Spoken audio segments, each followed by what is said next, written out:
found it interesting before what happened in the jungle. In addition, if you do find yourself interested and are able to see past the words to understand at least some of what they point to, you are likely to find it quite disturbing. Few people buy books on spirituality to be deeply disturbed, so consider yourself forewarned.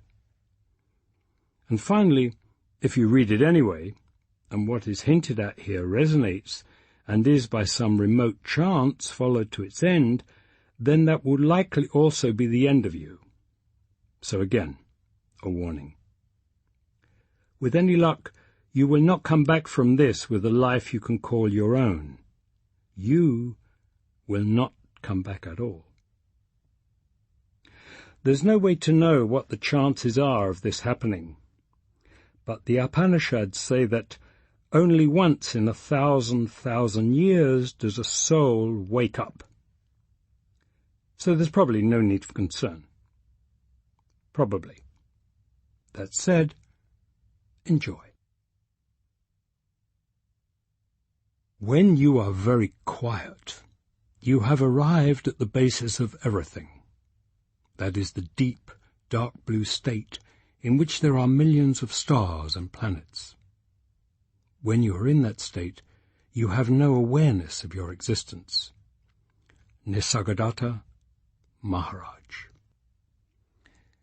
Be still and know I am God.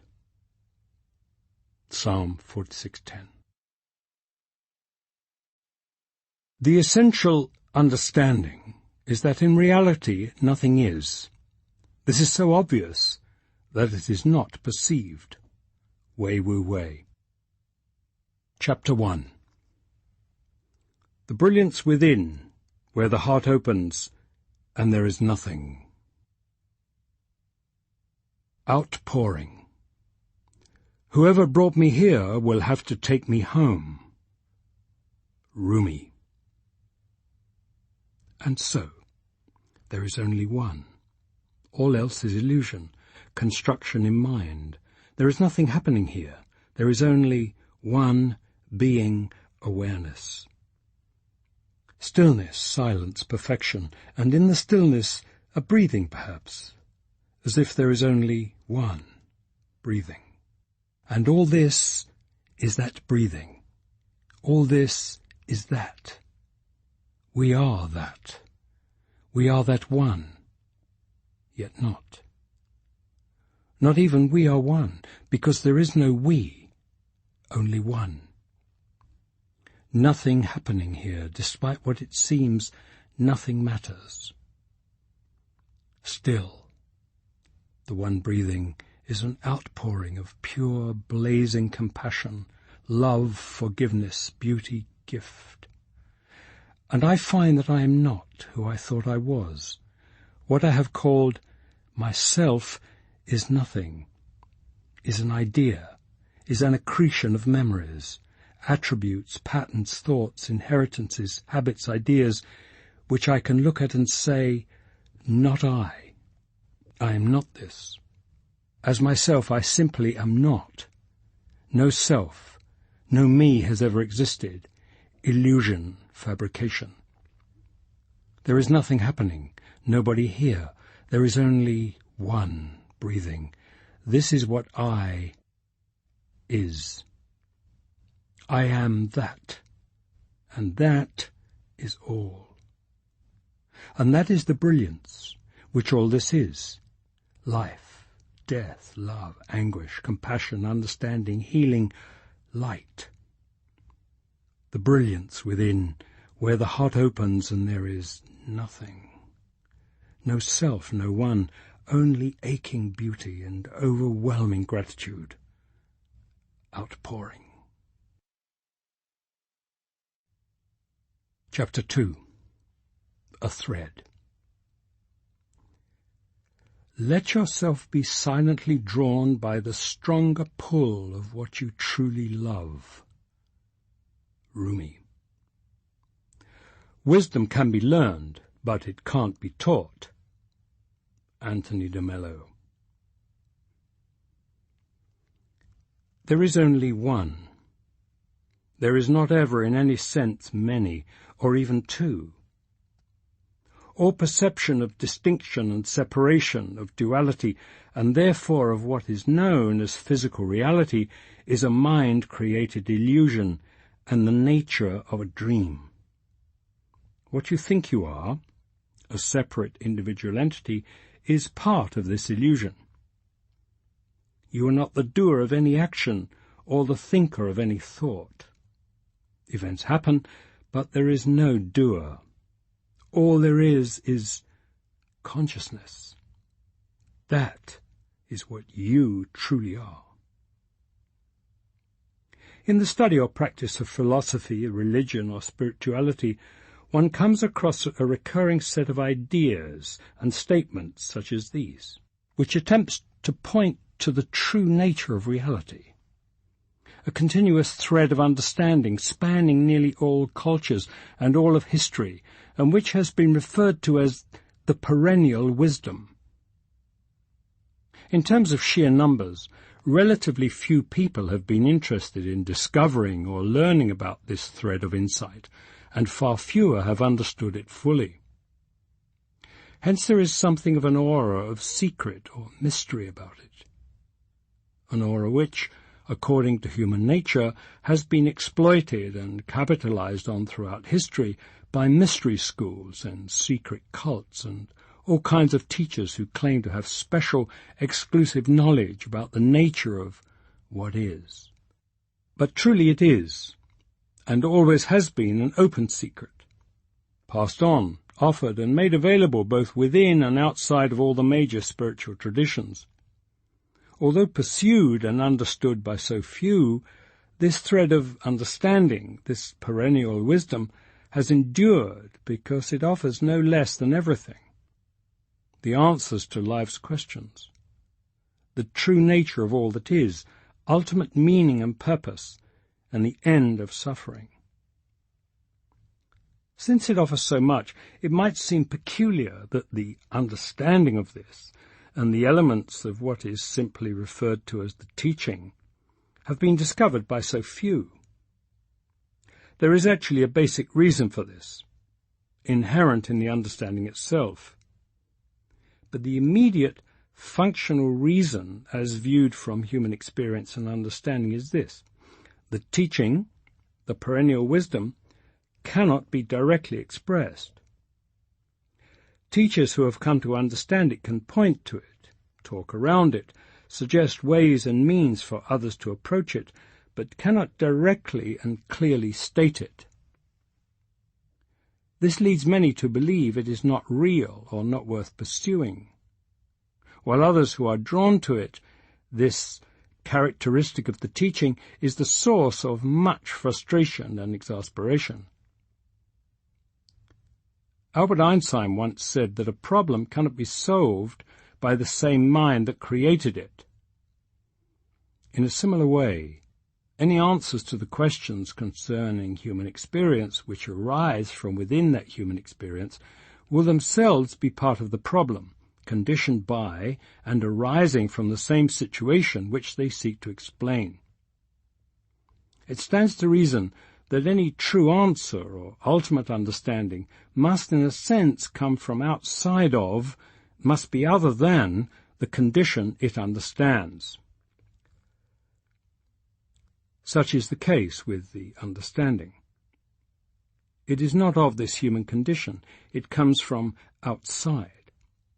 It is completely other than or prior to all human experience and comprehending, but of course as such it is inherently incomprehensible.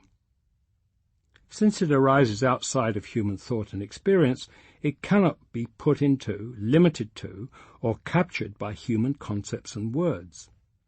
While it can be learned, it cannot be taught. While it can in itself be inseen, apperceived, or if you will intuited, it cannot be directly talked about, or even for that matter, thought of in linguistically structured thoughts or ideas or concepts. Does exist, cannot be expressed. Naturally, this is enough to put off most of the human race. to lead them to look for whatever meaning may be found in something a little more tangible. And it is enough to spark and hold the interest of the few who find themselves drawn or driven into that ineffable flame. These are the ones called spiritual seekers. They know, and are haunted by the knowledge that the ultimate answer is there, just beyond their perception. And they spend their lives following and listening to seers and sages, masters and elders, trying to learn what cannot be taught. And then, inexplicably, there are those who are surprised by grace, in whom the true nature of what is becomes obvious. Perhaps after long years of following and listening and learning, or perhaps even more incongruously, with little or no overt seeking. If it seems peculiar that so few should awaken from the dream of everyday life to see things as they are, consider that it is stranger yet, given the parameters of the dream, that any should awaken at all. And of these in whom the understanding of what is does occur, what can be said? They are the inverse, awake to what the world is asleep to, and asleep to what the world is awake to. Little about them will make sense to the regular person, even to those well-versed in spiritual things. The awakened mind is turned upside down and does not accord even with the Buddha wisdom. Hugh Hay. Of these, there will be some through whom will come, just as inexplicably, an attempt to communicate the incommunicable, thus keeping alive the continuous thread of the perennial wisdom. Does exist, cannot be expressed. Chapter 3. Telling the Story. I have lived on the lip of insanity, wanting to know reasons, knocking on a door. It opens. I've been knocking from the inside. Rumi. Recently, I was once again asked to share my story and once again declined. Good reasons, you see. It is precisely this constant creating and maintaining, telling and retelling, polishing and honing of the personal story which maintains the sense of individual self. The ego is only the story it constantly tells of itself, the experiences and difficulties it has had, the path it has followed, the wounds it carries. The invitation here is precisely to stop telling the story. When the sense of individual self disappears, this intensely important and deeply cherished story that makes us who we think we are is seen as the really rather shallow and poorly told pulp fiction it is. And it is left without polishing, without retelling, to crumble into the thin air whence it came. This is the invitation to spiritual awakening. To let drop this constant propping up of the belief in yourself as a separate individual self, and in so doing, to emerge from endarkenment. And so, of course, divine justice, or at least divine irony, circumstances dictate that the story is to be told after all.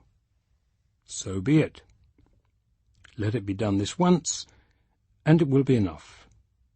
There are other reasons for the reluctance, perhaps not so noble.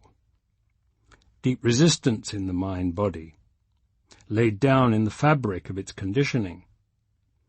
There was a running away from the holy man gig once before, leaving behind the Roman Catholic priesthood, a deep mistrust of anything that would call attention here, that might reinforce a deadly sense of specialness. Down that path lay certain destruction, and I ran like hell and kept running, constantly shirking the leadership roles that were continuously offered, until I learned to avoid the situations that offered them. Working as a carpenter, hammering nails and sawing 2x4s was safe, while the mind, propped up by therapies and medications, teetered on the edge of chaos. 25 years pass, and 2 failed marriages. Consciousness thinks nothing of time. Then, goaded by some force unknown at this time, I thought it was my idea. The discovery and exploration of Native American roots, back when there was thinking that a personal history mattered, gives rise to pottering around with native elders, medicine men, and shamans. One thing leads to another, and the David thing, despite finding travel uncomfortable and unpleasant, harbouring in particular a secret fear of the myopically perceived dark continent of South America, and possessed of a severe allergy to anything involving being part of a group, finds itself nevertheless with 4 other delightful characters undertaking several days of travel by bus, small plane, canoe, and foot, south and eastward from Quito, first down off the Andean plateau through the cloud forest, and then down various tributaries into the upper Amazon basin.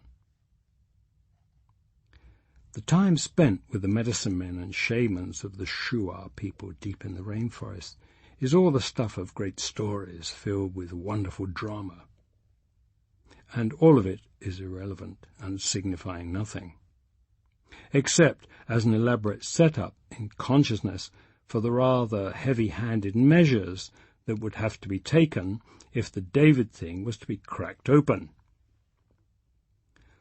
Why consciousness would bother, when there are thousands of deserving and ripe devotees out there just waiting to be popped, is beyond comprehension. What happened in the jungle? Tony Parsons speaks of walking across the park. For Suzanne Segal, it was the bus stop. Jiddu Krishnamurti refers to an event he calls the whole calamity. In Douglas Harding's case, it was the so-called Himalayan experience. Here it is what happened in the jungle. Nothing happened in the jungle. What happened is everything. The only thing that has ever happened anywhere to anyone.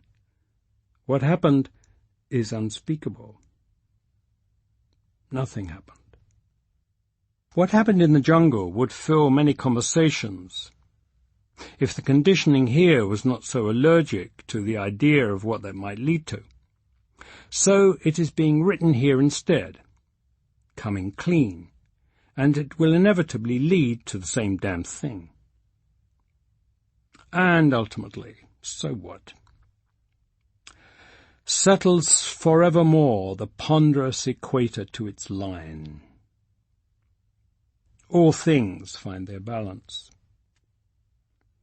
The shreds and remnants of David's conditioning, flapping noisily in the wind, fret dire warnings of the ego trap here, wanting to run away, to find the anchorite's proverbial cave to live in, at least metaphorically. But it's silliness. There is no ego, no trap. This too is illusion, thin as a summer morning mist on a hayfield. The aversion is there in the conditioning of this body-mind apparatus, like the aversion to certain foods or to loud music. This is seen, but it no longer holds any significance. One consciousness streams through all these billions of forms, and what happens in which, including this one, truly is of no significance. There is no choice here, only the pure and choiceless awareness of consciousness streaming. Tony de Mello called it wholehearted cooperation with the inevitable. So, here goes.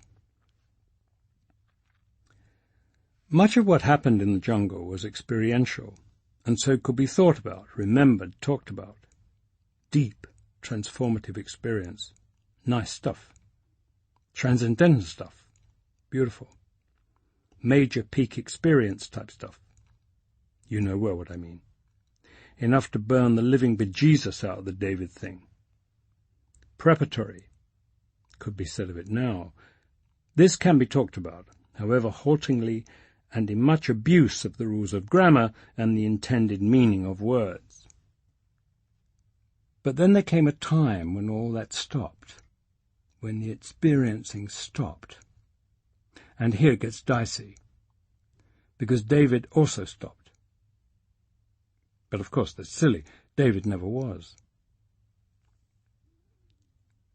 Looking at the journal entries from shortly after, it's gibberish, pointing towards the unspeakable and going ga, ga, ga. It all goes to show the infinite, but from this perspective, rather twisted sense of humour, possessed by the brilliance beyond light we call consciousness. Hey, look, we've tried all the other combinations, many years of preparation and then awakening, many years of preparationing and then no awakening, many years of preparation and then almost awakening, but whoops, sorry, not quite. Here's one we don't do so often. How about complete realization? Total consciousness. Pow! Without any preparation at all. Take some schmuck, renegade part Indian, renegade couldn't quite make it priest, tortured psyche, carpenter from the hills of Vermont. Poor bastard won't know what the fuck hit him. Great entertainment. You have to understand, I knew absolutely zippo about any of this shit. Didn't know there was any such an animal as a seeker, let alone the whole seeker subculture. Never heard any of the jargon. Didn't know any of the concepts. Never heard of sadhana or moksha or lila or samadhi, and if I had, I'd probably have thought they were salad dressings. No categories or thoughts with which to think about this. Absolute, pure, utter, appalling grace, which makes absolutely no sense whatsoever. There is some writing slightly less garbled, augmenting those first journal entries months later, after consciousness got merciful and set a plate of Advaita ideas in front of what was left of the David thing. These I share with you in the pages that follow. That snap, that pop, the instantaneous out of time in which it is obvious that there is a simple watching, not yet knowing that the correct Advaita term is witnessing of the David thing, of what I had thought was me, not just the body, but all of it, the so-called body, mind, soul, personality, spirit, and realizing instantly there is none such.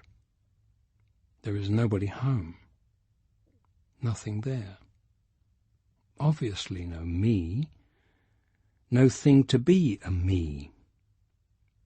And it is even more obviously not me watching, witnessing. The witnessing fills the universe, and there is not a thing anywhere. There are no where and no thing, no beings, no entities. There is only this. Thisness, awareness. And that is what I is. A shift of perception is the neat phrase, but, sweet mother, not seeing differently or seeing different things, but no seer to see. As near as can be said, the perception now is not from this mind-body thing. And of course, at the same time, all of the above is pure bullshit, negated by the equal realization that nothing at all happened. Near as can be said, there's a sort of retroactive sense to the whole calamity. Nothing changes because it is seen that it has always been so. A misconception stops, a misperception ceases. What has happened? Nothing. There has always been nobody home. This thisness is always what I is. Funny that there should have been that little misunderstanding. That there at one time were these funny ideas about time and things and ideas and persons and beings and David and jungle and source and all. Nisargadatta Maharaj called it understanding, but it has nothing to do with comprehension, a knowing which has nothing to do with knowledge. Listen, this is important. There are words and concepts being used here descriptively. But whether or not what happened in the jungle corresponds to what various teachers, sages, or traditions might have been referring to with their words and concepts, I do not know, and ultimately do not care. Of its essence, this nothing that happened is completely self-validating. It relativizes everything, and is relativized by nothing. On the one hand, there is everything. Everything known, felt, thought, believed, everything that exists or doesn't exist, everything possible and impossible, everything that was, is, or ever will be, or never will be.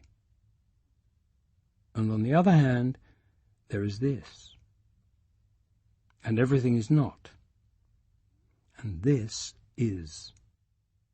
Whether another soul in the known or unknown universe ever recognizes this or not has been forever irrelevant since that out of time in the jungle. I cannot explain this, because I am otherwise somewhat rational. Not only is there no doubt, the very concept of doubt does not exist. The word that comes frequently is that it is obvious.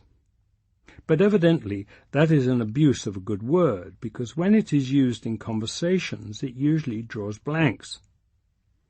Nevertheless, what is right in front of you, more than that, what you actually are, what all this is, what cannot be escaped from, what cannot be otherwise, is obvious, even if in most cases, apparently there is not seeing.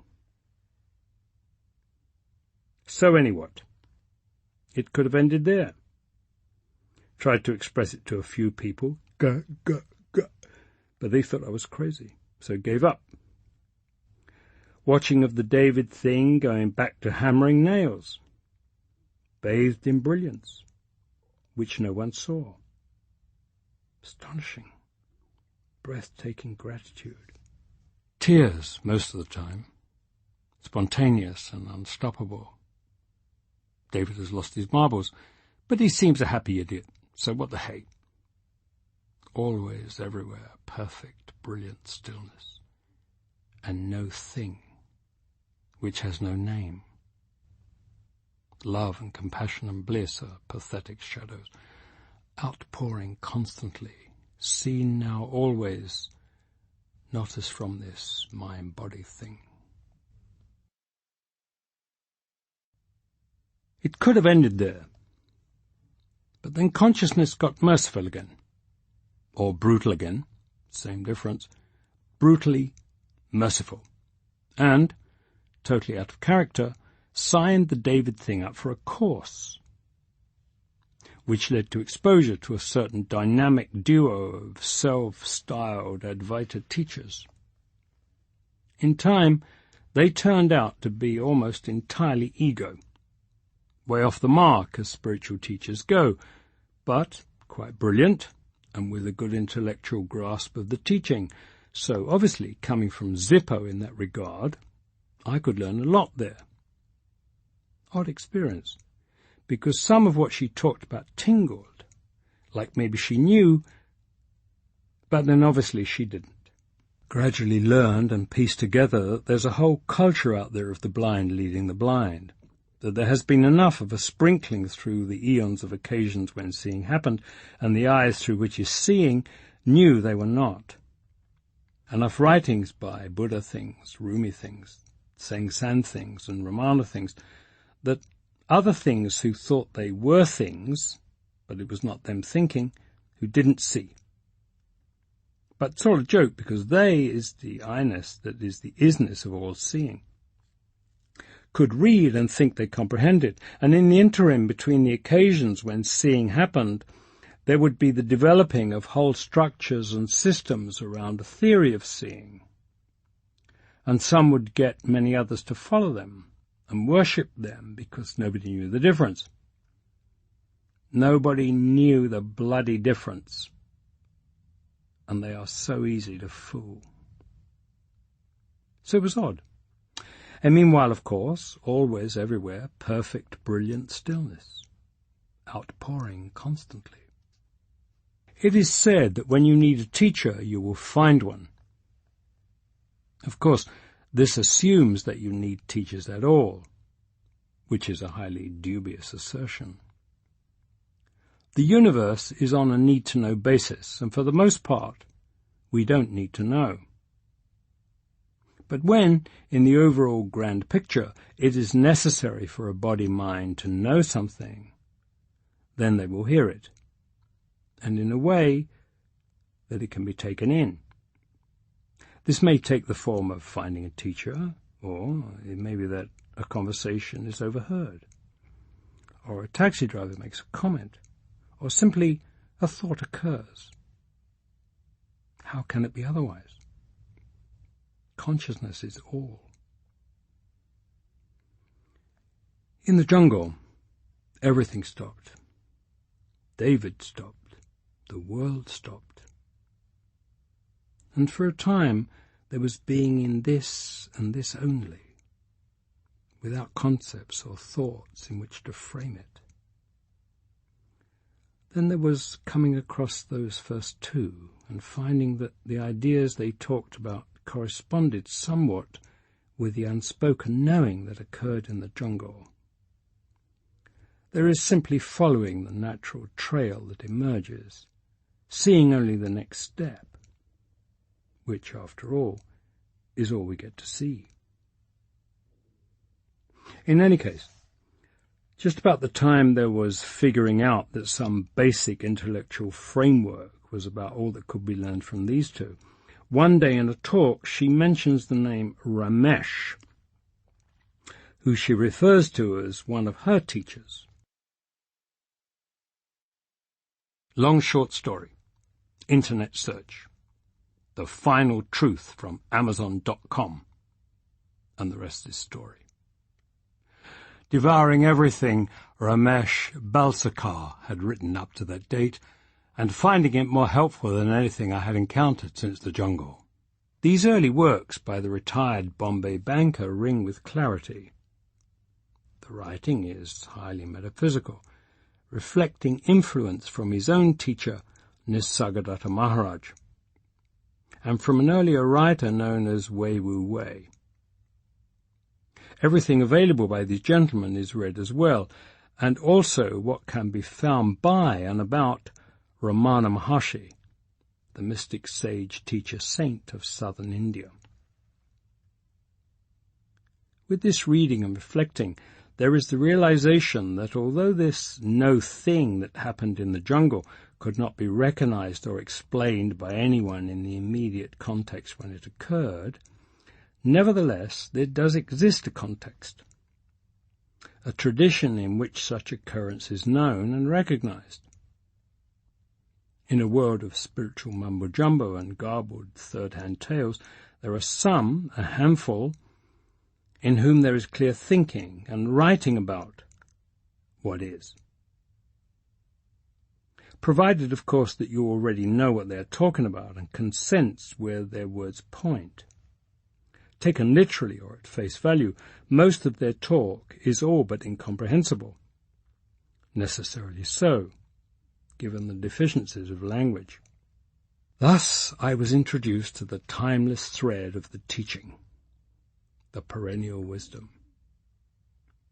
And at some point in the midst of this, there is the thought, sometimes it's a good idea when you're new in a place, to maybe go and see and talk to, listen to, someone who's been here a while. Of the 4 I had so far found as reliable sources, Ramesh is the only one still alive, and in fairly good health for a lifelong resident of Bombay in his mid-80s. The first few meetings are remarkably helpful. The story is asked for and the story is told. The David thing tells what happened in the jungle. Haltingly, hesitatingly, using words and concepts that arise spontaneously from the context of this life to attempt to describe what is known to be indescribable. And there is recognition, confirmation from Ramesh, that what occurred in the jungle corresponds with what, echoing Wei Wu Wei and Maharaj, he calls the complete understanding, what in his tradition is known as awakening or enlightenment. During one visit, he does allow as how it is a little odd, the way of this happening, no guru, no teacher. But then there was always the Maharshi with his mountain, so the slightest shrug, the biggest smile. He's quite sure of his not-self. It takes some convincing. The first response to this is an instinctive recoiling, that old fear of specialness stirring again. And whatever vague, preconceived ideas there may have been of what enlightenment might be, they had not included the obliteration of that night in the jungle and this vast outpouring in presence. Yet at the same time, there is also a sense that this is what is. There is no one home. There is recognition, and yet it is of no consequence and changes nothing. Whatever anyone, including Indian gurus, may have to think or say about this, and however helpful that is, there is no labelling the unspeakable. There can be no owning, no taking on of a label, of a concept, of a tradition. Over the next weeks, years, more visits, more talks. Awkward at first. That great hesitancy in the conditioning, still flapping in the wind. Some visits, when Ramesh is heard to reiterate, as he does on several occasions, that the complete understanding is here, I am hounded afterwards by others in the group of seekers who come to the morning talks, or the opposite, avoided. So there is often a hanging back, incognito among the miserable seekers, happy in the wider and deeper always brilliance outpouring. There is a purpose in these visits. It is something of what I can only call a backwards process. In the jungle, the answer was given before the questions. So this time was spent filling in the questions to the answer, the framework to understand the understanding after the fact. So, that's what happened in the jungle. And in Bombay, nothing happened. What is seen cannot ever be unseen. It's also perfectly simple. Always and everywhere, perfect, brilliant stillness. And no thing which has no name. Outpouring constantly. Seen now, always. Not as from this mind-body thing. And the talking about it, when it arises, cannot not be. And the writing about it, it would appear, cannot not be. And I am very keenly aware of the difficulty this presents. It was Wayne Lickerman, in his preface to Ramesh's Consciousness Speaks, who made the thoroughly pithy observation that the mere incident of enlightenment does not necessarily confer an ability to communicate the concomitant understanding. He got that right. I am not a teacher. There is no interest in teaching. and the mind-body thing does not have the skill or qualification. From the perspective of anyone with knowledge of these things, what you have here is one very coarse renegade, part Indian, wrong kind of Indian, carpenter from the hills on your hands, notably and thoroughly lacking in any kind of skillful means, and having only a limited intellectual comprehension of the subject, and lacking the training or discipline that could have been instilled by years of medication or service. Saying that the David thing is seriously flawed and not cut out for what is happening here is being unnecessarily kind. Except, of course, that the David thing has been designed and cut out and conditioned for exactly this. Consciousness has a sick sense of humour. There is only this, and this would be a preposterous claim if there were any one here to claim it, which there is not. There is only this, and this is clear.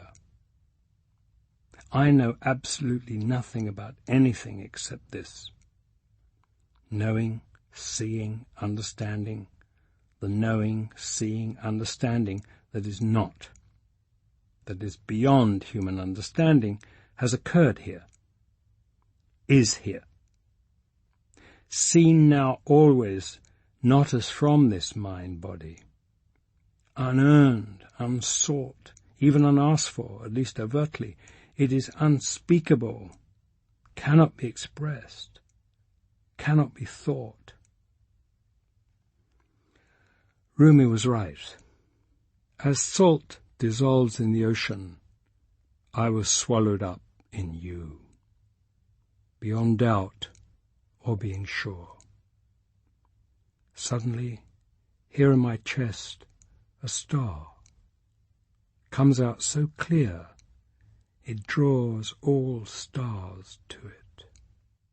And Ramesh is right. It's got to be what he calls divine hypnosis. How else can you explain it? All these mind bodies are staring at it, are bathed in it, are it, and can't see it. How can you show someone something they are already, especially when it is no thing and they are no one? It is all so incredibly simple. There is obviously no one home. All that is love beyond love, light beyond light, peace beyond peace, freedom beyond any concept of freedom. Throw capital letters on words and shout them, cry them, weep them. And folks scratch their head. They say they don't get it. Well, that's kind of philosophical, they say. Or, but I like my story. I like my drama. Or, gee, aren't we sounding advitically correct today? All defended in various ways from seeing what is.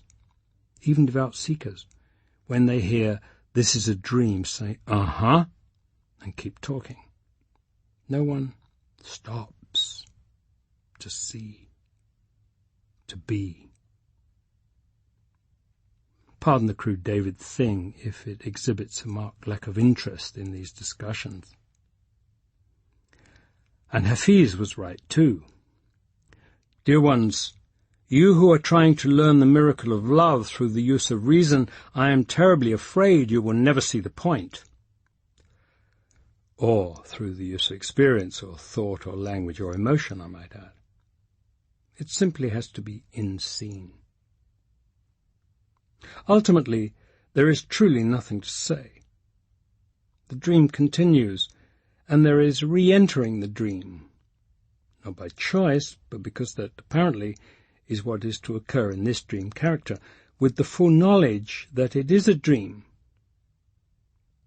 But you can't just expect I to take any of it seriously. And that hermit's cave still looks awfully good. Nothing is needed. It is so completely not important that anything happen, that anything come of this. No need, no requirement, no mandate, no role. Simple. Utterly simple. Chapter 4, Prologue. I can assure you there is no such thing as God, there is no such thing as creation, and there's no such thing as the universe. So there's no such thing as the world, and there's no such thing as you. There's no such thing as I. What is left? Silence. Robert Adams. One could say that reality is not at all what it seems or how it appears to be, and that nearly the whole human race is operating under a mass hallucination. One could say this, but it would be greatly inaccurate because the idea that there is a human race and the idea that there is one, to say so, are both actually part of the hallucination. These things we call persons, or human beings, along with everything else we can either think of or perceive with our senses, are actually only illusory appearances in one infinite consciousness, which is all there is. How are we doing so far? Sounds almost like the ultimate paranoid conspiracy theory, doesn't it? In fact, it sounds so far-fetched and so at odds with everyday perception and common sense that most people, if they were to hear it, would be inclined to call it crazy raving, laugh or shrug, and go back to their daily lives. And yet our histories, as well as our religious and philosophical traditions, tell us that as far back as they go, there are accounts of the occasional human being becoming convinced that this fantastic-sounding scenario is in fact the truth, and accounts also of them trying to communicate this conviction to others. In fact, such visionaries and such raving are at the foundation of most of the world's great religious and philosophical traditions. Few of these traditions still explicitly claim such ideas as part of their overt teachings or practices, but a little research reveals that they were there at the beginning, in the ideas or the experience or vision of the person around whom the tradition formed, or in its foundational writings.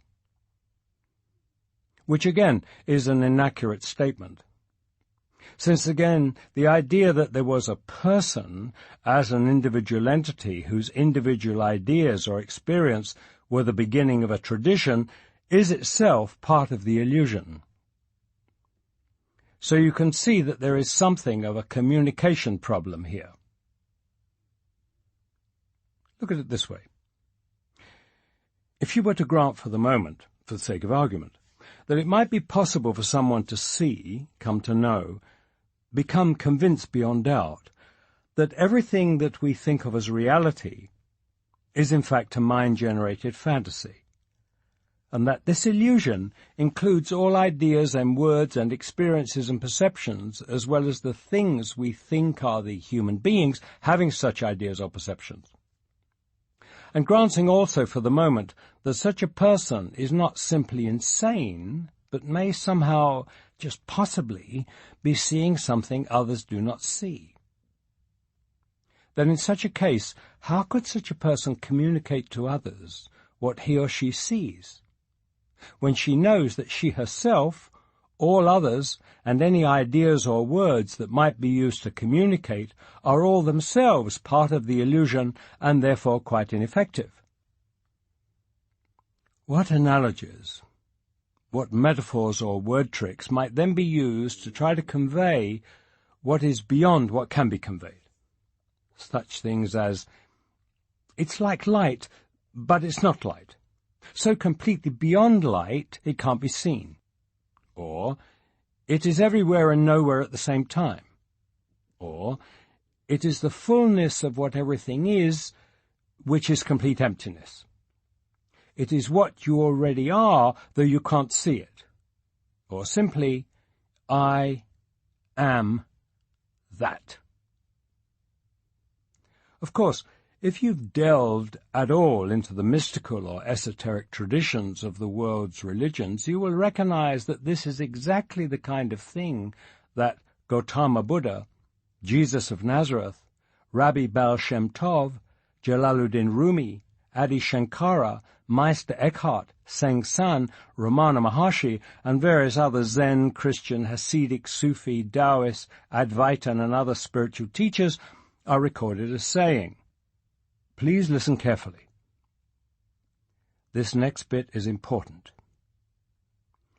It is the opposite of what you have always been told, and what you have been told is not true. What is at issue here is extremely simple. It is not complexity or difficulty which makes this so hard to communicate or to understand. It is very simple and very easy. It is just that it is so completely at odds with what is believed and with how experience is commonly interpreted that the mind cannot comprehend it. There is an agreed-upon consensus reality which almost the entire human race shares. The world has been around a long time. It is ancient. Into this world, you are born as an individual. You grow, learn, experience life, and die. There is some disagreement concerning what happens after that, except that for everyone else, life will go on until they also die. Everybody thinks they know this, or some local variation of this. But in fact, when you were born, you did not know this. You learned this. Everyone else learned it too, and so it is almost a universally shared idea. But everybody believing something doesn't make it true. From eternity, without time, I am, the unborn. Just as a dream begins at some point during sleep, so, at some point, that which I am appears as consciousness here, and this world comes into being. I open my eyes. There is experiencing of life in this apparent body-mind. After a certain span of experiencing, I close my eyes. The world ceases to be, and from eternity, I am, the unborn. What could be simpler or more obvious? Every once in a while, someone will come along and try to tell folks this. But a consensus reality is tough to crack. It is self-reinforcing and has built-in ways to deal with cognitive dissonance. One way is to call the offenders crazy. Another, just as effective, is to call them mystics. Either way, the illusion of separation, the consensus reality, is maintained. So the teacher works in strange ways. Parables, metaphors, actions, statements pronounced one day and directly contradicted the next, trying to work around the defenses. If you take any one of the teacher's statements literally, you'll be off looking where that statement seems to point, at something within the consensus reality, which is not what was intended.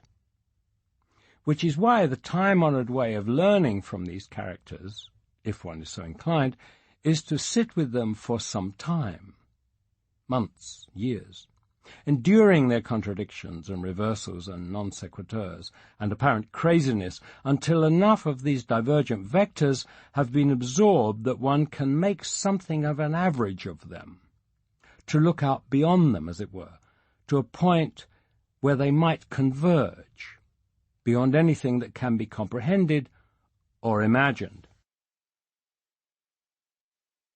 There are those who spend their lives thus, at the feet of such a teacher. But that's not what occurred in this case. Nevertheless, the pages that follow are an account of what happens when what is, that which cannot be taught, which is beyond the consensus reality of things, ideas, thoughts, experiences, and sense perceptions, is suddenly and spontaneously seen or apperceived. And when all of this so-called reality is seen and clearly understood to be illusion, of the nature of a dream,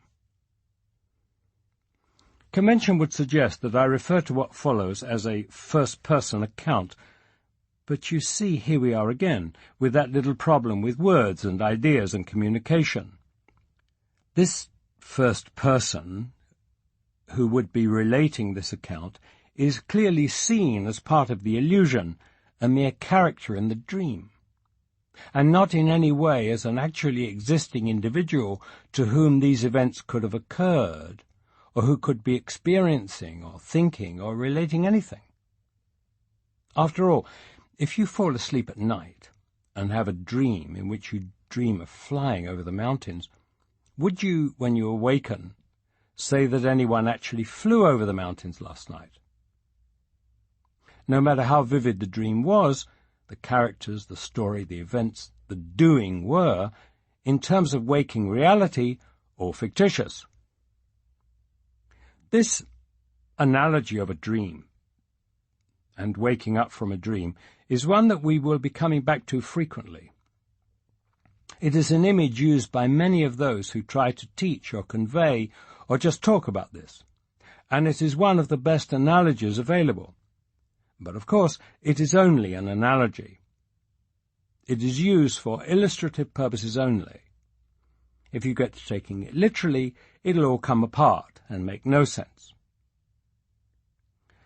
When there is a ceasing of the misperceiving of the illusion as real, there is a sudden, complete, and irrevocable seeing that there exists not a separate person, but only an appearance in the play of consciousness, which functions in that play or dream as a so-called human mind-body organism. This organism is an appearance only, existing as an illusory, dreamlike construct within that which is beyond or prior to this illusion. This, that which is, can be referred to from within the illusion as consciousness or presence, or all that is, or even, with some qualification, as God. And it is understood that this presence, to pick one term, is all there is, so that anything which is perceived is always and only presence, being perceived as some illusory thing. This presence, or what streams or flows, to use the image, through the mind-body apparatus, animating it, rendering it conscious, so conscious that it actually thinks, as most others like it also think, that it is an individual autonomous entity, a separate being which is conscious. But it is not. That is the illusion. There are no separate beings. There is nobody home. There is always only presence, streaming through these apparent forms, thus creating this illusion. Me, myself, David, does not actually exist except as a mistaken idea, a misguided and totally conceptual and never real separating off of consciousness into an illusory separate self. And what is realized is that this consciousness, presence, all that is what I truly is.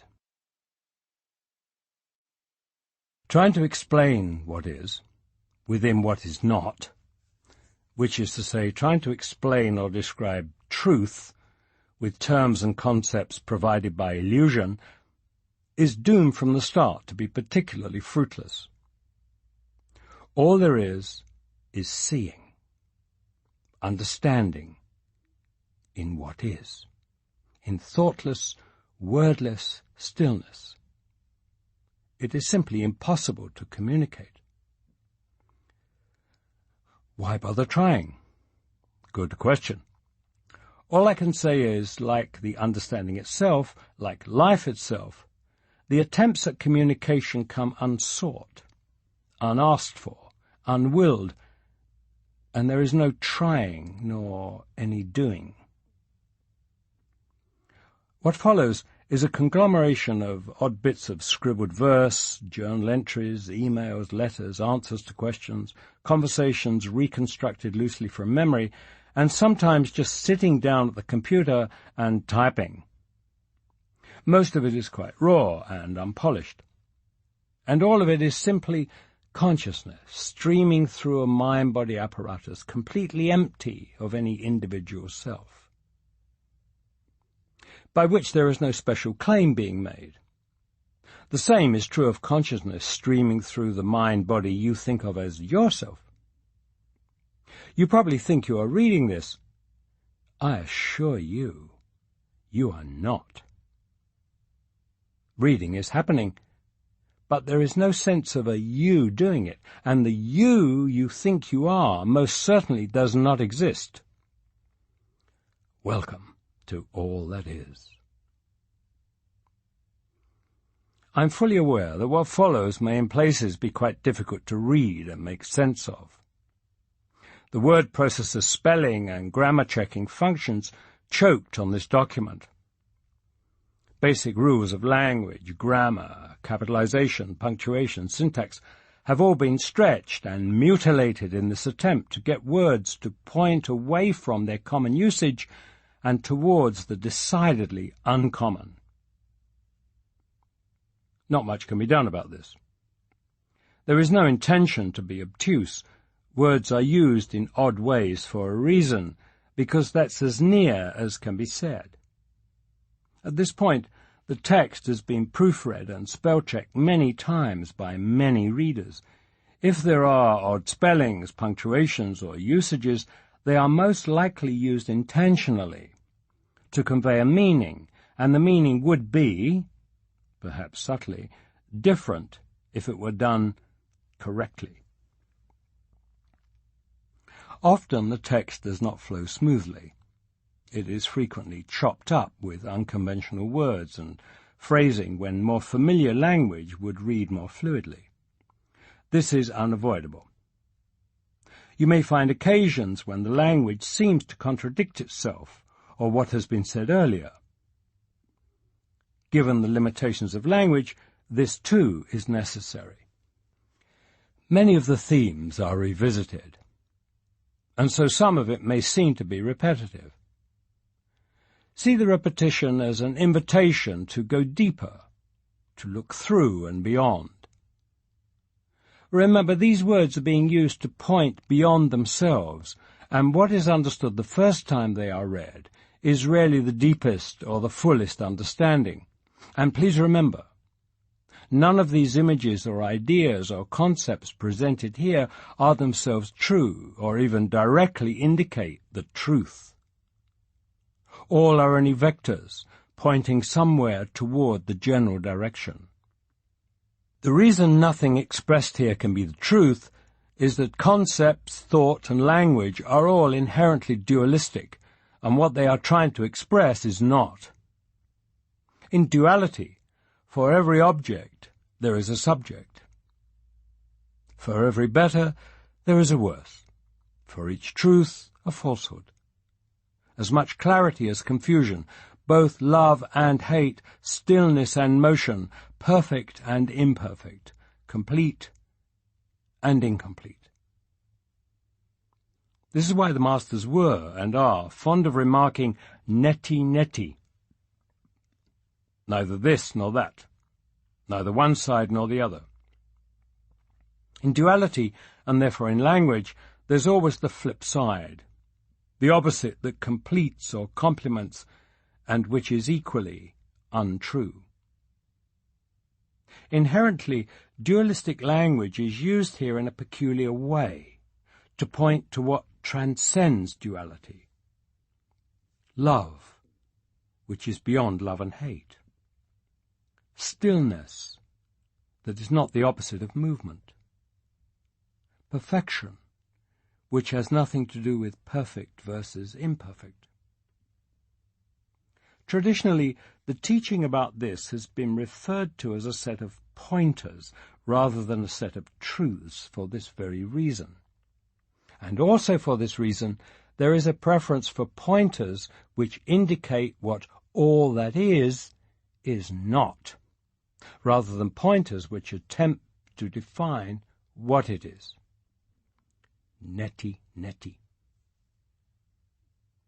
All these things, and everything written in the pages that follow, are just concepts, thought bubbles created here in this mind-generated illusion, and as such are severely limited and inherently flawed. In fact, quite frankly, it's all crap. Eventually all ideas, all experiences, all words, all books, all teachings are beside the point. Eventually all there is complete letting go and going beyond. Going. Completed. Beyond. Then everything will cease. Everything will have never been, and there is only understanding, and the peace that passes all understanding. When you learn there is nothing you can do to accomplish this or bring it about, there will be a moment of frustration. But this, like everything else, thought or experience, will only be temporary. Fortunately, it has never been up to you anyway. Book 2. Abruptly, instantly, effortlessly, out of stillness, a dream, a stirring, waking to the real. Chapter 5. The Jungle, Part 1. Open your hidden eye and come. Return to the root of the root, to your own self. Rumi. A final disclaimer, a necessary one, before we get on with the story already. The task here is to tell the story of what happened in the jungle. There is no reason to do this, no point to the story. The understanding itself cannot be talked about, can only be pointed to. And that is all that can be done now, is what everything that happens through this mind-body thing is. Talking about the experiential events in the dream that led up to and surrounded the pop of perception, the realization of waking out of the dream, is meaningless. It is just more dream story. There are those who have asked for this story to be told, perhaps to be able to evaluate for themselves. Fair enough. Here are the circumstances surrounding that event. Ultimately, it is only the understanding itself which is of value, not the story of the mind-body thing. But the story is asked for, so here it is. This is what happened in the mind-body. So what? Who cares? When Ramesh Balsekar's book, Who Cares, was published, I found that in typing the title, these fingers, creatures of habit, would inevitably misspell it by inverting 2 letters and typing Who Carse.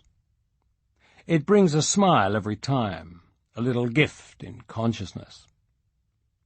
The title of Ramesh's book is not meant dismissively or rhetorically, but rather in the tradition of Ramana Maharshi's Who Am I? As a question to be investigated. Who is it that cares? So too this. Who is this Carse? Who indeed? No one at all. And what does it matter? The accepted social norm is to emphasize the individual character, the individual effort, the individual experience, the individual story. In fact, nothing could be further from having any significance. So please, do not make the mistake of reading this to find out something about this so-called life, some pattern or path or some chain of causation. The perfect unfolding, the infinite expression in consciousness, is indeed perfect, is indeed infinite. There is no path, except in hindsight. And then there are infinite paths. If you read this story and add it to your collection of stories of pathways to enlightenment and study the similarities and chart the differences, this story will be of no help and may actually be a massive hindrance. Like any practice, any work, any trying, any thinking, any book, the only possible help it can be is if you spend your whole life doing it and finally realize it is of no value, doesn't get you anywhere. Forget it.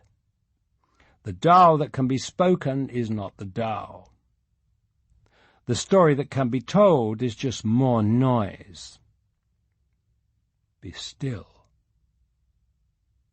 Who is the I that is in stillness?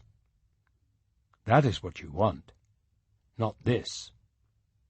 Read this for entertainment in the dream if you must, but don't be sidetracked. The story is thoroughly saturated with language, making use of the words I, me, and my. See how silly this story thing is? This is pure fiction. There is no such entity. Me is a mythological idea.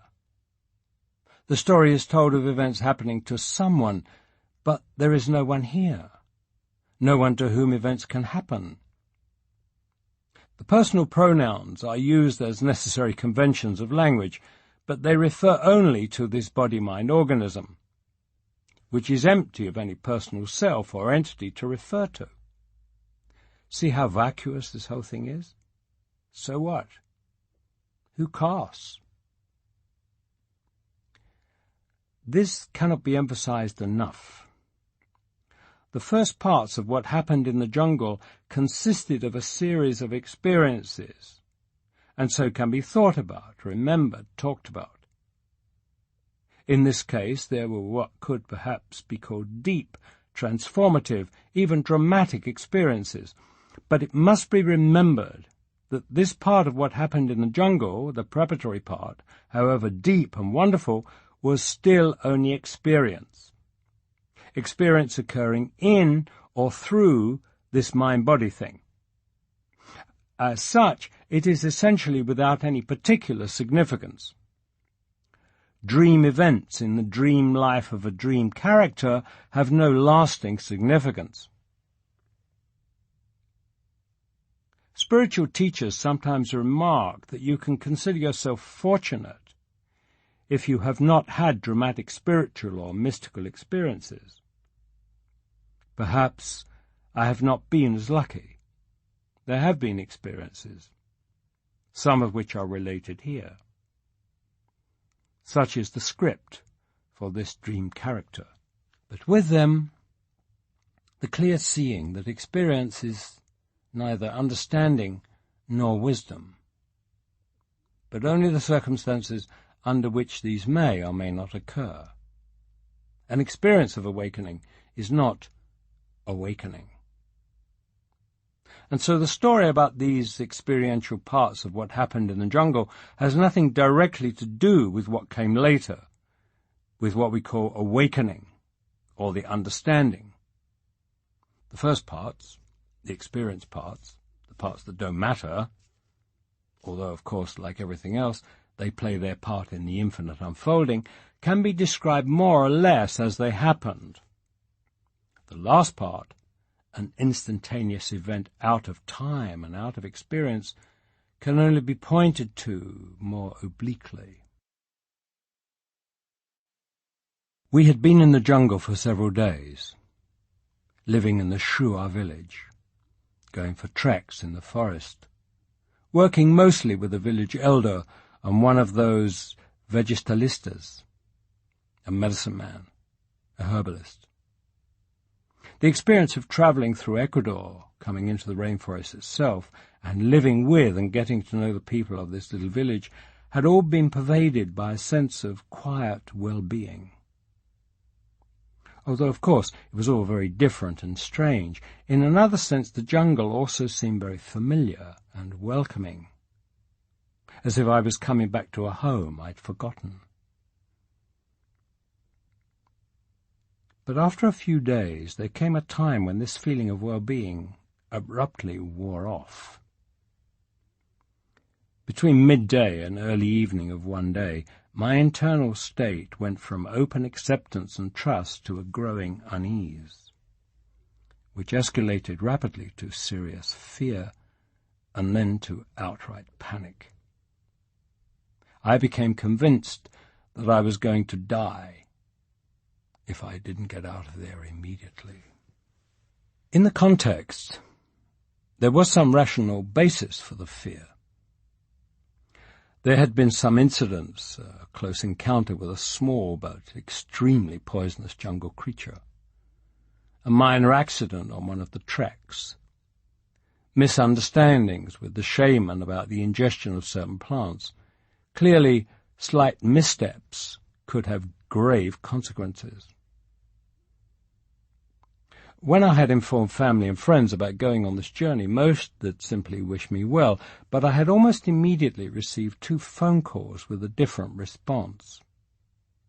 A family member and an acquaintance who did not know each other and who called completely independently of each other were extremely concerned and tried to convince me not to go.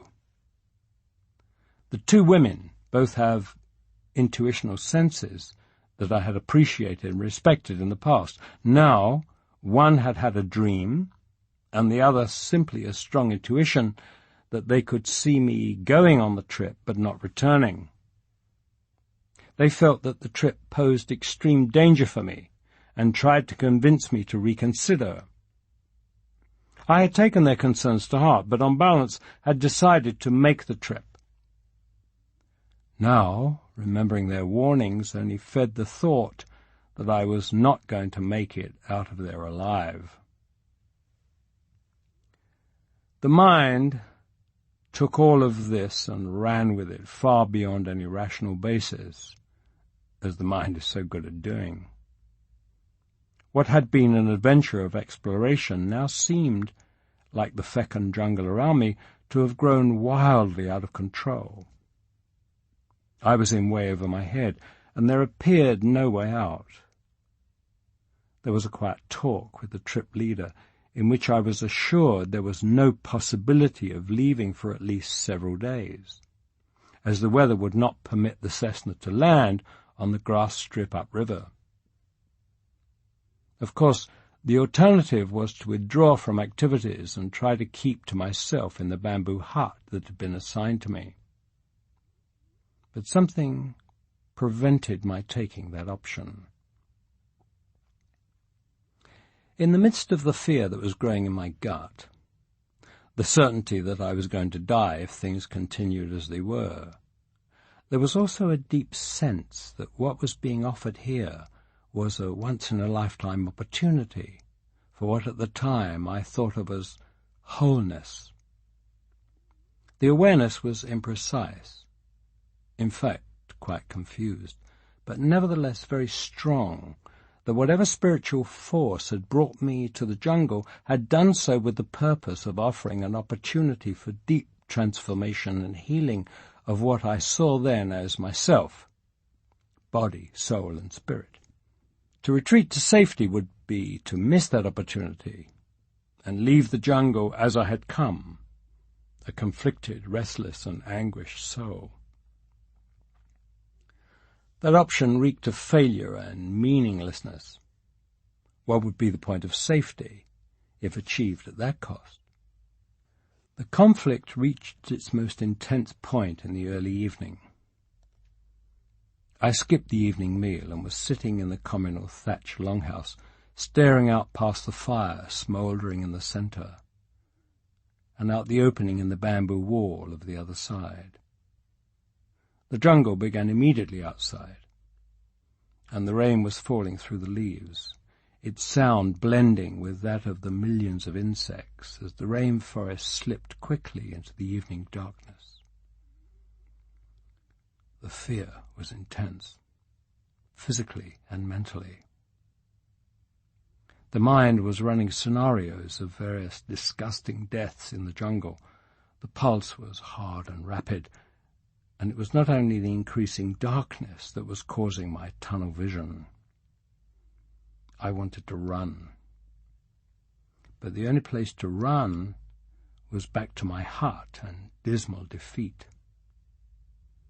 So I sat and stared into the jungle.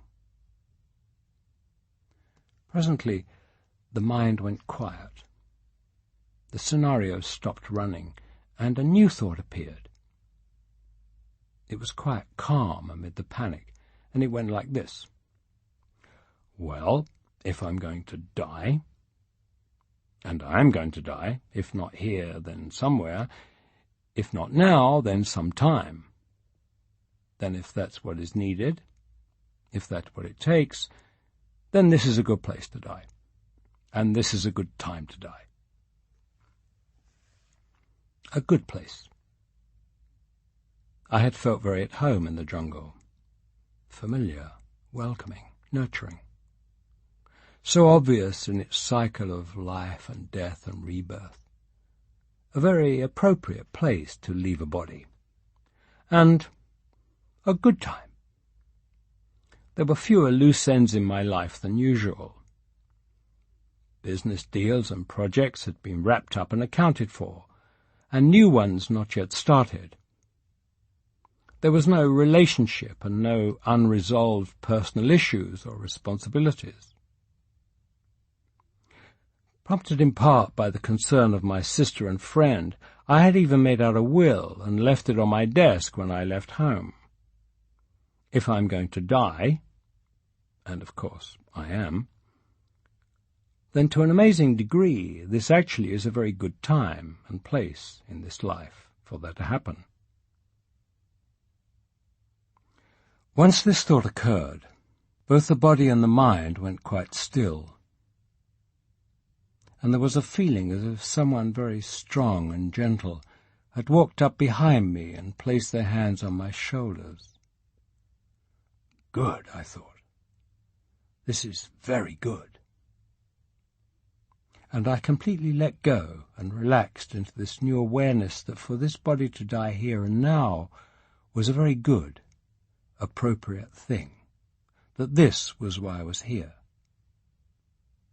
This was not resignation to something unwanted, but wholehearted acceptance and surrender in joy into what was known to be right and perfect. In mere moments, the entire thought and feeling and physical symptoms of extreme fear for my life dissolved and gave way to pure, joyful acceptance, which even the certainty of death could not take away. But the most remarkable thing about this transformation was that it was quite clear to me that I had not done it, or caused it, or earned it. One moment the fear was there, intense and graphic. The next moment there was only its complete opposite.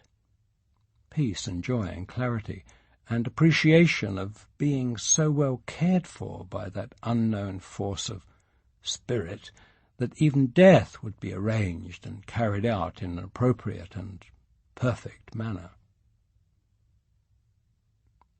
Yet it was clear that I had not worked the fear through. I had not resolved anything. To suggest or argue that I had somehow faced my fear and by some psychological process broken through it to the other side would have, in context, been a fabrication.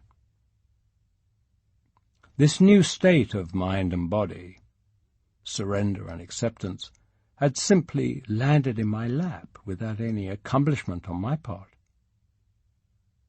It seemed clear that left to my own devices, I could just as easily still be in that agonizing state of paralyzing fear and anguish. That I was not, but was instead sitting here in pure gratitude and joy and acceptance, was obviously pure gift. It was astonishing. It would only be much later that I would realize that my sister, my friend, and that intuitive sense of panic all turned out to have been right. In fact, no, me made it out of there alive.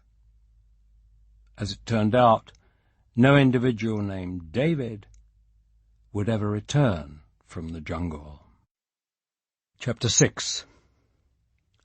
Surrender. What can you take from here? You come into the world with your fists closed, and you go out of this world with your palms open. Kabir. A crucial element here is the idea, the concept of surrender, and the inexpressible truth that lies beyond, prior to this idea. Most other spiritual traditions, methods of self-improvement or paths of work treat this as a process, something you work at, working at letting go or at uncovering your stuff so that it can fall away or be purified. But of course here, as always, the truth is radical. Since awakening is the realization that there is no one here to awaken, then the letting go, the surrender, is of one's entire individual existence. This is where I discover how much bhakti, the spiritual path of devotion, is running in my blood. When it is Rumi and his Sufi way of surrender to the beloved that resonates so truly, when it is realized that this is what I have been trying to do, in blind futility, of course, all my life. The root of the name David is a Hebrew word which means the beloved. I should have known. I have always known. And yes, jnana, the spiritual way of knowledge, is the other part of what is in my blood, that drive towards understanding and wisdom. But still it seems more natural to describe the understanding as an essential intuitive seeing and inward knowing.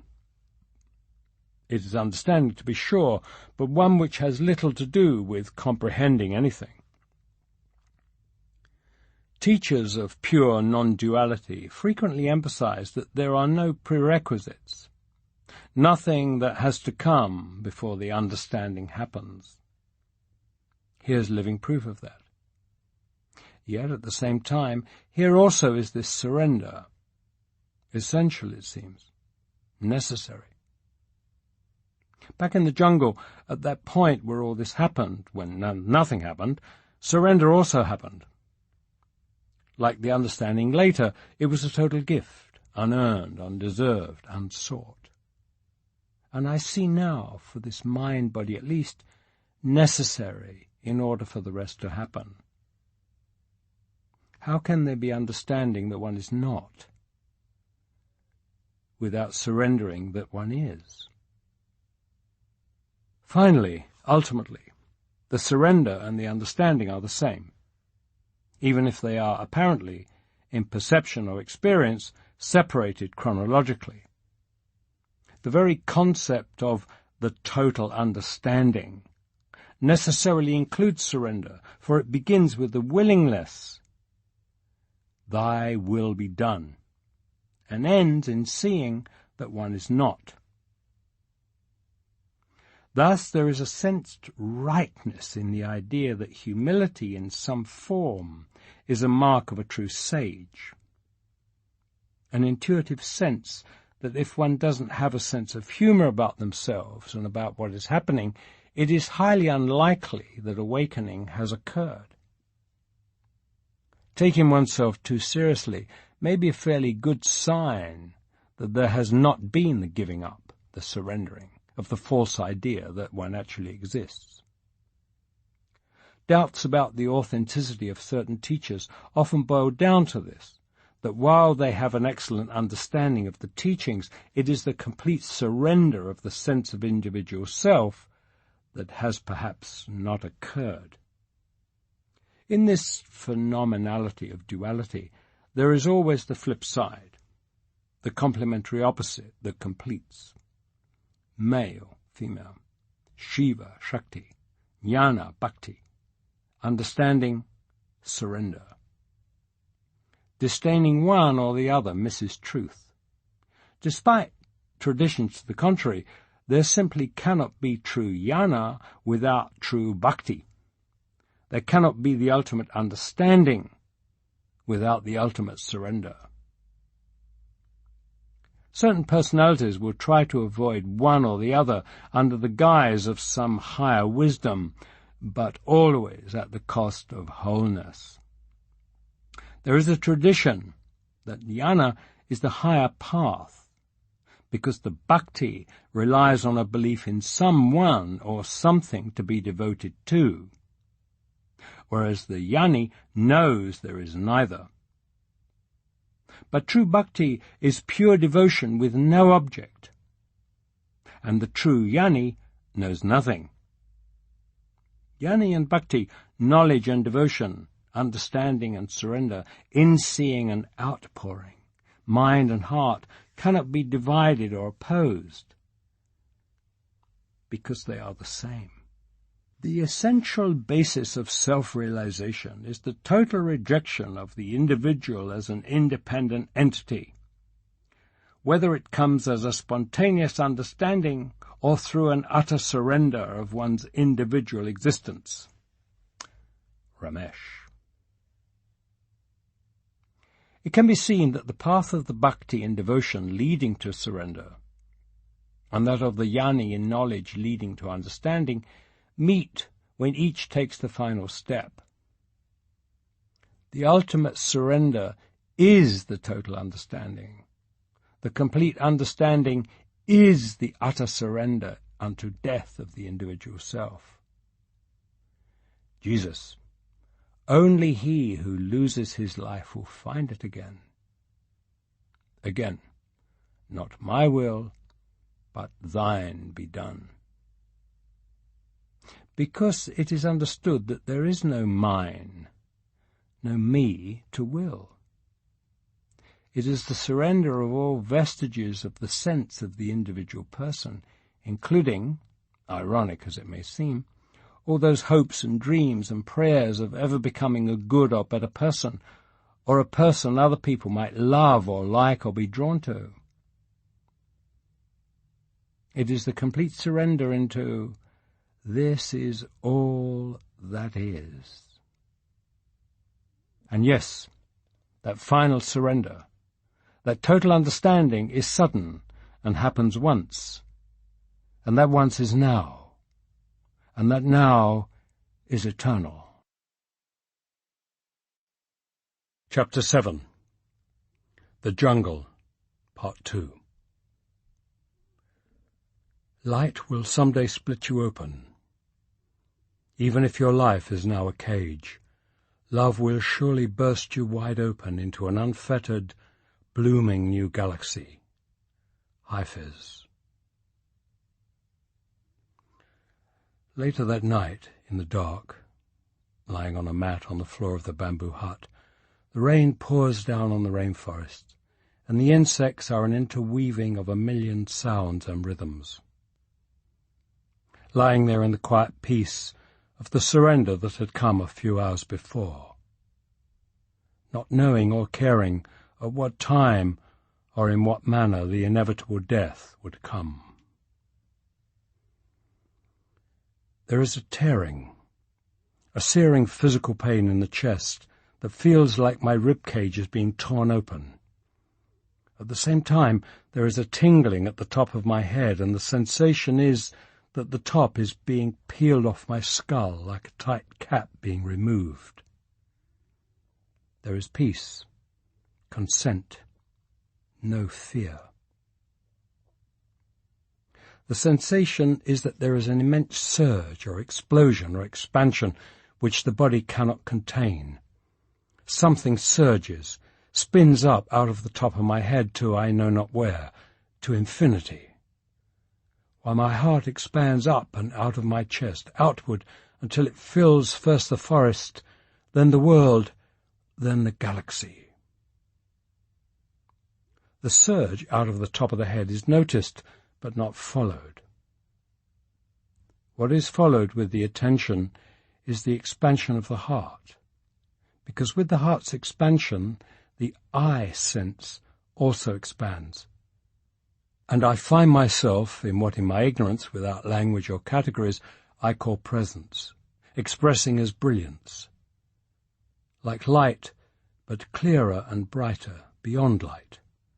not white or gold, just absolute brilliance. Brilliantly alive, radiantly being all that is. And there is an awareness, quite amusing, that presence has been aware of David forever and is enjoying that David has woken up enough to perceive it. And there is a profound realization that nothing, absolutely nothing, matters.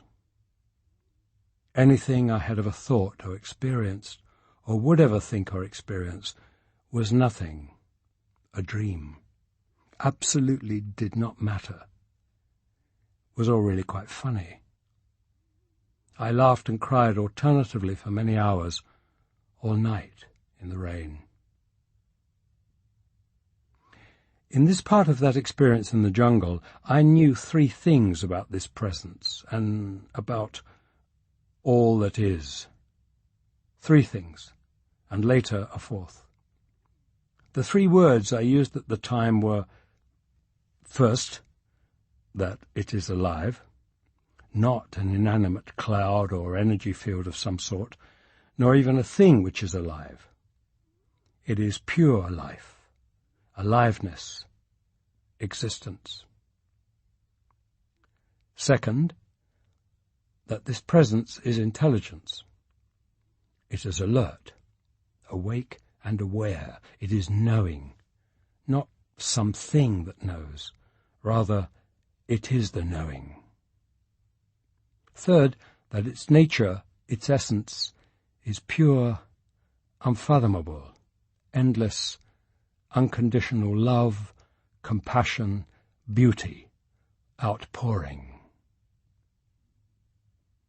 In this presence, I find myself in a state of overwhelming gratitude, bliss, unfathomable peace, love. Months later, I read about three Sanskrit words traditionally used together to try to express this brilliant presence, this all that is. Sat, Chit, and Ananda. Sat, being. Not being something, nor something being, but simply pure being in itself. Amness. I am who am. What I call alive. Chit. Consciousness. Not consciousness of anything, just simple, pure consciousness itself, awareness.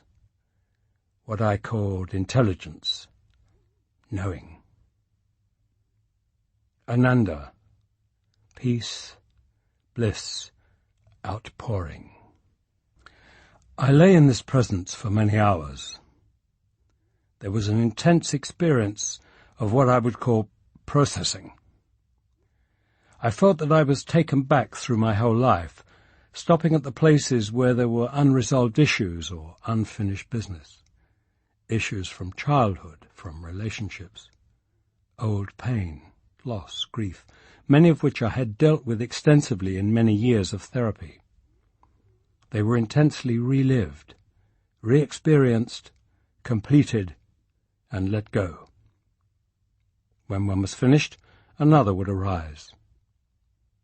That night there was final resolution and closure on many old wounds that had never before been able to heal. The presence that was first experienced that night has, ever since then, never not been experienced. This life is lived in the light of presence, always. It cannot now not be. The sense of presence is all-pervading, this awareness of Sat, Chit, Ananda, which is brilliance. The moment the heart seemed to expand out of the chest to fill the galaxy, presence, which all that is, was first perceived as immense brilliance, light beyond light. My eyes were closed when this happened, and the brilliance was infinite. When I opened my eyes, the jungle was dark, black as only the deep rainforest can be, far from any lights and sheltered under the dense canopy of great trees from even the light of the moon and stars. With the eyes open, the brilliance receded to the background, still there and still ultimately bright towards the back of the head, but allowing the eyes to see darkness in front of them. When my eyes closed, it was as if the brilliance filled my head, or more as if there were no head, no bamboo hut, no jungle, no earth, nothing to contain this brilliance, which itself contains all and is all. For the first few days and weeks, this was distracting and a little disconcerting. Whenever the eyes are closed, it is far brighter than when they are open, even in daylight. It took some adjustment to be able to sleep bathed in this brilliance. Darkness comes only with the eyes open, and even then the light is still there in the back.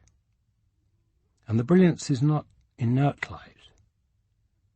It is Sat Chit Ananda, living, breathing, aware, love, compassion, bliss, outpouring. I have not talked with many people about the brilliance. If it had been all that happened that night, more may have been made of it, but in view of what happened a few hours later, it is simply what it is, no more. It has been suggested to me by those who know about such things that it has to do with the release of Kundalini energy. I don't know much about Kundalini, and beyond reading enough to confirm that it does seem to fit the description, it really isn't important. All of this, surges of energy, Sat Chit Ananda, the brilliance, the processing and healing of old wounds, was and is all experience. Wonderful, beautiful experience, but nevertheless experience, and therefore dream stuff. Dream experiences of a dream character, part of the everything that is not.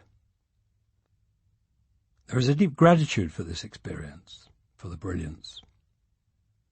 It is a constant reminder and a deep comfort. It has made it impossible for the David mind-body to ever make the conceptual mistake of separating the world of mystical experience and the Sat Chit Ananda from the world of body and mind and sense and objects. The brilliance is not in some other realm, accessible only under certain conditions. It is here, always, exploding in this head, affecting the visual functioning of this organism. It is a beautiful and astonishing gift, once again unsought, unearned, undeserved. But all this is still dream stuff, and has nothing to do with the understanding.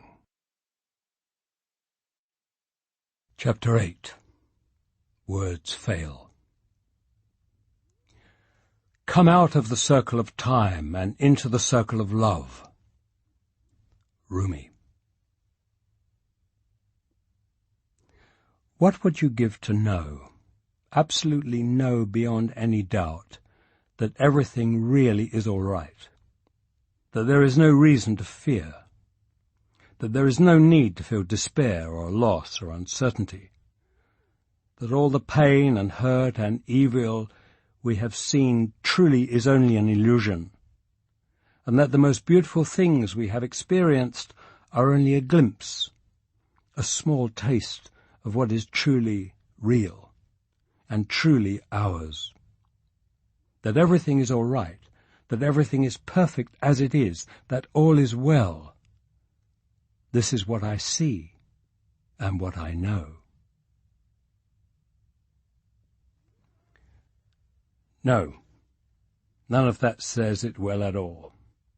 None of that is right. The word's a slave to the illusion. It is not truly yours, not something we possess, but rather what we are. Yet not even that, because there is no we. Of course, I know nothing whatever, and there is no me to see anything, nor is there any thing to see. What is known is all but impossible to express or communicate, and ultimately it is not known or seen by I. It is what I is. Language, and the concepts on which language is based, fail. By definition, this truth, this beauty is beyond. Beyond in the sense of being inaccessible by human thought and experience, although, of course, it is obvious that there is no literal beyond, no other. In itself, it cannot be experienced. It can only be known. And even this knowing is not knowledge, not intellectual. This has nothing to do with mental comprehension. The mystics and poets, saints and awakened masters who have glimpsed or seen or known all agree that what is seen and known is ineffable, inexpressible. Putting it into words and concepts misses it completely. It is described as that which eye has not seen, nor has ear heard, nor has the human heart conceived.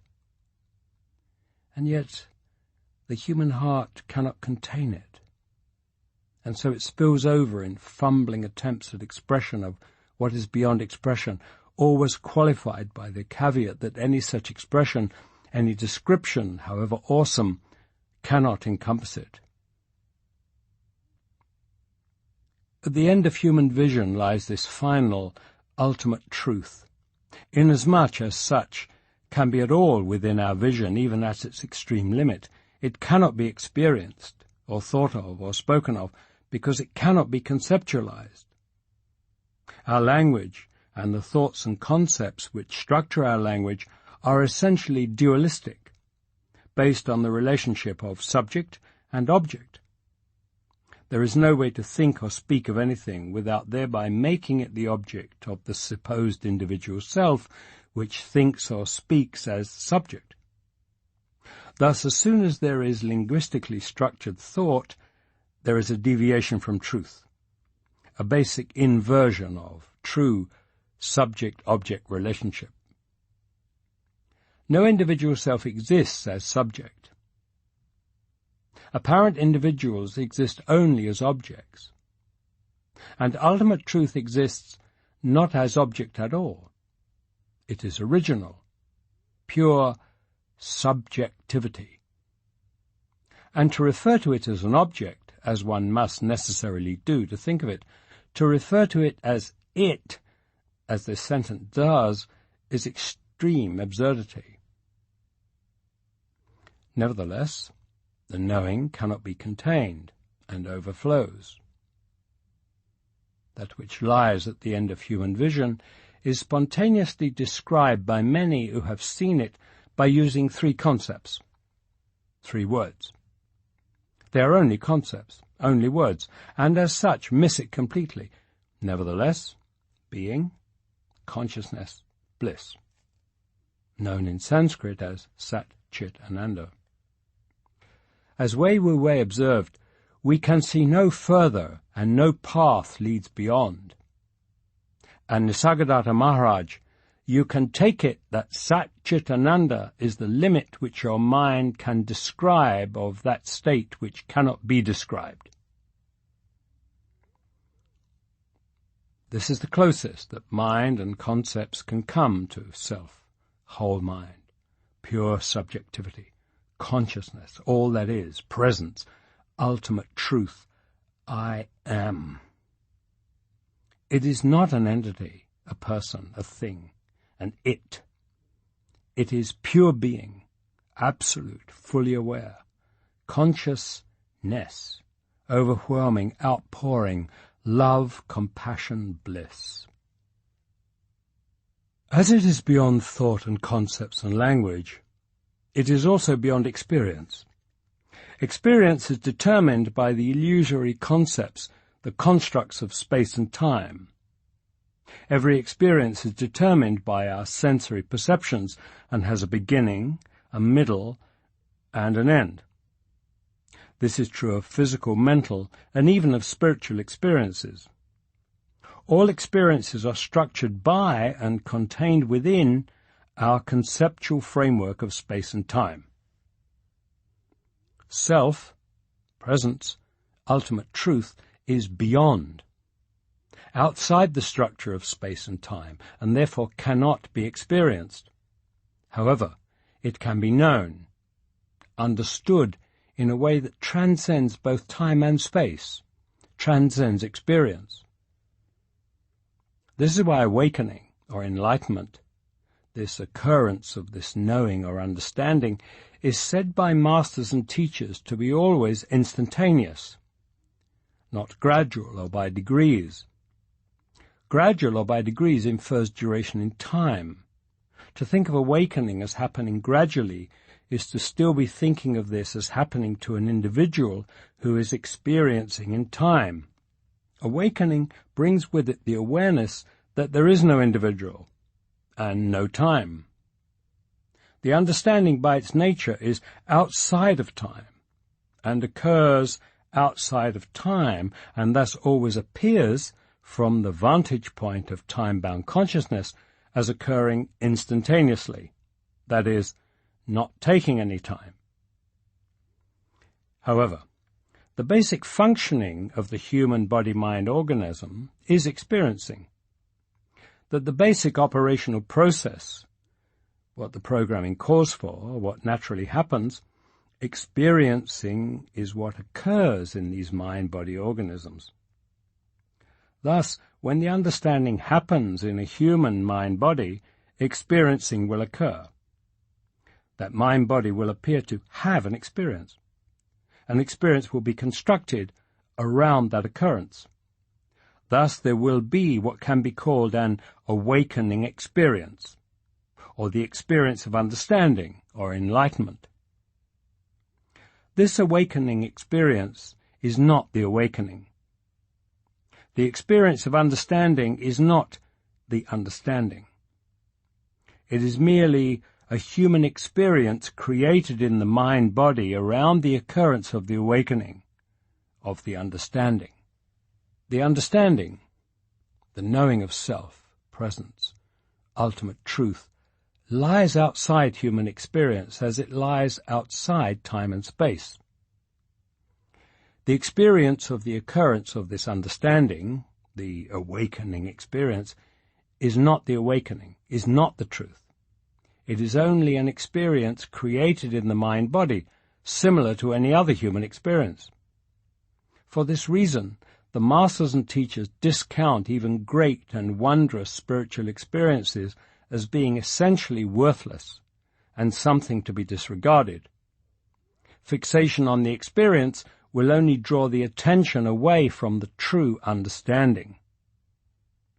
Nevertheless, the knowing cannot be contained and overflows. In the attempt to express the knowing, language and concepts are used, even though they are only words and ideas and miss it completely. In the attempt to express the seeing, aspects of the experience are described, even though the experience of the seeing is only an experience, is not the seeing, is not the truth. As self, presence, what is described in concepts by using the ideas of Sat Chit Ananda, being, consciousness, bliss, so also it is often described in experiential terms by using the image of light. The experience of light, or something light, often appears as part of the experience occurring around awakening or understanding. Hence it is called light, enment. Self, presence, what is said to be like the sun shining in the blue sky, clear and bright, unmovable and immutable, illuminating all. Tsang Kao. The blinding radiance of the great white light which has been called Sat Chit Ananda, and which is also not at all. Wei Wu Wei. Pure it is, the light of lights. This is what the knowers of the self know. The sun shines not there, nor the moon and stars. There lightning shines not. Where then could this fire be? This shining illumines the whole world. Mundaka Upanishad. One day the sun admitted, I am just a shadow. I wish to show you the infinite incandescence. Hafiz. There was this light that became brighter and brighter and brighter, the light of 1,000 suns. This brilliant light, of which I was the center and also the circumference, expanded through the universe, and this light shone so bright, yet it was beautiful. It was bliss. It was ineffable, indescribable. Robert Adams. In this case, it is understood, seen, known, as all-encompassing presence, experienced as light beyond light, clear brilliance beyond any conceivable light or brilliance, which is everywhere, and which fills and suffuses all because simply is all that is. There is nothing that it is not. It is understood and experienced as presence because it is the ultimate aliveness of pure being and the ultimate awareness of pure consciousness. It is here. It is what here is. It is what is here, what is present. And of its nature, it is limitless and uncontained.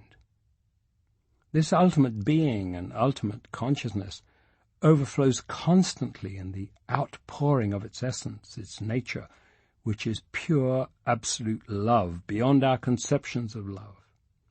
Complete compassion, total truth, ultimate beauty, outpouring.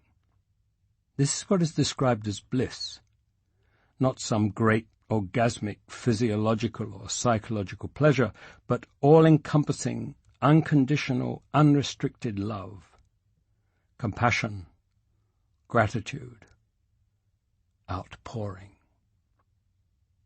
This overwhelming beauty, love, compassion, bliss is the very nature, the essence of the brilliance that is Sat Chit Ananda, and its constant outpouring is this, all of this, what is known as the manifestation, the created universe, phenomena. This ultimate truth at the end of human vision is not something far away, not something beyond in the sense of being something other. On no account make a distinction between the absolute and the sentient world. Whatever consciousness is, so also are phenomena. Huang Po. Consciousness, presence, all that is not static. It is the infinite field of pure potentiality, the possibility of everything, spilling over, pouring itself out in pure being, the beingness of everything, in pure love, the love which everything is. Words fail. One must use words and then extrapolate from them, attempt to use them to transcend themselves. Love is a word that stands for an idea, a concept, which in this context is inadequate to the extreme. In the culture by which these mind bodies are conditioned, love is held up as the highest value, but we seldom examine what we mean by it. Like most of our thoughts and values, it is surrounded, protected by fuzzy thinking to avoid the clarity which leads to self-examination, which can lead to awakening, to seeing through the mist of this world which has been pulled over our eyes to blind us to the truth. In fact, our ideas of love are much more tainted than we care to admit with concepts and feelings of involvement, specialness, ownership, exclusion, need, caring, guilt. We think of caring as something important, something of the heart. But caring is also involvement, anxiety, attachment to outcome. It is a misperception that we need to care about this illusory existence, this dream, or that things need to matter. This only generates worry, anxiety, confusion, and feelings of separation and guilt. It does no good to the person we care for, only perpetuates their own involvement in the dream. This is not love. Our claim to love only limits ourselves and those we try to love. Love is not a basis for involvement. Love is neutrality. It is the true absence of judgments, censorship, desires, worry.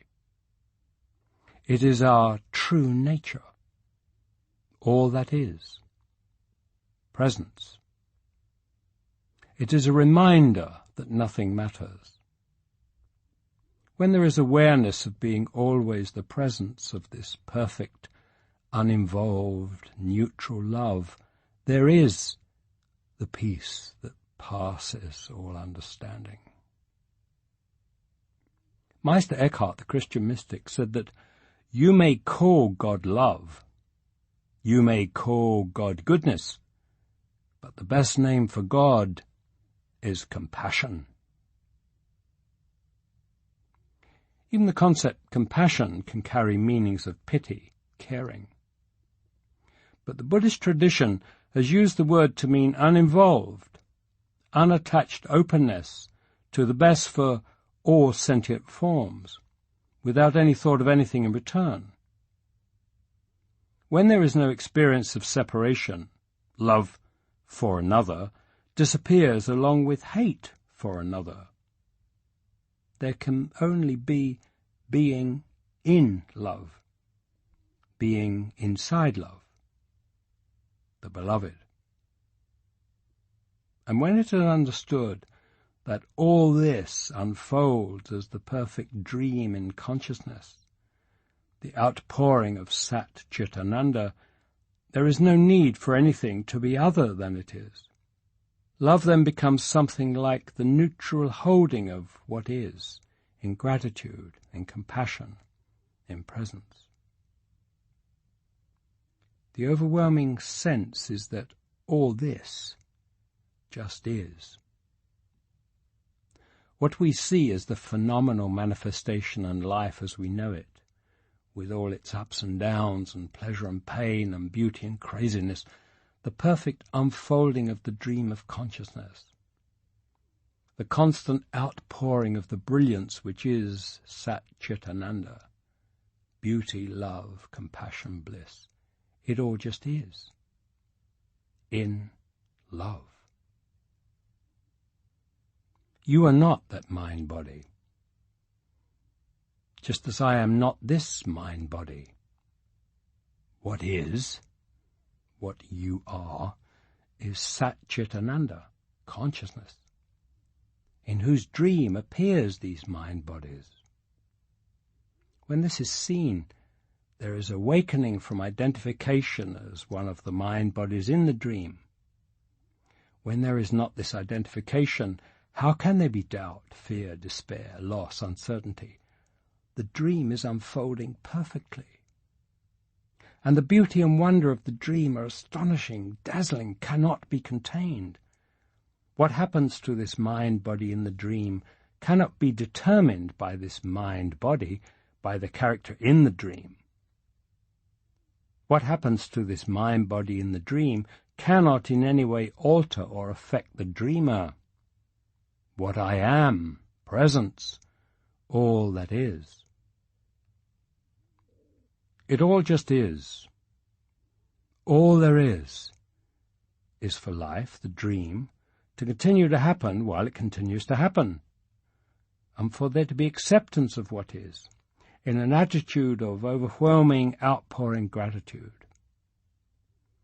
To be in compassionate openness in the Sat Chitananda, to the being compassion outpouring bliss, to rave with Rumi and Hafiz and Eckhart, to be in love in the beloved. There is nothing else. What else can there be? Chapter 9.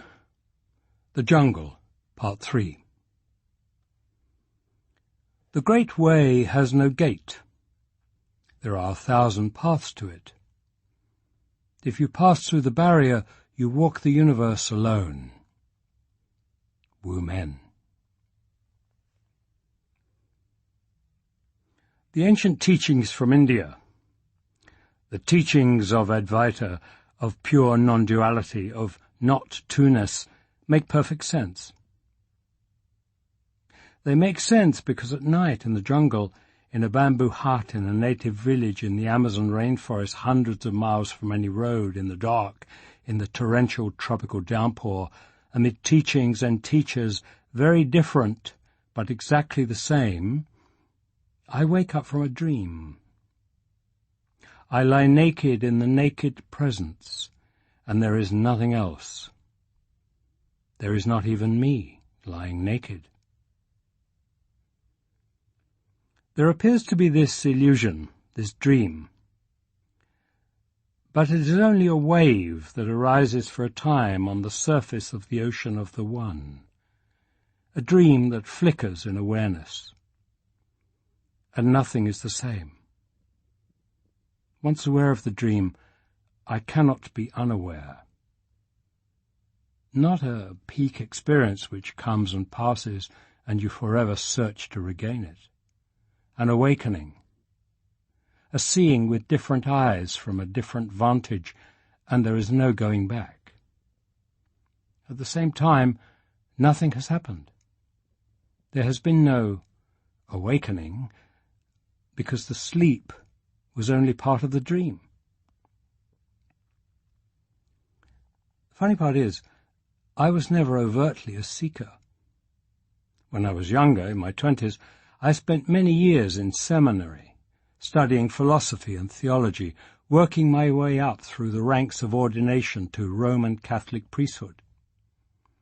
But as soon as I was there, I turned my back on it, appalled by the misuse of power and control.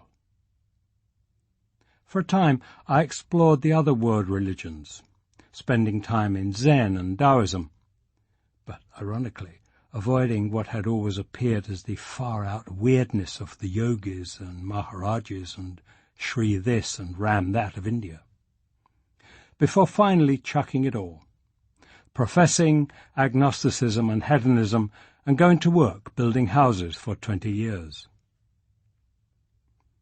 For a couple of years or so before the jungle, curiosity and a rediscovery of my own native roots had me poking around in indigenous cultures, learning from shamans. It was fun questioning assumptions about what is real, but I didn't know much about seeking or awakening or enlightenment beyond a hazy memory of having read D.T. Suzuki 20 years before. And even that was academic, comparative religion. Nothing I had identified with or been attracted to personally, so there was no conscious expectations, no categories or concepts with which to frame or express what spontaneously happened when it happened. Nothing happened. Still later that night in the jungle, toward morning, lying there in presence, there was a point when all the experiencing stopped. The thinking and the feeling and the processing that had been happening all completely ceased. I was not aware of it at the time, because there was no thought and no awareness of time, or indeed of anything. Only in hindsight is there a looking back and realizing that there was a period of time, out of time, when there was no thought, no experience, no thing, nothing. It may have been hours. It may have been an instant. It was not of time. Only in retrospect can it be called a place or a time of stillness or emptiness, because when it was occurring there was no time and no place and no sense or awareness of anything happening. I was not asleep. It was a condition of complete stillness, and completely alert awareness. But there was nothing there to be aware of. No sense even of self, to be self-aware. It could be called a completely empty stillness and awareness. I have no idea how long it lasted.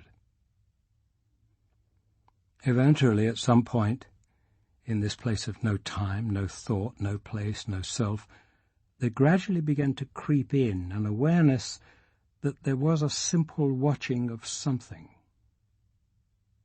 As if this awareness distilled out of the emptiness, attention focused.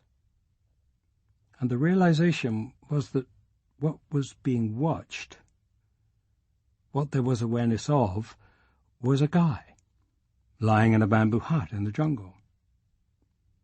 This continued to focus until there was awareness, a kind of recognition, of what had always been thought of as myself, David, lying there on a mat in the middle of the rainforest, and there was an abrupt realization. My God, there's nobody home. This was the moment at which nothing happened. Like a pop of a bubble bursting, a shift in understanding. I am not David. There has never been a David. The idea of David is part of a thought, something like a dream that doesn't matter. The individual self, the one I thought resided in that body looking out through these eyes, the one I thought a few hours ago had woken up enough to perceive presence, is not there, does not exist, never has. There is nobody home. This was not an out-of-body experience. I have had these, in which me, myself, experience being out of this body rather than inside it, and experience looking at the body from outside instead of looking out through the body's eyes. This was not like that at all. What was being watched here was not only the body, but the whole David apparatus, body, mind, self, soul, personality. What is watching is all that is. The watching, what I came to know as witnessing, is neither other than the body or mind, or the whole David thing, nor not other. It does not originate from here, from the body-mind, but also it does not stand apart from it, because it is inclusive of it. The witnessing is clearly not being done by a me, even a disembodied me. This witnessing is not being done by anyone, any entity. That's the point. There are no entities. There is nobody home. There is only the witnessing. Abruptly, instantly, effortlessly out of stillness. A moment, an instant of radical, severe disorientation, discontinuity, then a stepping through that into perfect clarity, not at all unlike the experience of waking up. A dream, seemingly real, lasting all one's apparent life. A stirring, and the sleep dropping effortlessly away. A moment of disorientation as the dream is recognized as dream, and there is waking to the real. Immediately the dream falls away, and it is known that the dream was never real, that one never was what one had been dreaming. There is no before and after, no moment when I was no longer David. This is the gateless gate. Only the seeing that David never was. As near as can be said, the perception now is that there is no me, no David, and I is that which has never not been all that is. Always everywhere, perfect, brilliant stillness. And no thing which has no name continually outpouring, seen now always not as from this mind-body thing. Chapter 10.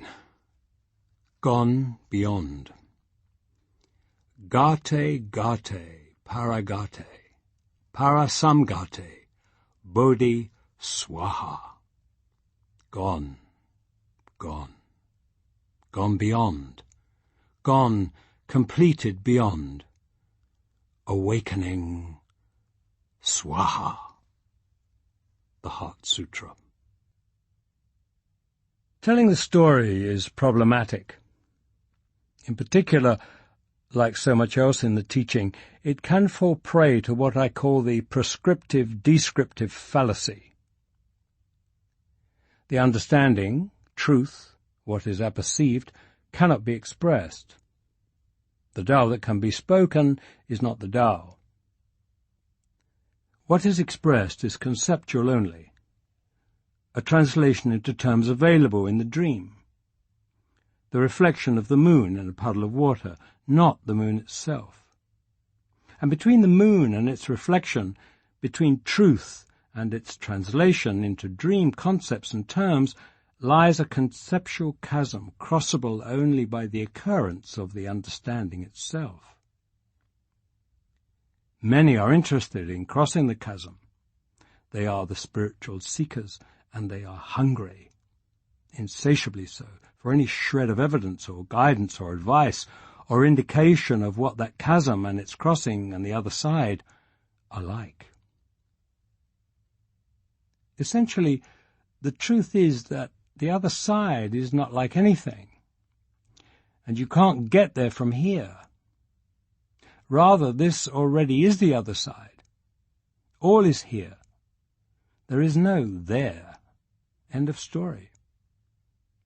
This is the true nature of things, always everywhere, right before your eyes. But who can see it? Once seen, it is obvious that beyond is this, here. But say that to an ardent seeker, and you are likely to get a groan of frustration. There is a recurring archetypal image that appears often in dreams and myths, in fantasy and science fiction stories. A traveller arrives at a great wall. After much searching, he finds a door, a gate in the wall. When he opens the gate and steps through, he finds himself in a world, a universe, which is different from the one he came from, but somehow familiar. The same universe, but somehow very different. When he turns round to look back through the gate at the place he came from, he sees that not only is there no gate, there is no wall. Not only is there no going back, but he has not come from anywhere. Thus it is with awakening. There is no wall, no separation between a here and a there. In a sense, there has been a going beyond, yet that beyond is not other than here already. This is the gateless gate, and I has always been here. Where else? Nevertheless, seekers are a persistent lot, driven or drawn by a force they do not understand. And those who they know or believe, or at least suspect to have gone, completed beyond, are watched and examined and plied with questions and even imitated in the hope that some of what they seek might wear off. But despite long tradition, the understanding is not a contact high, nor is it known to be contagious. Whatever can be learned by observation of or contact with a known sage, or from direct answers to questions posed, is descriptive only. An attempt, however apparently feeble or skillful, to translate the inexpressible into terms available in the dream. The story, the description of how the understanding occurred in a certain body-mind organism, and descriptions of the ongoing experiencing in that body-mind organism are only that. Descriptions, and cannot be taken as prescriptions of how another body-mind organism might get there from here. But of course, they usually are taken as prescriptive. That's how you get religion out of spiritual experience, how you get teaching about various practices, various paths, yogas, mantras, diets, advice on ways of thinking, ways of acting, the 4 applications, the 5 precepts, the 6 powers, the 7 virtues, the 8 impediments, the 9 stages, the 10 commandments. One in whom awakening has occurred is observed to have no attachment to the outcome of actions. So this is taught as a prescription. You must work hard to somehow no longer be attached to outcome. One in whom the understanding has happened is seen to sit quietly in deep stillness and silence for periods of time, and when asked what he is thinking, replies that there is no thought. So it is taught that you should try to sit quietly and have no thoughts. The teacher lives a celibate life, alone. So the students become renunciates. Their teacher is married, so the disciples go out and get married. Teacher eats meat, or does not eat meat, and the devotees follow suit. Nisargadatta Maharaj smoked cigarettes, and a startling number of his followers took up smoking. But what is happening in the awakened is happening spontaneously, without trying, either as a consequence of the natural programming and conditioning of that body-mind, in which case it has nothing whatever to do with awakening, or as a spontaneous outcome, a natural side effect of awakening in that particular body-mind organism. There is no one to try. This is what I mean by saying it comes naturally from the other side, and cannot in any way be achieved by working at it from this side. This is another miserable metaphor, and of course there is no this side and other side. But can you see what is trying to be said? If awakening, the understanding, is to happen, it will happen. But I absolutely assure you it will not happen as a result of a dream character performing some practice. A practice may happen, awakening may happen, but there is not a linear causal relationship between the two. Put another way, when you are asleep and dreaming, what does a character in your dream do to cause that character to wake up? It is the dreamer, not the character, who wakes up. And waking up happens when it happens, for reasons well and thoroughly outside the control of any of the characters in the dream, including the character which in the dream you think is you. Gathering stories about awakening can serve as a huge impediment, keeping the seeker running in circles. I have had sincere seekers at Ramesh's morning talks in Bombay, when they heard some of my story, come and ask me how to book a trip to the Amazon jungle and how to gain access to the tribe I was staying with. This is crazy. Forget it. It will not happen that way to you. 2 illustrations. One, a Zen saying, hence rather brief. Once a master has used the ladder to climb to the top of the wall, that ladder is thrown away forever and never used again.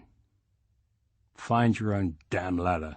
Better yet, know that it will find you, that it already has, that your feet are already on the rungs. The other, a rabbinical tale, hence somewhat more verbose. A woman came to the rabbi complaining that she could not conceive a child, and asking for the rabbi's advice and help. "Ah," said the rabbi, "that is difficult, but you know it was the same for my mother. For many years she could not conceive. So she went to see the great rabbi, the Baal Shem Tov. He asked her only this: what are you willing to give, and what are you willing to do?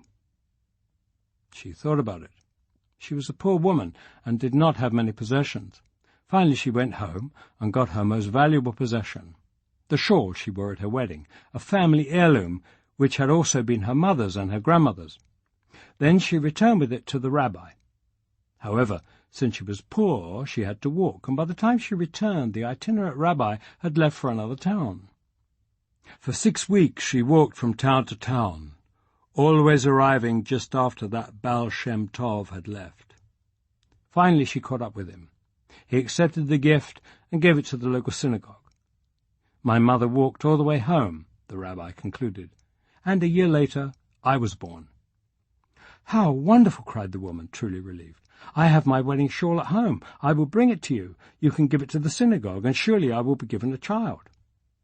"Ah," said the rabbi, shaking his head sadly, "unfortunately that will not work.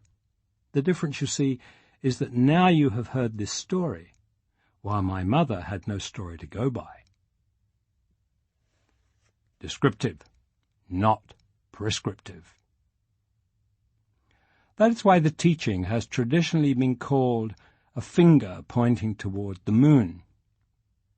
Take your dog outside some evening, say, "Hey, look," and point dramatically at the moon. Your dog will most likely stare expectantly at your finger. It shows great devotion and is quite endearing, but demonstrates a basic lack of understanding of any ability to see beyond. Fixating on the story or elements of the teaching or practices or a guru or teacher or spiritual experiences is staring at the finger, unable to realize that these are only pointers. None of these things have any importance in themselves. Look past these, beyond them to what is being pointed toward. Once this is understood, descriptions and stories can perhaps be useful, or at least interesting, as pointers. There have always been texts, sutras, stories of the ancient masters and how it was that the understanding occurred in the case of the Buddha, or Huineng, or Shankara, or Ramana Maharshi. And there is no reason that the telling of these stories should stop there. As Suzanne Siegel introduces her own account, Collision with the Infinite, the story that follows is my contribution to the modern version of the ancient texts. Yet ultimately, in Ramana Maharshi's summation, there is neither creation nor destruction, neither destiny nor free will, neither path nor achievement. This is the final truth. There really are no stories, as there is nothing happening here. Stories are only what the dream characters tell to themselves and to each other over and over, and in so doing keep the dream going. As my friend Koshin would say with great irony, "It's something to do until Jesus comes." The storytelling is the dreaming, and the dreaming is desire. The desire to be. And more than that, the desire to be someone. Someone separate, someone special, someone with his or her own story.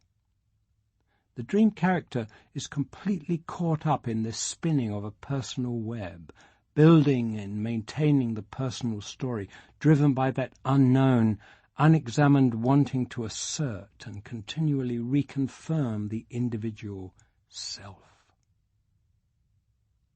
Awakening does not occur while pursuing a story, a desire fueling desire, need fueling want, all of it constantly strengthening the sense of a separate self that does not exist. Awakening occurs when this desiring is irrevocably seen to be misguided, seen to be futile. Then the storytelling stops. Then the story stops. That is the going beyond.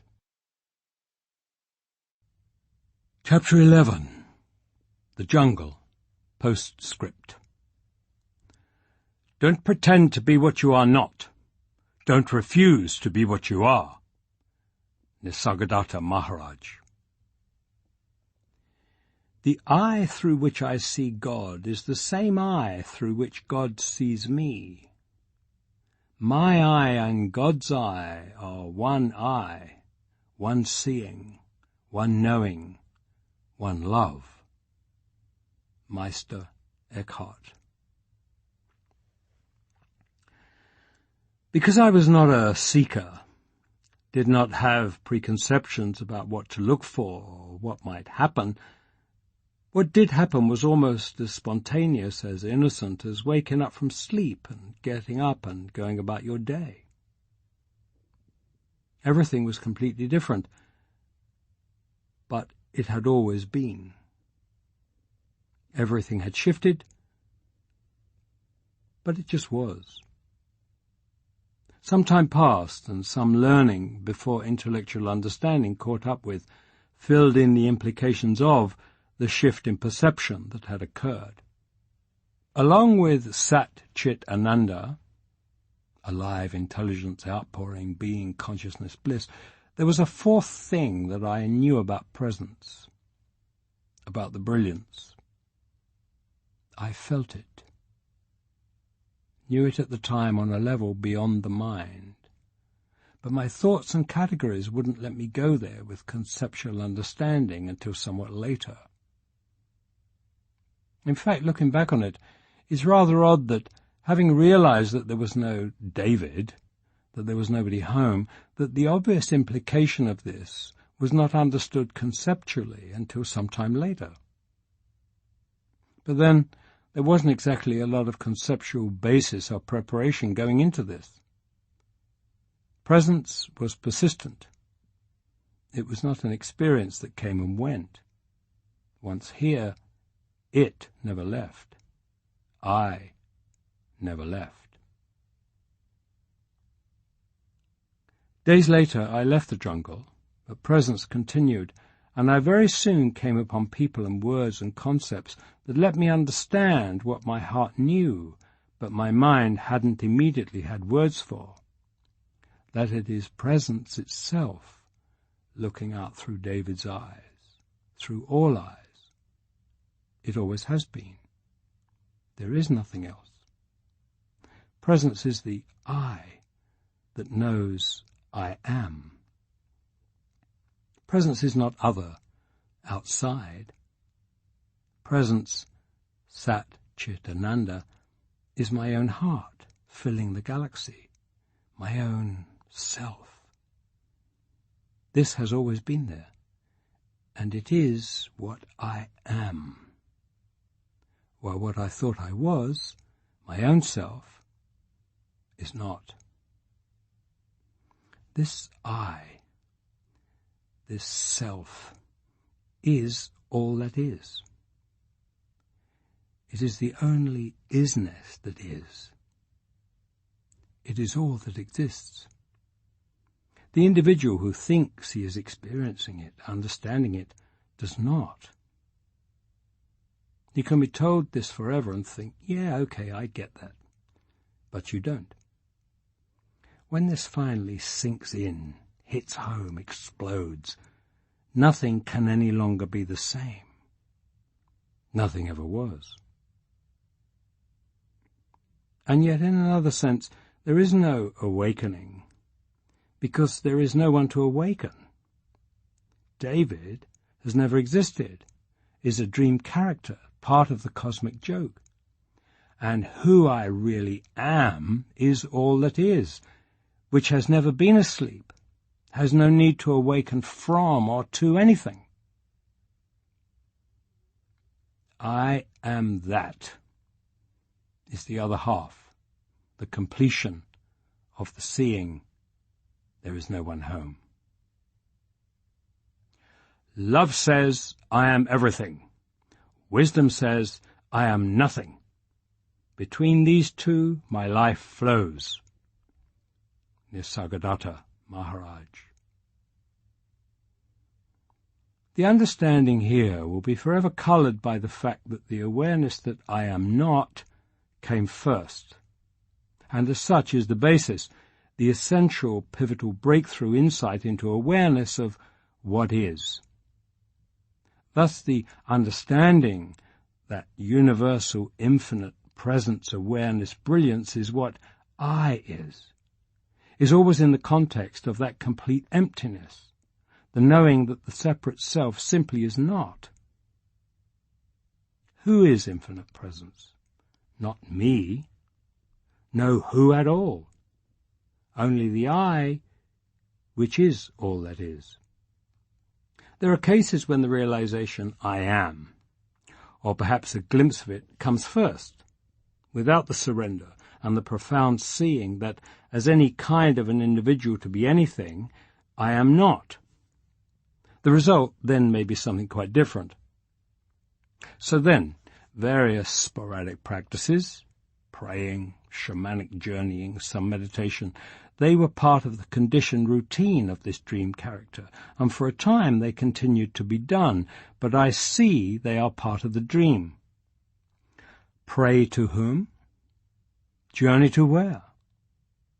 There is no other, no two. These become gateways to where I already am. Sat Chit Ananda. I am that. There is no place to go, nothing to do. All is awareness, around and through and as us. This life is lived in and around and through this mind-body thing, but not by a me. Spiritual practices and efforts, once motivated by a sense of separation or a need to connect or a need for meaning or purpose, fall away and cease naturally, with no intent or effort to stop them or continue them. They simply do not arise. What happens spontaneously. Sometimes, quite often, there is sitting quietly in stillness, in the brilliance, in profound peace. But this can hardly be called praying or meditating. It is no thing. It is emptiness. It is being. It is consciousness. It is bliss. Life is, quite suddenly, marvelously, utterly simple. Ego, the sense of an individual self and all its misperceptions, is seen as itself a mistaken perception, as having never existed. The dream character goes on being the dream character, brushes its teeth, trims its beard, still likes the same foods, still has poor social skills, and finds many things that are said and done confusing or disorientating, as it always did. But the character has been gutted, hollowed. It used to take itself seriously, think it was someone. Now when it looks within, it knows there is nobody home. The character is a sham. Only the deep sense, I am, remains, and this is known not to belong to the character, but to presence, which is always everywhere, perfect brilliance. Like the electric fan which keeps running after the plug is pulled.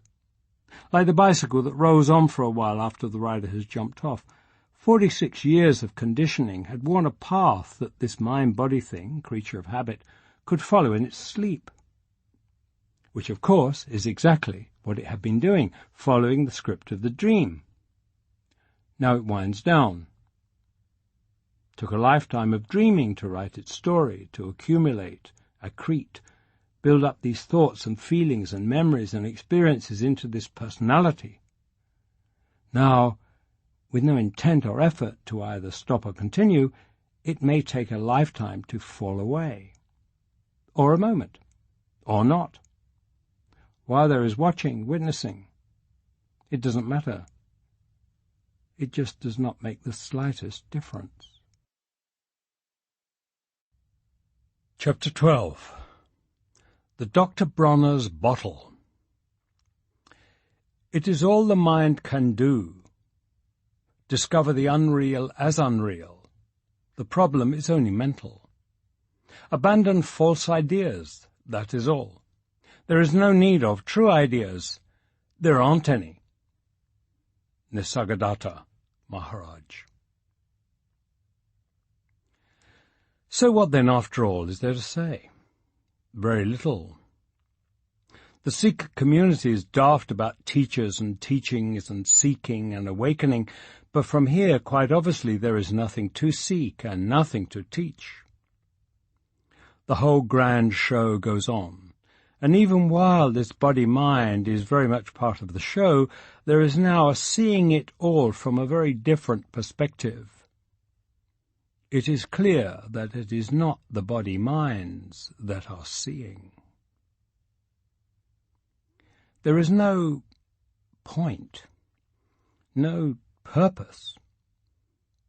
Dream characters, characters in a movie, in this soap opera, spend their lives in anguish trying to discover their purpose, take themselves so seriously.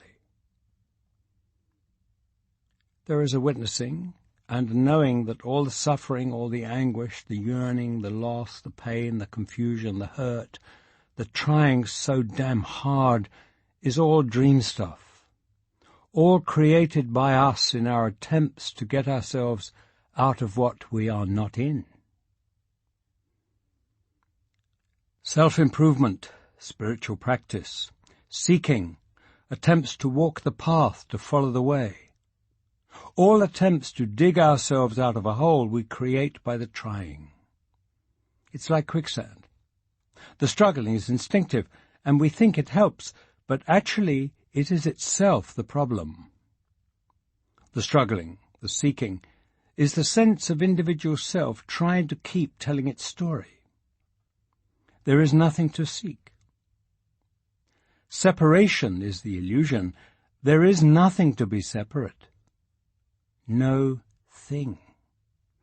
There is only one, not two, and that is. All else is not. And that, not two that is what is I, here.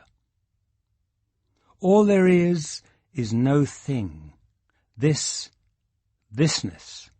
this I-ness, which I is, which is all that is. I trust I make myself obscure. It's really not the intention, but do you see why I prefer to go about my work and not talk about this much? Why so much of what everyone is involved in makes so little sense? Why it is so difficult even to understand questions and sometimes impossible to answer them? Everybody's running around everywhere thinking they actually exist. It's the silliest damn thing that's ever been seen. And anything that I can say all comes out gibberish ranting. Sounds like reading the label on the bottle of Dr. Bronner's soap that you can find in health food stores. All one, eternally one. All one or none. Exceptions, eternally, absolute none. And so on, ad infinitum. It's great stuff, but does anyone take it seriously? The man's raving. There is a very beautiful phrase in the Islamic call to prayer that sums up and expresses this as best as can be done. La ilaha illallahu. Since the root of the name for God, Allah, is the same as the word for what is, the phrase can be translated any number of ways, all of them correct. There is no God but God. There is no reality but God. There is nothing which is not God. What is God. All there is what is. Great stuff. But does anyone really understand? As there is no purpose, so also it is obvious that you, me, all of us are not doing anything. Nevertheless, the sense is that it is somehow right that we appear to be here. After all, consciousness is dreaming this, with all the beauty and pain and wonder, so how can it be other than right and beautiful? It's so funny, and nobody gets it. When I say it doesn't matter and there is no purpose, some people get angry. Well then, what's the point of being here? Why get up in the morning? Well, in fact, the experience is that it is all more beautiful and more clear and more simple and enjoyable, even the hard parts, than it ever was before this seeing. Yes, even the chaos and violence and insanity in life. Feeling love and compassion and sadness or anger or revulsion are all so much more clearly felt and deeply experienced without the involvement as to what this might mean or what might result. And yet they also pass more quickly, without a sense of importance or apparent attachment. This awakening doesn't mean that you can't feel desire, hurt, pain, joy, happiness, suffering, or sorrow. You can still feel all of those. They just don't convince you. Ken Wilber. There seems to be an idea among seekers that after awakening, life presents you with a different set of experiences, and in particular that the experience of emotions flattens out or goes away. But that's not true. A visual aid that comes to mind to describe this is a graph with a scale going from 0 on the bottom to 10 on the top.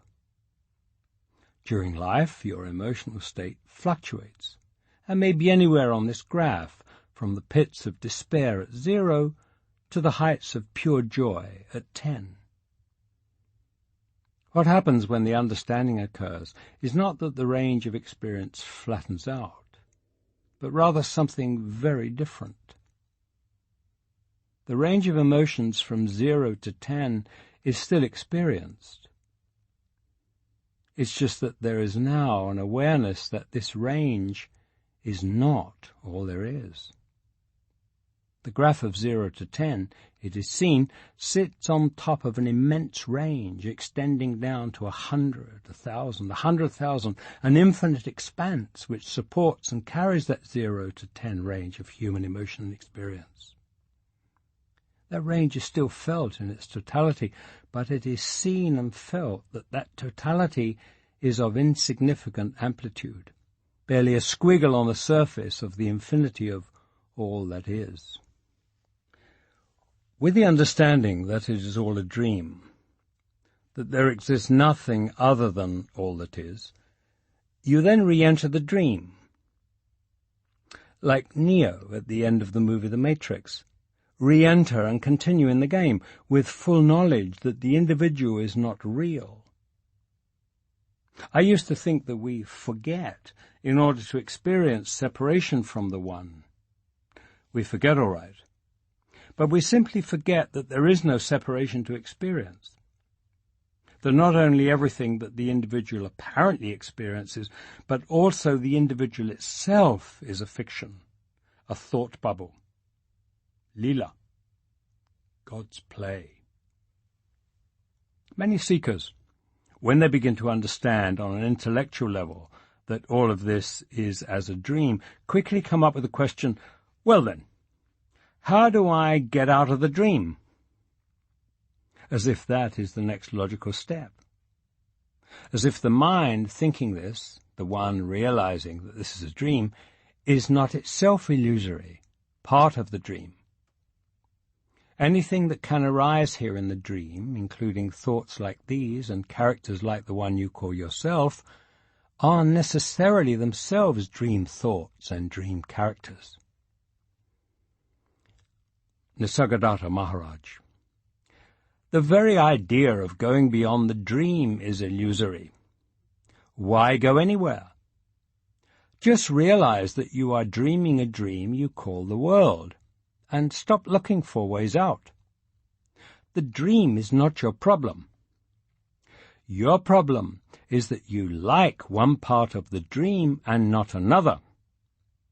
When you have seen the dream as a dream, you have done all that needs to be done. But just because these minds, here in the dream, are conditioned to think in terms of dualism, does not mean they are not capable of thinking otherwise. Just that it is a very unusual and sometimes awkward transition requiring much stretching of boundaries. It is interesting that most Advaitic teachers do not talk of the One. The word Advaita means not two. and that is the phrase that is used. To say God and creation, or unmanifest source and the manifestation, or what is and the dream are not two, seems at first a little awkward. But it is used this way to address a certain maddening confusion that can arise, in which oneness can be taken to represent the dualistic opposite of separation. In phenomenon, the manifestation, one half of a dualistic pair, cannot exist without the other. So in that sense, one can think that there has to be separation in order for there to be oneness. But beyond dualism, in unitative consciousness, unity and separation are not two. Consciousness and the manifestation are not two. There is only unity. Separation has never existed. Our minds have also been trained to think in terms of causation. The watch implies a watchmaker. However, there is that consistent thread of the perennial teaching in which this is seen as an unnecessary and unjustified leap. The dream does not necessarily imply a dreamer. A Buddhist text says, "No doer is there who does the deed." And there is a phrase in Taoism in which the Tao is described as the web that has no weaver. This is actually the key. The idea that there is witnessing but no entity of any kind to be a witnesser is incomprehensible to our minds as they have been trained. However, that does not mean that this understanding is impossible. If that shift happens, and it is understood at the deepest possible level that there is no individual doing, thinking, experiencing anything, then nothing else need be understood. Nothing else need be done. Realizing always that these are concepts only, and not the truth. Concepts don't matter. Experiences, even experiences of awakening, don't matter. Because all concepts and all experiences are dream stuff. All that matters is the understanding, as Nisargadatta said. The understanding is all. Because the understanding is the single point at which what is not the dream, intersects what is not. What is the dream? The funny thing is, you can't get there from here. Or at least, don't ask me. I was blindsided, hijacked, shanghaied in the jungle, and even then I didn't get there. I was taken here, where I have always been. There is no there. There is only here. Wei Wu Wei writes that there is no path to follow because all paths lead from here to there, and thus lead away from all that is, from the only place there is to be, from home. There is no path that leads from here to here. Which is why no practice or study or devotion or learning or work or anything you can do on a path will ever get you there. You are already here. In traditional Advaita, Jnana Yoga follows the questions, who am I? Or perhaps, who am I not? Who is experiencing? Who's the dreamer? And rather than asking them rhetorically, follows them as a mantra, insistently, persistently, to where they lead. Many teachers say that these are precisely the questions which, if followed persistently, can get you there. Maybe. But don't ask me. In my case, there is a pure, clear, deep simplicity to it all. In satsang, on the path of Jnana Yoga, the idea is to incessantly ask questions, to back your mind into some kind of corner where it will finally be forced beyond itself. I've tried it. during the time when I was learning how to think about what happened in the jungle, and I've tried to take it seriously, but from this perspective it's nonsense. There are no questions that are not immediately answered by the realization that question, all questions, are empty thoughts. There is no individual understanding this or questioning that. Life appears to happen, thoughts, feelings, actions, experiences. There is no individual doing anything, thinking anything, experience anything. Once this is seen, questions just don't hold up. All there is presence. And I am that. You had a question? The Dr. Bronner's bottle again. It's really pretty funny. You can get caught up in this and make a lifetime out of it. Path, no path. Questions, no questions. Enlightenment, no enlightenment. And it will still all be nothing. Nonsense. All there is now is for life, the dream, the illusion, to continue to happen while it continues to happen. For enjoyment and appreciation and gratitude to happen. To be in openness in Sat Chit Ananda, to the love, compassion, gratitude outpouring. To rave with Dr. Bronner and Rumi. To know deeply that everything simply is, and that the I, which knows this is not me, which is not, it is all that is. Chapter 13. Deliverance. Whoever discovers the true meaning of these sayings will never die. Let the seeker not stop seeking until he finds. And when he finds, he will be greatly troubled. And after he has been troubled, he will be astonished. And he will reign over the all. Jesus of Nazareth. The Gospel of Thomas. It's appallingly hard to describe or explain this no thing, which after all is why it's called ineffable. Basically, either there is seeing or there isn't. Either the veil is dropped or it isn't. Just being a mystic or a yogi or a shaman, of course, means little. More dream roles for more dream characters. As long as there is anyone here to understand, there is not understanding. As long as there is anyone here to awaken, there is not awakening. The message of the sutras and the shamans is the same.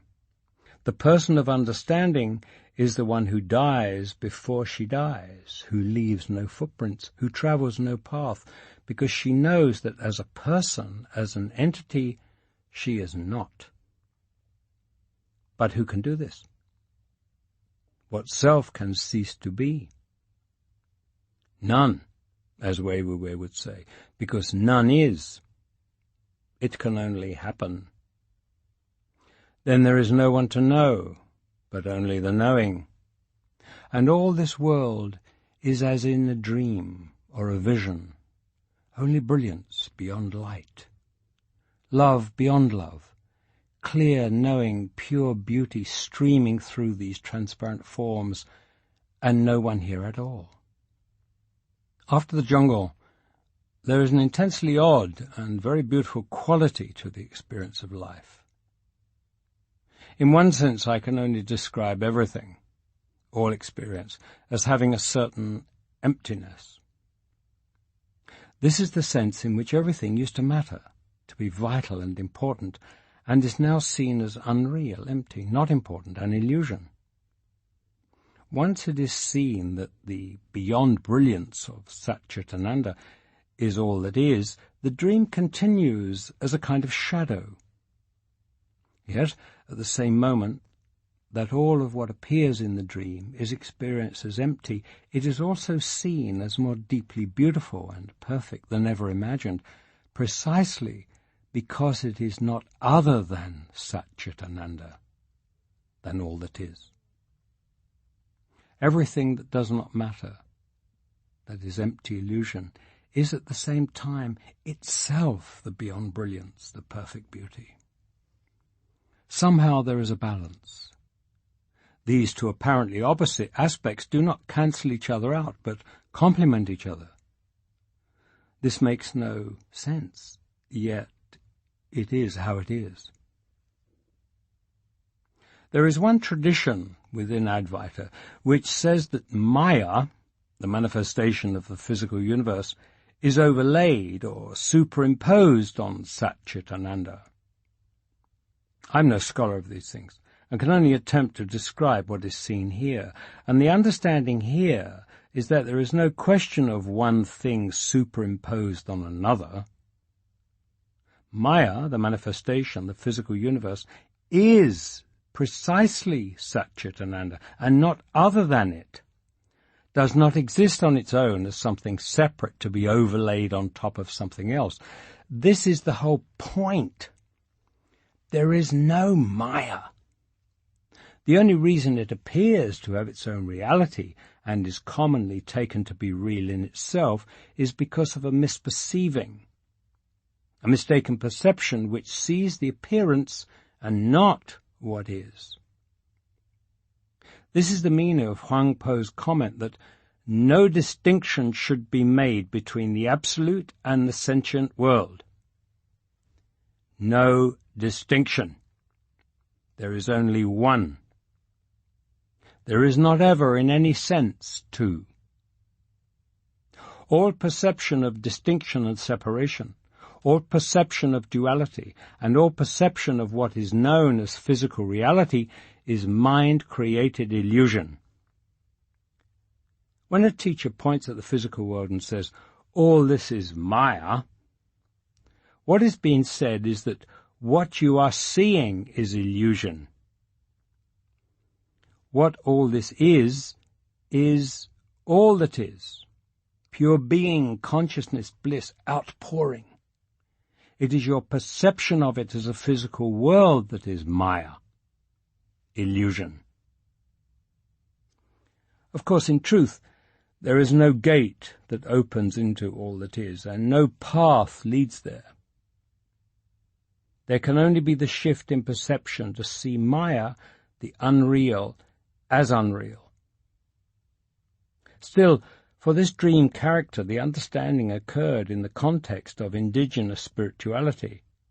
And so what is known in the dream as shamanism, in this case, turns out to have been the pathless path to the gateless gate that swung open to reveal what was hidden, never on the other side. Like any other form of religion or spiritual practice on the planet, shamanism is mostly nonsense, something for the dream characters to do to try to make sense out of it all and to comfort themselves while the dream lasts. All that trying and all the trappings of shamanic practice exploded, dissolved in the light of presence of all that is. Yet there are very few, even in shamanism, who also know and have seen that it is only a dream, and that nothing matters, and that all there is awareness, and that they are not. And they go through the motions for others, or perhaps with the passage of time in the dream, they do so less and less until no more, and are seen as crazy fools. Who cares? For while it is known beyond doubt that there is a person, an individual, an entity, as David, even as spirit, I am not, does not exist, nor does any other, nevertheless it is equally obvious that as all that is, I am. The seeing that occurred in the jungle was and is self-validating in the sense that it is absolute and needs no confirmation. Everything is seen in its light. It relativizes everything, and is itself relativized by nothing. Nevertheless, in the dream character continues to function as such. And that dream character, that body-mind instrument, will be impacted by the occurrence of the understanding. It seems that in most cases the understanding comes after some period of seeking, and of coming to an intellectual understanding of the teachings of the perennial wisdom. And in such cases, there would likely be at least something of a recognition when it happened. In this case, however, there was very little of any perception in terms of being exposed to the basic concepts. In one way, this was a deep and beautiful grace and blessing. I have seen the intellectual comprehension of the concepts involved become itself a tremendous block to many spiritual seekers, and in this case I was spared that. The understanding happening naturally, spontaneously, and innocently. But in another sense, it made the impact greater. And without preparation, the body-mind was thrown into a kind of chaos. For this reason, I find Suzanne Segal's account quite poignant. There is a deep appreciation of what she went through. Although in a sense she had more preparation than in my case, having trained in transcendental meditation with Maharishi Mahesh Yogi, still it did not seem to have provided her with the necessary parameters to comprehend the awakening when it happened. Perhaps even more significantly, she was not provided with any meaningful support after it occurred, and spent the next 12 years with psychotherapists engaged in an all-out effort to pathologize the emptiness of personal self in an effort to get rid of it. In my case, the shamanic context could not itself provide an adequate system of ideas and experience in which to ground and comprehend and express what had happened. I knew that there was nobody home, that there was not and never had been a David, that what I had always thought of as myself was a fiction. I also knew that brilliant presence was all, outpouring. This was beautiful and perfect, but at the same time it produced what at the time I called a severe disconnect, a sense of discontinuity, not only from any sense of personal past or history or beliefs or purpose, but also a total disconnect from what was apparently the experience of every other being on the planet, as far as I knew. Within our social and cultural context, the possibility that there had been some kind of psychotic dissociative break and that the David thing had gone quite insane seemed a very plausible explanation. And so what followed was once again miraculous unearned grace. As a result of the unconventional way in which the understanding occurred in this case, there was not the discovering of the relationship with a guru in the traditional way, yet there is something perhaps similar as this unfolds. Simply being, resting in this brilliance, letting this tremendous grace take hold, clearing, opening into this peace that passes understanding. Almost everyone I've heard of for whom this nameless thing appears to have been genuine seems to have gone into a long gestation period. Robert Adams, Tony Parsons, Suzanne Segal, Douglas Harding, and others, even Ramana Maharshi, 10, 12, 20 years before any coming out. In the Zen tradition, when a student monk comes to awakening, he stays on in the role of student for another 10 years of stabilizing. Even Huineng, the sixth Zen patriarch, went and hid in the mountains for 15 years after it happened. Makes sense here. Jed McKenna calls it a damn peculiar 10 years, and I'd have to agree. It simply takes a while for the body-mind organism to adjust. Everything that people think is important and makes sense is seen to be completely absurd, meaningless. And what people don't even see is perfect, beautiful, complete, needs no words.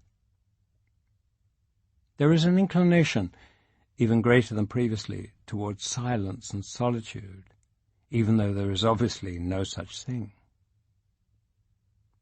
Huineng says that while the understanding is sudden, what he calls deliverance is gradual indeed. Near as I can figure, the mind-body thing is impacted by the happening of the understanding, and that can take some adjustment. How can it be otherwise? In some cases, perhaps the transition can be smooth. If, for example, you live in a culture and a time in which you are saturated in the basic elements of the teaching all your life, the period of adjustment in the body-mind organism may be very mild. Clearly, in my case, it was different, almost the complete opposite. After a lifetime of experiencing life as almost unbearably confusing and painful, of fighting against life and everything it brought, very different patterns and habits and ways of thinking were laid down in the conditioning. There was no background of the teaching to fall back on or refer to, and there was no community or other resources for support immediately after the happening. There is a tradition in Buddhism of something called pratyeka buddhi, solitary realization. It refers to awakening when it occurs outside of the usual transmission of teaching from master to disciple and without the usual background of preparation or support. In such a case, the road to deliverance might well be even more damn peculiar than otherwise. Perhaps Ramesh was thinking of something like this when he said to me, "So, the awakening can be of different kinds, yes. The experience you had was, as you said, no one home. There is truly no David, and that is truly when there is no identification. And because that happened in your case, you had a problem living your life. Therefore, yours is a unique case." When I came across Jesus' comment at the beginning of the Gospel of Thomas, it was the first time I'd found a teacher saying that after the finding of awakening, one can be greatly disturbed, greatly troubled. Depending on the conditioning of the body-mind in question, this may not always be the case, but it was the case here. This period of disturbance is itself deliverance, the rearranging of the patterning and conditioning of the life of the body-mind in the light of the new conditioning provided in the understanding. And underlying it all is the constant, total amazement of awareness as the all which never dies. But this all has to do with how the body-mind organism responds and adjusts to the varying ways in which the understanding occurs. It has always been quite clear that the understanding itself is ultimately complete and simple and total. Those who argue that there is gradual awakening, or awakening in stages or degrees, or even some process of deepening into it, seem to me to be missing something very essential and integral to the understanding itself. It is not something of space and time, and it cannot take up time or space. It is not an experience. It is not a process.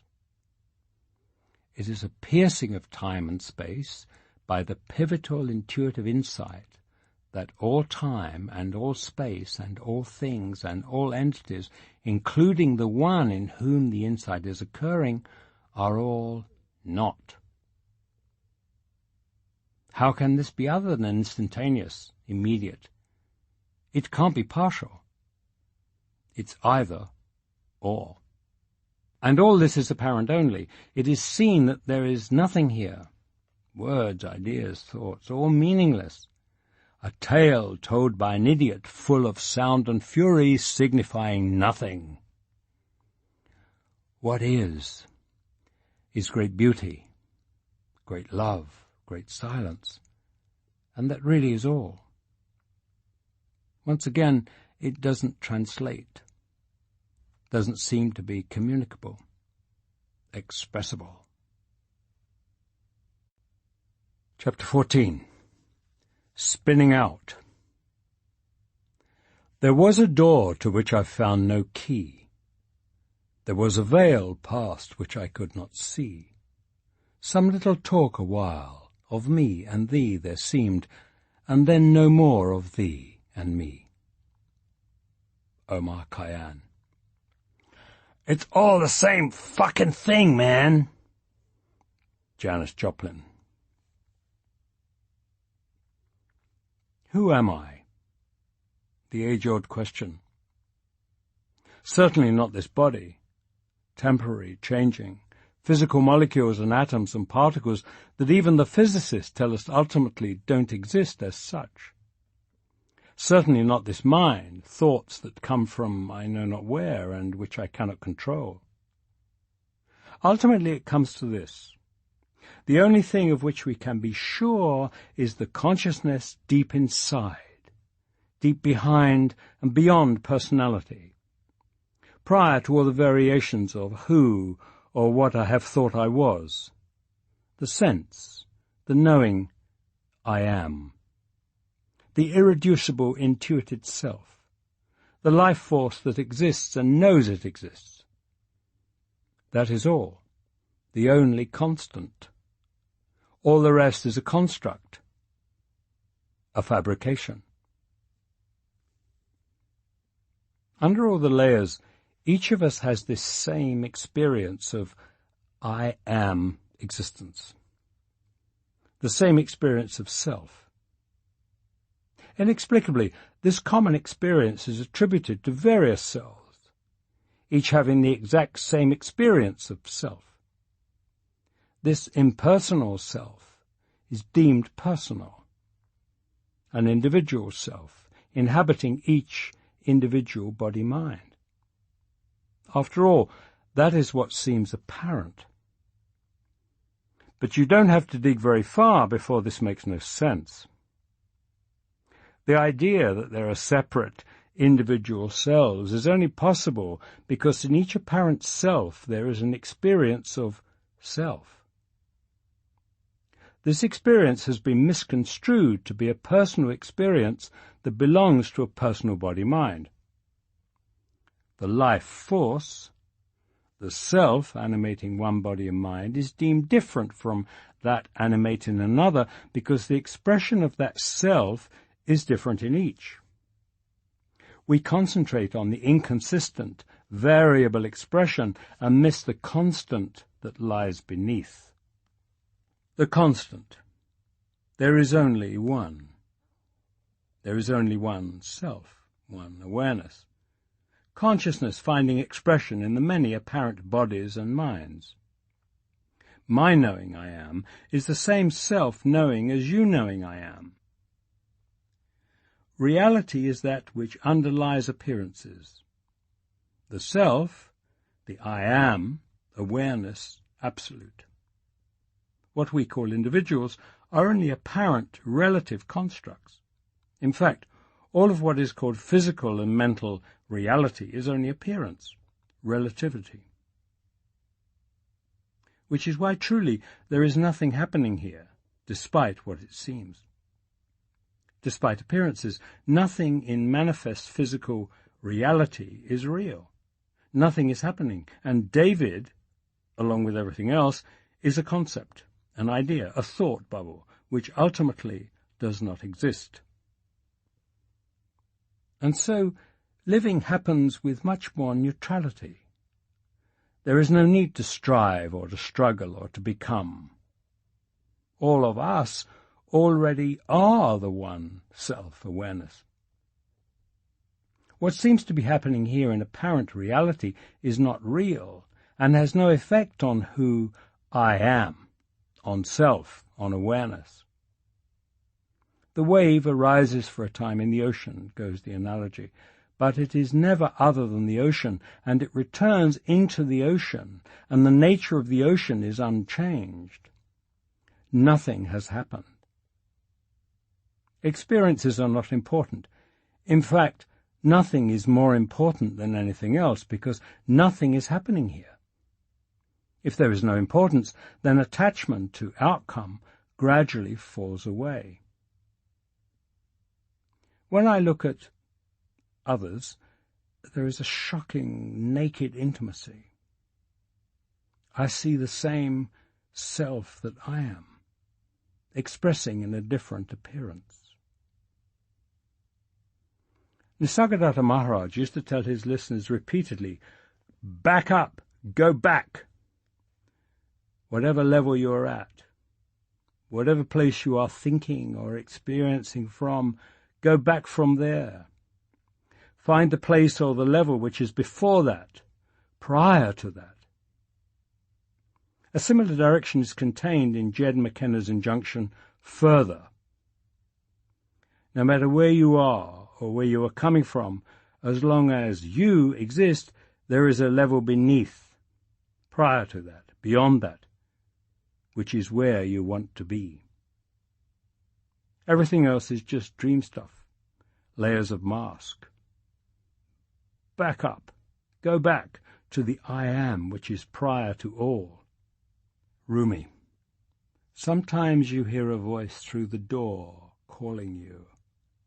As a fish out of water hears the surf's come back. This turn towards what you deeply love saves you. For a while after it happened, after the jungle, there was an acute awareness of transition, of an understanding having occurred as a leap, and a sense that this mind and body had yet to catch up. There seemed to be the weight and momentum not only of the life and history of this body-mind, but also that of a culture and a race having a belief that things are otherwise than what was now seen in the light of the understanding.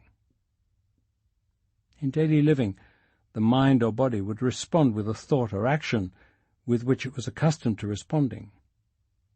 It was actually pretty amusing, keeping me entertained during that time, because there was no content, no supporting emotion or belief which had previously been there, and which originally gave rise to these thoughts and actions. They were empty. Somewhere I came across that analogy of the electric fan which continues to spin for a while after the plug has been pulled. Without the original support, it would seem that these habitual thoughts and actions would fall away, and to some extent this has proved true. Much of that momentum has wound down. On the other hand, to an amusing extent, the David thing continues to behave more or less like David. The organism will respond as it responds, according to the programming and conditioning. It's not a matter of any importance. After the realization occurs, it can appear from the outside as if nothing has changed, and it appears from the inside like nothing is the same. That too is an approximation and not true, but it's the gist. This is the meaning of the Zen saying, before awakening, chop wood, carry water. After awakening, chop wood, carry water. Chopping wood and carrying water are the normal, basic, necessary, everyday occupations in the simple agrarian society where this saying originated. The point is simply that things seem to carry on pretty much as before. Life goes on. Within, there is understanding of what is, where before there was the dream state. But from without, the organism continues its appointed rounds. Why not? There may be some changes in the organism's routine that those close to it might notice. A little more drawn to silence and solitude, perhaps.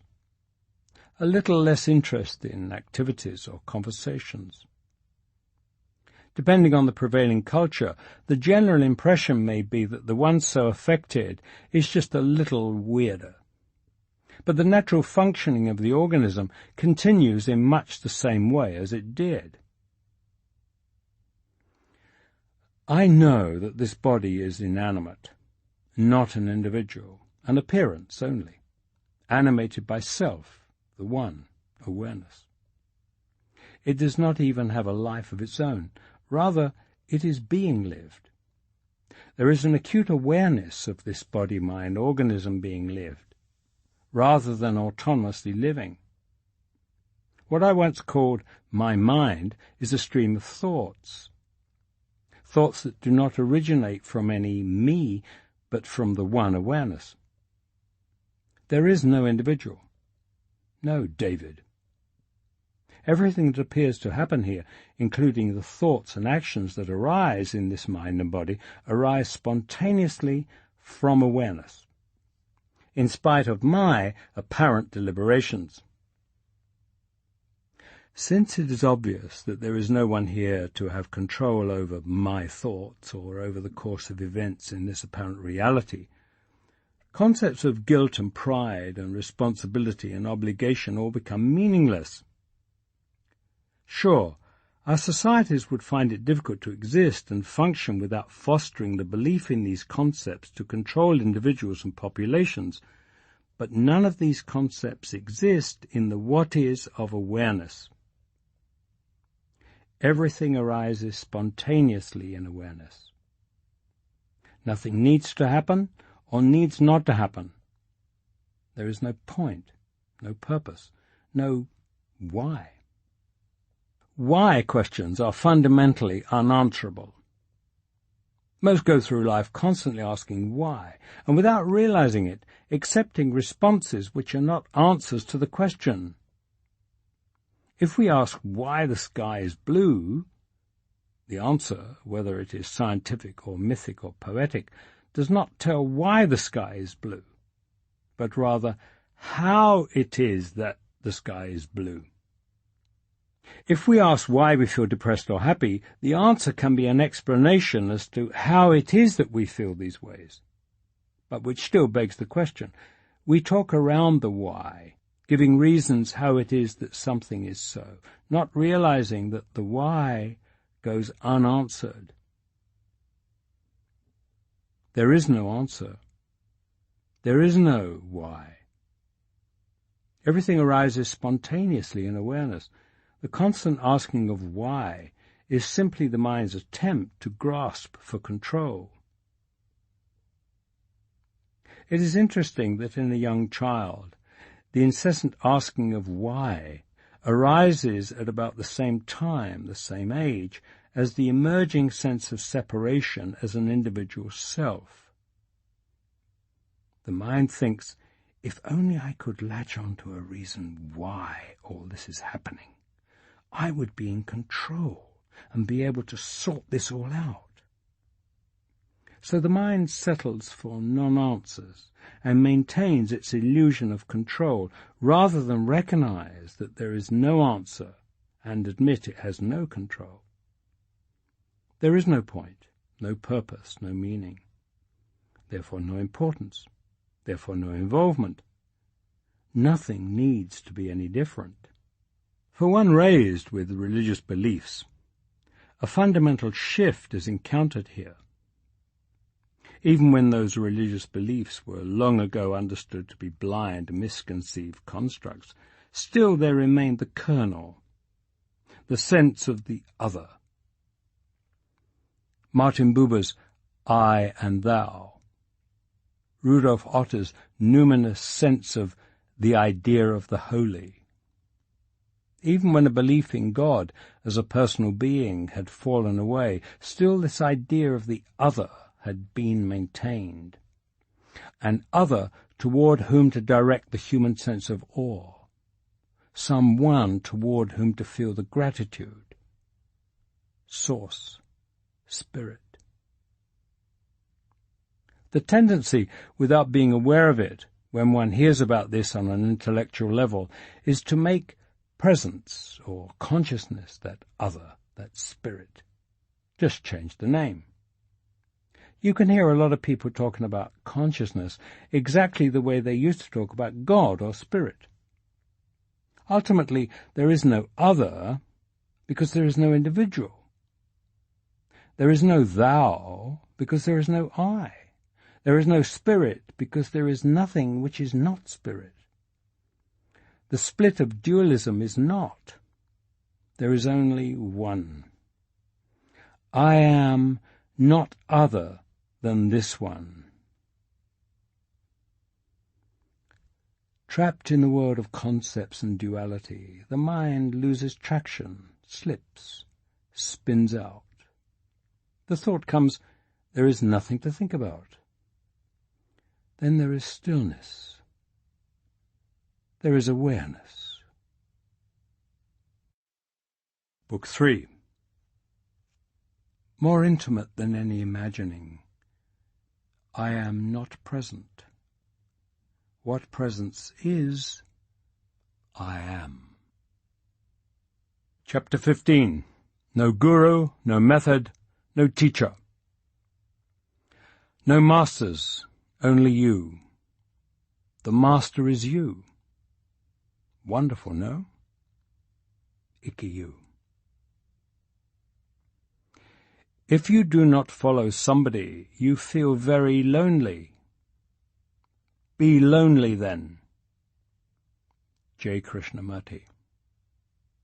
It has become obvious that none of this is what it once seemed. We are all dream characters in a dream. Source, spirit, God, goddesses, gods, or my true self, my higher self, or devas, angels, spirit guides, forces good or evil, or guru, Sadhguru, master, teacher. These are all concepts, human ideas, constructs, and as such, dream characters here with us in the dream. There is no separate God, just as there is no separate us. All these are projections. What there is this. All that is. This is not just another name for God. Not a being named God or Source or anything else outside of other than what is. In all reality, there are not two. There is only all that is. This. You, who you really are when you say, I am, and I, who I really am when I say I am, are the same I am. All that is. You, me, we, apparent individuals, all dream characters in the dream which I, all that is, dreams. There is no we, no me, no you. Even the dream is within all that is. That is who you really are, not the you think you are. In what I began to read after the jungle, and among the people I came across, much importance is made of this thing called awakening, or enlightenment. Although I have used the word awaken to express the moment of the shift in perception that occurred in the jungle, at times it seems that this is a misnomer, that the word in this context makes very little sense. There is a sense in which there is no awakening, no enlightenment, because there is no one to awaken. Who would this be? Who is awakened? Me, David? Of course not. David is a dream character, an idea, a fiction, not the dreamer, and therefore obviously cannot awaken. There is no David to do anything, including awaken. Or is it who I really am that has awakened? Presence, awareness, all that is? But of course awareness has never been asleep, has no need to awaken to anything. Awareness is always already all there is. Clearly then, there is no one to awaken. Awakening is only an analogy, a concept, a pointer. The Sikh community tends to take it literally, but like most analogies, it only takes you so far. What has happened is more like this.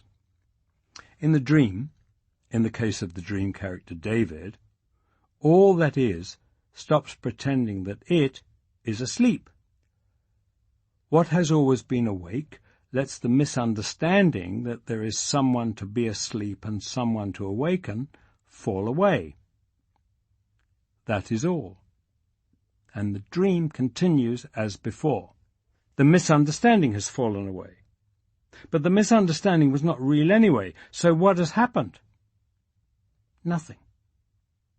The dream character David now knows he is only a dream, not real, knows it is all a dream. But even this dream character's knowing is part of the dream, part of the unfolding of the script of the dream for that dream character, and nothing has happened. The dream character goes on being the dream character. Nothing happens. precisely because what appears to be happening is not. And what is happening is what appears as no thing. Meanwhile, some of the dream characters I was brought into contact with in those months after returning from the jungle are evidently making careers out of this awakening enlightenment gig. I gradually came to realize that I had stumbled upon an extremely bizarre phenomenon of which I had been unaware. An entire enlightenment seeker subculture populated with all manner of teachers and teachings ranging from the profound to the utterly ridiculous. This is okay, of course. In fact, it's wonderful. It's part of the dream. And, on the ludicrous end of the spectrum, it makes for a lot of silliness. Dream characters who publicly profess that they have awakened to God consciousness and can now, for a fee, show other dream characters how they too can awaken. At best, highly dubious. At worst, blatant hucksterism. Much ranting about what level of awakening they have attained, about the second level of the first stage, or the third stage past the fourth level, where no one on the planet is at present, but they will be soon. Convoluted, artificial complexity, and foolish arrogance.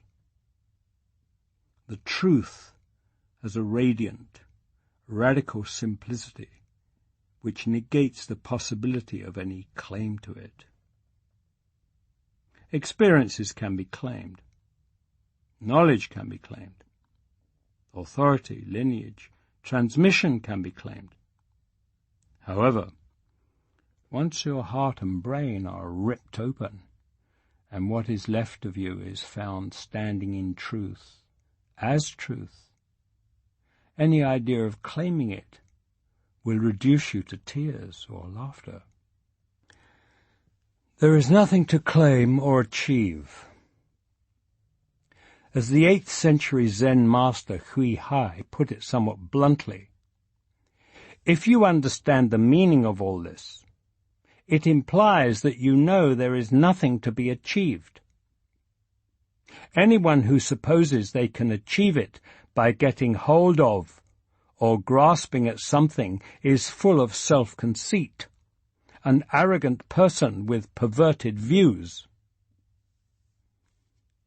But of course, if you're a dream character whose role in the dream is to make a career out of awakening, simplicity won't do.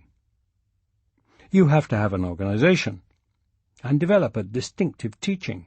You have to have a gaggle of followers and very publicly, and with much drama, work on getting yourself and selected disciples through all those many levels of advanced enlightenment, which, if there really was understanding that there is no you, and you aren't doing anything, there wouldn't be any bothering about, because there would be the knowing that these things don't exist. They're just constructs in the dream. But then, of course, you wouldn't be able to gain prestige or importance and make lots of money giving seminars, convincing people that they need their primary personality matrices modified.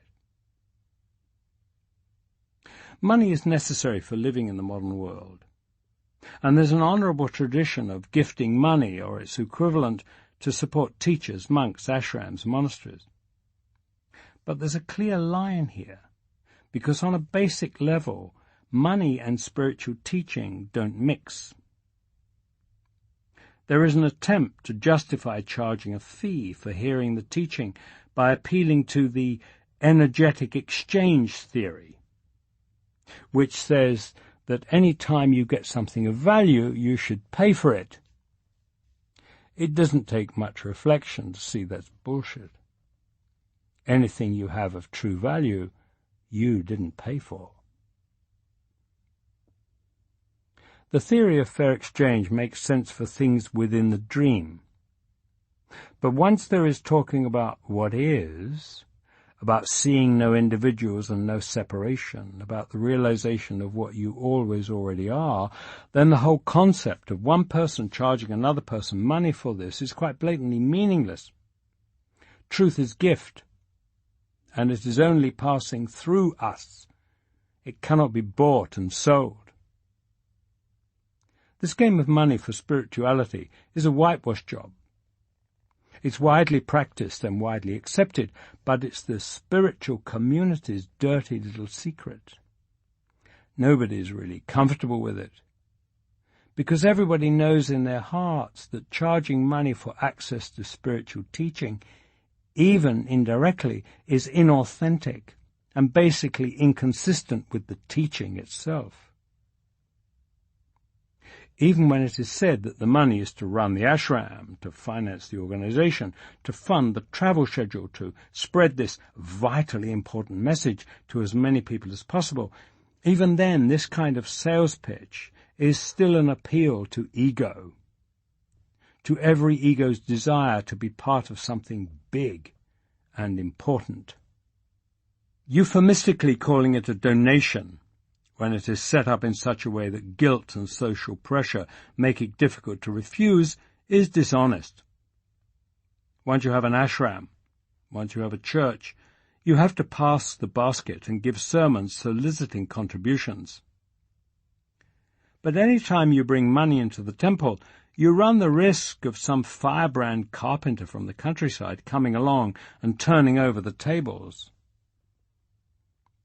The morning the old Zen and Advaita masters realized the self, they went back to chopping wood, carrying water. If someone wanted to talk with them, they talked, then went back to work. Where is it written that teachers can't work to support themselves, that they have to live off their followers? Who says there has to be an organization? Who says teachers have to rack up huge expenses traveling all over the world, giving lectures and seminars and satsang? What ego? What sense of individual self is behind this idea that the message of one teacher is so vital, so precious, that it needs to be heard full time by the whole world? The old Chinese Chan masters were named after whichever mountain they lived on. And if you wanted to hear the teaching, you went and found one of them. This tended to weed out the weekend warriors and limit the field to those who were ready to give up their lives to hear this. Be still.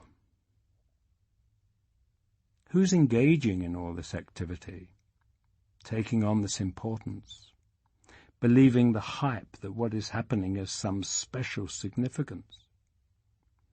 Who thinks it's important that great numbers of dream characters wake up and that it's your job to do it? What's with this Advaita televangelism crusade crap? Behind the New Age pleasantries, this messianic idea of being the anointed one, saving the world, is insidious. Stop. The teaching is universal, and there are many teachers, and they are always already where they need to be. In the understanding, it is known that the world doesn't need any special message from any special teacher. That's all being taken care of. The dream in consciousness is unfolding perfectly, and personality cults around popular and well-funded spiritual teachers are part of that unfolding, but not in the way they or their devotees might think. There's an amazing amount of this going on here in the dream. The blind leading the blind. Watching this nonsense, realizing they take it seriously, I can't help laughing because, of course, the question arises, who? Who cares? Who thinks it's important? Who is organizing? It's all concepts and doesn't exist. The only one who cares, who is keeping track, who gives importance to a role, is the thinking mind, the ego, the apparent individual who still thinks he or she is there to be awakened or to carry a message. And the incongruity between this and the subject matter is so huge that it just makes for terrific entertainment. It is yet another amazing grace that the first teachers of Advaita that I encountered turned out to be false teachers. Characters who believe they are awakened, but who have been misled and remain trapped in ego, and trapped also in the money and spiritual prestige game. An odd experience, and rather confusing at the time, because on the one hand they obviously knew a lot more than I did, having studied the teaching deeply for a long time, but on the other hand they didn't know anything at all about what they claimed. They used Ramesh's name, claiming he was their teacher and claiming lineage through him. But it is instructive to hear what Ramesh has to say about that. "No wonder you were a little confused for a while," he laughs. "They still think they are the ones doing it all." But I'm very grateful for the experience coming when it did, because it has led to a clear insight as to what the understanding is not. One of the most striking aspects of the experience was to witness the extent to which people, ardent seekers, want to believe that these teachers are the real thing and follow them, and obey what they say, and submit to their demands, even when it is harmful and exploitative and has nothing to do with the teaching. I began to realize that most people, most seekers, have no way of knowing whether a teacher is the real thing or not. Again, everything arises in the perfect unfolding of the dreaming consciousness. There is nothing wrong needing to be corrected. When a desperate seeker, just coming off a harrowing experience with some bogus, ego-driven, phony guru, asks why there are false teachers, the only possible answer is, so that exactly this can be experienced. This too is part of the overall functioning of totality. Even so, compassion is stirred. And I've got news for the enlightenment seekers out there. To an extent much greater than you would like to believe, these emperors and empresses have no clothes. If a teacher wants anything from you, demands anything from you, solicits anything from you, even if it is couched in the most spiritual terms of advancing your own awakening, then it is exceedingly likely that they have not awakened, that the understanding is not there. If they ask for money in any form, if they demand your loyalty, if they thrive on your adulation, if they suggest that having sex with them is part of the transmission or initiation, if they want your time or services or possession in exchange for what you are getting, if they insist that you live in a certain way or perform certain actions, if they want anything at all from you, I assure you that it is supremely unlikely that they are what they say they are, that they have what you are seeking, or that awakening has occurred. How can this be said so categorically? Simple. When there is understanding, none of these things matter. When the understanding is there, there is the knowing that this is not how things work. This is not how things work at all. When the understanding is there will not be concern about any of these things, because the understanding renders all these things forever irrelevant. Despite traditions that suggest the contrary, there will not even be caring whether anyone wakes up or not, whether anyone wants to listen or not. There is no one to care, no one for whom any of these things could be important. Money, sex, loyalty, services, possessions, these are elements in the dream. When they are necessary, they will be provided. If they are provided, they can be enjoyed. When they are not provided, that is okay too. A big fundraising to run a dramatic crusade to bring the message of personal enlightenment to the whole planet is all very exciting, but it has nothing to do with the impersonal awakening to the true nature of what is. If you need to create drama and excitement, stay asleep. In Wayne Lichterman's words, once realization happens, things get very ordinary. There is a stunningly beautiful simplicity to it all. You can say, awakening to the understanding that there is no one to awaken. There is no individual here doing anything. Consciousness is all there is, and you will have expressed the totality of the teaching. That's really all there is to this. All of this simply is. There is no individual, no seeker, no teacher, no purpose, no outcome. It all simply is. All that is presence. That's it. That's the whole shebang. Done, completed. Parasamgate. And the dream goes on. So, with this understanding, enjoy it. Get up, have breakfast, go to work. Do what seems right to do, knowing there is no you, and you aren't doing anything.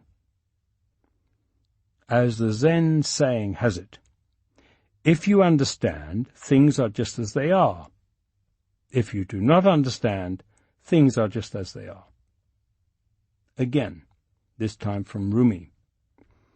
We rarely hear the inward music, but we're all dancing to it, nevertheless.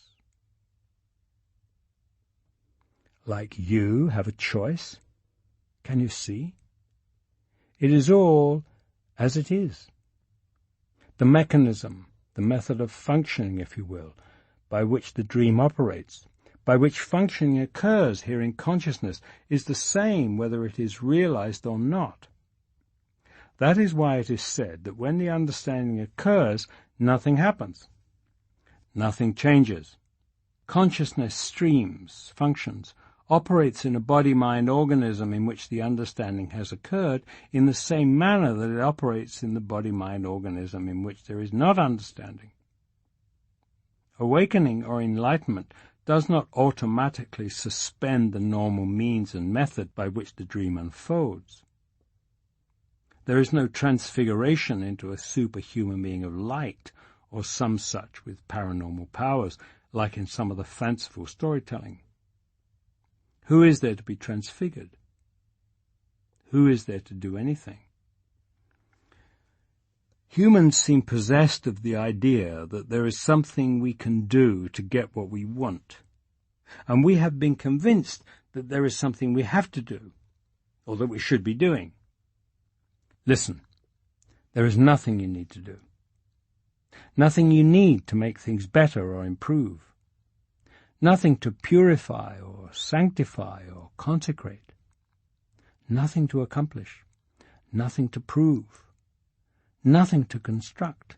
Nothing to deconstruct. Nothing to work at or to learn.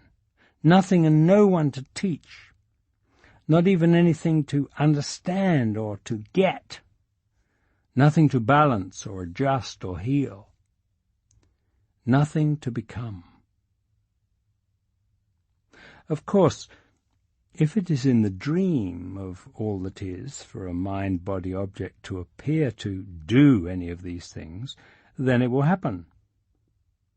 Something for the dream characters to do while the dream lasts. Students of the teaching often struggle to reconcile the idea of free will with that of determination, the idea that you are already all that is and there is nothing you can do to attain it, with admonitions to earnestness in self-inquiry, questioning, and investigation. But there is no conflict. The teaching of always already does not mean you must stop all efforts.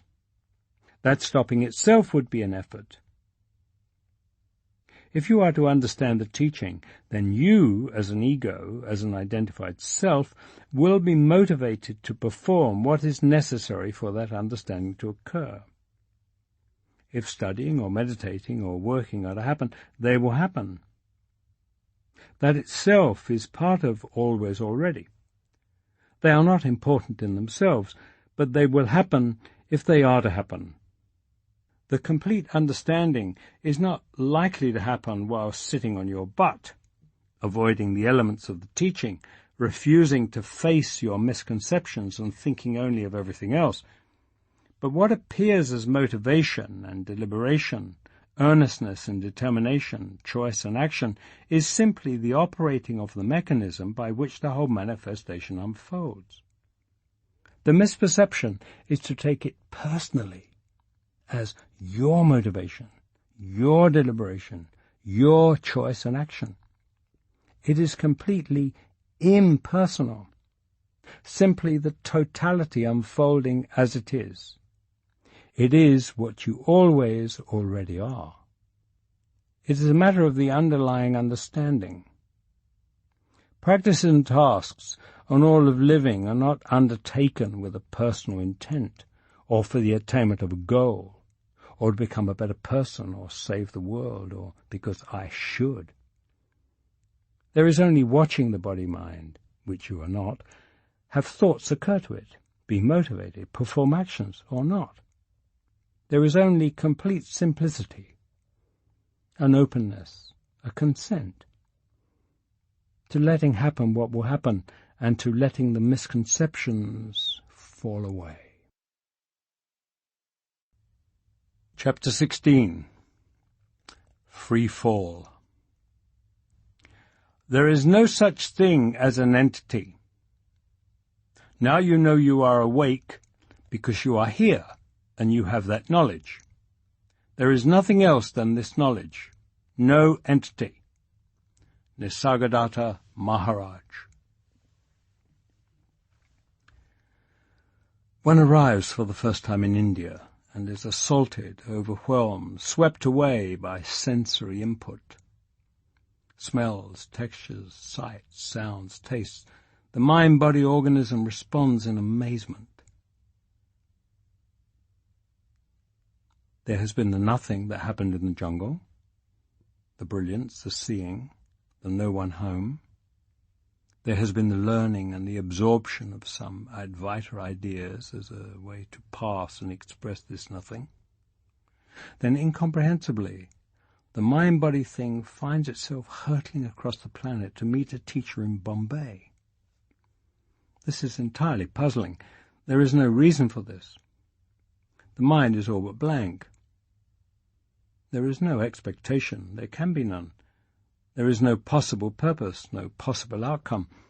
In fact, the David thing has no idea what the fuck is going on, and is astonished to find itself exhausted and jet-lagged in the tropical heat of a Bombay night, zigzagging through the crowded streets in a tiny ancient taxi, piloted by a nearly naked Hindu driver who speaks no English, a pink plastic figure of Ganesha, the elephant-headed god, swinging wildly from the mirror and headed, hopefully, toward downtown Bombay and a hotel room. That first night in India, there is a dream. I am very high up, in an airplane perhaps, looking down at the ground below. The ground is covered with large flat squares down there on the ground, reminiscent somewhat of flying over England or Ireland with the patchwork of square fields, but much simpler. Just flat squares of very muted colours, most of them simply grey. Someone next to me says, "Those squares look flat, two-dimensional, but actually they are big three-dimensional cubes. They have a height that we can't perceive from here." I look at her. She seems sincere enough, but there is something strange about the way she is insisting on this, like she is repeating something she has heard, but doesn't really know it for herself. And I say, "I know what you mean, because of perspective. From a distance things can seem flat. But that isn't the case here. In this case, those squares actually are just flat. If they had height, they would look different. You'd be able to tell." Somehow, I know this to be true, that the person next to me is subtly misperceiving, or adding embellishment that isn't there. But as I say it, I realize that this will just be a discussion, an argument. Even though I know it with certainty, there is no way to prove it one way or the other unless someone were to go down there, get closer, and see for sure. One would have to jump and fall all the way down there. And of course that would be impossible, foolish, out of the question, because falling from this height would mean certain death.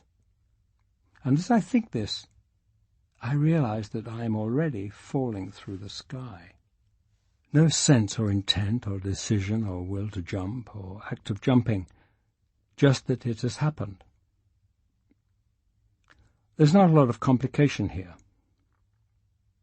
Dreams arise as part of the natural functioning of the mind-body, just as anything else arises. In a sleeping dream, feelings and sensations arise just as they do in the waking dream. The mind-body does not know the difference between the sleeping dream and the waking dream, and it does not like the idea of jumping out of an airplane. First, there is a moment of horror. There is thinking, my God, what has happened? I'm falling towards the earth. In a few moments I'm going to hit and go splat, and this whole life will be over. Panic, dread. Then a moment of denial and frantic activity. Wait, maybe there's something I've missed. Maybe there's a parachute strapped to my back. Maybe there's a body of water I can land in and somehow miraculously survive this. Then, still falling, the acceptance. So, this is how it's going to be. The moment has come. This body will in fact go splat and die. Since there's no way out, that's okay. Not such a bad way to go. I probably won't even feel it. The lights will just go out. And meanwhile, there is this last amazing experience, falling this great distance with no impedance, no protection, total free fall. Astonishingly beautiful, complete letting go. All of this in little more than an instant. The mind-body thing reacts to an unplanned jump out of an airplane in its predictable way according to its programming. It has its moment of fear, its moment of denial, its moment of acceptance. Then, unsupported, it goes quiet. In this dream too, as in the waking dream, the mind-body is a dream character. The dreamer is dreaming, and the dream continues. The air rushing around me as I drop, and detached and quite neutral, I see the squares on the ground speeding towards me and quite close now. It's perfectly amusing because it doesn't matter in the least, but I can't help noticing that what was intuited, sitting back there in the plane, was true. Even from this close, they are just flat squares, not cubes, with no height or depth. Then, in the very instant of hitting the ground, there is a change. At the moment I reach the level of the ground where the squares are, they transform. They had indeed been flat and mostly grey, only now, as if suddenly given life, instantly they morph into wondrous, unearthly, three-dimensional objects with subtle, gentle shapes and shading. And they are not just big cubes, as my companion in the plane has insisted so confidently. They are quite simple, nothing elaborate or grandiose, but nevertheless they are unimaginably, indescribably beautiful. And with this, right at what would be the moment of impact, when I would have lost consciousness, the dream simply ends. There is no shock, no jolt. There is deep, dreamless sleep. Later, the next morning when I wake up, the dream and its natural, abrupt ending is clear in memory. And there is a realization. Well, yes, of course. The only way to know is to jump. Jumping means certain death. Jumping has already happened. And this happening has no more significance or value than brushing one's teeth. There is no meaningful way to talk about it. There is no way to construct a sentence because there is no object and no doer and nothing done and no time frame. It just is. It would be nonsense and impossible to talk about this as if there were anything personal or significant or special about it. In a dream, everything is flat and grey, and an observer from that distance can only say things are flat, or try to pretend they are not. Or perhaps, like my companion in the plane, to repeat what has been heard, that some have said that things are not as they seem. But even then, there can only be an approximation. It is only with jumping and being annihilated that the true depth and beauty and wonder of what is can be seen and experienced and known. For a moment there is a sense, an awareness that the jumper has indeed died, and in the instant of that death has understood what otherwise cannot be, that too is a joke, because there never was a jumper. No one jumped. In the waking dream, as in the sleeping dream, jumping happened. The dancing happens. The dreaming happens. And the astonishing, breathtaking beauty is that all of this, dancing, dreaming, jumping, simply is. Chapter 17. Love. Love is an endless mystery, for it has nothing else to explain it. Tagore. Whisper words of wisdom, let it be. Lennon-McCartney. In the beginning of his book, The Final Truth, Ramesh writes, "The final truth cannot be accepted unless the mind is empty of the me, and the heart is full of love." And a few days ago in our conversation he told me, "David, do you want to know how to live life? Let it be. Let it happen. Everything that everyone is doing, let it happen. Be still. Do whatever you want, and don't bother about the world. Be still. Be still means don't think, you see. It's so simple." Past few days I've been sitting listening during the morning talks, and much of the time there is not even putting meaning to the words, listening intently, but not with the intellect. Just being here, in what I call presence, the one presence that I am, reflecting itself in itself, without a mirror. Ramesh talks about the understanding, but this has nothing to do with the mind comprehending anything.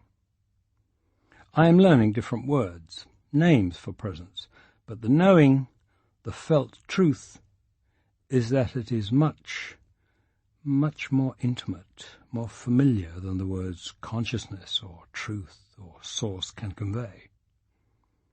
It is the most intimate thing, not in any way separate or distant. The realization is that even in the many years when I thought I was David, and this intimate presence was covered, layered over with thinking and with the sense of being an individual self, still even then, it has always been here. Not other, under the conditioning, around the edges, barely perceived, but nonetheless here, like a sort of haunting. If I would in any way look at it, I would not see it, yet it was here. Now it is clear and present, always here, always has been, always will be, is not other, is at no distance whatever. This presence I feel always here, reflecting. It is the thing with which I am most intimate, most familiar. It is my own heart, the heart of God, overwhelmingly beautiful, overwhelmingly compassionate, overwhelmingly loving. You stand inside me, naked, infinite love. We're lost where the mind can't find us, utterly lost. Ikuyu. The human race has no idea what love is. The other day, one of the seekers here was talking about prayer, about the feeling of emptiness, or even a feeling of being lost that comes with a certain intellectual understanding of consciousness is all there is, when it is realized that there is no one to pray to. There cannot help but be a smile and a feeling, so what? Can you see? This realization and the feeling of emptiness are perfect love, gift. The sense is that there is always immense gratitude, overflowing, outpouring. There is no longer any need of anyone or anything to be grateful to. Presence is here. Where else? In presence, there is the upwelling of love and gratitude outpouring in presence, reflecting itself in itself without a mirror. Nothing is wanted. Everything is absolutely perfect. This does not know end. Tomorrow David leaves to return to Vermont, but this does not end, because there is nothing separate. Even when David dies, it does not end, because this presence is more intimate to what I am than David is. It is my own heart, the heart of presence, outpouring infinite beauty, love, compassion, bliss. The heart of infinite all, radiant brilliance. More intimate than any imagining is the only reality, the only truth. I am not present. What presence is, I am. I am not aware. What awareness is, I am. I do not love. What love is, I am. There is no other, which can be liked or disliked. There can be no other to either thank or implore. And so I cannot say I love, but rather I am in love, inside love. Where else could I be? Where else is there? Chapter 18. Morning Talks. Pure knowledge is not imparted by another. It comes unasked. It is the one that is listening. It is your own true nature. Nisargadatta Maharaj. I show the truth to living beings, and then they are no longer living beings. Tangshan. People from all over the world come to the morning talks in this living room in Bombay, some of whom have been searching for years and have been with Zen masters, gurus, teachers of all kinds. They have heard of this teacher of pure Advaita and have come with perhaps some expectation, or at least a hope, of finally hearing what they need to hear, the real thing, the teaching which will unveil the ultimate understanding, the final truth, self-realization, total awakening. What they get is a little guy sitting in the corner going on ad nauseum about this idea of whether or not you are the doer of what you think are your actions. Most of the people who show up don't stay long. After a few sessions, they leave to go home or go on to another teacher who would talk about more important things. This idea of doership is too mundane, too simple, seems so secondary, so irrelevant. Of course, make no mistake, from the point of view of total understanding, this teaching about whether you are the doer is in fact redundant. The question does not even arise. With the understanding comes the natural and spontaneous apperception that there is no one here, no individual to either be the doer or not be the doer. So the question is moot. What you think of as yourself, the whole package of body, mind, personality, ego, sense of individuality, personal history, none of that even exists as such, as anything other than an idea, a story, a concept in consciousness. The discussion of whether or not you can be a doer or not is, as Wei Wu Wei writes, like discussing whether the bird in the empty cage is captive. The cage is empty. There is nobody home. At the morning talks recently, there has been a musician who plays traditional Indian flute for the group after the talks. The flute does not know the music. It does not know G from B flat. It does not know tempo or emphasis, and cannot make music come out of itself. It's just a hollow bamboo stick with holes in it. It is the musician who has the knowledge and the skills and the intention and the dexterity, and whose breath blows through the instrument, and whose fingers manipulate the openings so that beautiful music flows out. When the music is ended, no one congratulates the wooden stick on the music it made. It is the musician who is applauded and thanked for this beautiful gift of music. It is precisely so with what we think of as ourselves. We are instruments, hollow sticks, through which the breath, the spirit, the energy which is presence, all that is consciousness, flows. Just as it is not the flute making the note, but the musician making the note through the instrument, so it is the breath which is presence, which animates this mind and body and comes out through the mouth to make it seem that this mouth is speaking words. The basic misunderstanding, the basic ignorance, is this unwitting usurpation of the role of musician by the instrument. This inversion of the truth is spontaneously realized when the understanding occurs.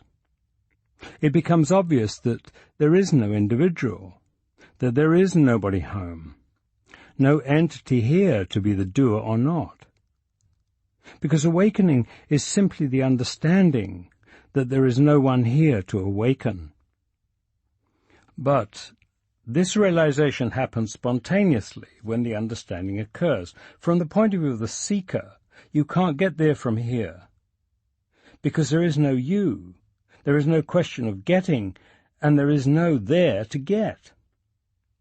The intellectual comprehension that there can be no individual entities will not help in any way the average seeker, because in his or her daily life a deep belief in personal self and personal doership will remain.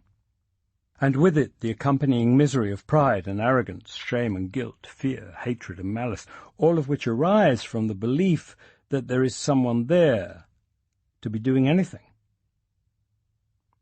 All attempts to extricate oneself from the dilemma only strengthen the sense of individual self of the one apparently making the attempts.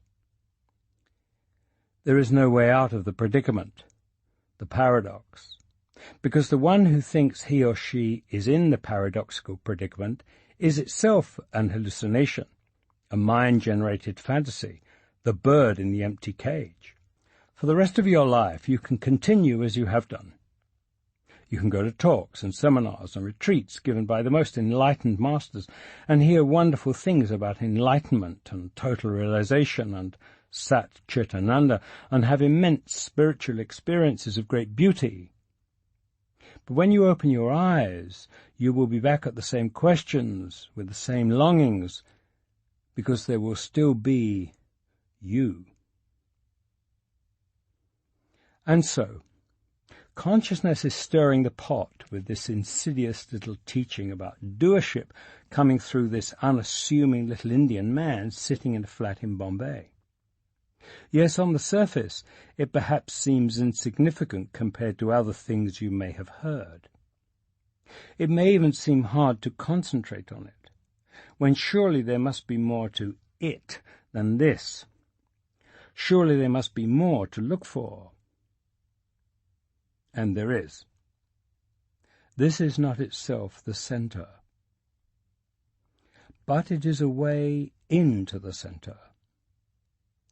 And if you can let it in, performing the investigation that is suggested and staying with it, and if there is an openness that allows this to take hold, then a truly amazing thing may indeed happen.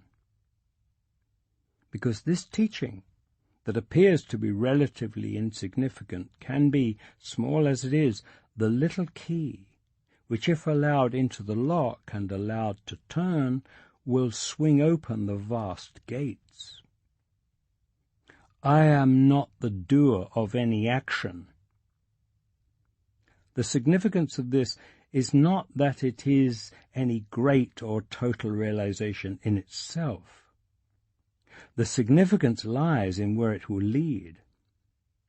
If you really get this, really get that there is no one to get it, it will be like a line of computer code, which, when introduced into the computer, will rewrite the whole operating system, will cause a cascade failure of all the systems that you think of as yourself, will set in motion the surrender and apprehension which otherwise can in no way be achieved by a you, and which is the complete understanding of awakening, the knowing that there is no one here to understand or awaken or know. There is only the peace that passes understanding, the breath of presence blowing through this hollow stick.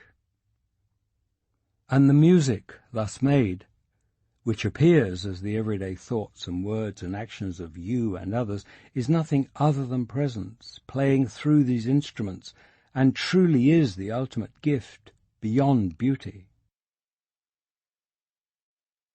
Chapter 19. Teaching Truth. There are trivial truths and there are great truths. The opposite of a trivial truth is plainly false. The opposite of a great truth is also true. Niels Bohr. Profound things are simple. If it is not simple, it cannot be true. But simple things are difficult. Douglas Harding. Those who were qualified to teach, those few like the Maharshi, said that silence was more efficacious. But in early stages, teaching can only be given via a series of untruths, diminishing in inveracity in ratio to the pupil's apprehension of the falsity of what he is being taught. Truth cannot be communicated. It can only be laid bare. Wei Wu Wei. The ordinary person's acceptance of the illusions of the individual self, physical reality, birth, death, creation, destruction, free will, personal achievement, in short, Maya, as truth, has so inverted the perception of truth and falsehood, that what is true is generally perceived as false, and what is false is given credence as truth. In this environment, a teacher who speaks the naked truth will be perceived by the ordinary person as speaking falsehood, or perhaps as lunatic. Through no fault of his own, the listener, because of his conditioning, will not give himself the chance to hear or understand what is being said. Thus, out of compassion for the listener, in order to initiate the process of coming to understanding, the teacher will sometimes begin by couching a small amount of truth in images, illustrations or thought categories, which are known to the teacher to be essentially erroneous. The listener, on the other hand, will perceive this teaching as mostly true, i.e. familiar, with a small and perhaps puzzling element of what seems to be untruth. If this is explored and his own presuppositions challenged, the listener may, with help, understanding the truth of what he had perceived as the small untruth. It may then be possible for the teacher to gradually, in his teachings, introduce more elements of truth, and just as gradually to reduce the falsehood used to make the truth comprehensible. At some point, the listener begins to recognize the inconsistency and incompatibility of the conventional imagery that is being used as a vehicle with the truth that is being conveyed. When the listener thus apprehends the falsehood of what he is being taught, the teacher is free to dispense with the vehicle and lay the truth bare, in a way which the listener would previously have found unacceptable. Since truth is beyond concepts and language, this exposing of the truth will necessarily include less and less in the way of statements of what is, and more pointers by way of what is not, i.e. the via negativa, until perhaps at length the listener may actually reach a point where she is able to hear and understand the truth in silence, about which Ramana Maharshi said that it is the only accurate expression of truth, but unfortunately very few are capable of hearing it. Only in silence is there freedom from the dualism inherent in the subject-object structure of language and thought. Truth, realization, the self, the understanding, is one. Ad vita, not two. But how the teaching, consisting of pointers towards the understanding, is expressed in or through any teacher or sage will vary greatly. And that expression will be to a significant degree determined by the programming and conditioning of the body-mind organism in which it is expressed. In particular, the heart of the teaching, the basis or irreducible core, will find a unique expression in the case of each in which the apperception has occurred. And this will be shaped to a great extent by the way, the manner, the context, the circumstances in which the event of the awakening occurred in each case. This can perhaps be better illustrated than explained. For Ramana Maharshi, the awakening occurred as a young boy. Having the overwhelming feeling that he was about to die, he lay down and let a vivid experience of death occur, experiencing what it would be like for the bodily and mental functions to cease in death. When this had occurred, there was the realization that the I that one thinks one is dies with the body and mind. Yet while this false I and everything else disappears, still there remains a sense of pure existence, the awareness I am. This, he realized, is what the I truly is, not the body or mind or personality or sense of being a separate self, all of which die, but rather the I, which is eternal. In the case of Ramana Maharshi, this is the central understanding, and so his teaching reflected this, telling listeners to simply be, to follow the I am, and to abide in the I. Nisargadatta Maharaj's account of how realization happened is quite different. He states that his guru told him that he was not who he thought he was, not the body, but rather that he was in truth nothing other than the Absolute. He says he believed his guru, took his words to heart, and after 3 years of meditation and concentration on this, the understanding was complete. And so this is the point on which all of Maharaj's teaching centers, and he addressed his listeners uncompromisingly by speaking in the first person as the Absolute. I am that, not as a separate individual, and he insisted that no question be asked which was based on identification with the body. For one who has studied with a teacher or a guru before awakening occurred, there will likely come a teaching that a teacher or a guru is the way. From one in whom awakening happens spontaneously without a teacher may come the idea that a guru is not necessary. One whose awakening follows an intense period of meditation and is inextricably linked with a powerful mystical experience may well teach meditation and mysticism. You can read the ancient masters, Huang Po, Hui Neng, and others, or modern teachers such as Tony Parsons or Adyashanti, and find further examples. These expressions of the core teaching, what is continually returned to as the basis, may seem to vary greatly, or at least be very different in emphasis, and that difference is due for the most part to the different backgrounds, cultures, tendencies, circumstances, and events in each of the body-mind instruments, and particularly the event of the awakening itself. In the case of what I have come to call, with some affection, the David thing, the irreducible core of the understanding was expressed in the first thought which formed when there was that sudden shift of perception, and it was clearly seen that there's nobody home.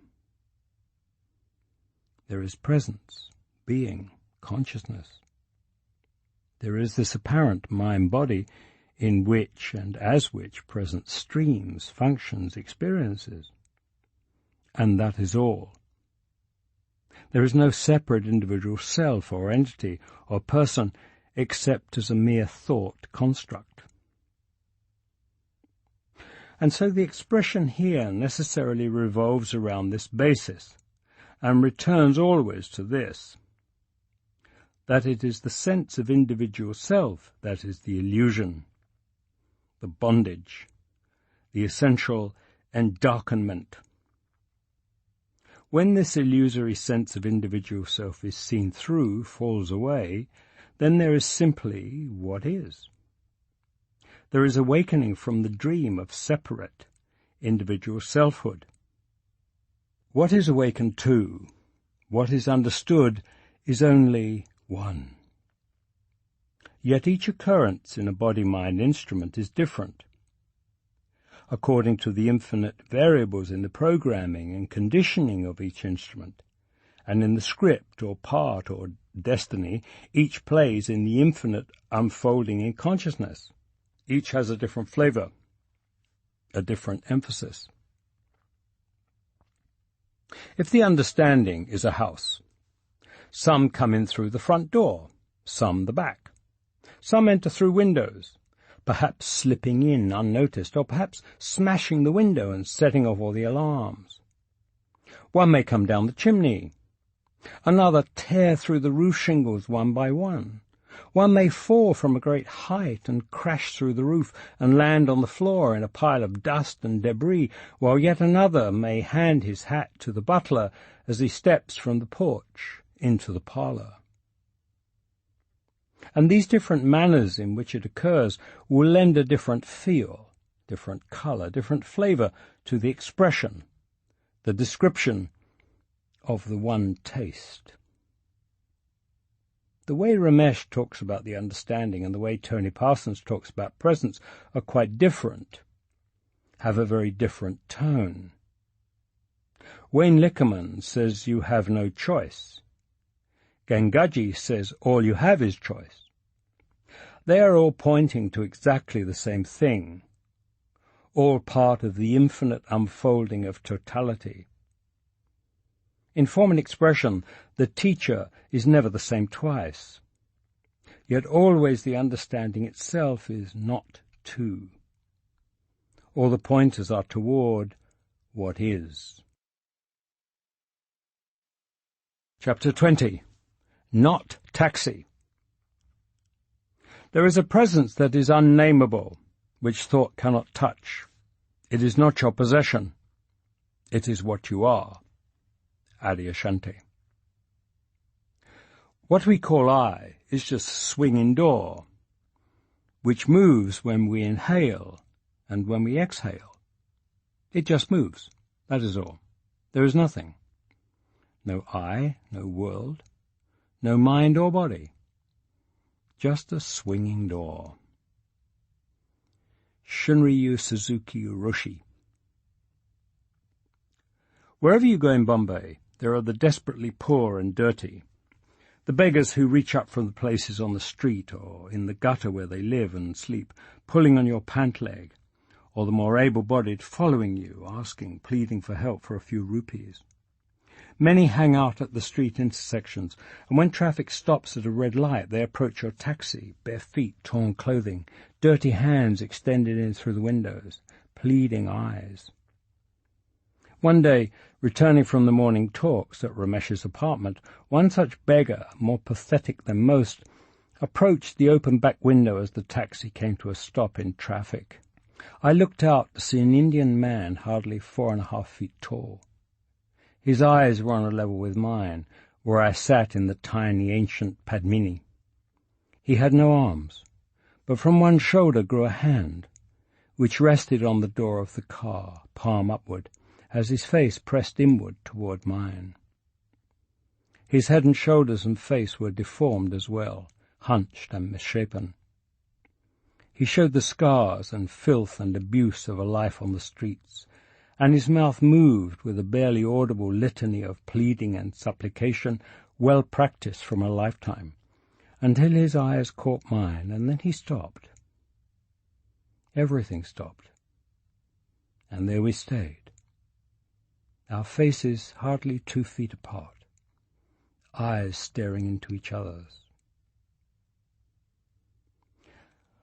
There are such moments in which nothing happens, in which it is suddenly clear that what appears to be happening is not, and what is happening can only appear as no thing. The role stopped. His begging routine stopped completely, and there was no move to give him a coin. Both forms went completely empty and still, and the boundaries evaporated. It is difficult to describe the sense that is experienced in these moments. Whatever feeling might have been starting to arise stopped, and there was no pity, no anguish, no aversion, no awkwardness or discomfort, hardly even compassion. As I looked at him, it was clear I was staring at myself, and clear that I was staring at God. The twisted physical form of this beggar seemed so transparent, stretched so shimmeringly thin in the heat of the tropical city, and the brilliance streaming through him and around him so visible that it was impossible not to see him and the street behind him as dream forms, and the light of the brilliance as the obvious underlying reality unable to be hidden. In that moment there was a sense of intense, neutral quietness. As our eyes stared into each other, there was nothing to do, nothing to say, nothing to feel, nothing to think. As the taxi pulled away, I turned to my friend sitting next to me, perhaps to express something of what happened or to ask what she had seen, but there were still no coherent thoughts and no words, and when we turned back to look, there was no sign of the small, misshapen human form anywhere. A couple of days later at the morning talks, I was asked essentially, what would happen to the understanding if David were not so well off? My thoughts immediately went to the armless beggar and many others I have encountered living, sleeping, wandering in the streets of Bombay, and to the sense of intense stillness that occurs in those moments. I had not put it into thoughts or words. I had fumbled with it once or twice, as in the taxi that time when I had turned to my friend, but it had not articulated. Now came the realization that that question, that problem, only arises if there is identification as one of the body-mind organisms.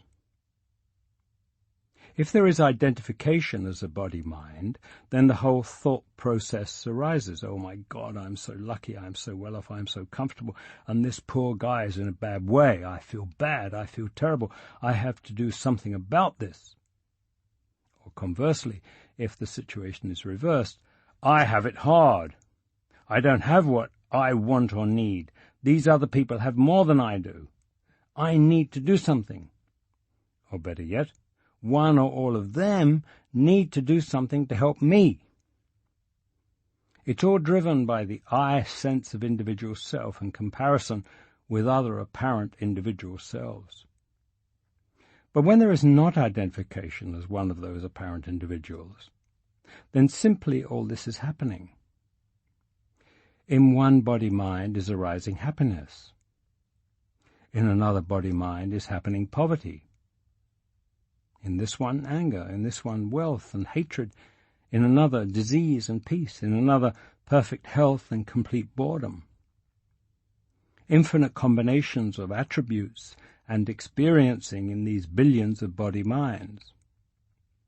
One of these body-minds is this one. But it really doesn't matter. Intellectually or emotionally, this can seem a difficult, tricky subject. It really doesn't matter. Sounds about as politically incorrect as anything can. It seems an easy thing to say, sitting here in comfort. Would the same thought be occurring in this body-mind if it was one living on the streets of Bombay? And the only answer is that whatever thought occurs is the thought that arises in consciousness in each body-mind in each moment. It simply cannot be approached either intellectually or emotionally. Both of these responses of the individual and these boundaries do not exist except as illusory and temporary props. In the understanding, the boundaries simply dissolve. Awakening has occurred in beggars and in kings. Many beggars and many kings remain unenlightened in the dream. It really doesn't matter. This time, on the way back to the hotel, the taxi driver wanted to practice his English. I wasn't paying much attention, reading something I had been given, until at one point he had been quiet a while, and I looked up to see him watching me in the rearview mirror. Looking at me intently, he said distinctly, "I not taxi. I drive ing," with the emphasis on the participle, ing. An enunciation of pure non-duality worthy of a master, like something right out of Wei Wu Wei. Not the apparent entity that you think you see, but the functioning, the happening. Yes, my friend, you are indeed. When your individuality is dissolved, you will not see individuals anywhere. It is just a functioning in consciousness. If it clicks with you, it is very easy to understand. If it does not, it is most difficult. It is very profound and very simple, if understood right. What I am saying is not the general run of common spiritual knowledge. Nisargadatta Maharaj. Chapter 21. Don't know. Authentic consciousness sees only a radiant infinity in the hearts of all souls, and breathes into its lungs only the atmosphere of an eternity too simple to believe. Ken Wilber. The wise know nothing at all. Well, maybe one song. Ikkyu. This period of direct contact with Ramesh lasts a little over 2 years. Visits, letters, conversations. During that time, there is an increasing clarity about what is known, and the brilliance outpouring widens and deepens. When there is a shared seeing and shared understanding of that, which no one else sees or understands, this is quite hard to put into words. The experience of visiting Ramesh repeatedly during these years is profoundly reassuring. In the early days especially, his thinking is quite precise, and this is immeasurably helpful in distinguishing conceptually the elements that are inherent in the understanding from those that remain as part of the body-mind conditioning, and both of these from the babel of extraneous ideas and opinions on the subject. The body-mind organism, conditioning and programming, consciousness, as the basic concept of all that is, and the understanding as a defining term for the knowing and inseeing. While not originally or exclusively Ramesh's, these concepts are received from him and become part of the underlying framework that emerges during this time to facilitate comprehending, and therefore a kind of easing into the no thing, no one, no where, no when that is here since the jungle. Yet it is also true that from the time I first arrive at 10 Sindula House, there is some dissonance.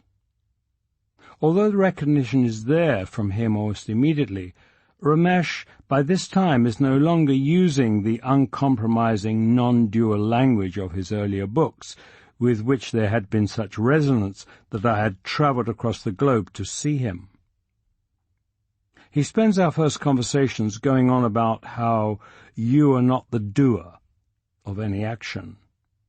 He talks about how what everyone wants is simply to be comfortable with oneself and others.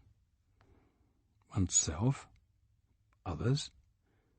I am nonplussed, and it is some while before I can articulate to him that what he is talking about makes no sense in the context here. There is clearly no one here, no one to either be a doer or not. The question does not even arise. How can it? This has nothing to do with being comfortable. As he himself wrote in his earlier books, the total annihilation of the phenomenal object with which there is identification as a separate entity. Phrases like this are about as quintessentially vintage Ramesh as you can get. Yet he no longer uses this language. Instead, he asks visitors what is it they want most out of life, and spends the time giving advice on relationships with others. What life? What relationship? What others? All is streaming presence. Any perceived other is I. Only knowing this can remove suffering. All else is bondage. If this is known, how can there be a teaching of anything else? You see, when the shift in perspective occurred that night in the jungle, without any training or background or terminology or concepts, when that understanding first expressed itself in the thought, the concept, my God, there's nobody home. In that instance, the center of experiencing and functioning and identity was displaced, and it was known, without labels, that the I who is and who experiences and functions is not David, but experiences and functions through the instrument of David, as likewise through all others. This is the center, the irreducible essence, as far as it can be expressed, of the understanding here. And it is utterly simple. All there is presence, awareness, consciousness. And within consciousness, this apparent body-mind instrument, which in itself does not exist separately as a person or an entity or a thing, but only as a thought, a dream in consciousness, through which and as which there is experiencing. But there is no one here experiencing. There is mental and physical and psychological and emotional functioning here, to be sure. And this functioning is unique in this body-mind organism, as it is in all such. But this is impersonal functioning in, as, by impersonal presence. It does not add up to a separate personal entity, of which there are none. Ramesh, on the other hand, draws on an immense tradition of thought and discussion on this subject, and has spent a lifetime and many books developing and expounding on such ideas as noumenon and phenomenon, reality, doership, entity and ego, working mind and thinking mind, intellectual understanding and the complete understanding. He also operates within the Indian tradition of the Guru being responsible for the guidance, spiritual and otherwise, of those who come to him. And what do I know? Gurus, after all, are known for their strange ways. Who is there to say? I have come here to hear the teaching coming through Ramesh, and much of that teaching is extremely helpful. And so at first there is working with him during this time to find the correspondences between the knowing that is here and his sense of what this is all about, including his structure of concepts. There is immense gratitude here for the great benefit and clarity which he contributes. And there is the growth of what can only be called a tremendous love for Ramesh. And therefore also there is giving him the benefit of the considerable doubt in all this, when at times there seems to be significant divergence. Nevertheless, as each of his new books comes out, there is some discouragement as they trend further from the pure awareness of what is, and more towards simple stories and guides for everyday living. And the conversations with him become more frustrating as he insists more rigorously that awakening, or the understanding, consists only of the awareness that the individual is not the doer of any action, and that the individual self always remains. This is not what is known here. The idea that you are not the doer of any action is central to Ramesh's thought. It was there from the beginning, in the experience of awakening with Maharaj. Somewhere early on, he came across a quote attributed to the Buddha. "Events happen, deeds are done, but there is no individual doer thereof." This became the basis of his teaching. And anyone who has heard him speak has heard this aphorism 1,000 times. Although it remains somewhat odd that when asked, he could never say where the quote was from, and in all my research and that of others I know, a source for this has never been found, nor have I ever seen it quoted outside Ramesh's own works or the works of those who heard it from him. At first, when pressed, Ramesh concedes that the idea of non-doership, along with the investigation he recommends to seekers so that they could discover this for themselves, is a teaching device. Its usefulness lies in the fact that once one is convinced that they are not the agent who does anything, the sense of self will itself begin to crumble. In his early books, he is quite clear that enlightenment consists of a total disidentification with the body-mind organism as a separate entity. And the sense of doership is, if not equated, at least closely linked with the sense of a separate entity, so that when one disappears, the other does as well. But during the time I know him, this idea that you are not the doer seems to progress from a concept used as a teaching device to itself being the center point. At first, Ramesh's teaching is that when you are not the doer is understood, the flash of awakening may then occur, and what remains is a shadowy ego which only occasionally interrupts the unattached working mind and the impersonal witnessing. But later, you are not the doer becomes itself the awakening, and the ego remains. You always exist as a separate entity, albeit with the understanding that it is not you who are doing anything. But in fact, the understanding that you are not the doer is not the center. It's useful as a step, as a way into. You are not, and indeed it can be a valuable and helpful step, but it is nothing in itself. If it is the center, then the individual self is maintained, and that is what is not. Realization is of the fact that you are not a person. Personal entity and enlightenment cannot go together. Nisargadatta Maharaj. After each visit to Bombay, there is the sense that it is finished. There is no reason or need to return. I dislike travel, and dislike India, and dislike Bombay. It is all unnecessary and difficult. And this body's health fails each time I make the trip. And for what? Yet each time, a few months pass, and there is travelling again, What do I know? Unfinished business, apparently. It is no secret that Ramesh and I have a somewhat public falling out at my last visit. He is now teaching, without qualification, that each person always exists as a separate individual entity, pure dualism. And he dismisses accounts of the loss of any identification as a separate entity as inaccurate and confusing.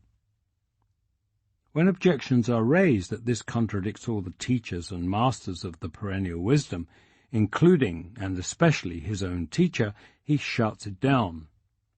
Everyone else was wrong. They were not qualified to speak. What they said was just confusing. There are many ways that these things could be interpreted, and each evening in the hotel room they are all weighed. I am acutely alert to the archetype of the student who loves his teacher until the student reaches a certain level of understanding. Then if the teacher disagrees or tries to rein him in, the student says the teacher has lost it and leaves. Also aware of the archetype in which the teacher creates this situation intentionally to kick the student out of the nest. Neither applies here. There simply has never been that relationship between Ramesh and David. And the crazy wisdom prototype also does not fit. Ramesh has played that card before. Always there was a little glint in his eye to let you know, if you could read it, that something was afoot. And always when the joke had gone far enough and he had made his point, he would set things straight. There is nothing like that here now. Whatever else is going on, Ramesh is dead serious, which itself is unusual and raises concern. And yes, all of this is concepts, and all teachings are only pointers and not themselves truth, which is why the masters use the negative way, saying what the awareness is not. Ramesh's repudiation of these masters and his aggressive insistence on your existence as an individual person, as separate entity, is hardly via negativa. Finally, I can only repeat to him all that is known here, that there is nothing here, only the presence, which is all, streaming through these apparent forms. And I tell him that whatever purpose this teaching of his may have, I know he is talking nonsense. The presumption is that he knows this as well.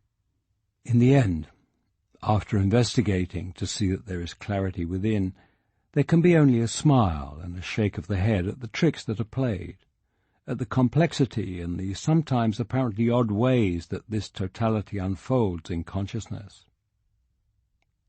And as the days of this last visit wear on, there is a growing sadness and a great love for the expression and the form in which presence is perceived as Ramesh. There can come a time with any friend or teacher for whom there is love and respect, when it may become unavoidably clear that a change is occurring. Clear that in a subtle and uncanny sense there is some kind of slippage in the body-mind system. There may be a sense that it is not only the outer speaking or teaching which has changed, that there is also not the single-pointed attention, not the sense of total presence, that arguments become full of an apparent struggle to assert, rather than a resting in what needs no asserting. It can sometimes be subtle, and if one had reason not to see this kind of thing, it could be easily dismissed. Other times it is more blatant and cannot be explained away or disregarded. From a lesser teacher, off on a tangent, one might expect arguments that are confused and self-contradictory, a manner aggressive, abrupt and belligerent and defensive and increasingly erratic behavior. Discussions then may easily get caught up in pointless opinions and arguments approving of certain experiences and ideas and ways of expression, vehemently disapproving of others.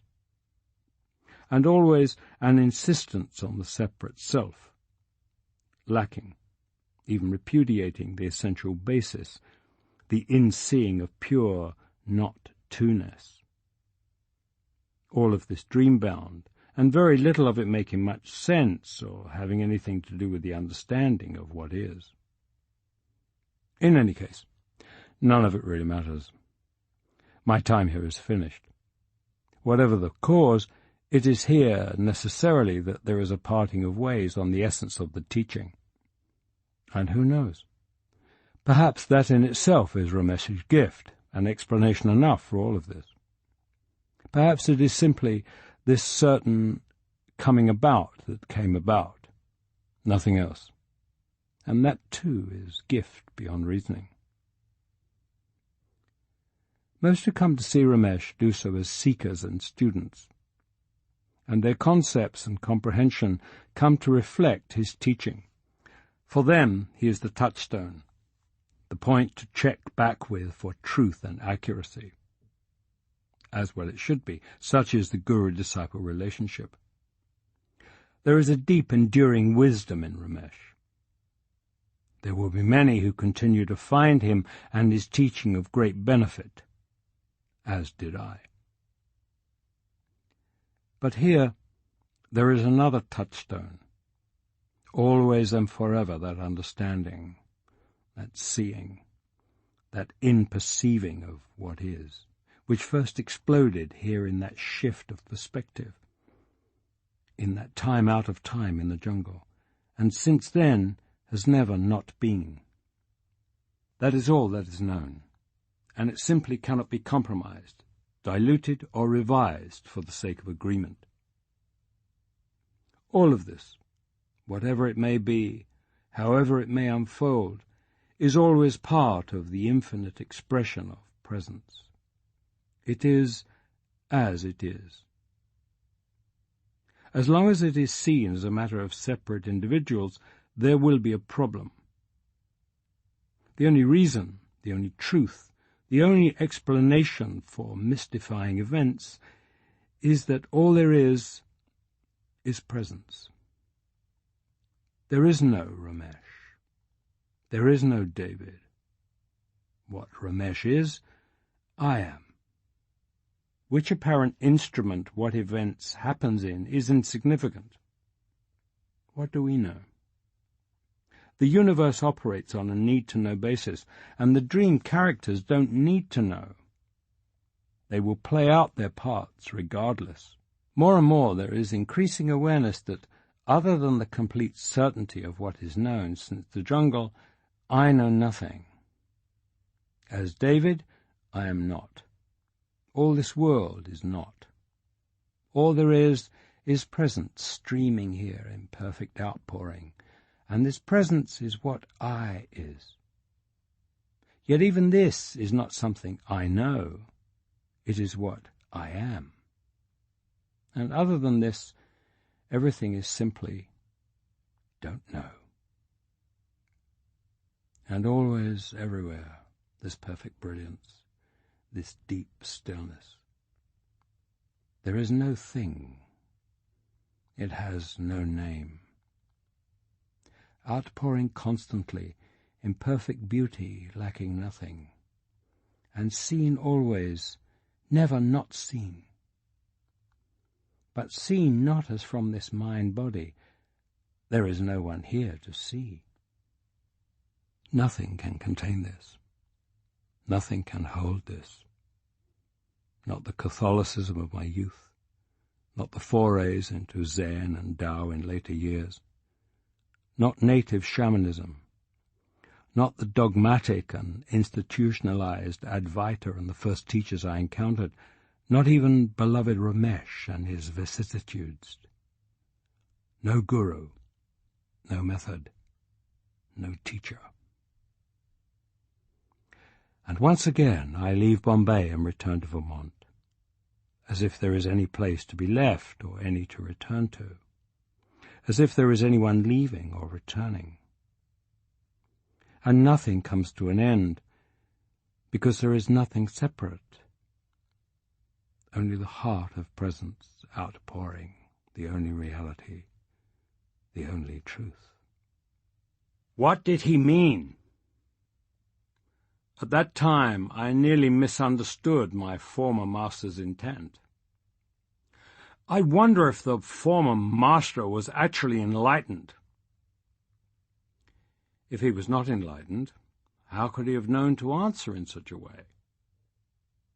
If he was enlightened, why did he go to the trouble of answering in such a way?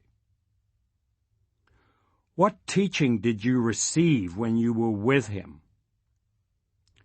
Although I was there, I didn't receive any teaching.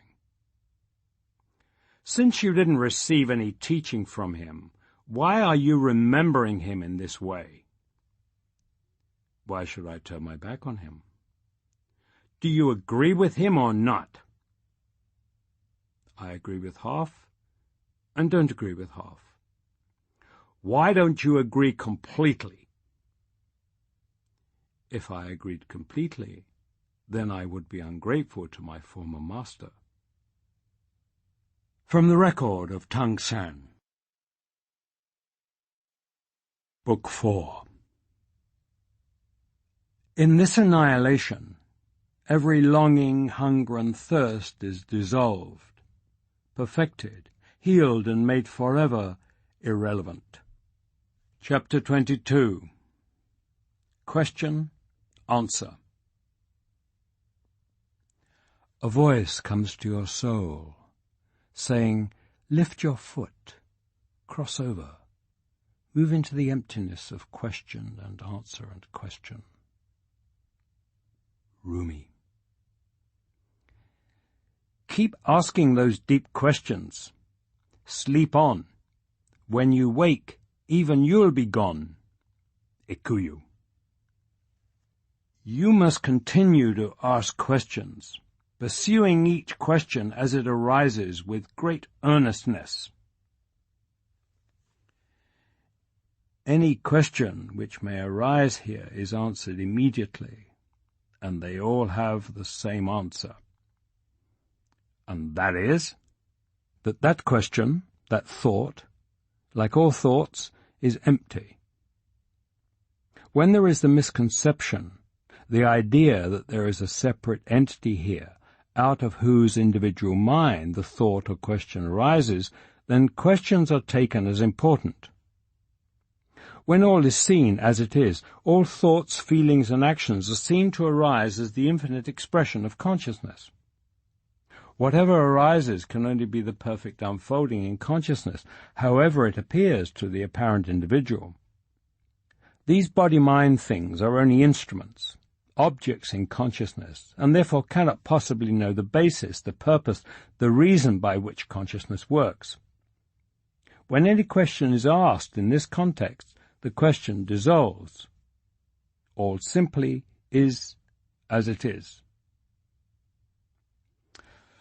Well, there you are. So, that's good. How long has it been since you awakened to this? Here we go again. You should know better. Since who awakened? What do you call this body-mind thing, the apparent individual? You miss my point. There is no one here. The body-mind is an object only. The individual is only apparent, a character in the dream.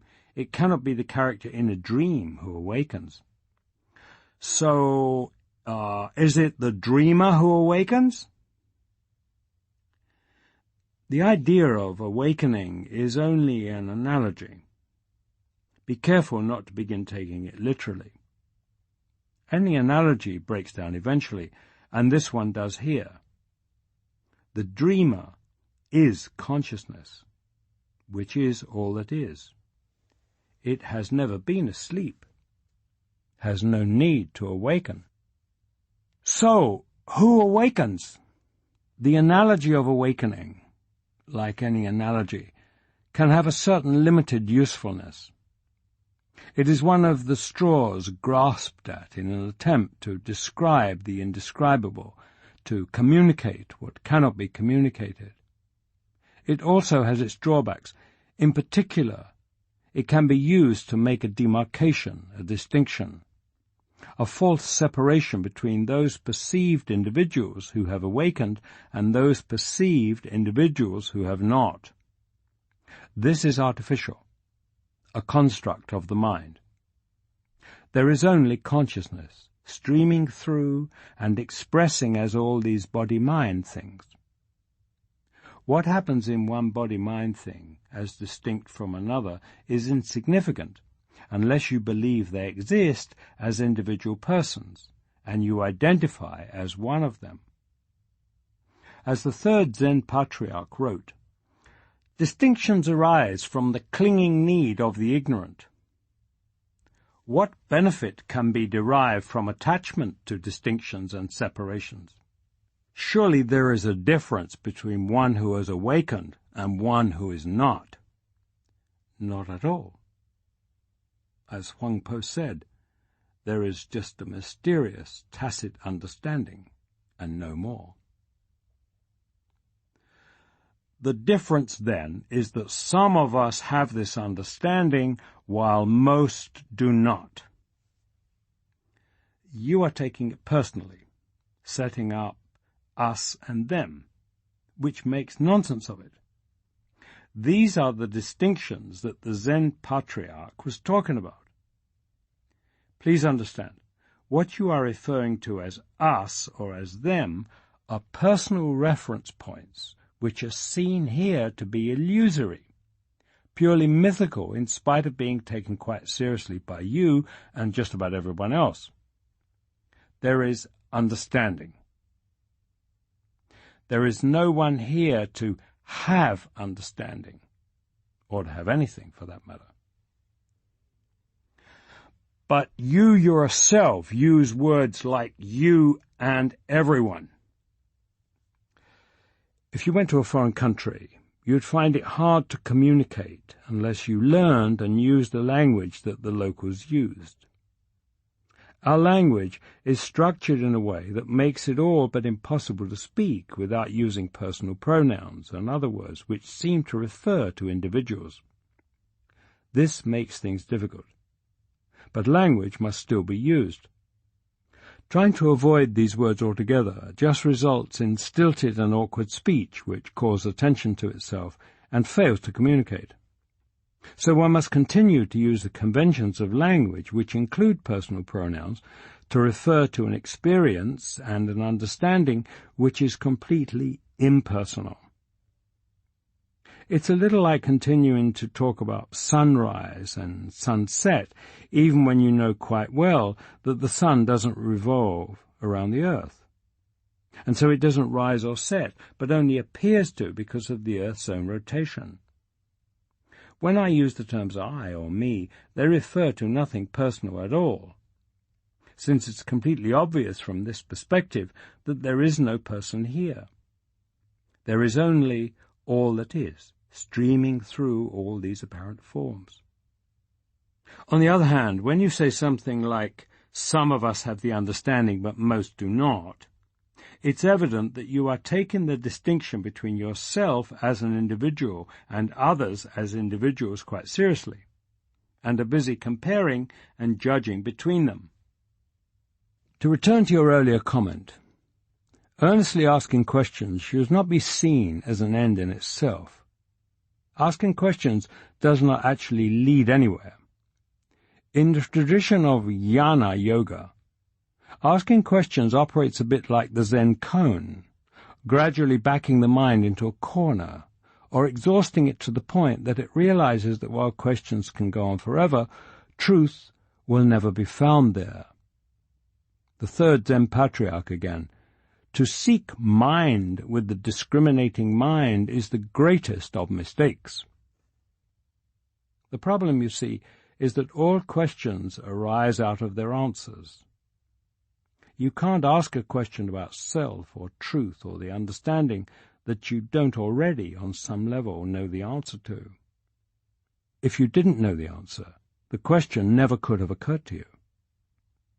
That's why the great Zen and Advaita masters rarely answered a question. They redirected it. The point of asking a question is not to get the answer, which you already have, despite what you may believe. There's really no benefit in getting answers. All the answers in the world will not lead to understanding. All answers are within the dream, as are all questions. What you want is no answer, which can only be arrived at by no question. For each body-mind, there is only one no question, what I sometimes call the dangerous question, the asking of which contains the end to all questions, the asking of which stops you, annihilates you. If a question arises, then by all means answer it. Sometimes it is all that can happen, but there is nothing sacred about asking questions. It is when the questions cease and the mind is empty that there is an opening. When you say there is nobody home, what do you mean? Who isn't home? It is the sense of being a separate self, an individual, a separate, autonomous, independent entity. So the separate self is no longer home. Yes, although I tend to say that the sense of being a separate self is what is no longer there, because the separate self as such has never existed, was never there, was only an idea, and a mistaken one. The ego. I tend to equate the ego with the sense of a separate self, yes. Others may mean different things by the ego. But some teachers say the ego is still there, but transformed or made harmless. You're referring to Ramana Maharshi's analogy of the burnt rope. He said the ego of the sage is like a burnt rope. It is harmless in that it cannot any longer be used to hold anyone in the bondage of samsara. Some teachers take this and say that although the rope is burnt, it is still there. But in fact, it is not still there as a rope. The ego is not still there as an ego, as a sense of separate self. What is still there is the appearance, various forms of functioning in the body-mind instrument. But this functioning does not add up to a separate entity. It never did. Have you ever actually experienced a burnt rope? This is another one of those agricultural parables that might be a little hard to understand in the modern world. The burnt rope phenomenon is quite an extraordinary thing.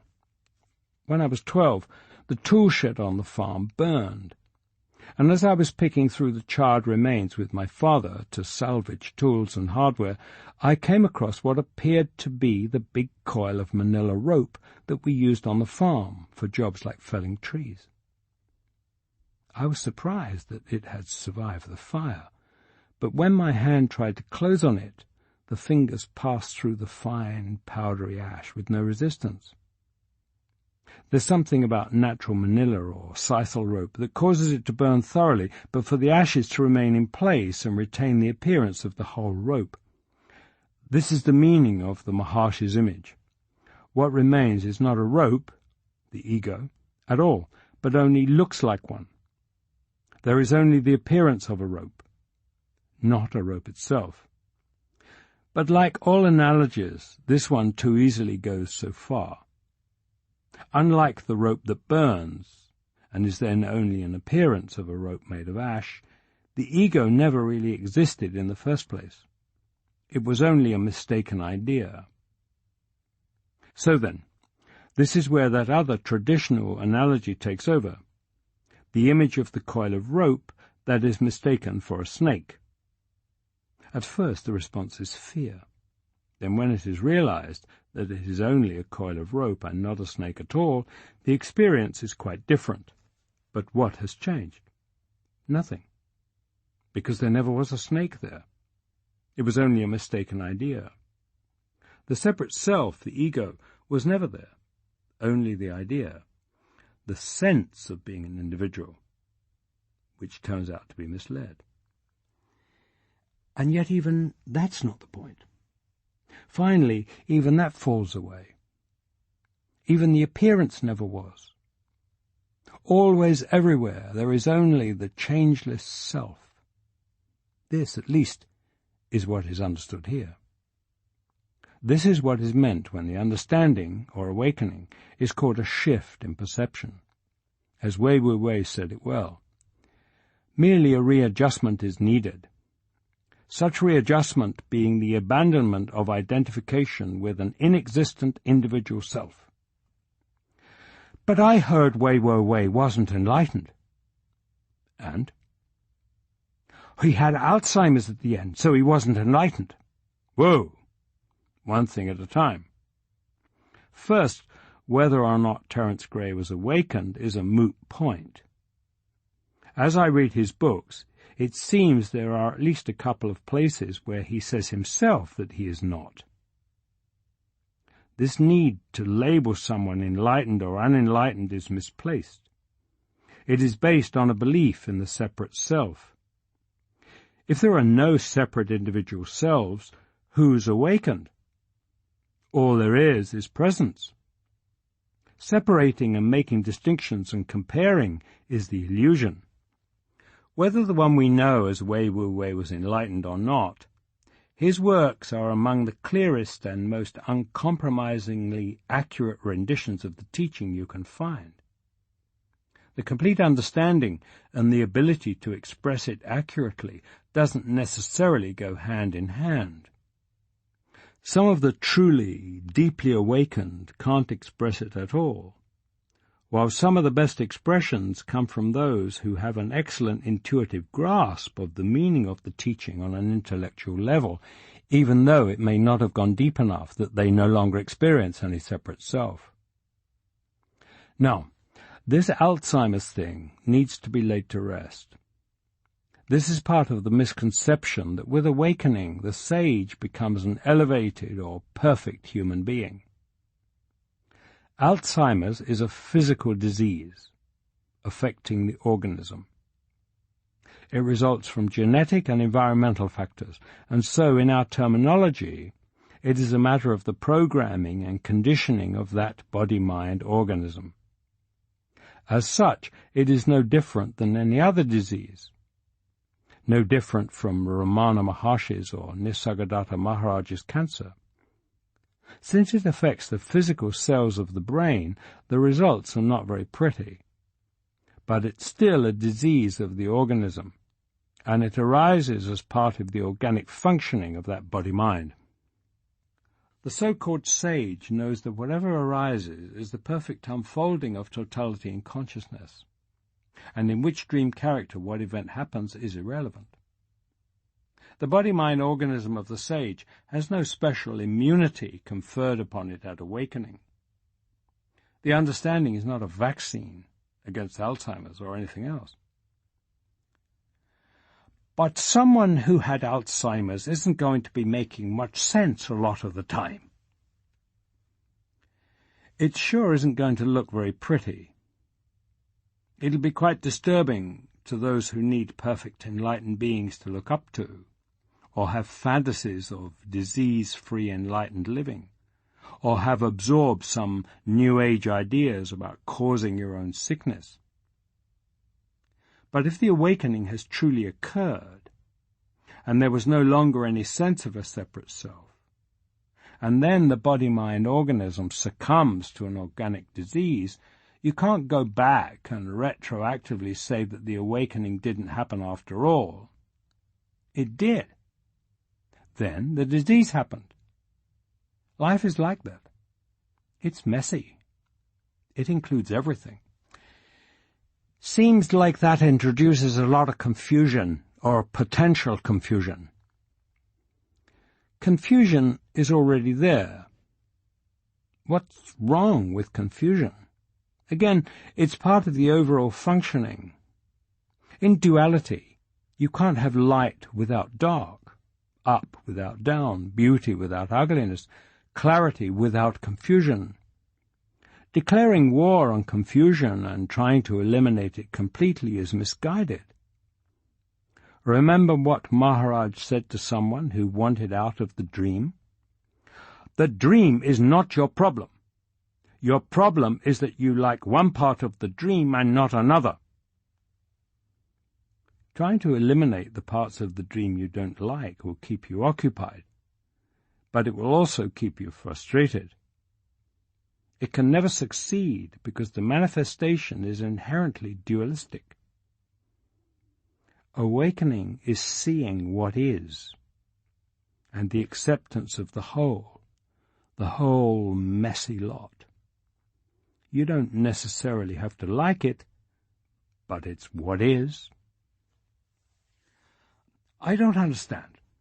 Just because there's confusion doesn't mean I still shouldn't try to be as clear as I can. Then be as clear as you can. If you have been given that kind of motivation, you may be instrumental in contributing to the overall balance. But be aware that despite your best efforts, it's always possible that the things you say or do may have unintended consequences.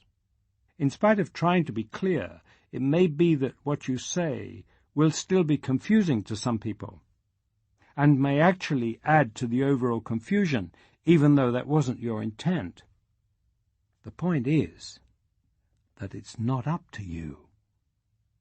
All of this, the overall balance, is being taken care of in ways that are not up to the body-mind mechanisms, and which they cannot begin to comprehend with the level of cognition allotted to them. Knowing this, there is no intent here, just a consent to, a cooperation with, whatever arises. And sure, whatever arises may include a motivation to be clear. Just don't be surprised if that is not the outcome, because the outcome is not up to you. And the ultimate outcome in the long term will be to maintain the balance of clarity and confusion in totality. Chapter 23. Perspective. We dance round in a ring and suppose, while the secret sits in the middle and knows. Robert Frost. When we understand, we are at the centre of the circle, and there we sit, while yes and no chase each other around the circumference. Chuang Tzu. In a sense, it's all a matter of perception, of perspective. The ultimate understanding spoken of in the perennial wisdom can be seen as a massive and total shift or alteration in perspective. But just how massive or total is hard to imagine until it occurs. When I was in high school in the late 60s and early 70s, Edwin Abbott's Flatland became popular among students. The small book was originally written in 1884, but it found new interest and several reprintings as it resonated with the counterculture and mood of the Nixon years. Flatland is a two-dimensional universe inhabited by two-dimensional beings who know only width and length, such as the stick figures you might draw on paper. Existing on the flat plane of the paper, they know nothing of height or depth, which do not exist in their world. Consequently, they have never thought of these unreal directions or dimensions and have no words for them. Our words, height or depth, above and below, as well as the ideas or concepts which these words represent to us, do not exist in their world. The book narrates the experiences of one such two-dimensional being, a square, when his comfortable two-dimensional life is invaded one day by an incomprehensible creature from another dimension, a sphere. Only gradually was the square able to comprehend the initially disorientated experience of a third dimension. Needless to say, the great difficulty arose when the square tried to express his experience to other two-dimensional figures like himself. How does one describe above in a context where there exists only forward, back, and two directions of sideways? The square tried using existing words, forward but not forward, a different forward. and tried using new words he had learned from the sphere. But above was only nonsense syllables to the Flatlanders. So the square, who knew he had had real experiences of this third dimension, found himself being regarded as an idiot talking nonsense. The experience of the Flatland Square will be familiar to anyone who has had a spiritual or mystical experience of otherness, of another dimension beyond our familiar physical 3 dimensions, and then tried to express this to others in comprehensible language. And it can be useful as a metaphor to illustrate or express how the understanding cannot be described in any terms or concepts available here. But the shift in perspective inherent in the understanding is even more total than the inclusion of another dimension. Rather than the mere addition of a dimension, it is a shift out of all dimensions, in that it is not a question of seeing differently, or of seeing new or different things, but of the disappearance of the one who sees. In a sense, the understanding is the opposite of the discovery of the third dimension by the 2-dimensional Flatlander. In the common shared experience of this world of duality and process, what is experienced is always the triad of the experiencer, what is experienced, and the experience itself. There appears to be the doer of an action, the thing acted upon, and the action. The one who thinks, that which is thought of, and the thought.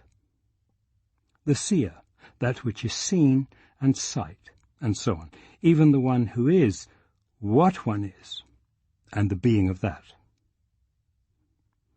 But in the unity consciousness of the understanding, these perceived discrete dimensions of otherness collapse into oneness, and in place of the split mind, perception of experiencer, the experienced, and the experience, there is, in whole mind, only experiencing.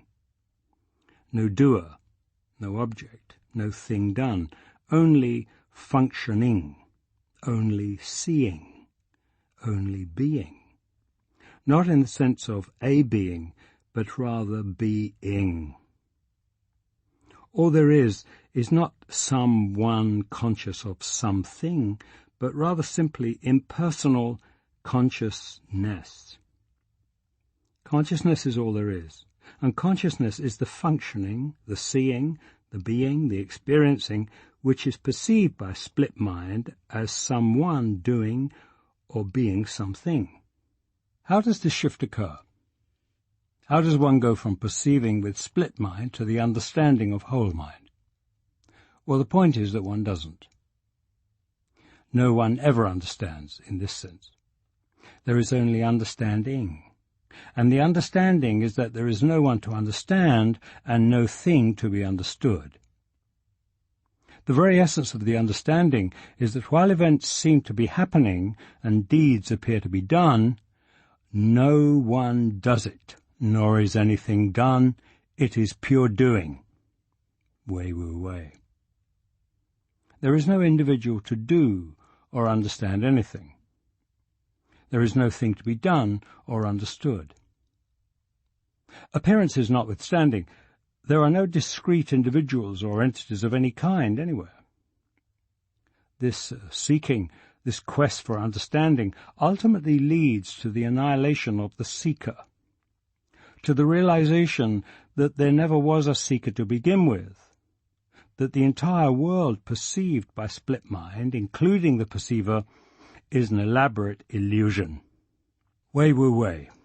It is important to understand that there is nothing to acquire, but only an error to be exposed, because acquiring necessarily involves using and so strengthening that spurious I whose dissolution we require. For this, merely a readjustment is needed, such readjustment being the abandonment of identification with an inexistent individual self, an abandonment which leaves us unblindfolded and awake to our eternal nature. To seek to persuade ourselves that we do not exist as individual entities is, however, to ask the I to believe that what it is looking at is not there. But it is not we alone who have no existence as entities. There are not any anywhere in the reality of the cosmos, never have been and never could be. Only the whole mind can reveal this knowledge as direct cognition, which, once realized, is obvious. This is the total readjustment, and only I remains. It's not new or even unusual to think of all this world and life as an illusion or a dream. The analogy is all around us, from Shakespeare, "We are such stuff as dreams are made on," to nursery rhymes, "Merrily, merrily, merrily, merrily, life is but a dream." What hardly anyone realizes is that the one who might think he understands this is himself a dream character, part of the illusion. That the mind which thinks life is but a dream does not itself have an existence apart from the dream. That this thought arises only within and as part of the dream. Naturally, this is enough to put off most of the human race. Does exist, cannot be expressed. Two more examples. Get in an airplane in Oklahoma. Fly straight south. What do you fly over? If you answer Texas, I have news for you. There is no such thing as Texas. If you look down while flying south, you will not see any such thing as Texas. You will see what is there. Arid desert, farmland, mountains, rivers, roads, cities. Texas is only an idea. It exists only as an agreed-upon conceptual construct. There is nothing real about the border between Texas and Oklahoma, and you will not see it if you fly over it. The delineation, the distinction, the decision to call this bit of land Texas and a few feet over here to call it Oklahoma exists only in the mind as a thought construct. The separation into discrete separate entities is a layer added in thought only. This distinction, this naming, this separation, these things as separate entities, do not exist except as ideas. You and me are Texas. Next time you go to a movie, stop when you leave the theater and think about what you have just seen. When you start to describe the movie, I would ask you to stop. The movie may be what you saw, but it is not what was there. You were in the movie theater for some 2 hours, and for almost the entire time you were staring steadily at the screen in the front of the theater. Yet if I asked you to describe that screen to me, you might look at me blankly, because the beams of colored light that were projected at the screen the entire time, you did not see the screen, even though it was there and you were looking at it. There were no real people or landscapes or events up there on the screen, although you probably got caught up in the story and the emotion of the movie as if it were real. That's what you go to movies for. And if you spend any time during the movie thinking this isn't real, it probably wasn't a very good movie. The projection of light onto the screen caused the appearance of people and places and events that looked real and evoked mental and emotional responses in you. But all the time, you never saw the screen, which is what you were actually staring at for 2 hours, and without which the projected light would not have fallen on anything, and you would not have been able to see the movie either. You and me are the movie. It's also all a matter of perspective in an even simpler, more subtle way. How we perceive things, and therefore what we call real or true or right, has to do with our perspective from where we sit in the overall continuum. This is basic, but it is so often completely overlooked.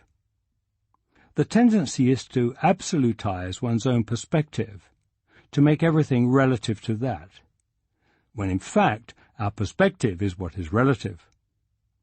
The entire history of humanity, including the present, is filled with every form of exploitation and subjugation and injustice and intolerance, all of it made possible by the fact that from some perspective, from some point of view, it seems justified.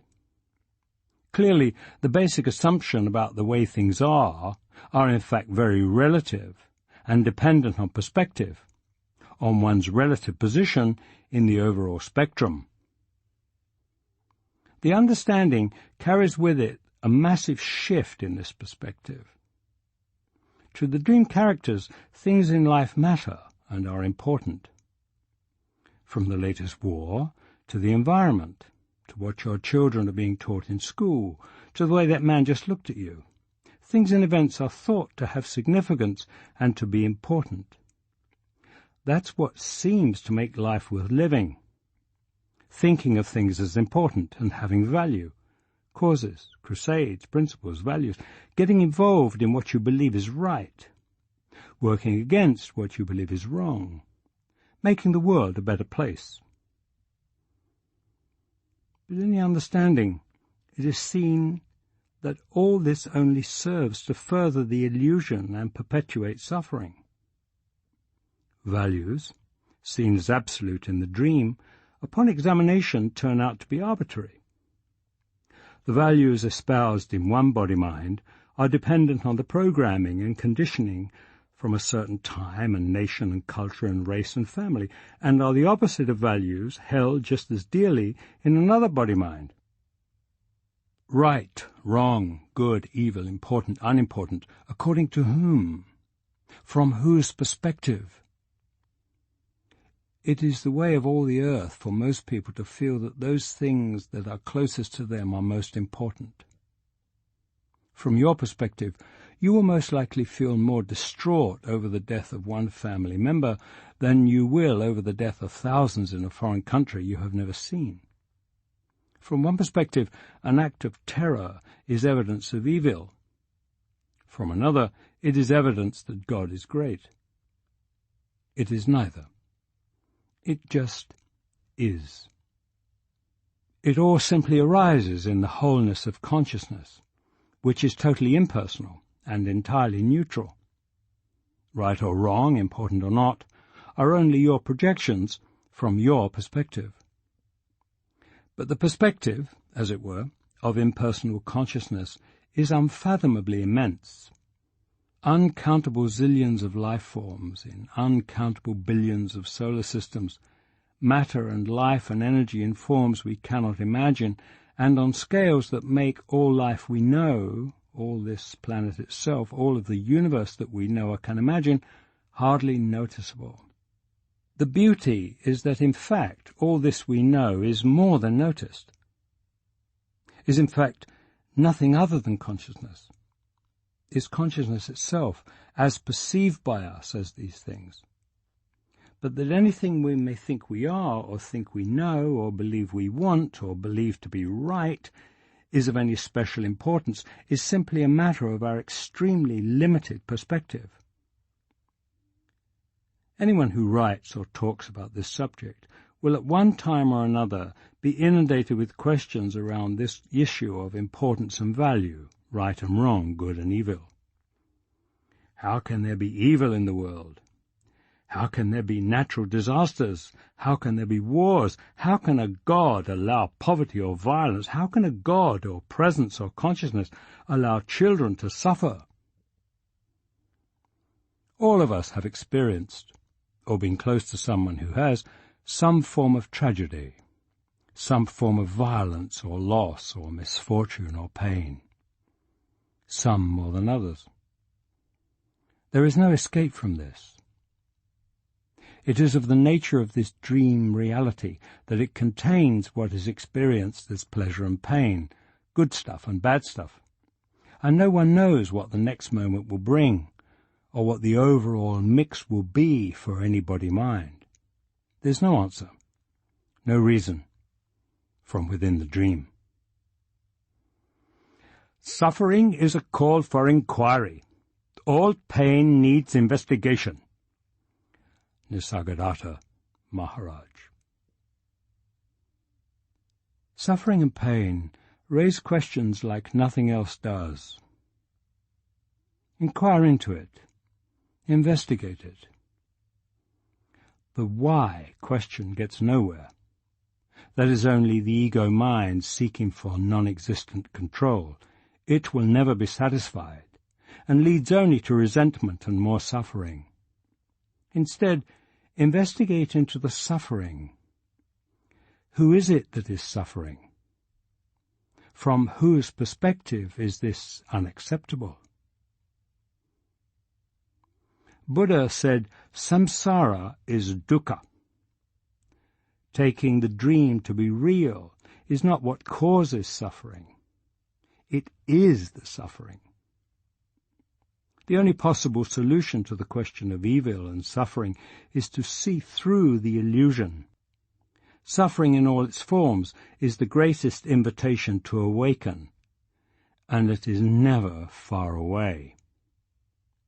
Or, in the immortal words of Humphrey Bogart's Rick in Casablanca, it doesn't take much to see that the problem of three little people don't amount to a hill of beans in this crazy world. Someday you'll understand that. Chapter 24. Incredibly simple. Please understand that there is only one thing to be understood, and that is that you are the formless, timeless, unborn.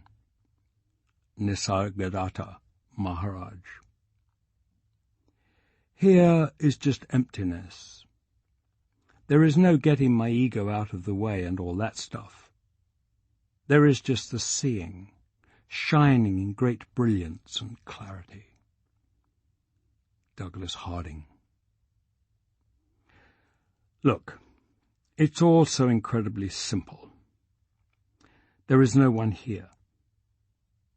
This is not a figure of speech. I mean, there is truly no one here. No person, no individual speaking to you. You look at me and think there is a person here talking to you, trying to tell you something. I assure you, there is not. Look at me. If there were not consciousness streaming through this body, what would be here? What would this body be if consciousness were not here? A corpse, of course. Dead matter. There is nothing else here. There is only the appearance of a body and consciousness which animates it. You, along with the rest of the world, have assumed that there is a discrete individual person here, that the consciousness which is the animating force here is an individual consciousness, unique to this body and separate from the consciousness in other bodies. This is based on appearance. There appear to be separate bodies. So the assumption is that there are separate consciousnesses. The belief in this assumption blinds you to seeing what is, and is also the cause of your experience of this life as disquieting, confusing, unhappy, and generally full of fear and suffering. But this is not the case. There is in no way an individual sitting here talking to you. This body is nothing, an appearance in the dream. All there is consciousness, and it is consciousness which is streaming through this appearance. There is nothing here that exists in and of itself. What we call the human being is not an independent being, not an originating mechanism, not a transmitter. It is a relay station, a pass-through mechanism for consciousness, the one consciousness, all that is. That is what I am, talking to you. And it is the same one consciousness listening to this, looking back at me out of those eyes you call your own. What I am, when I say I am, is exactly the same as what you are when you say I am. Once seen, the irony of this situation is staggering.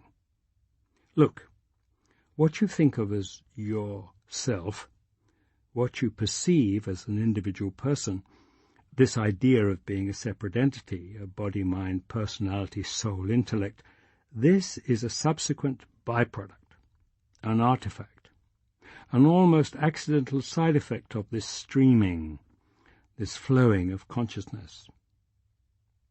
It is the streaming of consciousness in this organism which the organism inaccurately perceives as a mind, which it thinks is its own.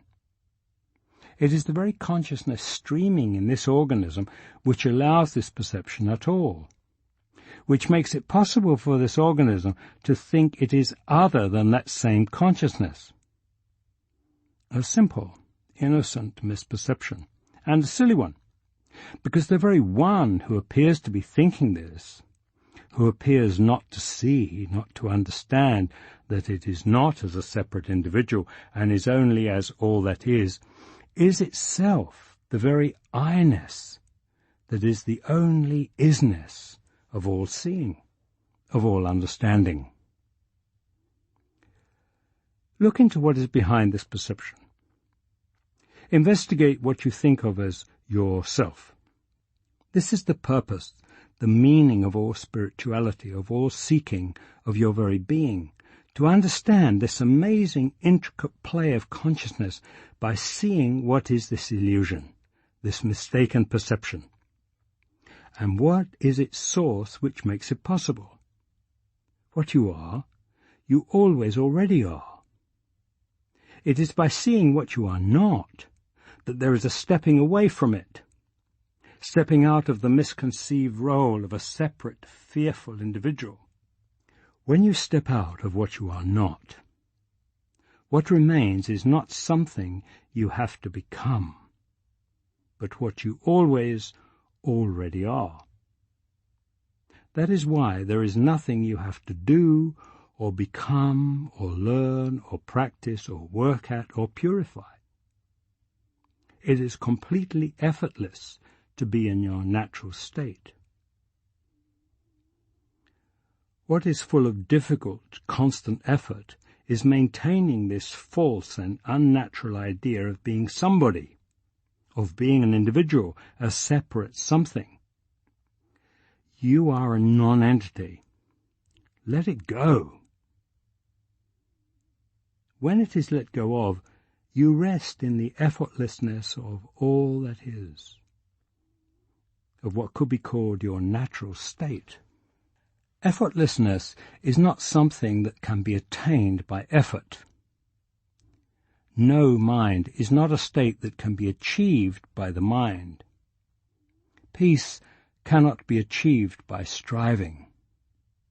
Trying to be aware of just being in the present moment is a contradiction in terms. Being self-consciously aware of it takes you out of it. Trying to be aware of I am is a similar contradiction, and for the same reason. You can't try to be happy any more than you can try to go to sleep or try to act naturally. You only act naturally when you are not trying, not thinking, but simply going about life. People would come from all over India and the whole world to see Ramana Maharshi and ask him for advice on the spiritual path. His advice? Just be yourself. This is what Nisargadatta Maharaj said of your natural state, of what you are naturally, spontaneously, without effort.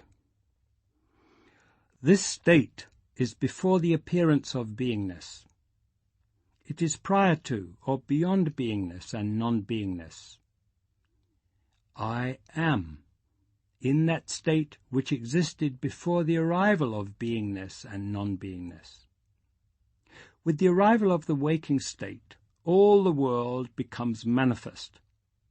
Because of my beingness, my world is manifest. That also is observed by that state which is prior to beingness, and you are that. Chapter 25. Never interfere.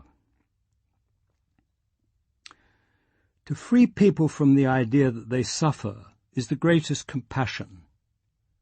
Tony Parsons. Greater than the greatest good in life is to know who we are, Nisargadatta Maharaj. To questions as to why he was not out helping the world or working to ease suffering, or at least trying to reach more people with the teaching, Ramana Maharshi would answer, first, how do you know I am not? Your judgments are based on physical appearances only. And secondly, why do you assume that there is something that needs to be done, that the world needs helping, or that people need to hear a teaching? From a certain perspective, there seem to be many ironies to this whole awakening thing.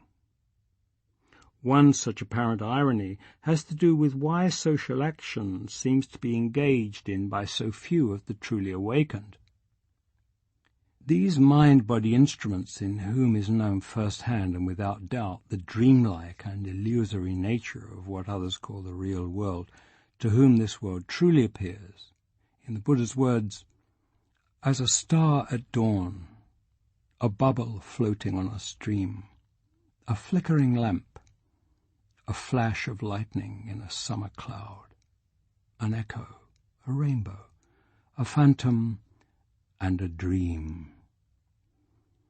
The Diamond Sutra. Such would seem thereby to be in a unique position to effect change, dispel evil, propagate peace and beauty, heal pain and sickness, and generally improve conditions all around. Yet it is precisely these who most often have the least inclination to do anything of the sort. There are some exceptions, of course, rare examples, both historic and current, of awakened healers, activists, and miracle workers. The spiritual and mental technologies exist to bend and stretch the apparent laws of time and nature. But the way of the yogi, the adept specializing in such means, and that of the jnani, the sage who surrenders into self-annihilation of self-realization, are widely divergent, if not strictly mutually exclusive paths. For the most part, the one who has fully investigated himself, the one who has come to understand, will never try to interfere with the play of consciousness. Nisargadatta Maharaj. The profound awareness is that everything is perfect as it is. That is perfect. This is perfect. Perfect comes from perfect. Take perfect from perfect, and the remainder is perfect. Isha Upanishad. And by perfect, I do not mean any kind of judgment about good or bad, or being better than something else. I mean it in the sense that the understanding is perfect as vast space is perfect, where nothing is lacking and nothing is in excess. Seng San. To use Nisargadatta's terms again, this dream you call the world is not the problem. Your problem is that you like certain parts of the dream and dislike others. Once you have seen the dream as a dream, you have done all that needs to be done. It may be helpful to let go of the idea that God has somehow screwed up and needs your help and involvement, or that of the sage, to set things right. What is cannot but be the perfect unfolding in consciousness. And if an adjustment is needed to maintain the cosmic balance, someone, perhaps you, will be irresistibly motivated to perform an action which will serve that purpose.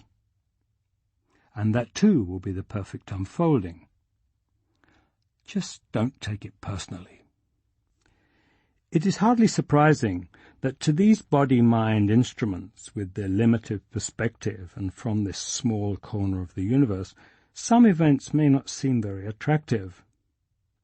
In fact, given the programming and conditioning and overall situation, many aspects of what we call life here can seem extremely unpleasant, horrific, and frankly unacceptable.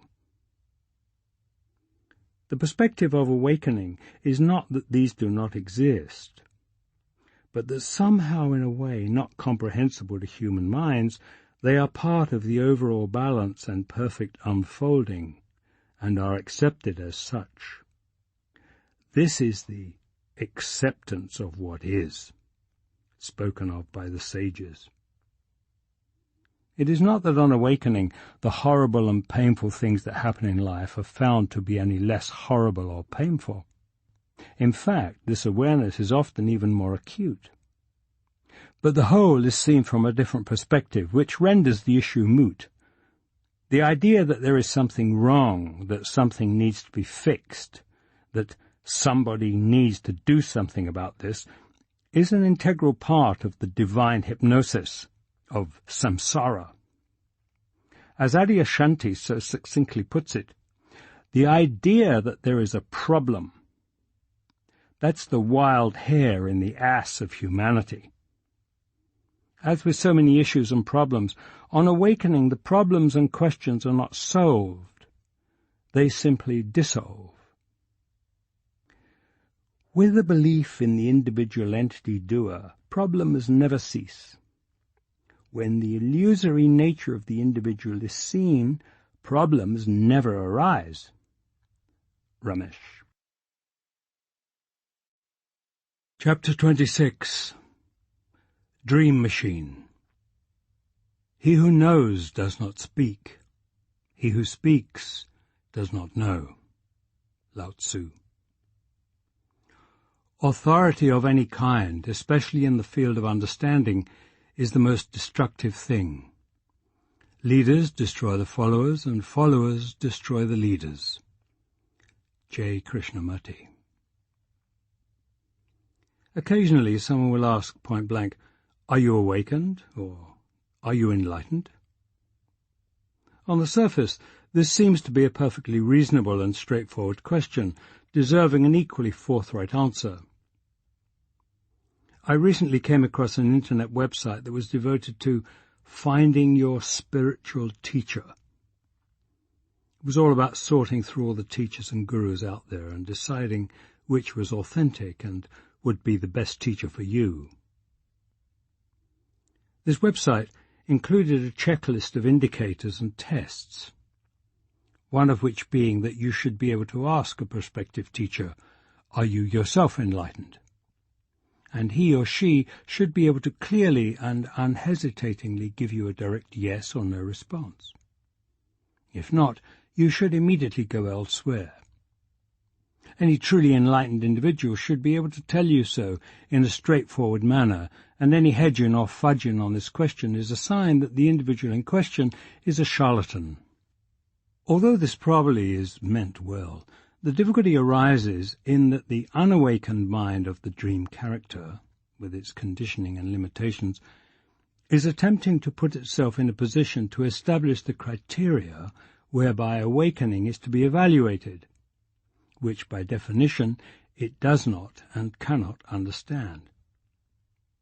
It is not that anything is being evaded here. It is simply that from the point of view of awakening, the question, "Are you awakened?" simply does not make any sense whatsoever. It is like asking, "What color is a kilometer?" Or, as Nisargadatta Maharaj suggested, like asking about the child of a barren woman. The questioner is sincerely earnest, and there is a wish to answer in a way that will be helpful, but once again the questions which are so pressing before awakening dissolve into meaninglessness and irrelevance when it happens. From the awakened perspective, the question, "Are you awakened?" is a fundamentally mistaken question. Any answer is the wrong answer because the premise of the question is mistaken. It is like a Zen koan in that it is inherently unanswerable. Awakening, or enlightenment, is also called self-realization, because it is a matter of realizing who or what the self actually is. It is the realization of who the I is and who I is not. The very essence of awakening is the realization that there is no one here to awaken, that there is no individual, are no individuals. The self is all that is. There is nothing which it is not. Consciousness is all there is.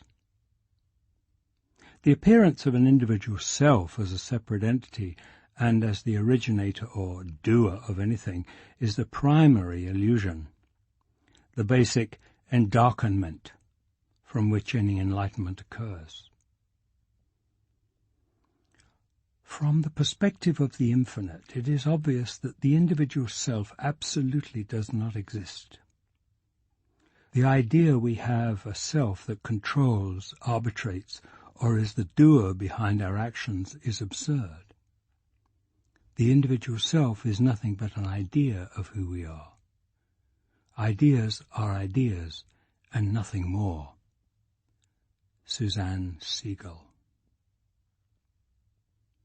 Any questions about the nature or the activities of this purely mythical beast called me are therefore revealed to be nonsensical. The simple question, "What are you doing?" for example, can only be met with laughter or a simple shake of the head, unless it is sensed that the questioner may be open to hearing the real answer. Doing? Me? There is no me to do anything, nor has there ever been. Nor, if you could but see it, is there a you to do anything either, nor any things for us to be doing. Consciousness is all there is, flowing, streaming through these instruments in a manner which, in accordance with the perfect unfolding of totality, is perceived as discrete individual entities autonomously performing actions. But in truth, this is not the case. There is no individual, no entity, no separate self here to do anything, or to be anything, awakened or enlightened included. There may be times, in satsang or private conversation, when a true jnani may find it necessary to admit that the complete understanding has occurred. Still, our well-meaning website author notwithstanding, any one who generally proclaims to all listeners that he or she is enlightened is highly unlikely to be. For if they were, they would understand that such a statement is inherently self-contradictory. Who? Who is enlightened, you silly goose? If you were what you say you are, you would know better. It's a little like the ubiquitous New Age slogan, "We are all one." Surely well meant, but obviously self-contradictory. Doesn't anyone see that if there are we, then there is not one, but many? And if truly all there is one, there cannot possibly in any way be we. Similarly, setting oneself apart as one enlightened, as an individual entity distinct from others who are not, is only to demonstrate the depth of the dream state. When there is understanding, there cannot possibly in any way be a me to claim it. There is a great preoccupation among spiritual seekers with this subject of awakening or enlightenment. Much thought and many conversations revolve around questions about which teacher or writer is enlightened and which is not, whether or not a certain advanced student has gained enlightenment yet, or even how close one is oneself to awakening. All this preoccupation, and indeed the entire subject, becomes irrelevant in the event. All there is consciousness, functioning in and as these apparent forms. How can there be any question of the apparent forms doing or gaining or becoming anything? All of this is happening in consciousness. What happens, happens. In which apparent form what dream event happens is of no significance. Who is it that cares? All this is part of the timeless secret of enlightenment. but fear not. It is, and always has been, an open secret. The truth laid open always for everyone to see.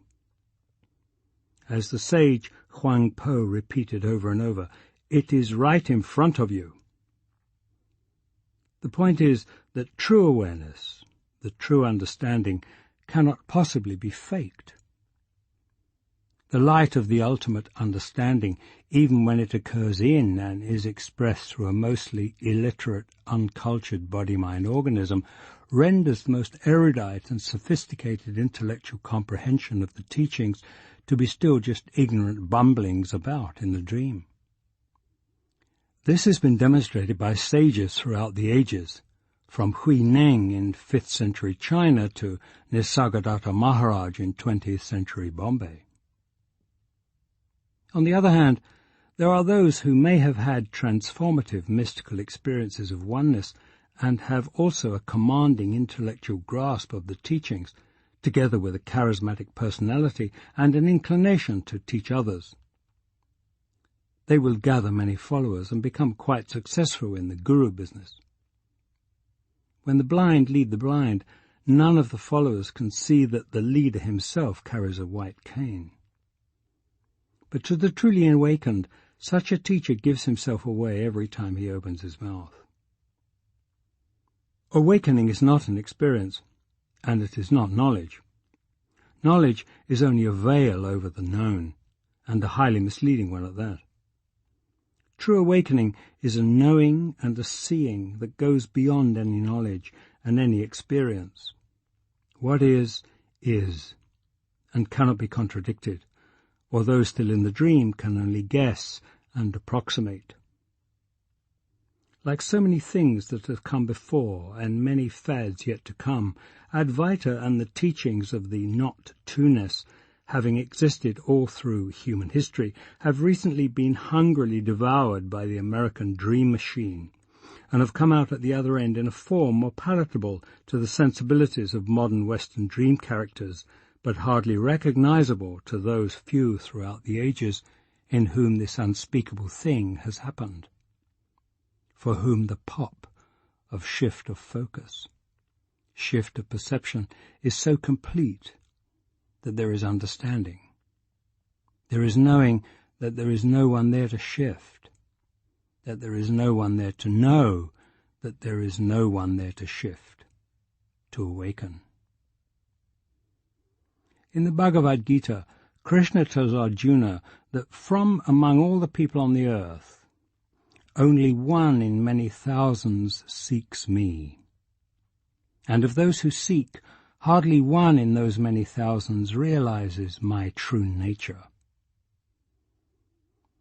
Taking this scriptural passage literally and attempting to do the math to calculate how many enlightened ones there are in the world at any given time is problematic. Krishna was making a point, and I doubt it had to do with counting numbers of individuals. Nevertheless, it does give some insight into the traditional awareness as to the infrequency of the occurrence of true enlightenment. Ken Wilber takes a shot at something similar in One Taste. He relates how he once asked a Chinese Chan, Zen teacher, how many truly enlightened masters there had been throughout history, and the immediate answer was, maybe 1,000 altogether. Assuming for the sake of argument as few as 1 billion Chinese over the same time period, 1,000 out of 1 billion comes to, 0.0000001% of the population. Again, taking the numbers literally misses the point. There is a larger sense to this, regardless of the actual percentages, which has been recognized as part of the perennial wisdom. And that means unmistakably that the rest of the population were and are involved in, at best, various types of horizontal, translative, merely legitimate religion, magical practices, mythical beliefs, egoic petitionary prayer, ways to give meaning to the separate self. Thus, Without in any way belittling the truly stunning contributions of the glorious Eastern traditions, the point is fairly straightforward. Radical transformative spirituality is extremely rare, anywhere in history and anywhere in the world.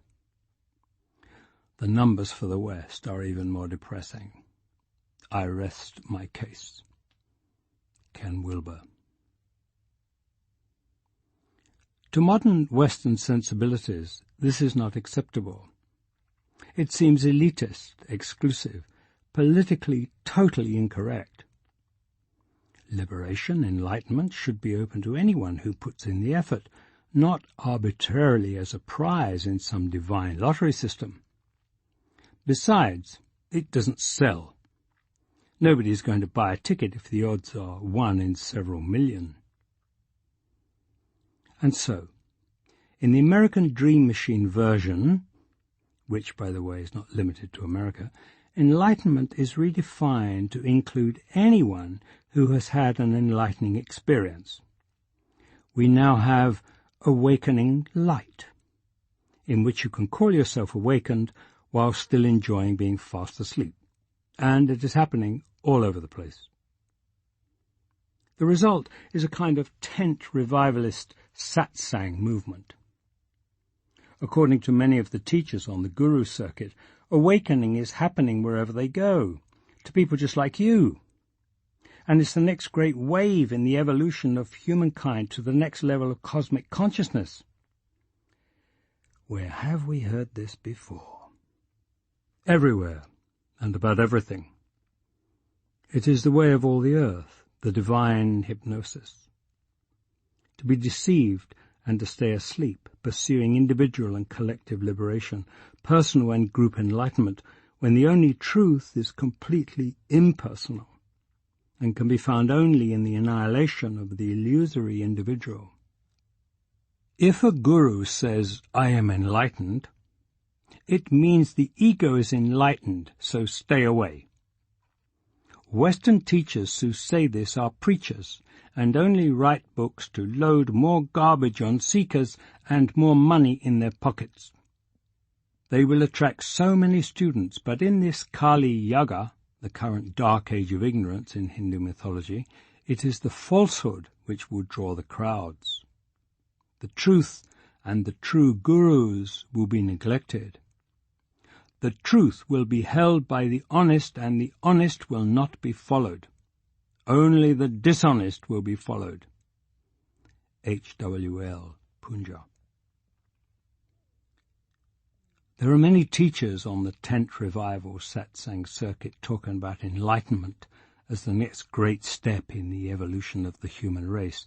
And it's all very exciting because that step is happening now, with lots more people waking up than was ever the case in any other time in history. This kind of thing is just confused and dream-bound thinking. Enlightenment has nothing to do with turning points in history, with lots of people waking up.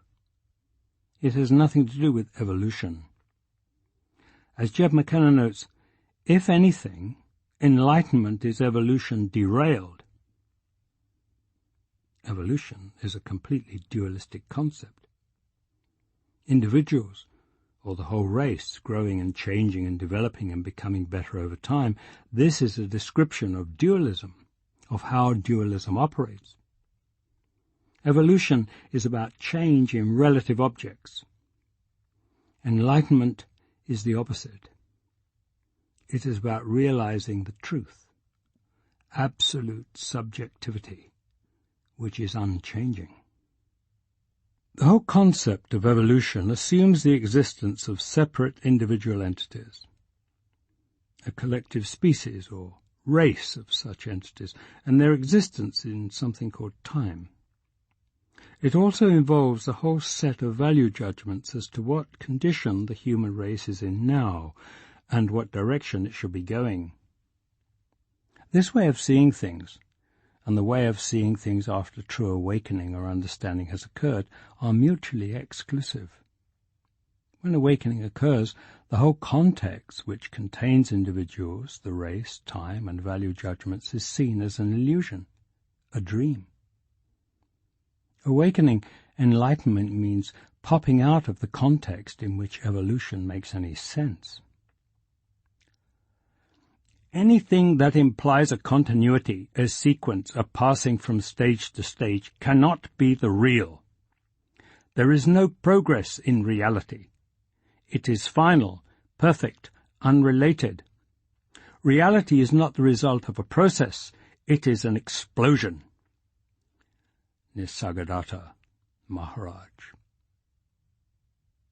Someone, perhaps it was Robert Adams, once suggested that there should be a great gathering of awakened beings, and anybody who showed up would be immediately disqualified. Ironically, there is such a gathering now annually. Most of the well-known teachers who have published books and tour the world, give in satsang, attend and give presentations. I get flyers for it in the mail. Honestly, I just received something else in the mail. A pre-publication notice for a popular spiritual teacher's new book, hawked with the tagline that at this pivotal moment in our human history, the deepest truths that were once available only to the most rare beings are now being made available to you, along with the admonition to order not one but several copies to encourage media interest. I find it startling, to put it mildly, that the spiritual seeker community apparently considers this sort of thing acceptable, coming from a leading teacher and a publishing house devoted exclusively to spiritual publications. Advertisements for SUVs and Caribbean vacations usually use the same emotional hooks, but usually come across with a little more integrity. Transparent, deluded, manipulative, exploitative nonsense. And even perhaps on some level the idea behind it was well meant. Somebody who really believes that they are an awakened being and that they are going to save the world by awakening more people than ever before.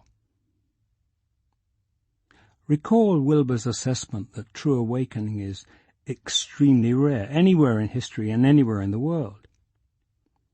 There is nothing amiss about trying to help people, of course, but pay attention.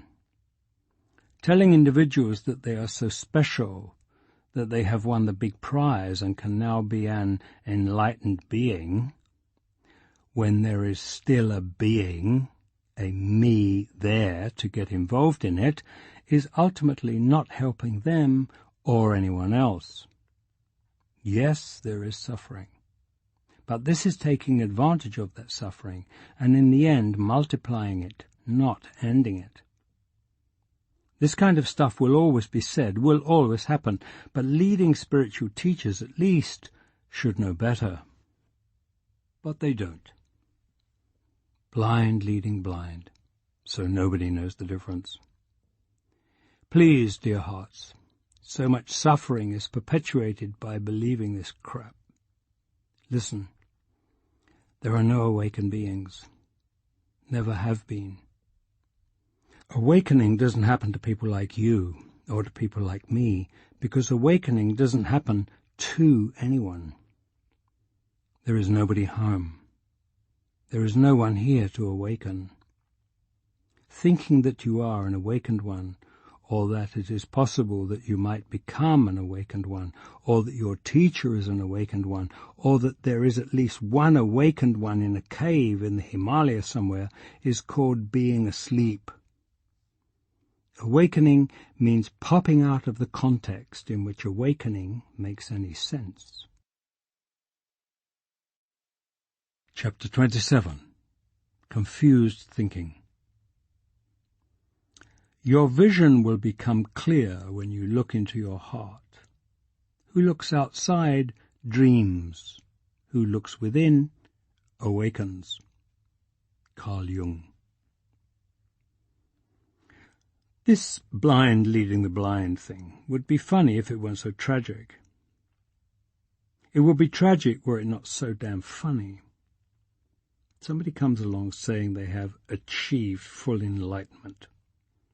Comically redundant expression that. What other kind is there? Half full? Now, How the hell can 99.99999%, so to speak, of the population of characters wandering around here in the dream evaluate such a claim? How can they tell? But that question doesn't seem to occur to anybody. A remarkable number seem eager to believe the claim anyway. If, as the masters have asserted, only a jnani can recognize a jnani, if only when realization has occurred can there be recognition of when realization has occurred, then just about anyone can make the claim and get away with it, as long as they manage to avoid the 0.0000001% who know better, which shouldn't be difficult. And once there are enough of them, all those who make the claim can authorize and certify each other, and the radical 1/1,000,000% in whom there is actually the seeing of what is are marginalized as weirdos. Then you've got a self-contained, self-perpetuating mainstream system going which is utterly phony and no different than any other activity in the dream, and which hardly anybody can tell is phony. The 1/1,000,000% don't care. It's all a ridiculous dream. Why interfere with something that is working perfectly? But for the identified characters slogging along in the dream and caught in the suffering of trying to make some sense out of it, it's really quite tragic. Here's the funny part. Imagine a conference where the world's top experts on human sexuality are convened. One after another, these doctors and specialists in human behavior and research psychologists go to the podium to deliver scholarly lectures on the subject of orgasm. As the conference goes on, it might become obvious that none of these experts have actually experienced orgasm themselves. It's all intellectual. After long years of arduous research and many austerities, I can now tell you that I have finally achieved full orgasm. And I can confirm what all the ancient texts have said, that the very essence of orgasm consists of getting red in the face and screaming, after which you become a perfect person and everybody thinks you're wonderful. Huh? But wait. Nobody in the audience has experienced orgasm either, so how would they know that the speakers are all hot air? After all, these specialists are presented as the experts, and another expert has certified their expertness, and they certainly sound impressive, so they must be right. So everybody asks a question and takes notes. And later they all sign up for the advanced seminar, in which it is promised that they too, for a few $100, can learn the disciplines necessary to get red in the face and scream, at which time they will enter the ranks of those who have been certified as having attained full orgasm and become perfect, wonderful people. Of the thousands in attendance at the conference, there are just 2 people in the back of the hall with absolutely no scholarly qualifications at all, but with a different kind of knowing, who look at each other, laugh, and walk out. There is a lot of confused thinking in this awakening business, and it would be helpful to make a distinction. Many spiritual teachers and many spiritual teachers talk about having had an awakening experience. They have had a profound experience of oneness, of meaning, or perhaps several such experiences, and as a result, everything, including themselves, looks different and new. On the one hand, there perhaps is no better way to express this than to say it's like waking up. There are no exclusive rights to the analogy anyway. It means what everybody does every morning when they wake up from sleep. So why not use the analogy to refer to a renewing experience? On the other hand, this kind of waking up has nothing whatever to do with what is being talked about here as awakening. The very fact that it is referred to as an awakening or a series of awakening experiences is a tip-off. one experience among many. The effects of such experiences may be brief, or may last a long time, sometimes for years, before they fade. Then if you're lucky, there will be another one. Such experiences are profound and beautiful and bring about change, and nothing is ever the same. They are very wonderful. Indeed, this is the most profound and most meaningful thing that a human being can experience. It is what is called mystical experience, and it brings with it mystical knowledge. But it is still a dream experience by a dream character. What this kind of waking up is referring to is a dream character having an experience in the dream of waking up relative to their prior level of awareness in the dream. But anything that can happen to a dream character is still in the dream, is still a dream event. It is still part of everything, the everything that is not. It is not what is being talked about here, is not what has been talked about by the sages as awakening. This awakening talked about by the sages is not part of everything. It is the end of everything. It is not an experience, and it is not knowledge. It is not an awakening. It is it. It is not relative. It is absolute. It is all that is. It is that the dream, including the dream character in which this occurs, is seen through, and as such ceases to exist, is seen to have never existed. True awakening is the total annihilation of the sense of a separate self.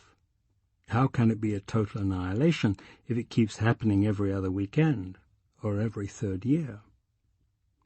Sounds like there's something left to annihilate. Once the total annihilation of any sense of being a separate self has happened, who is there to totally annihilate again? It does become obvious that what these teachers are talking about cannot be the same as what is being talked about here, as what is talked about by the masters as ultimate, as final, as complete, gone, completed, beyond. You could say that this end of everything is the end of the everything that is not. That's why when awakening occurs, it is said that nothing happens. There is no great experience in the dream. There is no great knowledge gained in the dream. There is no event at all, because all events are in the dream. Those who are selling awakening light will tell you that something wonderful happens. A true teacher will tell you that nothing at all happens.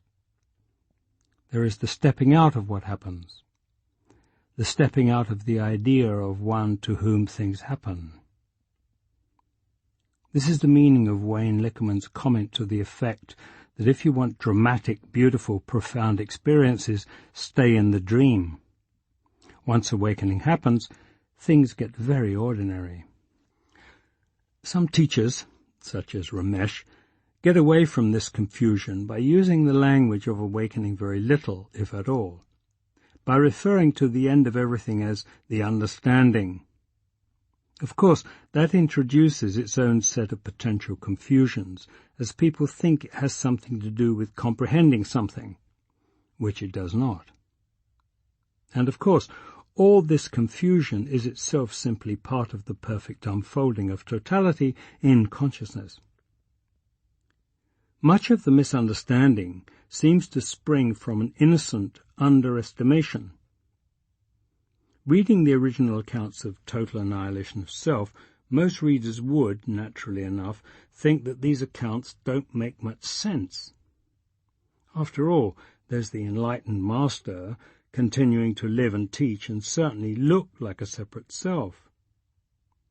The modern critical sense is to distrust these accounts as fanciful hagiography or devotional embellishments, or as somehow allegorical. After all, nobody knows anybody around now who appears to meet these descriptions, hence the underestimation.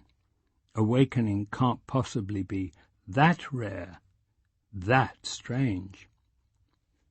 In short, the accounts of awakening related by the masters just don't correspond with anything that is believed to be real or true, or valuable and helpful towards making the world a better and more enlightened place. And so the accounts of what it is to realize the dream as dream are reinterpreted in the light of what we know in the dream.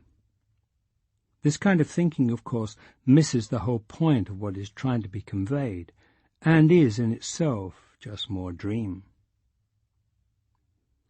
In spiritual circles, there is a great value placed on personal growth, personal improvement, becoming a better person, becoming more aware, teaching others how to become better, making the world a better and more enlightened place. The hope for a better future, the belief in an upward spiritual evolution that carries the whole race with it, is like the belief that there is something wrong and something that needs to be done. It seems hardwired into the human mechanism, but is in fact the device by which the divine hypnosis operates, keeping the dream characters motivated and occupied in the dream. This belief is an illusion, and it is what creates suffering. In truth, in the absolute, in all that is, there is no evolution, no progress, no becoming better, no becoming. All is as it is. The idea that the world is in bad shape, and that the present point in history is pivotal, and that something has to be done, is as old as the human mind. It has always seemed thus at every point in human history. In truth, everything is in perfect balance. The world never gets better, and it never gets worse. Although to the apparent individual instruments it may seem that it does. Teachers who draw on these recurring themes in the dream to appeal to the ego's hopes and dreams and to popularize their message are deluding themselves and others and have not seen beyond the dream. This belief in ongoing evolution, the dream of becoming a better person, the goal of improving oneself and others and society and making the world a better place, all these and more certainly seem to be noble beliefs and goals by any standards. Our cultures value them as ideals, and it is believed that these high goals are what keep individuals and the human race from descending or regressing into chaos. And of course, it is the divine hypnosis itself that allows these beliefs, because without them, the dream would not go on. As the Buddhist teacher Chogyam Trungpa Rinpoche has noted, enlightenment is the great and final disappointment, the dissolution of all our egoic fantasies and grand hopes. This is true seeing, and it will never sell in the revival tents. What is being said here is not a politically correct message, or even a spiritually correct message. It is not a comforting message, and it will never in any culture be popular. It is only the truth, as near as can be told. All is as it is. The ego seeks fulfillment, and if awakening is marketed as satisfying that need, then what is being offered is bogus. True awakening is awakening to the annihilation, the dissolution of that which seeks fulfillment. Transformative spirituality, authentic spirituality, is revolutionary. It does not legitimate the world, it breaks the world. It does not console the world, it shatters it. And it does not render the self content, it renders it undone. Ken Wilber. And of course, as you may perhaps intuit at this point, the wonderful aching beauty is that in this annihilation, every longing, hunger and thirst that any mind-body apparatus has ever felt is resolved and dissolved, perfected, healed, and made forever irrelevant. The ego seeks fulfillment, but what is understood in this annihilation is so huge that no mind, no ego, no heart could ever possibly hold it. The human race has no idea what fulfillment truly is. Book 5. Acceptance is infinite, and it starts here, in your own heart. Whatever arises is accepted. Chapter 28. Surrender Revisited. Whatever happens, whatever what is what I want. Only that, but that. Galway Kinnell. Earthly things must be known to be loved.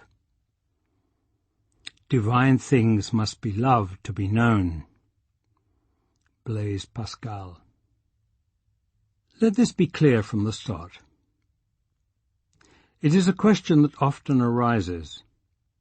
At a certain point, the implications of this annihilation, this total surrender of the sense of individual self, will begin to sink in, and you will begin to suspect that what is being talked about here is not compatible with the continuation of the familiar, of life as you know it. The question will arise, is it really necessary to die completely, to surrender everything? Isn't there some more moderate, less radical way of going about this, some middle way to be found while not rejecting this life and myself as an individual? And there will be many teachers, in fact most, who will comfort you by saying, yes, of course there is. All that talk of utter annihilation is metaphorical. Enlightenment is to be found even as you continue your everyday life.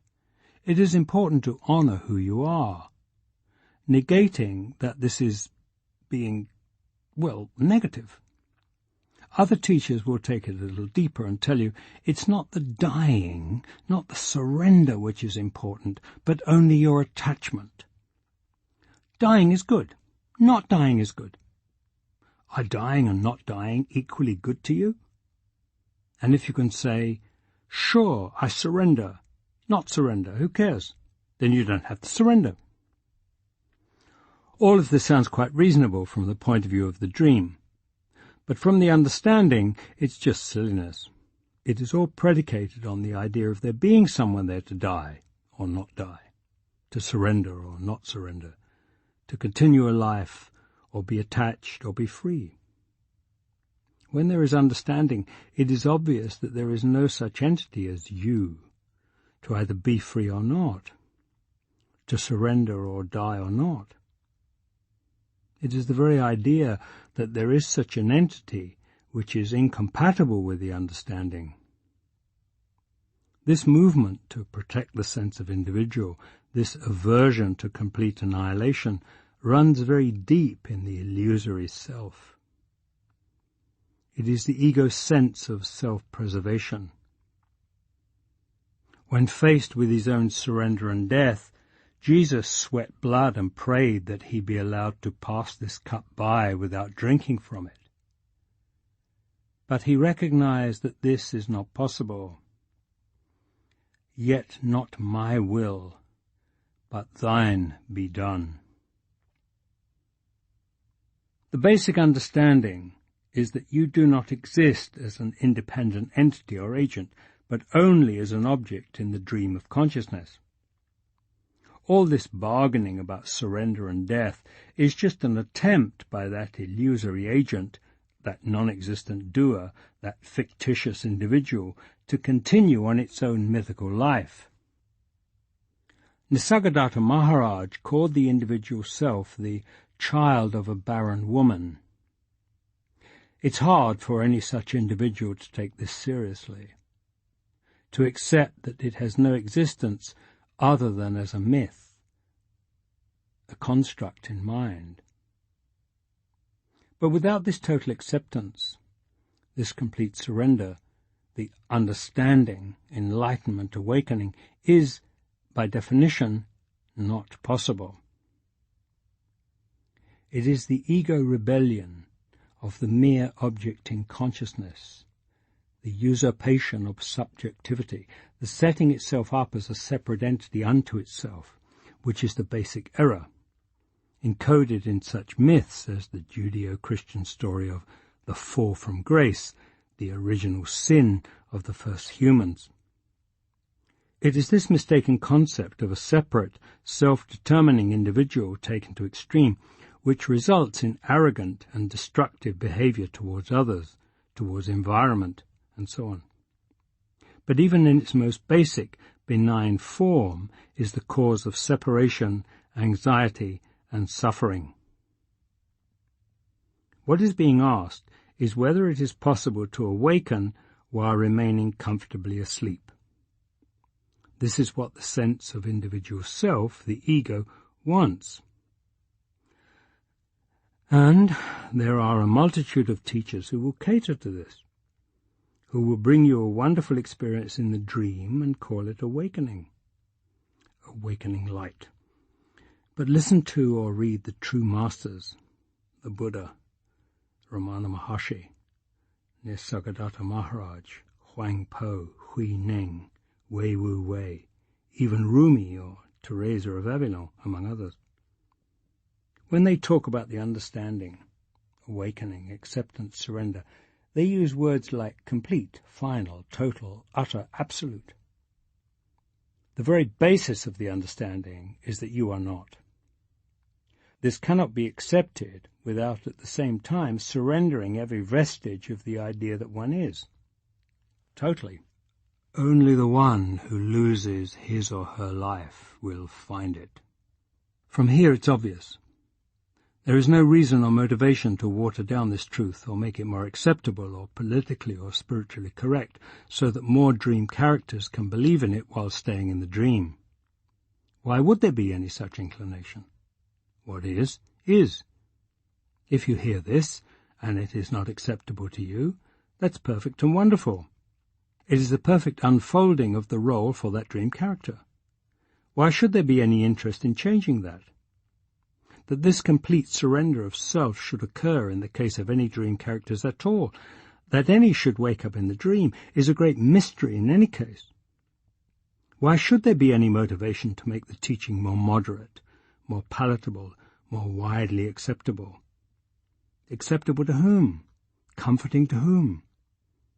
Thinking that there should be such an accommodation is foolishness, is continuing to take the dream and the dream character seriously, is confused thinking, taking illusion for truth and what is true for mere illusion.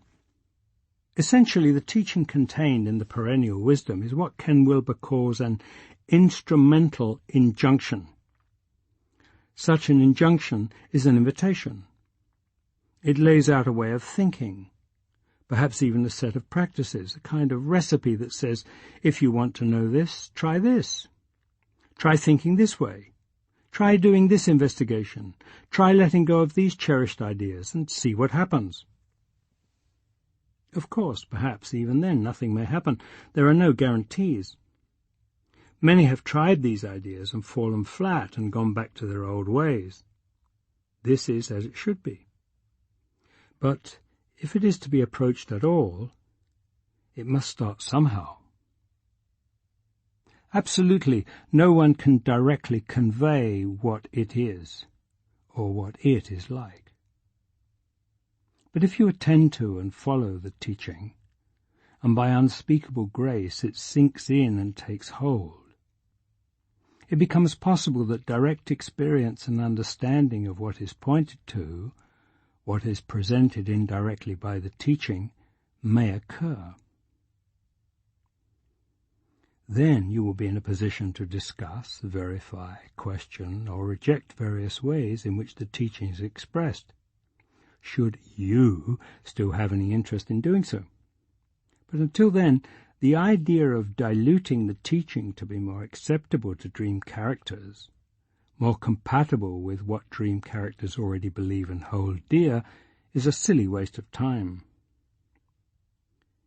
Within the dream, the common wisdom is that you must understand something before you can accept it, but this will lead at best only to intellectual understanding and intellectual acceptance. Characters in the dream cannot understand, evaluate, or judge waking up from that dream in any meaningful way. By its nature, awakening turns the whole dream on its head. Nothing applies. Rather, the understanding must be accepted before it can be understood. There must be awakening before there can be any evaluation or real understanding of awakening. That's why it's called surrender. And the complete, total surrender and the complete, final understanding are the same. Chapter 29. Too many words.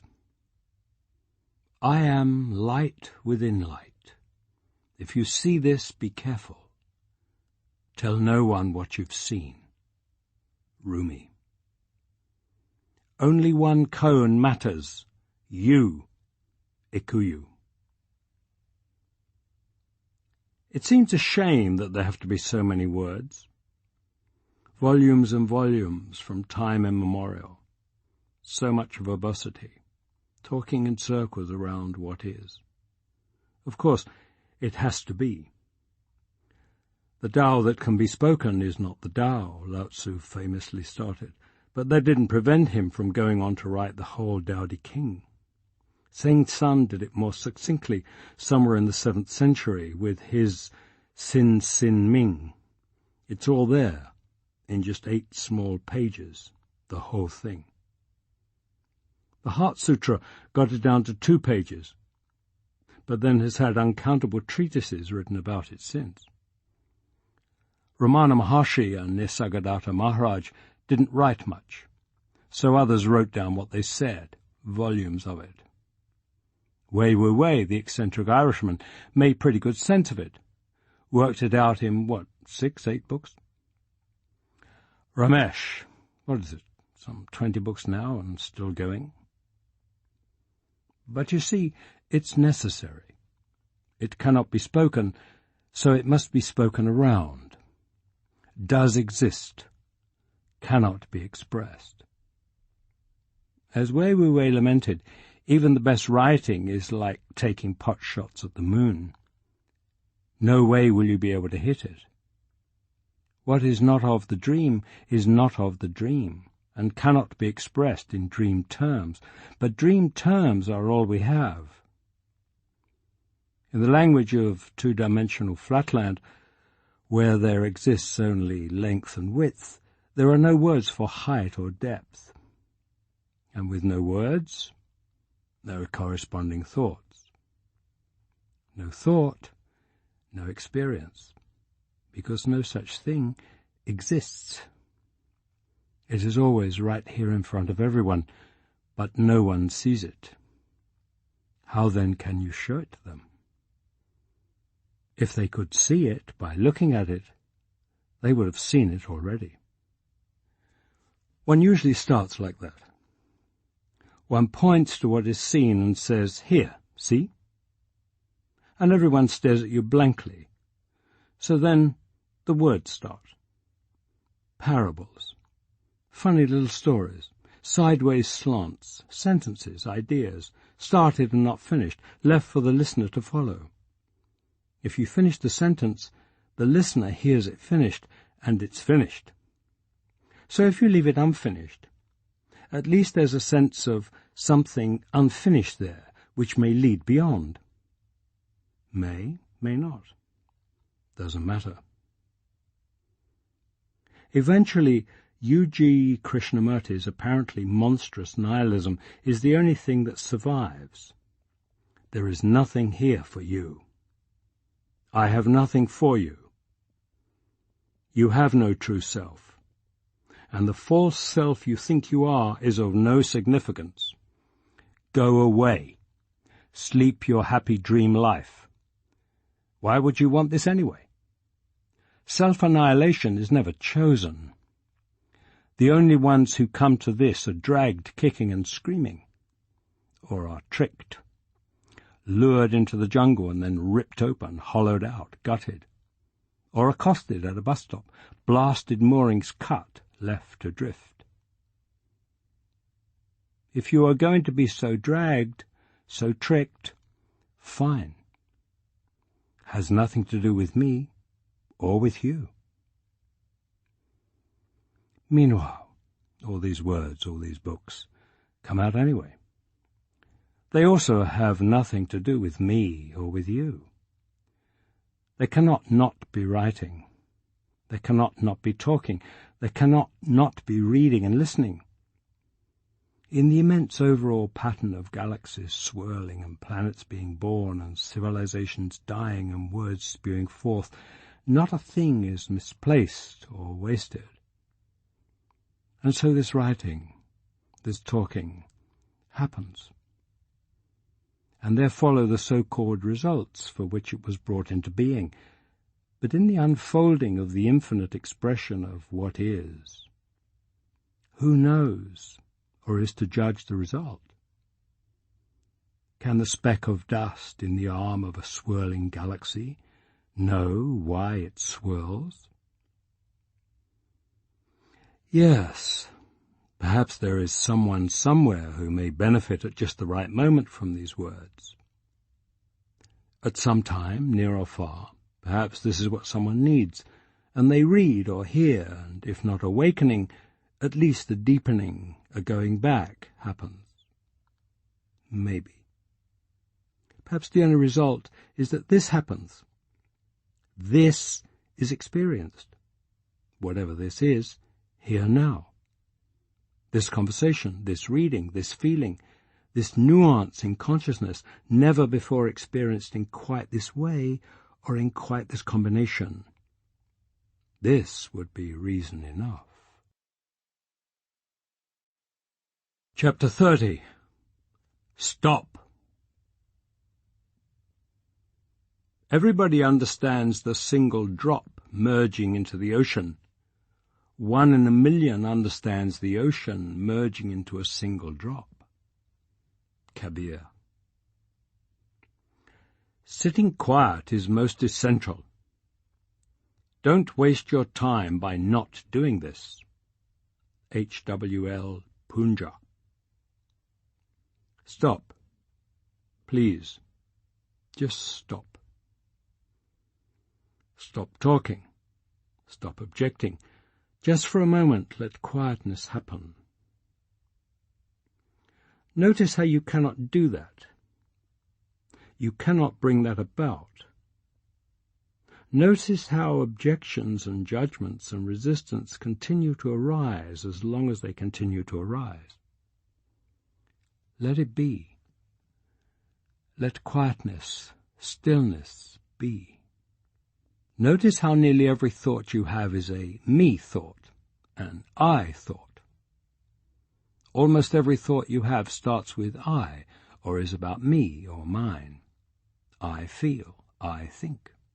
But it's not that way for me, and my experience, where I am coming from, and so on. Even when those words are not used, the thought is important to you, because you think of it as your thought, your opinion, something you feel about yourself or your reality. Drop it. Do not seek the truth. Only cease to cherish opinions. If you wish to know the truth, then hold no opinion for or against anything. To set up what you like against what you dislike is a disease of the mind. Seng Tsan. When you are given the unspeakable grace, the unbelievable, undeserved, unearned gift of being able to see, to notice that what you are thinking is an opinion or is something by which you identify yourself, the gift of being able to listen to yourself, then stop.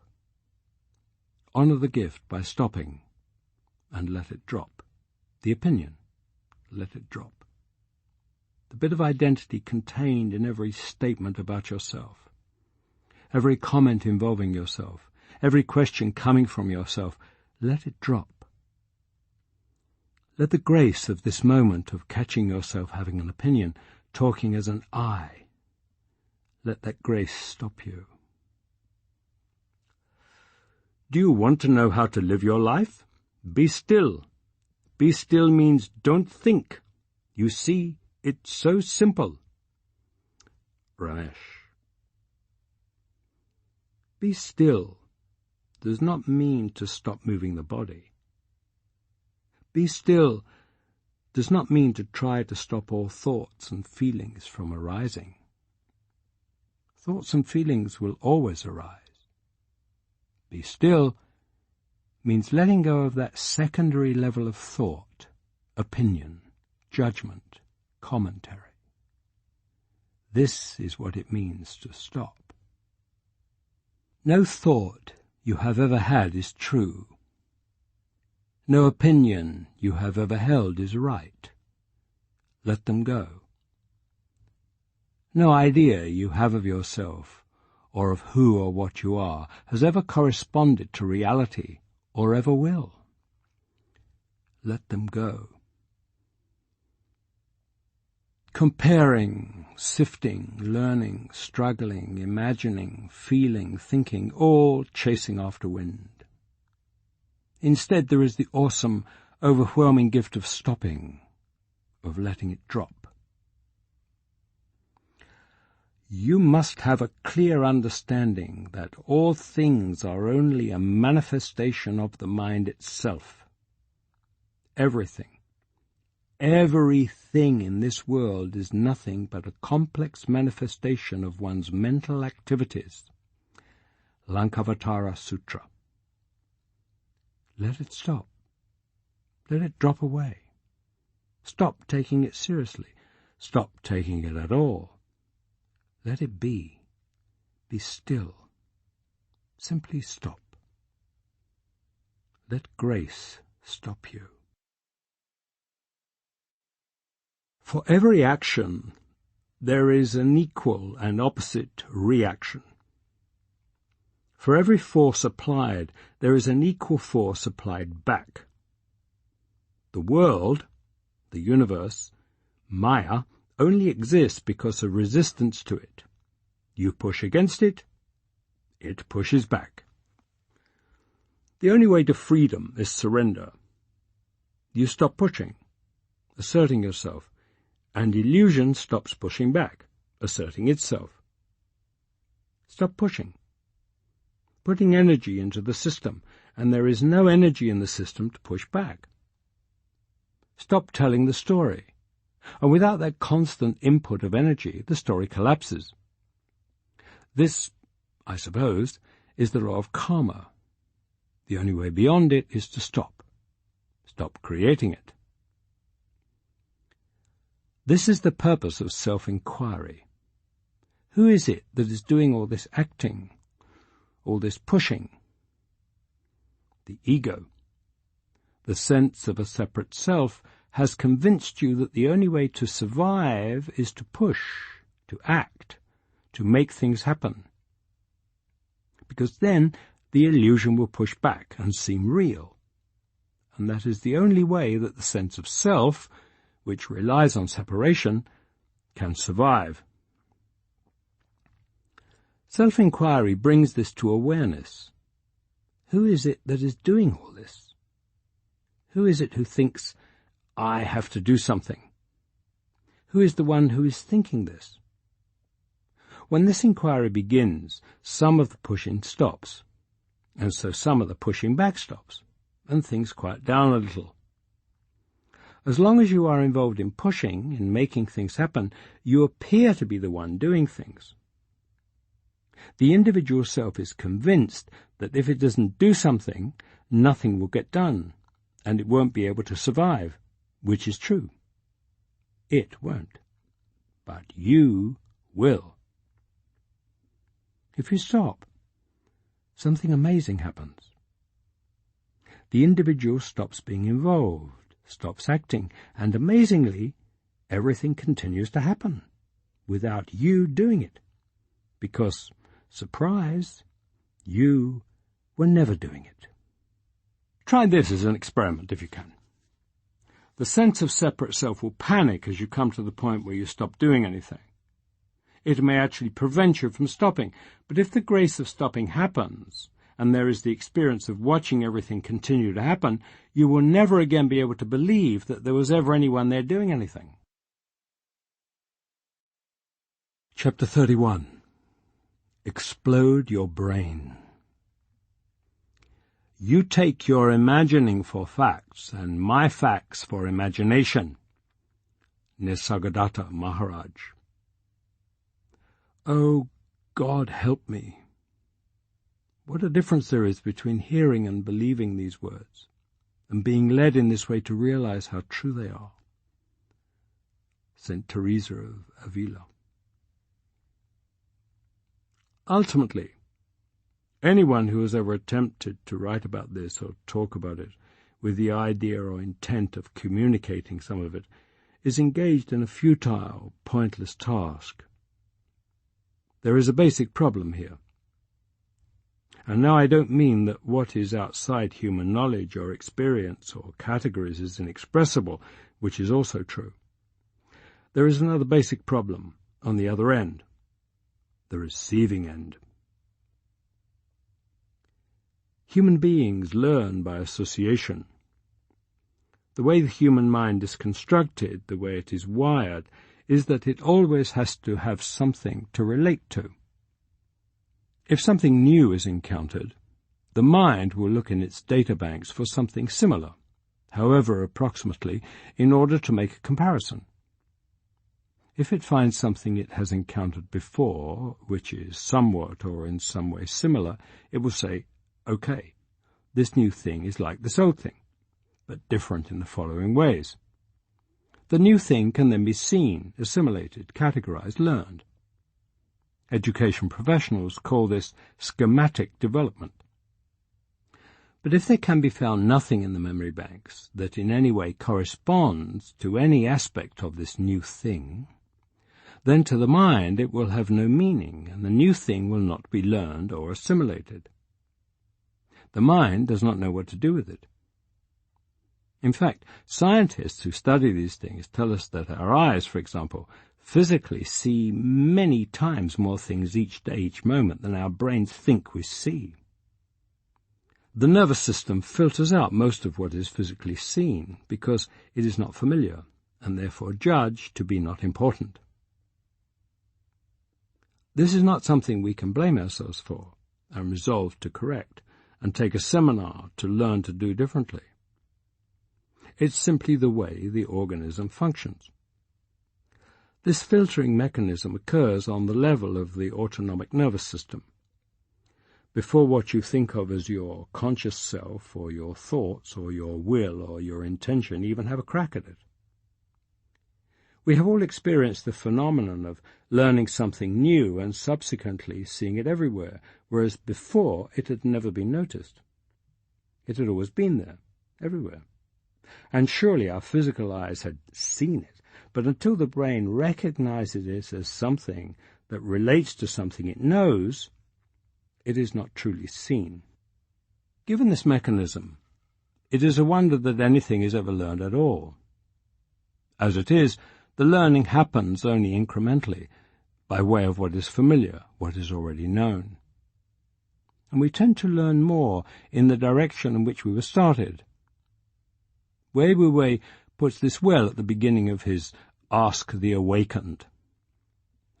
Perhaps the most serious handicap is that we start on the wrong foot. In the end, this is likely to be fatal, and I fear generally is.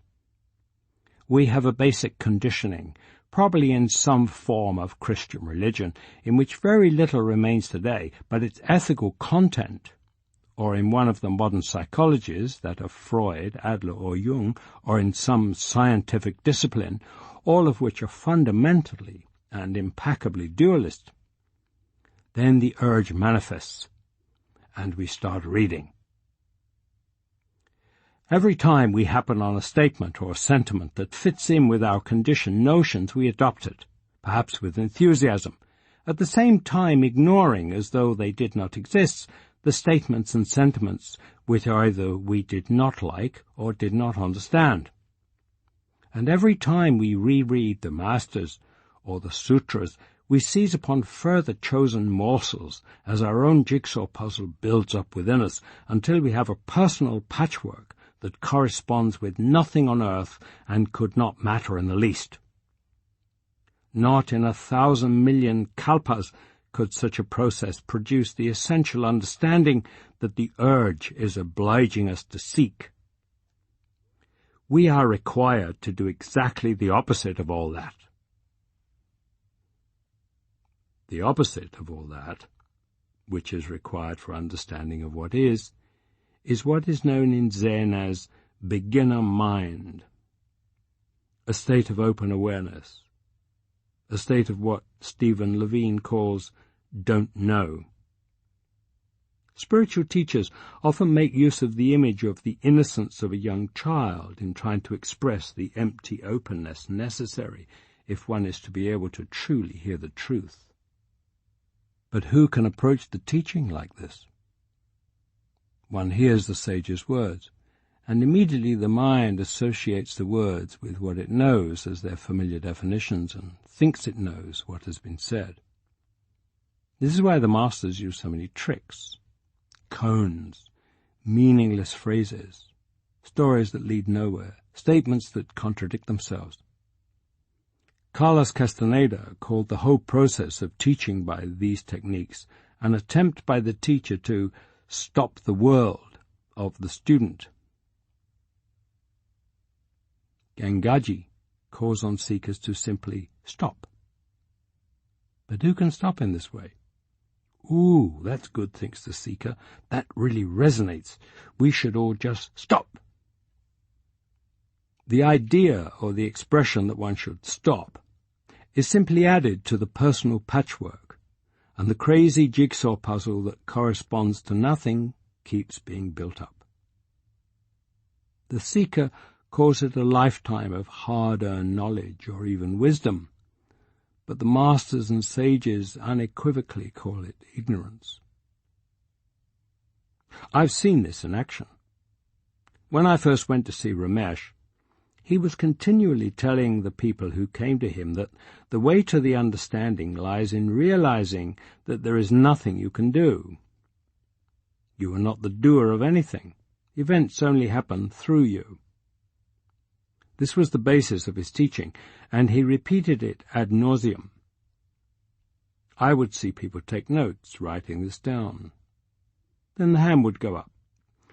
So, given this, and I understand it perfectly, how do I go about my life? When I leave here, what should I do? Ramesh showed infinite patience. I wanted to shake them. Haven't you heard anything the man has said? You have just been given the secret of life, the universe, and everything. Stop. Wake up. Let these words explode your brain. The trouble with students these days is that they seize on words and form their understanding on that basis. In a big notebook they copy down the sayings of some worthless old fellow, wrapping it up in 3 layers, 5 layers of carrying cloth, not letting anyone else see it, calling it the dark meaning, and guarding it as something precious. What a mistake! Blind fools! What sort of juice do they expect to get out of old dry bones? These words were spoken by Chan Master Lin Chi in the 7th century. What has changed? Sometimes someone will listen carefully to expressions of the understanding that there is no doer of anything, that there are no individuals, that all there is consciousness, and that you are that. And they will say, "This sounds a little theoretical. How do I integrate this into my daily life?" That's usually a good conversation stopper, because the answer is, you don't. Actually, it's one of those questions like, are you awakened? Which from the point of view of the seeker is sincere and begs for a decent answer, but from the perspective of the understanding makes no sense, because the premise is back-asswards. It's a little like the tourist who stood next to me as we took our first view of Cliff Palace, the ancient Anasazi ruins in Mesa Verde, a complete adobe village thousands of years old built into a cliffside in the Colorado desert. He pronounced. Looks like a movie set.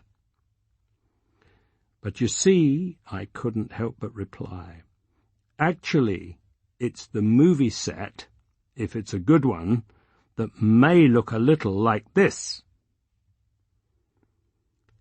You come across this all the time. Sitting on the porch on a summer evening listening to the insects, someone will say, that cricket sounds just like a cell phone. Sure, it's all dream, all illusion, but even within the dream, the cricket is just itself. It was there before there were cell phones, and it is the cell phone that came later and was programmed to, poorly, imitate the chirp of a cricket. This is a perspective, a mindset, which obfuscates clear understanding. As a first step, at least get clear on what it is that is real and what it is that is the illusion, the construct, the derivative. Asking how you integrate the understanding into your daily life is like asking how you incorporate total freedom into captivity. You don't. Maybe it's the other way around. What remains of your life might be incorporated into the freedom of the truth. But in fact, there isn't anything there to incorporate. As Jed McKenna puts it, you're talking about reconciling the dream state with reality, like it has to add up. Everyone seems to get hooked on that, but you can't do it. Truth and non-truth are irreconcilable. Truth is. Non-truth isn't. We can't insist on a truth that makes sense in light of what we know because we don't know anything. Adyashanti has simply said, there is no such thing as integrating truth into an illusion. If you insist on trying to fit the teaching into your growing patchwork jigsaw puzzle, your lifetime of learning and knowledge, you will reduce it to just one more meaningless bit of ignorance. Please don't. Don't try to integrate this. Don't take notes and go back and reread them and compare them to something you read somewhere else. This doesn't work like that. The only way this works is if you stop taking notes and start taking this personally, as it were. Take it very intimately. Let it stop you. Don't fit it into a lifetime of hunting and gathering for nuggets. Don't try to compare and sort to see how it fits in with other stuff you've learned, other things that you have heard from other people. Especially if you're a seeker and have been at this a while, your head is probably full of other people's ideas, half assimilated into your patchwork of what truth or awakening or understanding is. Don't ask, how does this fit in to what I have already accumulated? It doesn't. This isn't what this is about. If you were going to ask questions, ask instead the hard questions, the questions that take you out of anything you have ever known, the questions that could end your life. That's what this is about. Most of the folk I come across who are into Advaita are intelligent people. They are quick studies, and after they have read a few books and have been to a few satsangs, they figure out what words and ideas are acceptable Advaita concepts. Ask them a question, and they don't answer right away. You can almost see the wheels turning in there, weighing and rejecting one answer after another as inappropriate or likely to get them branded as one who doesn't know. They've been to enough teachers that they've learned to try to find that right answer that won't get them shot down. And it's hardly their fault. There are lots of teachers out there whose sole functioning seems to be shooting down anyone whose answers are not phrased correctly. What good does this do anyone? Is it necessary to point out that this isn't about right answers? Speak your truth. There is nothing acceptable. There is nothing appropriate. There is only what is. Talking in circles, painfully and awkwardly, trying to avoid using personal pronouns when it is clear that your simple everyday experience is that you live your life as an individual is pointless. Obviously so. This isn't an area where you can fake it until you make it. One person says, "I'm glad you came." And the other answers, "Who? Who is glad?" And I think the Advaita thought police never sleep. An old Chan master would give you a whap upside the head with his stick. "What are you saying? Who is glad?" "She is glad, you dope, and she's being honest enough to tell you so." Descriptive, not prescriptive. When there is no sense of a separate self, words referring to such a mythological thing will be superfluous, will naturally be used much less, not because they are avoided, but because they do not express what is, and are used simply because that is the way language is structured, and it is often the most convenient way to speak and be understood. They will not be searching for words or actions or responses which are imagined to be the most appropriate, but rather there will be the simple, spontaneous expression of what is here. Speak your truth. That's what this is about. How can it be about saying the right thing, fitting in, using acceptable language? Stop. Go back. Self-inquiry is about going deep within to see what is your truth. Never mind what you have heard or what anyone else has said. This is not about learning the right thing from some teacher. A true teacher will deflect any such attempts back to you. What is your truth? Inquire within. Find out for yourself. Who are you? Who is the self from which all these things arise? No one can show you this. No amount of trying to guess right will reveal this. Discover it yourself by being relentlessly and ruthlessly honest, authentic, true. Chapter 32. Exemplary Behavior. The projections of others do not belong to me. I am never a teacher, just a lover who has been given a glimpse of the beloved. Llewellyn Vaughan Lee. The British General Wellington is said to have commented that a man can be a hero to anyone but his valet. The observation is similar to Jesus' saying that no prophet is without honour except in his hometown. Awakening, or the understanding, does not in any case make a perfect human being or a saint out of the body-mind organism in which it has occurred, and those who feel they know the person most intimately may be the ones most likely to see the everyday imperfections and be the least able to see beyond them. That awakening should produce a perfect being is a deep misconception, and a popular one. People seem to think they need awakened spiritual masters to begin with, and further, that they need their awakened spiritual masters to be the embodiment of a certain set of, usually traditional, virtues. And since most traditional ideas of spirituality are pretty far divorced from physicality, emotions, urges, and feelings, people need their spiritual masters to be divorced from these things as well, especially from what is judged the negative or dark sides of these. All this is nonsense, of course. There is no such entity as an awakened spiritual master to begin with. In the manifestation of consciousness there are, among other things, these body-mind organisms commonly called human beings. According to the nature of these body-mind organisms, there arise from time to time emotions, urges, needs, thoughts, feelings, physical and emotional impulses. In the understanding, there is no judgment of any of these as negative or positive, light or dark, desirable or undesirable, appropriate or not. They simply are, and simply arise as part of the purely impersonal functioning of the organisms in consciousness.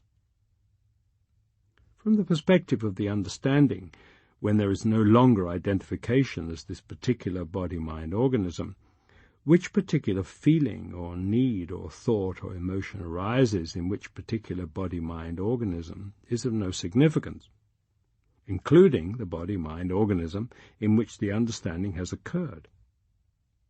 These things arise as part of the functioning of the organisms. So what?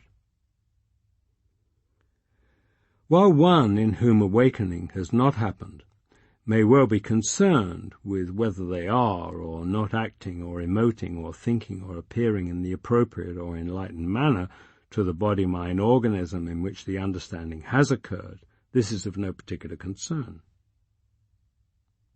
The whole issue only arises when there is identification as a particular body-mind. Why should there be any special concern or interest here, whether the David thing gets sad or angry or occasionally feels confused or acts inconsiderately? These things may not seem desirable, but desirable to whom, and from what perspective?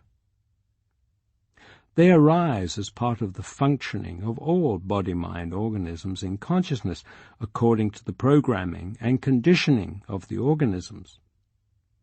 When enlightenment happens, the organism does not become perfect. It is whole, and the whole includes both opposites. Seeking perfection is the basic, primary folly, and the jnani understands that. That is the basis of the understanding. Whatever happens is part of the functioning of totality. Ramesh. In this case, there is much of the conditioning and programming of the David body-mind organism to judge or dislike for those who are so inclined. Irritable, impatient, a tendency to be easily overwhelmed, and generally poor social skills which can appear as arrogance or dismissiveness. Any behavior, the origins of which are not understood, can be easily labeled. And to the dismay of some who have been close or intimate, the understanding itself does not instantly produce a perfect human being, a saint. The dream character, to a large extent, continues to be the dream character it was, with essentially the same conditioning and programming. It seems certain that this organism was not designed to ever be playing the role of saint or beloved teacher. There is little here to inspire devotion. More like the voice crying out in the wilderness, the iconoclast, the contrarian. Of course, from the point of view of the body-mind organism in which it occurs, the understanding itself, whatever else it is a massive dose of new conditioning, and so there are apparent shifts. The extreme sensitivity that is here in this body-mind is simply observed, along with its other characteristics, and not judged one way or the other. A certain startling compassion appears where before there was little. And I would have to say that there is a continual occurrence of what can only be called small miracles, considering the rough character in which they are occurring. Layers of old patterns of behavior and thinking that, without attention or effort, simply cease or fall away. The perspective, the perception from within, is entirely transformed. I know I am not David. that David never existed except as a hollow and only apparent instrument through which presence flows. There is no longer any sense of being an individual self, only the deep, constant brilliance beyond light, the steady, profound peace beyond peace, and constant upwelling gratitude for all and in all. From within, any undesirable characteristics are seen with indifference, perhaps some amusement. Undesirable according to whom? Questioner. It is said that a realized person will show exemplary behavior in every way. Maharaj. Why? Exemplary according to whose standards? Thus there is no particular motive to try to change myself, as none of these concepts have any reality, other than the ongoing acknowledgement, prayer, in all that is, Thy will be done, and the knowledge that this too shall pass. What will be, and then that too shall pass. In the course of this dream, there will be apparent change and moulding of this body-mind organism, as there is of all such, but into what there is no knowing. My skin is not my own. This flies in the face of traditional ideas and the ego ideas of all the spiritual seekers who want noble, beloved, and definitely well-behaved spiritual teachers and masters to put on a pedestal, and who will show them by example the way to escape from all the messy, negative, dark stuff of life. It's fantasy. Listen, there is no escape. What you want to be free from, what you reject, what you want not to be, want your teachers not to be, is it, is presence, is consciousness. This, here. No one needs a spiritual teacher, certainly not one on a pedestal, to show them something else. There is nothing else. Judging it dark side or light side is the illusion. If you're not disillusioned with your spiritual teacher, he isn't doing his job. A spiritual teacher worth his or her salt is in the disillusionment business. Chapter 33. Nataraj. The heart is the only reality. The mind is only a transient phase. To remain as oneself is to enter the heart. Ramana Maharshi. Compassion is but another word for the refusal to suffer for imaginary reasons. Nisargadatta Maharaj.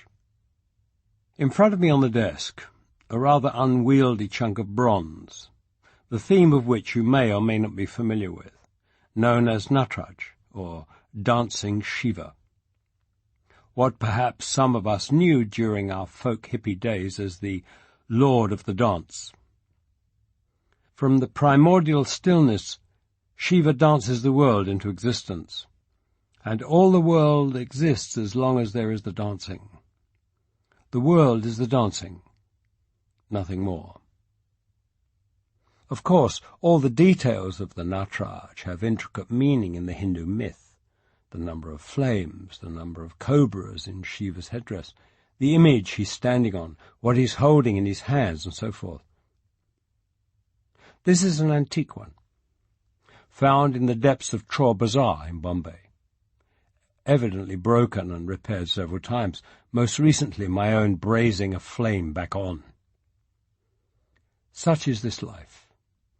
Intricate meanings, broken and repaired several times. The living of which is as rich and deep as a Kashmiri carpet, the other artifact I dragged back from visits to India.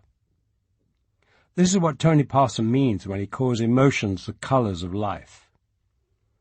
Even the anguish, or the coming apart under stress, or the fear of the unknown, or the courage of moving into it anyway, or the thrill and wonder of being moved into it anyway, when it is seen that this too shall pass, that this is part of the dance, that whether or why this happens in this body-mind organism rather than another, or none at all, is of no significance, then there is just running your fingers through it and actually enjoying, or at least appreciating, the texture, the depth, the indescribable beauty.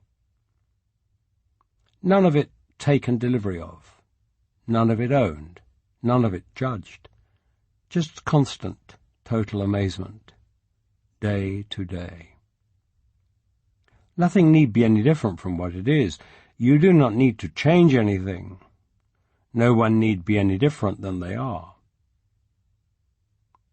The difficulty with most systems of working on yourself therapy, self-help and analysis is that they become tools with which to judge ourselves and at the same time tools with which to prop ourselves up by justifying the judging of others. Forget all that. Just be yourself. It all just is. Listen. Out beyond ideas of right-doing and wrong-doing, there is a field. I will meet you there.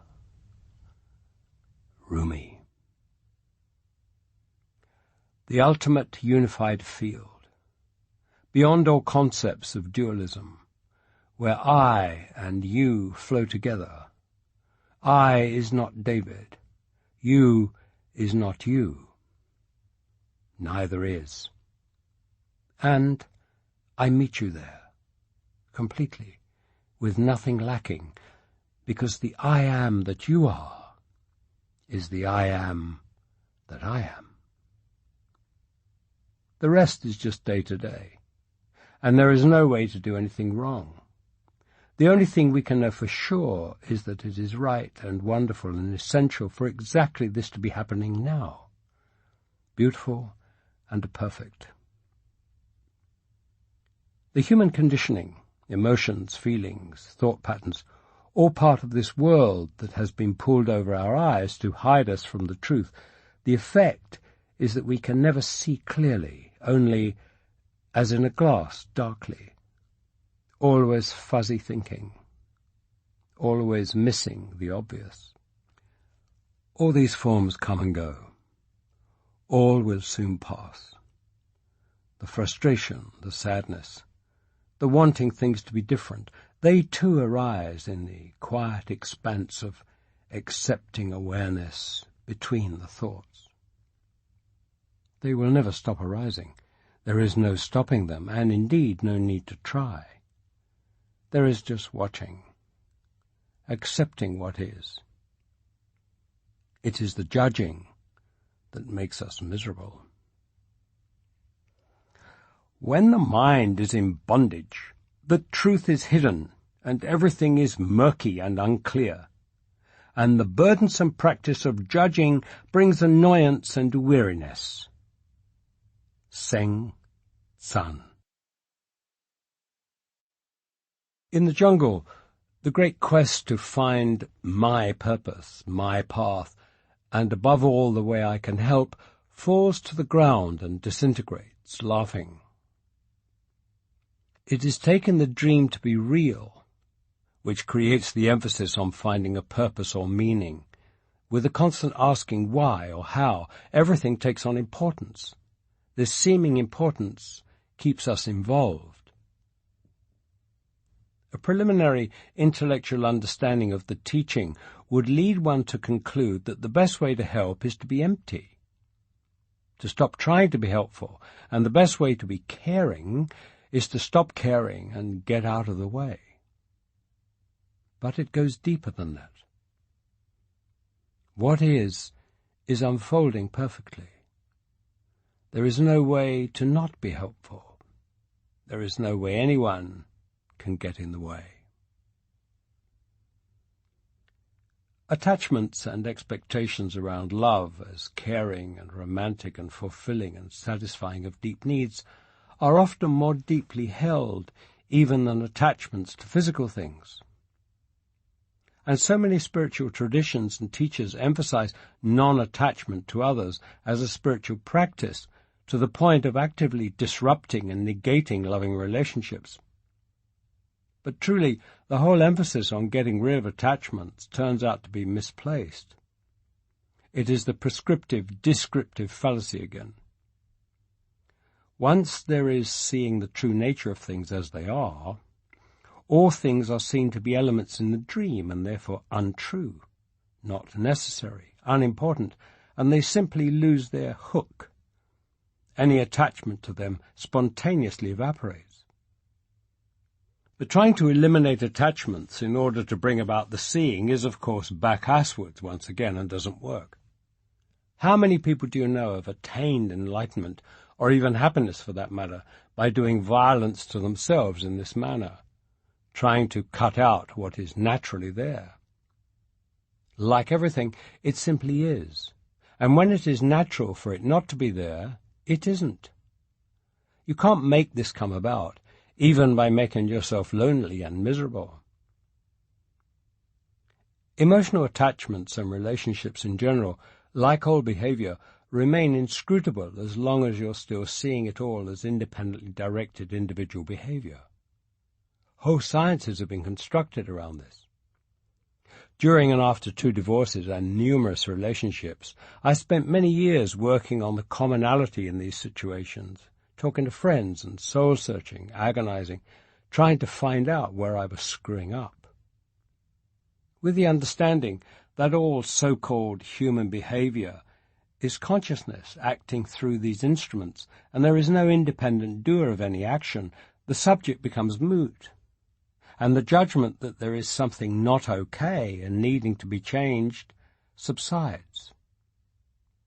Shiva, the Lord of the dance, dances the dance of the heart, and all of this simply is. There are no mistakes. It is not possible to make a mistake. You are not the doer of any action, the experiencer of any experience. How can you be the maker of any mistake? What happens through these mind-body things happens. If there is learning to happen, it will happen. Sometimes there is not. Sometimes change happens. Sometimes it does not. Sometimes such change follows insight. Sometimes it precedes it. The perceived chain of cause and effect and the mandate to better ourselves are seen through as parts of the dream game. The source of suffering and unhappiness really is all this attachment, this hanging on to our cherished ideas, even though they obviously don't work and have never given anyone lasting happiness. But you see, why would anyone do that?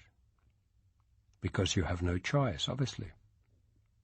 But of course, none of it is obvious until the seeing happens. There is no thing to attain, nowhere to go. There is only acceptance of what is on the deepest possible level, and even that only happens if it happens. If one is not ready to hear this, it will not be heard, no matter how well articulated. When one is ready to hear it, it can be said in passing by someone on the street, and it will strike home. When there is a body-mind organism in which this is ready to happen, a certain word or phrase in a certain context can be, like in Zen story, the sound of the pebble against the earthenware pot, which causes the cascade failure of the mind and the occurrence of realization, which is the only possible end to suffering. The surrender into complete acceptance of what is, as the perfect unfolding in consciousness, is a primary characteristic of waking up. It can be found over and over in the writings, and all of the teaching points to it. Acceptance is very deep, is infinite, and it starts here, in your own heart. Whatever arises is accepted. If resentment arises, there is acceptance that resentment is happening in this body-mind. If there then comes a layer of judgment that the resentment should not be happening, then the acceptance can go deeper, to accept that the judgment is happening. If there is another layer of feeling bad about yourself perhaps, or an unhappiness that you are the kind of person in whom resentment arises, or feeling bitter or hopeless or whatever, then that too can be included in the infinite acceptance. If there is an urge to be more mindful or attentive to the root cause of resentment, then there is acceptance that such a motivation is arising. There is no end to the acceptance. And then it extends outward, to events and situations and other people. Deep acceptance at all levels of whatever arises, even if it is not liked, even the not liking itself. Despite appearances, there is nothing happening here. Nothing that appears to happen matters at all, is of any importance. It is all perfect as it is. How do I know? Because it is what is. How then can it be other than perfect? This becomes obvious when it is seen, is probably incomprehensible and difficult to accept until it is seen. Meanwhile, of course, there is simply being. Things happen in your life. Good things, not so good things. There is watching this happen. Again, if emotions arise, then they too are arising in consciousness, and there is watching them arise. If thoughts or judgment arise, then there is watching these also, always knowing this too shall pass. No assumptions need be made. Nothing needs to be labelled or held onto. Perhaps odd and inexplicable things happen in your life because they are a step towards where you will be needed to be. This is what I call reverse engineering of cause and effect. From the point of view of consciousness, as it were, the idea of cause and effect working backwards, the effect causing the happening of the cause, is just as valid as the conventional model of cause followed by its effect. Or perhaps the mind-body unit you think of as yourself is being used as a teacher for someone else. And what is happening has nothing to do with your story at all. Or perhaps not. Perhaps simply the letting go, the realization that any sense of control is illusory, is itself the point. What do we know? The dream characters do not need to know. They will play out their parts in any case. Even this dream character, whose part in the dream is to wake up in the dream and realize it is a dream character. So what? Who cares? Ask yourself, who is it that feels like it cares, feels like it wants to know? This sense of caring and importance runs very deep in the conditioning and is not easily seen through or set aside. Even seekers who are familiar with the concept that none of this matters will be brought up short by the idea that even awakening is part of the script for the dream character in which it occurs and is of no significance. Do you really mean to say that the total understanding is only part of the dream? Indeed, yes. Even the occurrence of this realization is an event in the dream, part of the unfolding of the dream, and nothing has happened. How can anything that happens in the case of any dream character be of any significance? Stop! There's nothing going on here. It's a dream. To the extent that the understanding is happening in a dream character, a body-mind organism, it is an event in the dream. And so what? The idea that awakening or enlightenment matters is a seeker fiction. Matters to whom? who is it that cares?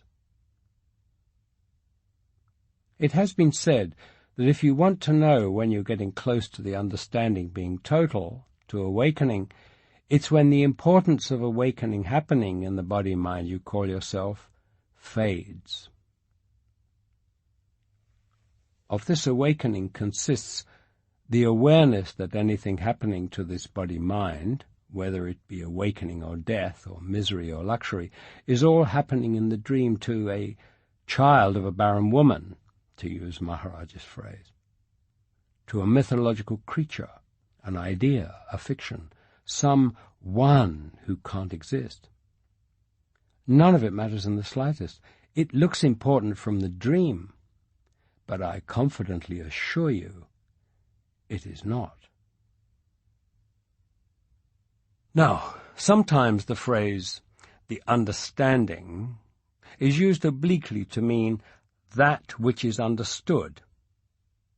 Now, in that case, that which is understood is precisely what is not of the dream, and pierces the dream at the no time, no place instant of awakening.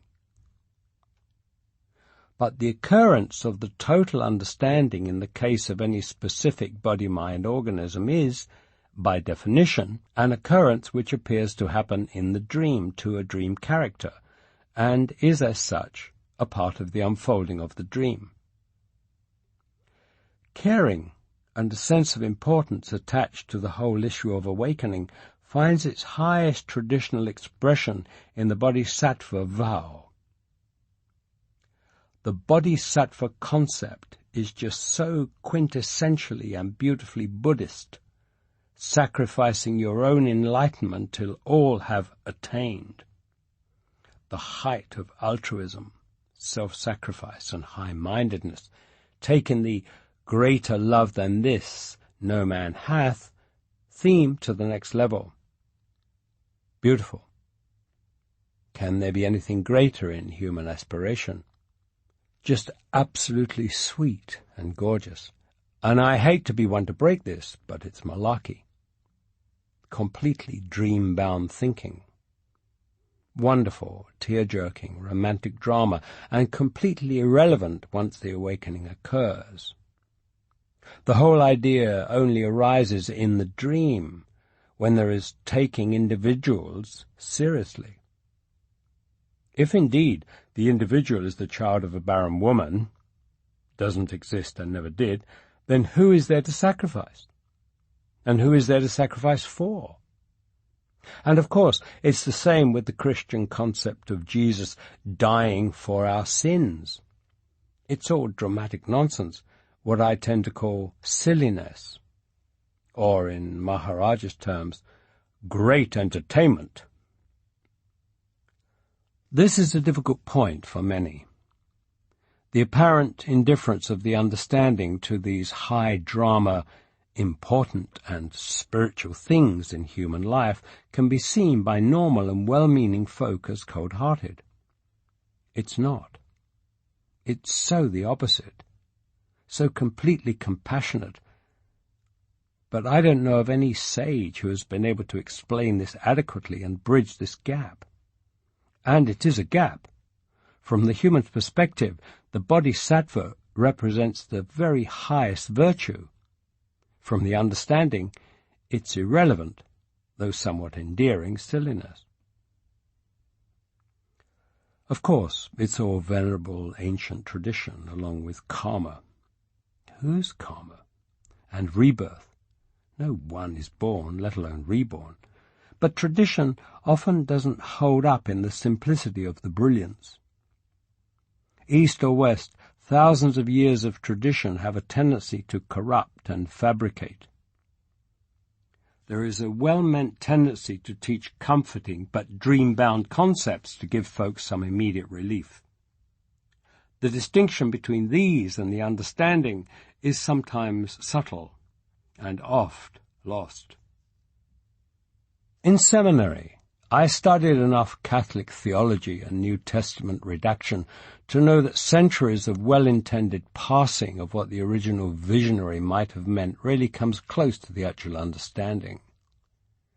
It certainly seems, for example, that Jesus of Nazareth may very well have lived and taught and died without any of his sannyasins, at least not the ones who left the official written record, really getting what he was trying to express.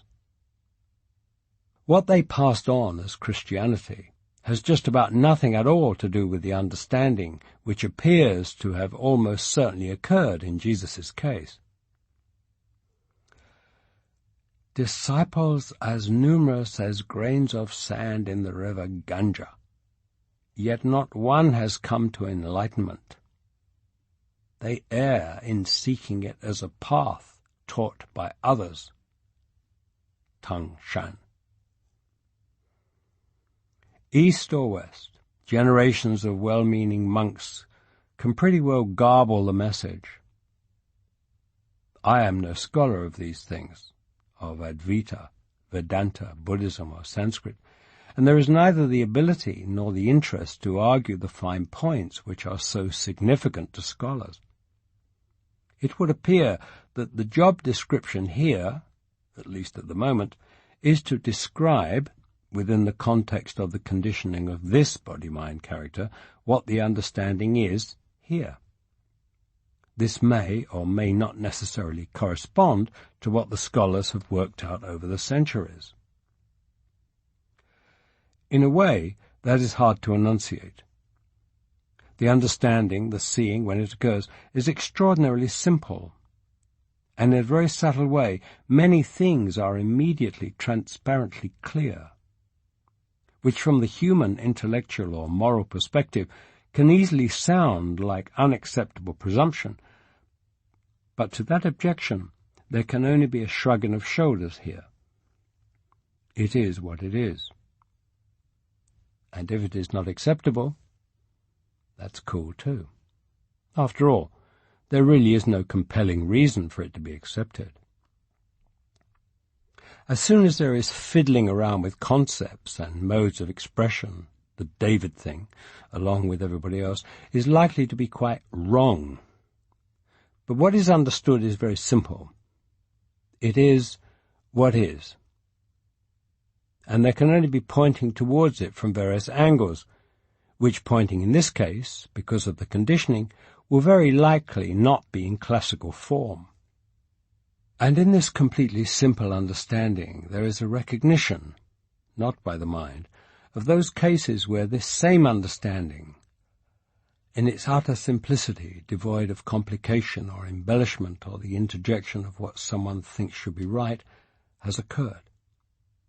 There may seem more affinity with some of these, but the recognition is the same, so that it is quite clear who understands and who does not, who truly saw and who was trying hard, who was faking it and who was clueless, and who is or was pure transparency in the awareness of non-existence. Whether alive today or come and gone, it makes little difference. There are those that say the only good Indian guru is a live Indian guru, that citing Maharaj or the Maharshi or the Zen patriarchs is simply an appeal to characters dead long enough to be no longer controversial.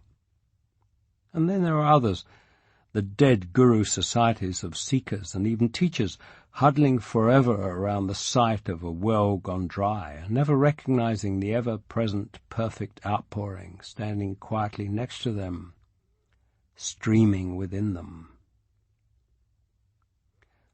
Both miss the mark. Within the parameters of the dream, seekers and teachers do the best they can. But in the understanding there is no birth or death, no coming or going, and the occasions and forms where there was seeing are all and always I, clearly present. Per omnia secula seculorum. Look within. Look within. Unimaginable perfect beauty in the still, silent heart. The one perfect, blazing, radiant jewel, all that is, what you are, true self. Look and see in the brilliance. Nothing to do to know this. Do not think, and this is known. When the mind is still, when the mind is not other than the heart, still, silent, radiant heart, look within. Don't miss this. Don't live a life not seeing, not knowing this ultimate blinding beauty. Look and be. Do not think. Look within. You will know who you are.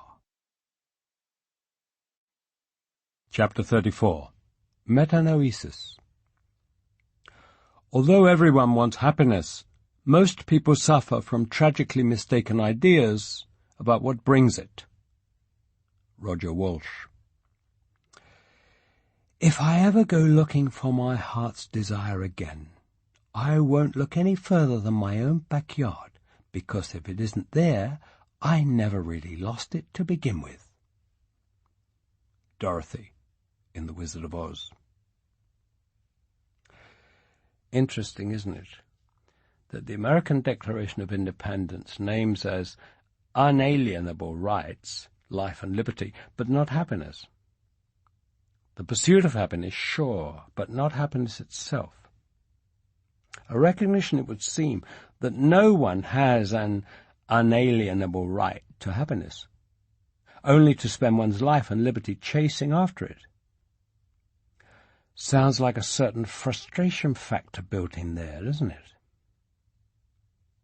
This matter of happiness turns out to be very, very simple. Happiness is your natural state. The only reason it is not always experienced is because of the layers and barriers that are erected and constantly maintained.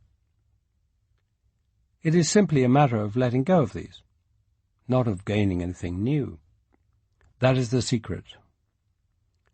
The pursuit of happiness is looking for something new that will make you happy, and is doomed to eternal frustration because it is looking in the wrong direction. Why are you unhappy?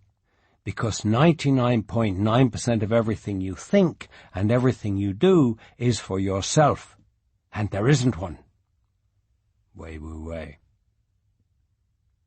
As always, there is fuzzy thinking around this subject, which makes any understanding that much more difficult.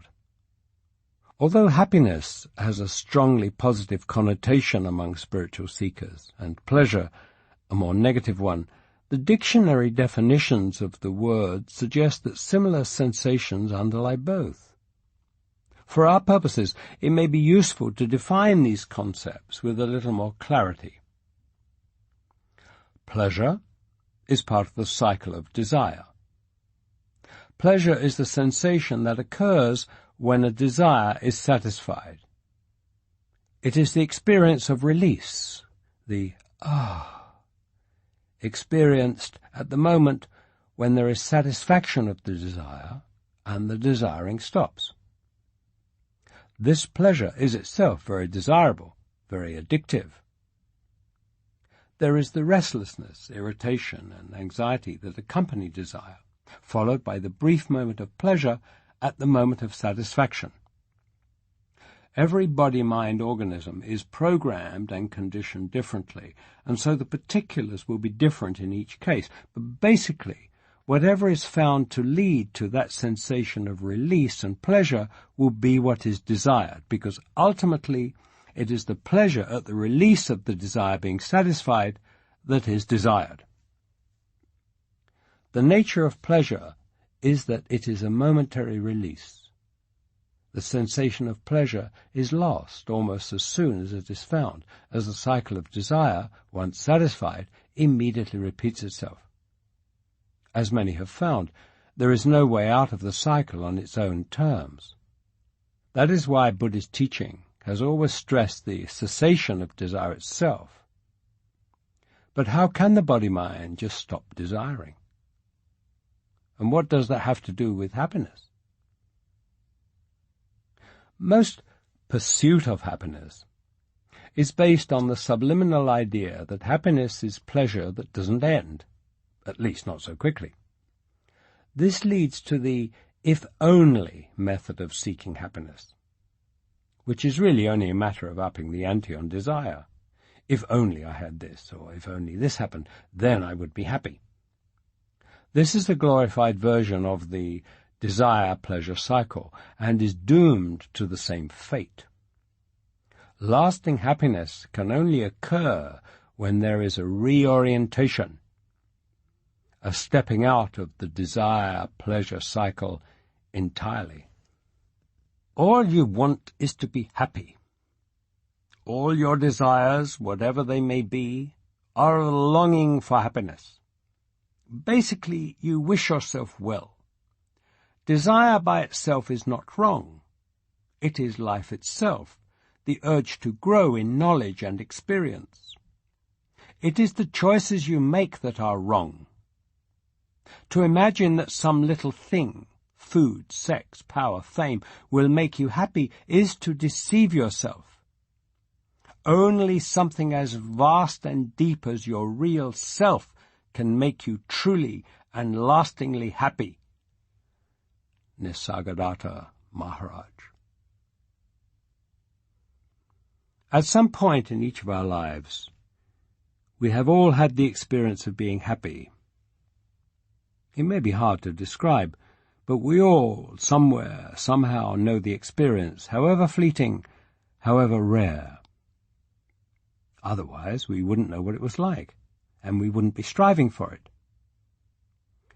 Remember a time when you were truly happy? It could have been a period of your life, years maybe. Or it could have been just a passing moment when you felt the surge, the bliss, the peace of real happiness. At that moment, whatever else happiness might have felt like, wasn't there a part of it? A component of that experience of being happy that felt like, this is perfect. Nothing has to be any different. Everything is just right. Just the way it is. This is an essential component of the experience of happiness. And it is what we only catch a glimpse of in the momentary pleasure of a satisfied desire, before that satisfaction turns to desire again. The experience that nothing has to be changed, nothing has to be different. This, here, now, is perfect. How many times, when someone experiences happiness, do they spontaneously declare, "Oh, this is perfect"? Even the popular phrase, "this is as good as it gets," implies that nothing need be added. Nothing need be different than this, now. This is where the subject of happiness becomes very simple. A matter not of acquiring anything new, but simply of letting drop the barrier we constantly erect with the pursuit. If there can be a simple turning it around, a coming at it the other way, an opting out of the desire-pleasure cycle with a simple knowing that this is perfect now, here, the way things are, and nothing has to be any different. If there can be more than just saying that, more than just believing it, but truly knowing it in the heart, then simply there is happiness. When this occurs, there is a transformation of life from an experience of misery or irritation or incompleteness or frustration to an experience of happiness. And it is found that this happiness is unshakable. It is not dependent on anything being attained, or anything changing or being in any way different from how it is. It is also not shakeable by the fear of something changing, because either way, it is the acceptance of what is. The literal meaning of the Greek word metanoesis, which in the Christian Bible gets translated as conversion, is changing the mind. The English language expression, "I change my mind," doesn't mean the same thing. It means the thoughts changed. I did think this, but now I think something else. Same mind, different thoughts. Metanoesis, transformation of mind, is different. The Sanskrit word is pavariti, which means the same. a turning over or a turning around in the deepest level of the heart-mind. There is only a looking in the right direction, an orientation of mind. Paravriti, metanoesis, is doubtless just that. And no one does it, nor is anything done. It is pure doing. Wei Wu Wei. That is where happiness lies, in the reorientation of mind which allows looking in the right direction, acceptance of what is, your natural state. Desires, then, still arise. They are part of the dream, part of the functioning of the body-mind. There is no need for desires themselves to cease as such, but since it is known that nothing need be any different from what it is, the desires are not pursued. Pleasure, like pain, will happen from time to time, but since nothing need be any different, there is no attempt to either seek out or to avoid these experiences, and so the desire is not taken on, not claimed or owned. It is simply there, experienced as part of the dream. And through it all, there is the constant sense of well-being, this unshakable happiness, this deep knowing that all is well. This is perfect. This is just right. Nothing need be any different from this. Now. Chapter 35. The Difference. The writing comes in 3 scripts. One that you and only you can read, one that you and others can read, and one that neither you nor anyone else can read. I am that 3rd script. Shams of Tabriz. Sometimes naked, sometimes mad, now as scholars, now as fools. Thus they appear on the earth, the free ones. Shankara. So, okay, what is the difference between a regular person and a sage? On the deepest level, distinctions between sage and not sage are essentially meaningless. Neither exist as such. These distinctions exist only in appearance. In the so-called sage, this is known. Both are body-mind organisms, both with their conditioning, both with emotions arising and actions happening through them. The only difference is that the sage sees that there is no one there, that this is the impersonal functioning of presence through the instruments of the body-mind organisms, whereas the ordinary person claims the emotion or the action, thinks they are responsible for it, and calls it their own. But the emotions or actions arising would be different? Not necessarily. Only according to the conditioning of the respective body-mind organisms. So, if a person got angry a lot before awakening, anger might well continue to arise in that body-mind organism after, according to the conditioning. The difference is that the sage would not get involved with the anger once it arose. It would arise and pass in a natural way and be done with it. The sage would not own it, or feel guilty about it, or try to explain it, or justify it, or make excuses, or think that he should try to improve himself so that it would not happen again. What is there to improve? Anger simply arises as part of the impersonal functioning in consciousness. That it arises in that particular body-mind organism is of no concern to the sage. Okay, could a sage kill someone? The sage knows he or she cannot do anything. Okay. Could the sage be the instrument through which a killing happens? Why not? if it is part of the perfect infinite unfolding in consciousness for something, anything, or any combination of things to happen, how can they not happen? In traditional terms, if it is the destiny of one body-mind organism according to divine will to be killed, and the destiny of another to do the killing, that will happen. And the sage will also understand that society will punish him for that, and that the punishment of that body-mind organism will also be accepted as the divine will, as part of the perfect functioning of totality. But why would it be the divine will for a sage? Why not? Are you telling me you know the basis of reasons for the divine will? Well, I guess it would be unlikely that someone with the conditioning to kill would ever become a sage. Now you're trying to get out of it. You've heard many times that there are no preconditions for the understanding to occur. Quite honestly, the example of killing someone is an extreme one. In a sage, there would be no motivation to kill someone. So yes, it might seem to be unlikely.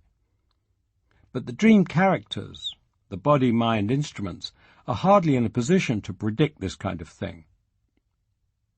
There could be any number of reasons, some comprehensible, some completely incomprehensible from the standpoint of the body-mind instruments, why or how such a thing might be necessary in the perfect unfolding of consciousness. If it were part of the infinite unfolding for something like this to happen, it would. I don't know if you've noticed, but there does seem to be a tendency for consciousness to bring about any possible combination, sooner or later. Okay, so the sage is really just like an ordinary person? What does he gain? What is the benefit of enlightenment? It is the body-mind organisms and their functioning that are alike. The sage knows he is not the body-mind, not a person at all. There is no one to gain anything. So the benefit would be for those around him, like the guy's friends may be, or when he had students. The guy's friends, assuming it's a guy and assuming he has any friends, might find him harder to get along with than before. But yes, sure, there is the potential for great benefit for others. Whether it is realized depends on the conditioning and also on what unfolds in consciousness, what the Eastern traditions refer to as destiny.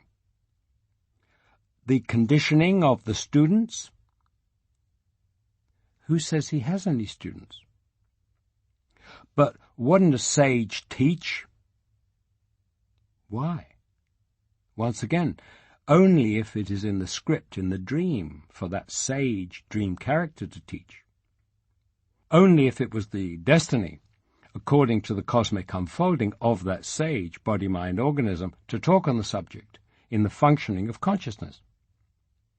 Okay, so if he doesn't teach, and he still has these emotions, and he can even do bad stuff, what?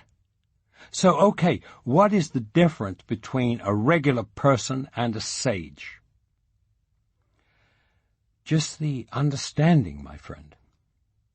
Only the seeing, the knowing.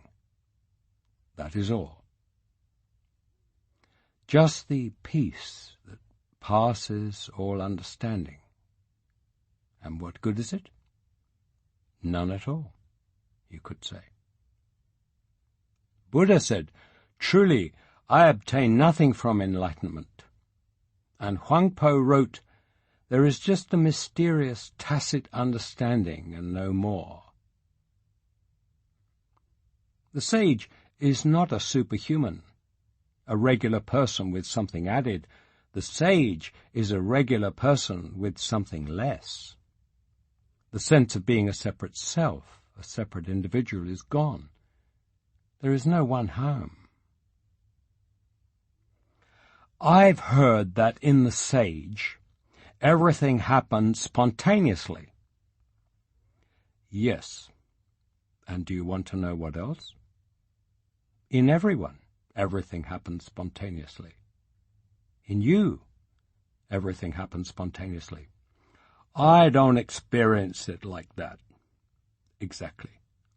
That's the difference. Do you believe that the understanding can happen to anyone? I don't believe anything. What? There are no beliefs here. That's an extraordinary statement. Not at all. It's really quite simple. You either know something or you don't. If you know something, you don't have to believe it's true or have faith that it's true. You know it beyond doubt. It simply is. And there's no belief involved. On the other hand, if you don't know something, the honest thing is to simply say you don't know. But of course, there are many psychological and political and social reasons why people can't admit, even to themselves, that they don't know something. So they create a belief, which is essentially saying that you don't really know something is true, but you're going to pretend you do. It's all activity in the dream. There's really only one thing which is not of the dream, only one thing that can be known, and that is the basic consciousness. I am. Everything else is just a concept, a construct of mind in the dream, something I don't know. Everything. Okay, but can this understanding happen to anyone, any body-mind? Of course. Could it happen to me? No, of course not. That's the difference. But it could happen in the case of the body-mind organism, which at the moment you think is you. And then there would be the understanding that there never was a you, a me, for anything to happen to. And that who you are is the consciousness in which all this appears to happen. The understanding and the belief in a me are mutually exclusive. If one is there, the other will not be. Book 6. You are quiet, compassionate space, in which the life that you think of as yourself unfolds. Chapter 36. Time. One instant is eternity. Eternity is the now. When you see through this one instant, you see through the one who sees. Wu Men. The basic misunderstanding, the essential endarkenment, is the belief in discrete individuals existing as separate entities and as the originators, thinkers, or doers of any thoughts, actions, or experiences, including, of course, the presumed individual thinking this. It is not very difficult to understand, at least intellectually, that this universe is a dream, but it is almost impossible to accept that the one who is supposed to understand this is himself part of the dream. This belief in oneself is the only real obstruction to the happening of apperception. Ramesh. This belief in separate individuals, including the individual which one calls oneself, is part of the larger illusion of space-time. All there is consciousness, presence, noumenon. What is perceived as the manifestation phenomenon, the totality of space-time, is an appearance in consciousness, and not other than it. It is not terribly difficult or unusual for seekers, after some investigation, to be able to intellectually comprehend the illusory nature of the individual and of separation. Both are functions of the idea of space. It is in space that things, including individuals, appear to be distinct and separate from each other. While it is indeed another matter to include one's own self in this, nevertheless the basic idea can be grasped. After all, the central idea that all is one is present in almost all the world religions and spiritual traditions, and is one which any spiritual seeker will have been exposed to for some time. As I have said, the idea that we are one is self-contradictory and clouded in fuzzy thinking. But again, nevertheless, the basic principle can be understood. The perception of boundaries which create separation in space into distinct individual entities is illusion. In truth, only oneness is. When this is spoken of in a group of seekers, there can be seen a general nodding of heads. Of course, this presents its own dilemma. While this principle of spatial oneness, the illusory nature of the separation of all things in space, is in some circles so familiar as to be a truism, it is clearly not truly and fully understood. True understanding of this would bring the end to all questions, suffering and seeking. When one moves on to the concept of the illusory nature of time, and begins to talk of temporal oneness, there is not this familiarity, and even intellectual comprehension is much harder to come by. Phrases like, "there is no such thing as time," or "there is no past or future, only now," can be repeated easily, but any understanding as to what this means is less common. The bookstores are full of books propounding the value of living in the now. One popular author insists that there is no past or future, but only now, the present moment. At any given time, there exists only the present moment. There is always only now and now and now. Each present moment is followed by the next present moment. More fuzzy thinking.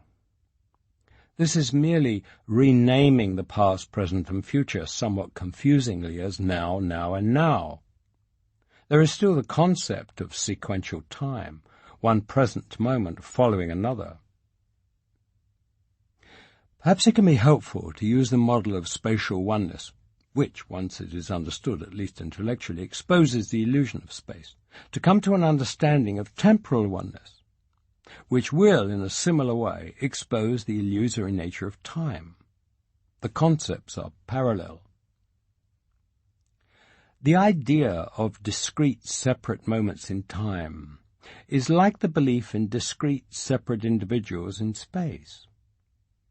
Just as the separate entities in space are seen not to exist as such, as separate entities, but rather simply as appearances in consciousness, or as the way presence manifests, so the separate moments in time can be seen not to exist as such, as sequential moments, but rather simply as appearances in consciousness, or as the way present manifests. There are no separate entities, only what can be called this. There are no separate moments, only what can be called now. There are no individual entities relating to one another. There is only one presence, and it is all. There are no individual moments following one another. There is only one present, and it is eternal. Put another way, just as there is only one presence, present, so too there is only one present, presence. I'm not sure this can be arrived at intellectually. With the understanding, the conundrum of time finally simply folds in on itself. The clear understanding that there is no time, of how there is no time, of how time is not, is blindingly simple and obvious, just like the other. Just as there is one presence, so there is one present. And yet even this method of explaining temporal oneness by comparing to spatial oneness is false. These are not other, not two, of course. They are a single point, infinite, eternal.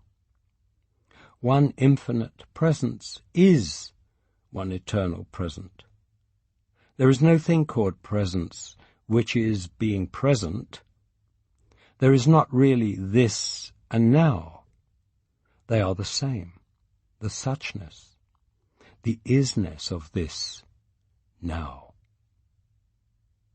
In essence, the illusion of time is exactly the same as the illusion of space, which is exactly the same as the illusion of the individual self. They are part of each other, depend on each other, and prop each other up to form samsara, the objective manifestation brought about through the agency of perception. This is why the illusion of the individual self, or even simply the illusion of the self as an individual doer of anything, can be used as a focal point towards the understanding. When this illusion dissolves, the illusions of space and time go with it. Ramana Maharshi spoke about this connection. What is eternal is not recognized as such, owing to ignorance. Ignorance is the obstruction. Get rid of it, and all will be well. This ignorance is identical with the I thought. Seek its source, and it will vanish. And Wei Wu Wei expresses the same thought in posthumous pieces. Ignorance of what is eternal is due to the concept of time. The I concept and the time concept are inseparable. Neither can appear to exist without the other. They are dual aspects of what is erroneously conceived as objective. Thus we return to the central idea of becoming clear on the issue of subject-object. The belief in the individual self is an identification as that self as subject, which through its perceptions objectifies the rest of the phenomenal universe of space and time. When it is realized that this usurpation of the role of subjectivity is false, that the so-called individual exists not as a subject perceiving, but as merely one of the objects appearing in the phenomenon of space and time, then the illusory or dream nature of all such objects and of all space and time can be seen with the realization that there is nobody home. The consequent liberation is not only from who, but also from where and from when. The supposed phenomenal subject has ceased to believe in the impossible and knows at last what he has always been and what the phenomenal universe has always been, which knows no who, no where, no when. Wei Wu Wei. Then one looks a little differently at the New Age slogan popularized by Ram Dass, "Be here now." On the level at which it was intended, it works well as a reminder to mindfulness. Although even there it begs the basic question, who is there to be here now? But in the understanding, all three words are seen to be redundant.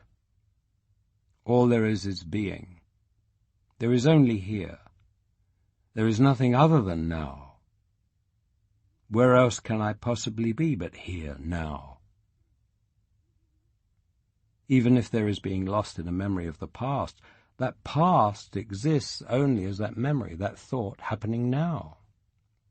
Even when there is worrying about the future or daydreaming happening in a body-mind organism, that worrying or daydreaming is what is happening in that organism here now. There can never be anything other than being here now. There is only here, and it is all, unbounded, undivided. There is only now, and it is eternal, unbounded, undivided. So relax. There is no effort needed to be here now. You cannot not be. Enjoy. Chapter 37. Subject-Object. From within or from behind, a light shines through us upon things and makes us aware that we are nothing, but the light is all. R. W. Emerson. Music heard so deeply that it is not heard at all. But you are the music while the music lasts. T.S. Eliot. Be clear who is subject and who or what is the object. This may sound a little academic, but stay with me here. This is key. Our language betrays us. Every time we speak, even when we speak of the understanding of all that is, we do so by constructing sentences like this one, which are pure idiocy. Look at what that sentence does. It sets up all that is as the object about which we, the subject, are speaking. All that is pure subjectivity, that in which all objects arise and which as such cannot be an object of anything. And we, body-mind organisms, and as such human objects, among other objects, usurp in the role of subject. Completely inverted, but it is how our whole language and thought structure is constructed. With the understanding, it is seen so clearly how ironic this is, that it is the streaming of this very consciousness itself through these limited human objects which is what gives them the ability to erroneously think that they are separate consciousnesses, which is what allows these objects to arrogate for themselves the role of pseudo-subject. Sometimes, in the case of some body-mind objects, there is a moment on the way to the understanding when there is a subtle but vital distinction to be made, and it can easily be missed. At some point in the intellectual understanding of the teaching, it becomes clear that all there is consciousness. If so, then there is nothing which is not consciousness. If so, then even this which is realizing this is consciousness. If one has been exposed to Advaitic teaching, in particular if one has read Nisargadatta Maharaj, or even if not, the phrase, "I am that," will suddenly take on great significance. Be clear who is subject and who or what is the object. On the threshold of awakening, on the eve of the annihilation of the false self, the ego will seek to save itself by this subtle misdirection. Of course, I understand and accept that I am not an individual self, but what I truly am is consciousness, all that is. I am that. I am God. One does not have to look far to find teachers who have gone down this road, convinced they have reached awakening, God consciousness. There is unavoidably a subtleness that is sometimes lost in the translation and transcription of Maharaj's talks. The ancient Sanskrit phrase which parallels Maharaj's "I am that" is tat tvam asi, literally, that thou art, which preserves that as the subject. That subject is what you, object, are. Maharaj's native Marathi has a similar language structure, and a truer translation of Maharaj's sense could be, that is what the I is. I am that. There is a sense in which this is true, and in one in whom the understanding has truly happened, this can be said with impunity, although then there will be no need for it to be said, and little interest in doing so. Then there is no longer any identification as the separate doer, the separate entity, the small self, the egoic I. But until then, and especially when one is advanced in the intellectual understanding of the teaching, there is a short circuit that can happen here. Do yourself a favor and don't go there. I assure you, as long as there is an I to say, I am that, that I is the ego. As Ramana Maharshi would say, wrong I. Remove the word am, and the identification of the I as a separate ego is deflated, that is what the I is. Keeps the perspective right, keeps it clear who is subject and who or what is the object. There is nothing wrong, nothing amiss in all this. It is all a perfect unfolding of totality in consciousness. All there is consciousness. All this happens in consciousness. So it can be said that it is consciousness itself which identifies as the body-mind organisms. Even the basic misperception, the usurpation of subjectivity by the object instruments, is not some wrong thing being done that needs to be corrected. The identification as an object is simply what is happening in consciousness, and it results in what we are calling the dream.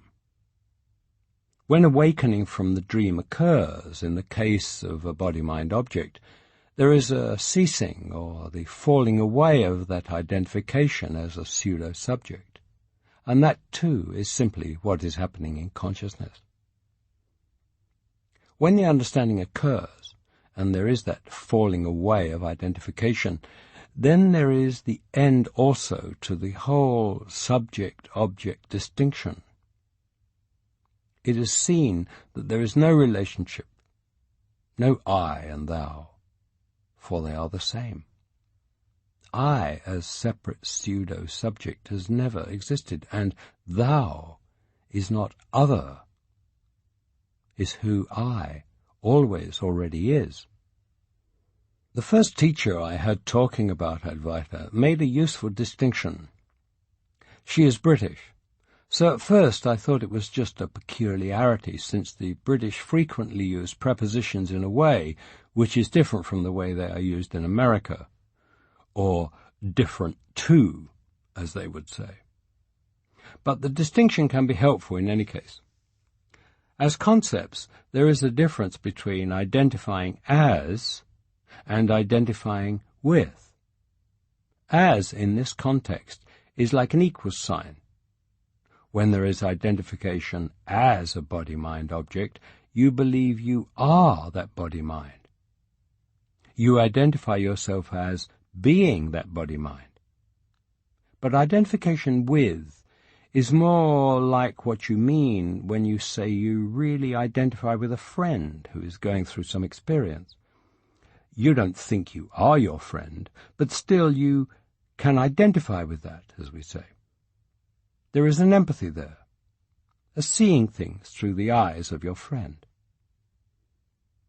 In the dream, there is identification as a body-mind organism. Almost all the dream characters think they are that particular body and mind, with their separate consciousness and self. This is the usurping of the role of subject, identifying as. When the understanding occurs, this falls away, and what remains is an identification with a body-mind organism. You know this body-mind is not who you are. It is only an object in the consciousness which the I is. But the body-mind organism continues to function, and there is an experiencing of life through the eyes of that body-mind organism. This is identifying with. Teachers of Advaita sometimes use the image of a chauffeur, because he has access to a nice car and can drive it anywhere. The chauffeur can be deceived into thinking that it is his car, thus arrogating subjectivity. With the understanding there is no chauffeur, only an owner-driver who is very aware of the different functions involved in owning a car and driving one. Chapter 38. An Impossible Weight. A person is not a thing or a process, but an opening through which the Absolute manifests. Martin Heidegger. God only knows, God makes his plan, the information's unavailable to the mortal man. Paul Simon. The entire difficulty could be summed up like this. the human object has bitten off more than it can chew, taken on more than it is capable of. Armed with just enough of the consciousness flowing through it to give it just enough intelligence to facilitate a function it calls thought, the human being believes his or herself to be a separate, independent being, autonomous in itself, having the responsibility of freedom and of choice in its decisions and actions. But you see, it isn't. The so-called human being is only an object in consciousness, however much it believes itself to be an independent conscious being, however much it attempts, unwittingly, to usurp the role of subject. How can an object in the play of consciousness, with the entirely limited capacity of an object, a dream character, a character in a movie, not be completely overwhelmed if it attempts to take on the role and responsibilities of subject, of the dreamer, of the scriptwriter and producer and director of the movie?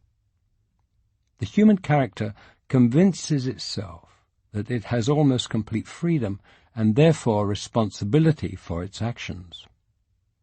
It then finds itself, nevertheless, doing what it is intended to do in the perfect unfolding in the infinite expression of consciousness, playing its role as it had been scripted. I didn't mean to do that. I try to be a better person, but I still find myself acting this way. This didn't happen the way I intended.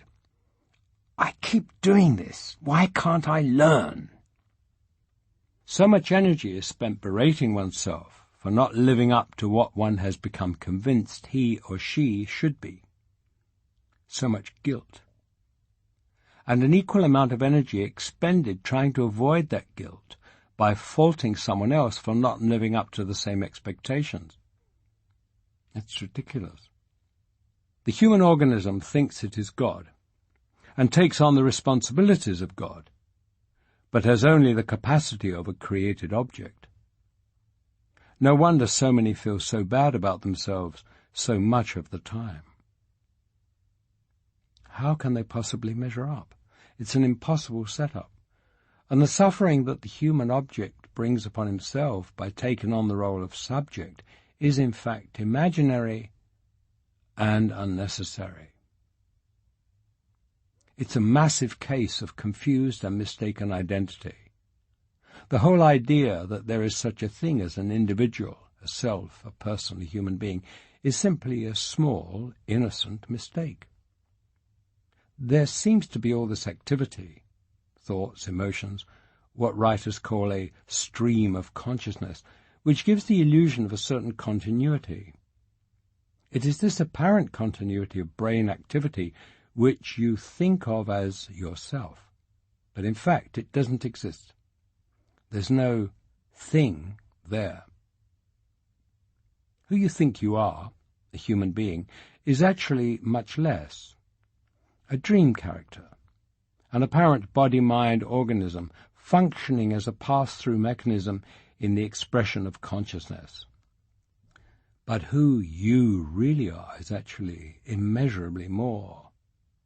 And all of this, including the life of the mind-body thing you think you are, is in truth unfolding perfectly, flawlessly, in the pure, choiceless awareness that you truly are. If the dream is the result of divine hypnosis, why isn't the hypnosis complete? Why does anyone wake up? The understanding is total grace, complete gift. That it should happen at all, that any should awaken in the dream, is a great mystery. The ego does not get put aside without a struggle. We do not give up our lives easily. The truth is that left to our own devices, we would not give it up at all. What does it take to realize that the self that we have constructed since we were born is not real, does not exist? Sometimes it takes some pretty drastic measures, intense physical and mental distress, often to the edge of bodily death, seems to frequently be a factor in accounts of awakening. Not that that's much help, I suppose. But after awakening occurs, all this is seen in a kind of inverse way. Whatever it takes to break your heart open and wake you up, that is grace. Here you are, and it all is what it is. It unfolds perfectly. Does psychology or therapy have any place in this process of waking up? It's interesting that you use that word, because that's the difference.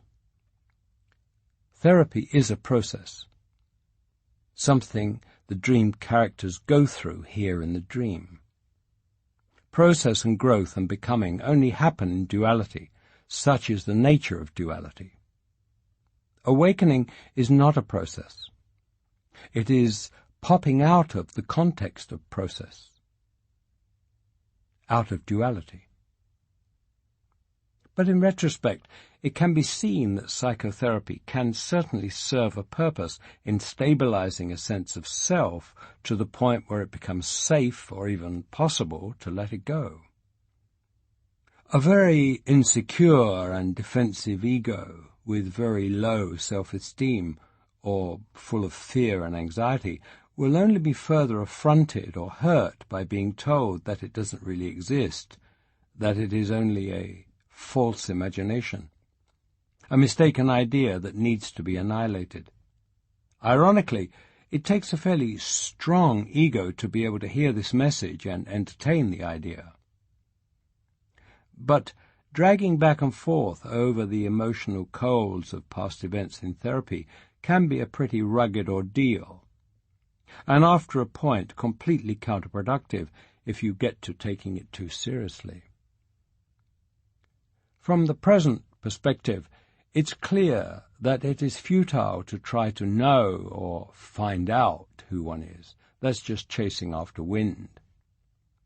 The individual self, which psychotherapy is designed to help, in fact is an illusion, and that is the whole problem. The crucial insight is in seeing who or what one is not, and psychotherapy is not likely to take you there. But before awakening, or after awakening, the body-mind organism continues to operate as it is programmed and conditioned. And so it is always helpful to know where one's psychological blind spots are. Simply learning what and where these are without trying to fix them can be extremely helpful. But beyond that, there's not much point working on the ego, or for that matter, working to diminish the ego, since it is only a hologram or illusion which doesn't actually exist on its own merits. Throughout Ramana Maharshi's teaching is the theme that since the ego has no real existence of its own, it disappears or vanishes when the light of inquiry is brought to it. What you are left with when the falseness of the ego vanishes is truth. It's that simple. That's what waking up is. Reality is simply loss of the ego. It just seems like a lot of people are unhappy, and therapy, different kinds of therapy, can help that. Well, sure. That's what's available. Dream characters are unhappy, so they go to therapy in the dream so they feel happier in the dream. It's a closed system. There are also other ways in the dream to feel happier, but essentially, in case you haven't noticed, unhappiness is inherent in the dream. It's how duality works. And there will be relative happiness and relative unhappiness as long as there is bondage to the terms of the dream.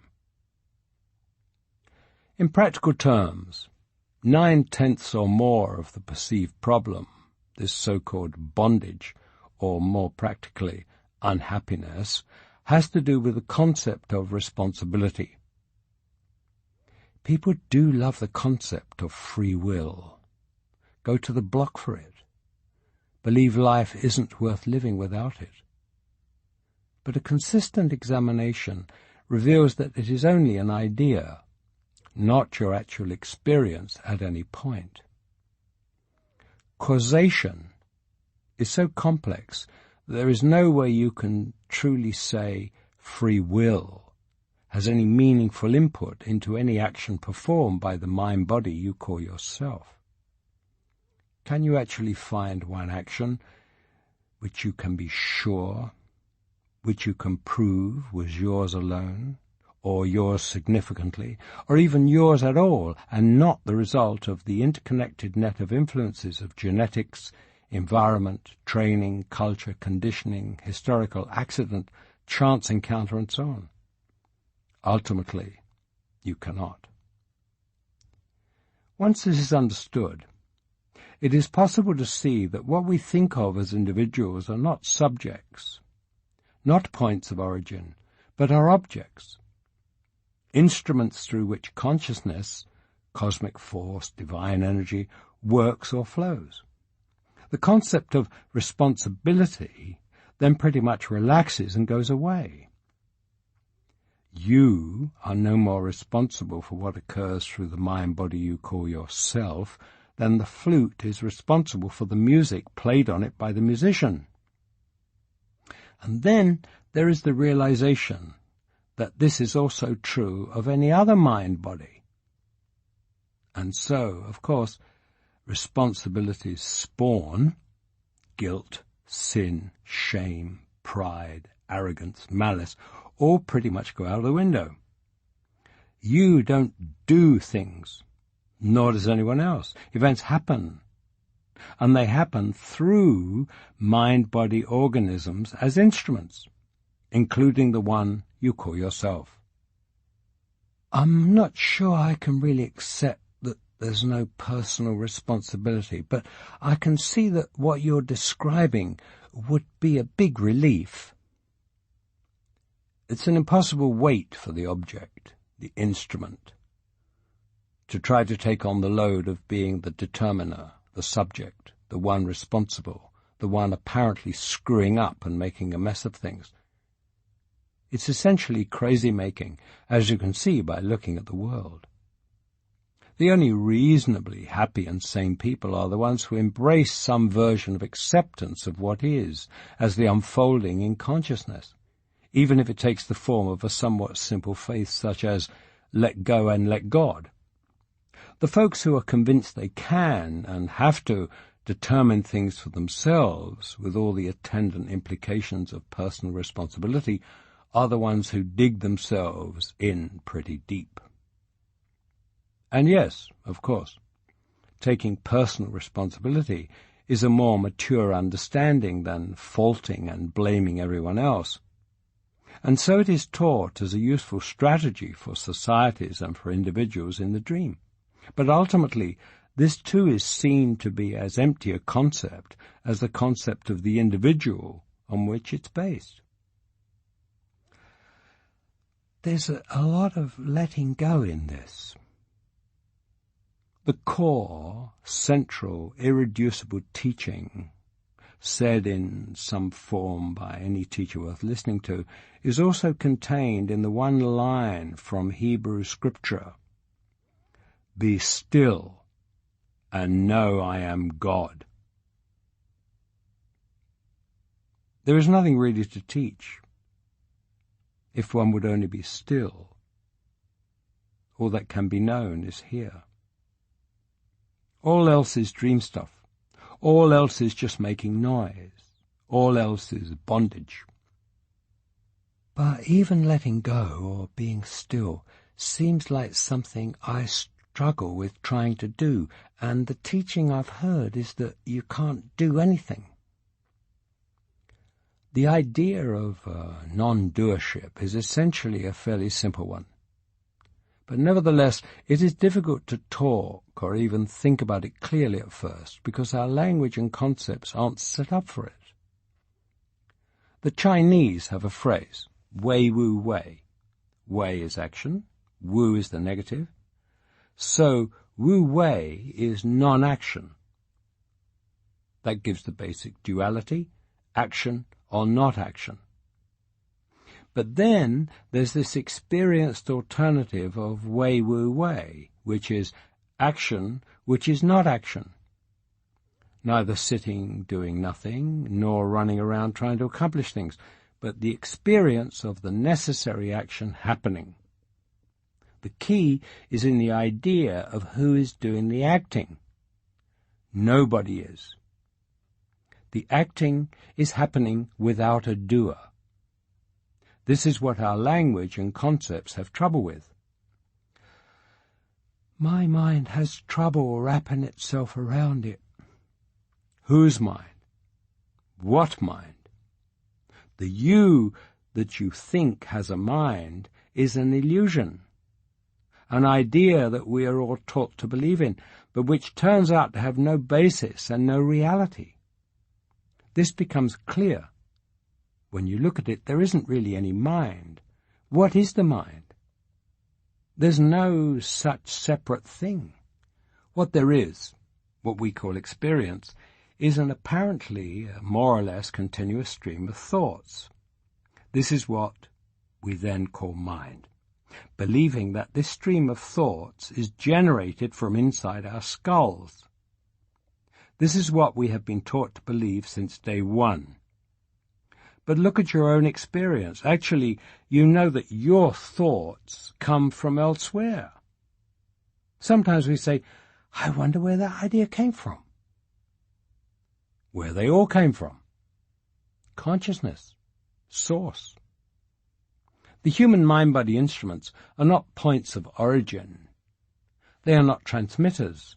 They are only relay stations, pass-through mechanisms for consciousness, which is where the teaching, you are not the doer, comes from. You cannot be a doer of anything. Things happen through the body-mind organism you think of as you. If I'm not the doer of any action, who is? If you need to, you can think about things as being done by consciousness, through the instruments of the body-mind organisms, but ultimately that too is a projection of consciousness as a being, an entity like God, who does things. Often it is said that it is consciousness or presence or love or the beloved doing or thinking or experiencing. It can be comforting or inspiring to talk this way, but this is a poetic use of language and concepts. Ultimately, the idea of any doer is let go of. Finally, there is no doer and no thing done, only the doing. No experiencer and no experience, only the experiencing. And that is what consciousness is. Consciousness doesn't do anything. It is everything. It is all thoroughly and completely impersonal, both in terms of there being any person here as a me, and in terms of there being any divine person. This is the essence of non-duality. There is only all that is. That is what I am. There is nothing other than this, either a me here or a God somewhere else. All is I. Here, listen to Wei Wu Wei. All said and done, everything is I, and I am no thing. All phenomena are objective manifestations. What I am objectively is the totality of phenomenal manifestation. What I am subjectively is all that all phenomena are. Nothing personal about it anywhere or at any stage. The personal notion is not inherent and is the whole trouble. Chapter 39. A Splinter. The crows assert that a single crow could destroy the heavens. This is certainly true, but it proves nothing against the heavens, because heaven means precisely the impossibility of crows. Franz Kafka. A few lines of dialogue from the movie The Matrix. Morpheus. I imagine that right now you're feeling a bit like Alice, tumbling down the rabbit hole. Neo. You could say that. Morpheus. I can see it in your eyes. They have the look of a man who accepts what he sees because he is expecting to wake up. Ironically, this is not far from the truth. Do you believe in fate, Neo? No. Why not? Because I don't like the idea that I'm not in control of my life. Morpheus, I know exactly what you mean. Let me tell you why you're here. You're here because you know something. What you know, you can't explain, but you feel it. You've felt it your entire life, that there's something wrong with the world. You don't know what it is, but it's there, like a splinter in your mind driving you mad. It is this feeling that has brought you to me. Do you know what I'm talking about? The Matrix? Do you want to know what it is? The Matrix is everywhere. It's all around us. Even now in this very room. You can see it when you look out your window or when you turn on your television. You can feel it when you go to work, when you go to church, when you pay your taxes. It is the world that has been pulled over your eyes to blind you from the truth. What truth? That you're a slave, Neo. Like everyone else, you were born into bondage. Born into a prison that you cannot smell or taste or touch. A prison for your mind. Unfortunately, no one can be told what the Matrix is. You have to see it for yourself. Remember, all I'm offering is the truth. Nothing more. Have you ever had a dream, Neo, that you were so sure was real? What if you were unable to wake from that dream? How would you know the difference between the dream world and the real world? This isn't real? What is real? How do you define real? If you're talking about what you can feel, what you can smell, what you can taste and see, then real is simply electrical signals interpreted by your brain. I know what you're trying to do. I'm trying to free your mind, Neo. But I can only show you the door. You're the one who has to walk through it. For the past few years, I've been going around telling friends, acquaintances, people I came across in my shamanic travels, even my therapist, which was a little dangerous, that reality was not what it pretended to be. I said the whole structure of reality seemed very fishy to me, like it was phony, rigged, set up. I would have moments when I would stop in my tracks, whatever I was doing. The feeling was so strong. What you know you can't explain, but you feel it. You've felt it your entire life, that there's something wrong with the world.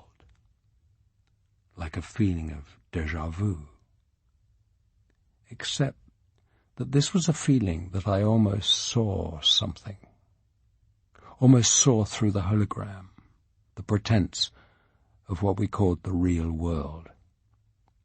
There was a frustration because it never quite happened. it remained elusive, a splinter in my mind.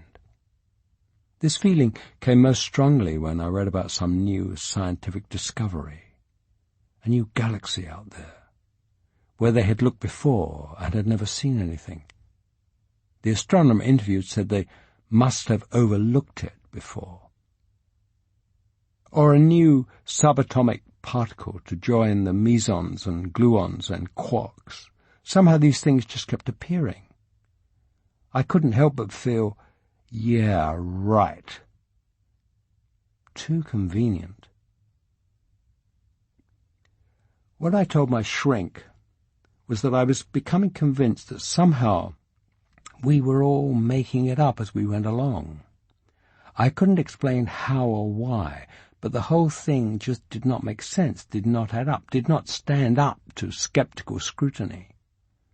Too many exceptions to every rule, too many unexplained events and effects that everyone, scientists and doctors and theologians and teachers and sales clerks and carpet salesmen alike, all tried to disregard and shrug off and feebly explain away. It was this splinter in my mind that had me dabbling around in shamanism, doing weird things in the company of tribal medicine men in the middle of the Amazon rainforest, playing around on those edges of how do you define real, when I fell off.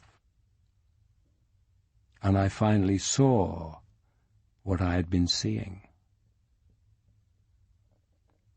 The truth, who you are, what really is always here, has always been here.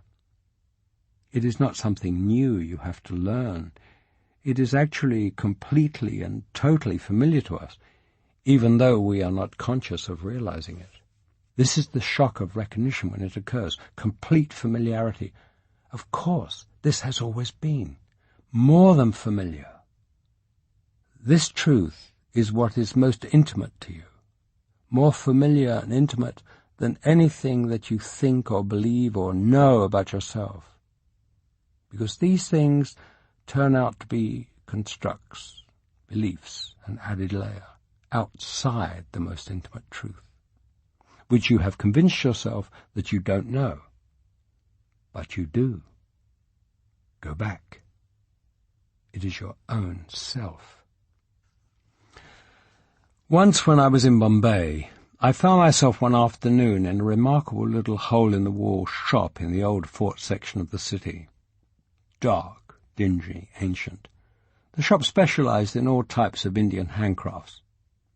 The owner met me at the door with the classic Eastern hospitality of a merchant for a prospective customer. I was offered a seat, a cup of hot chai, and he and his assistant proceeded to bring out and parade before me sandalwood carvings, bronze castings, statues, rugs, silk scarves, jewellery, furniture, boxes, chests, figurines, paintings, goddesses, Buddhas. A particular speciality of the house was the carved wooden screens that are used as room dividers. Composed of several panels, each about 1.5 feet wide by 6 feet high. 4 or 5 of these panels hinged together. One after another, these carved teakwood screens were unfolded in front of me, and they were dazzling.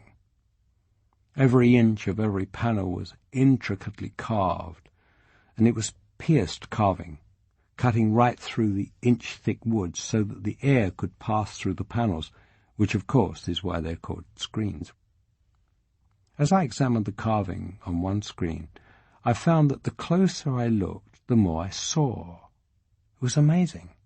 There were elephant caravans, the palace of the Raj, tigers in the jungle, the great river Ganga, sadhus, temples, naked women, processions, the whole life of the Buddha, the myth of Lord Ganesha, Prince Arjuna in battle, more naked women, Shiva dancing the world into existence, and on, the whole history of India, of the world, of the universe. The carving was marvellous. The fringe on the carpets, on the elephants' backs, was detailed. The naked women were detailed. No individual image on the screen was more than a couple of inches high, and this went on for several square feet. The carved screen had my complete and undivided attention for some time.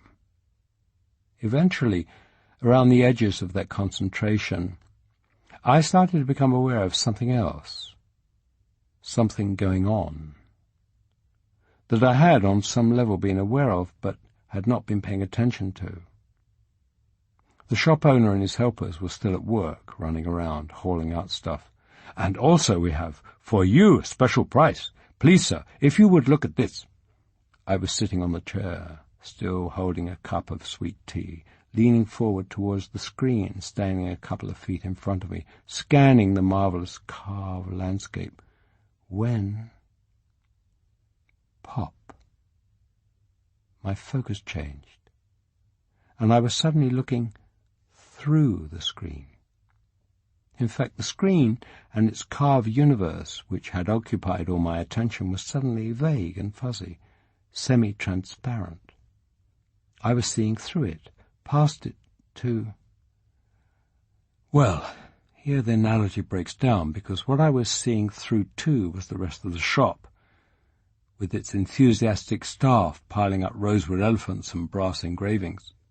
But nevertheless, pop. A very simple thing, a very ordinary thing. The suddenness of seeing through the veil to the background, the substrate, to what is always there, and ultimately real and true, but not perceived because our focus has been on the propped-up artificial screen, on the world that has been pulled over your eyes to blind you from the truth, a prison for your mind. What is always there, what is, who you truly are, is precisely the background, the milieu in which the phony hologram, the matrix, the Maya, exists. When I was back in seminary studying theology, there was a Christian theologian, Paul Tillich perhaps, who was rocking the boat by pointing toward God, not in personal terms, but in terms of the ground of our being, the background, the substrate, Teilhard de Chardin's milieu divin, in which all this other stuff, including science and philosophy and gods and trees and thoughts and people and mountains, all appear to exist. You have the look of a man who accepts what he sees because he is expecting to wake up. Ironically, this is not far from the truth. But who you really are knows you are asleep and is expecting to wake up. But no amount of teaching or learning or talking or listening or trying or practicing can bring this about. This is the teaching of all the masters, and my experience as well. No one can be told what the matrix is. You have to see it for yourself. The pop of the change of focus cannot be taught. It cannot even be done. It has to happen. This is the consistent message of mystics from all traditions. One can storm the gates of heaven, but there is no guarantee, no formula, no practice that will ensure that they will open. For that, there is only unearned grace, and a willingness to be surprised by joy, to be gifted with utter emptiness of self, with the being consciousness bliss that you already are. Listen. Among human beings, it is said that any individual human being can attain enlightenment. Now, within the context in which it is said, this is undoubtedly true. However, it tells you absolutely nothing about enlightenment, because enlightenment means precisely the impossibility of the existence of any individual human being. Chapter 40. Still expanse. It is utter stillness. Such is the form and shape of your original mind. Your own nature is essentially pure and utterly still. Hui Hei. Mind is Buddha. No mind, no Buddha. Basho.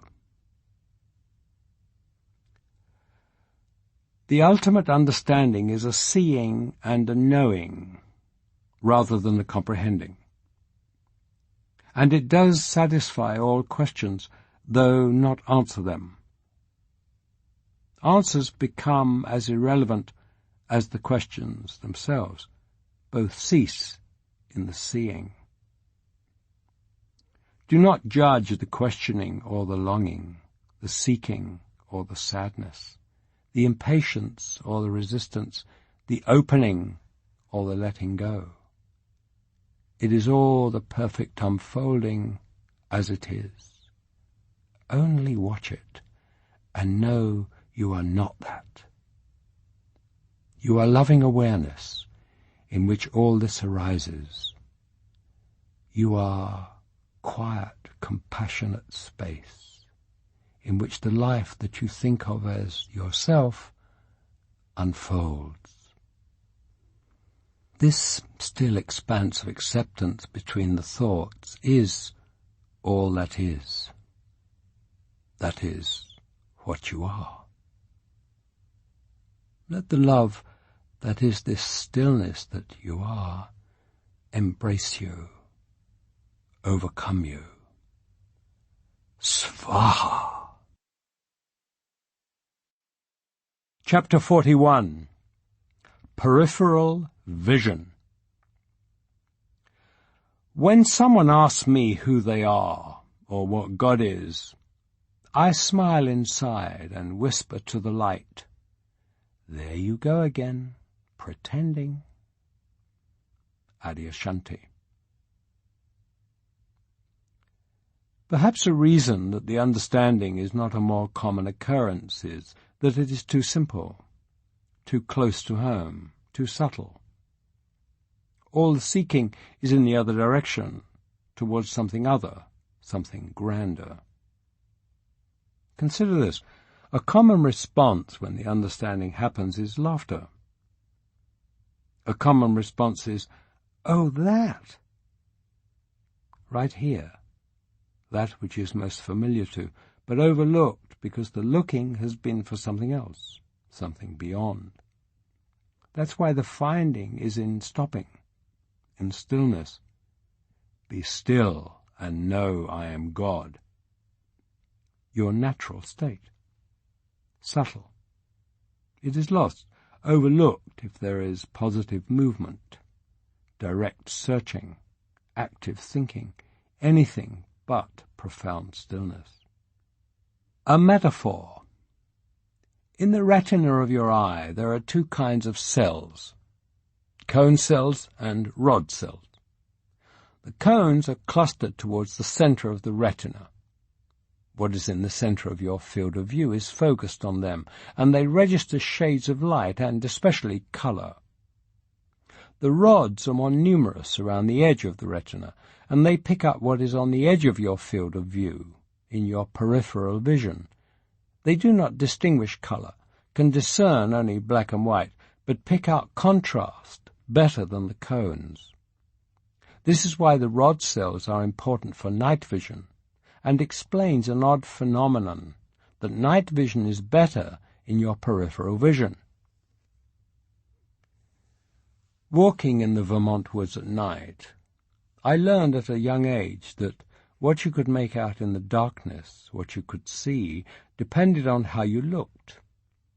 Repeatedly, you would see a movement in your peripheral vision and turn to look directly at it to see only darkness. Eventually one learns not to turn, not to look directly, but to keep it just in your peripheral vision, just at the point where you're almost not looking at it at all. That is when you can see it best. Subtle. It is lost, overlooked if there is positive movement, direct searching, active thinking, anything but profound stillness. Focus on it, and it is gone.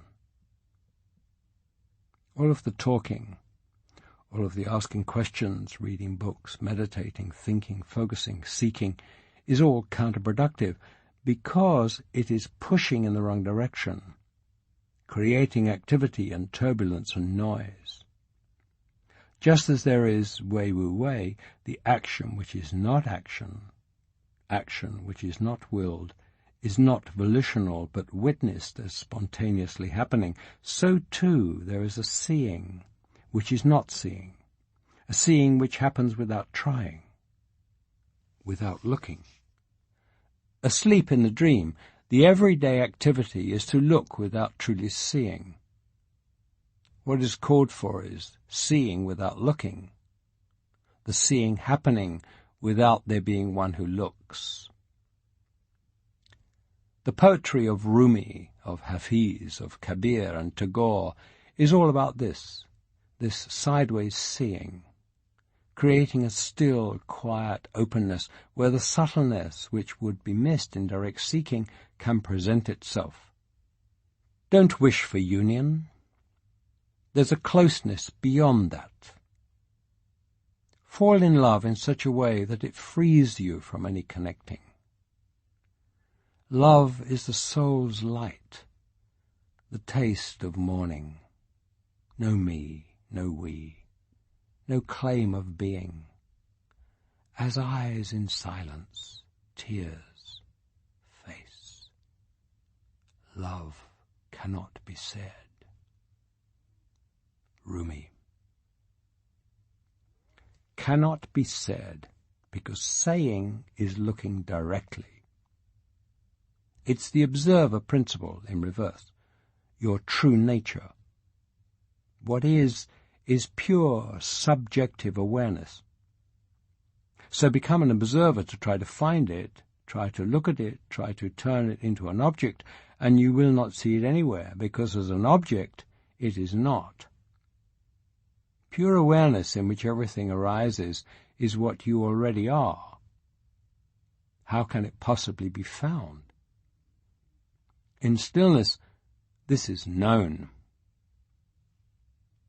The sheer enormity of the misperception, the misunderstanding, is staggering. That's why the laughter when there finally is seeing. It's not like we're even close.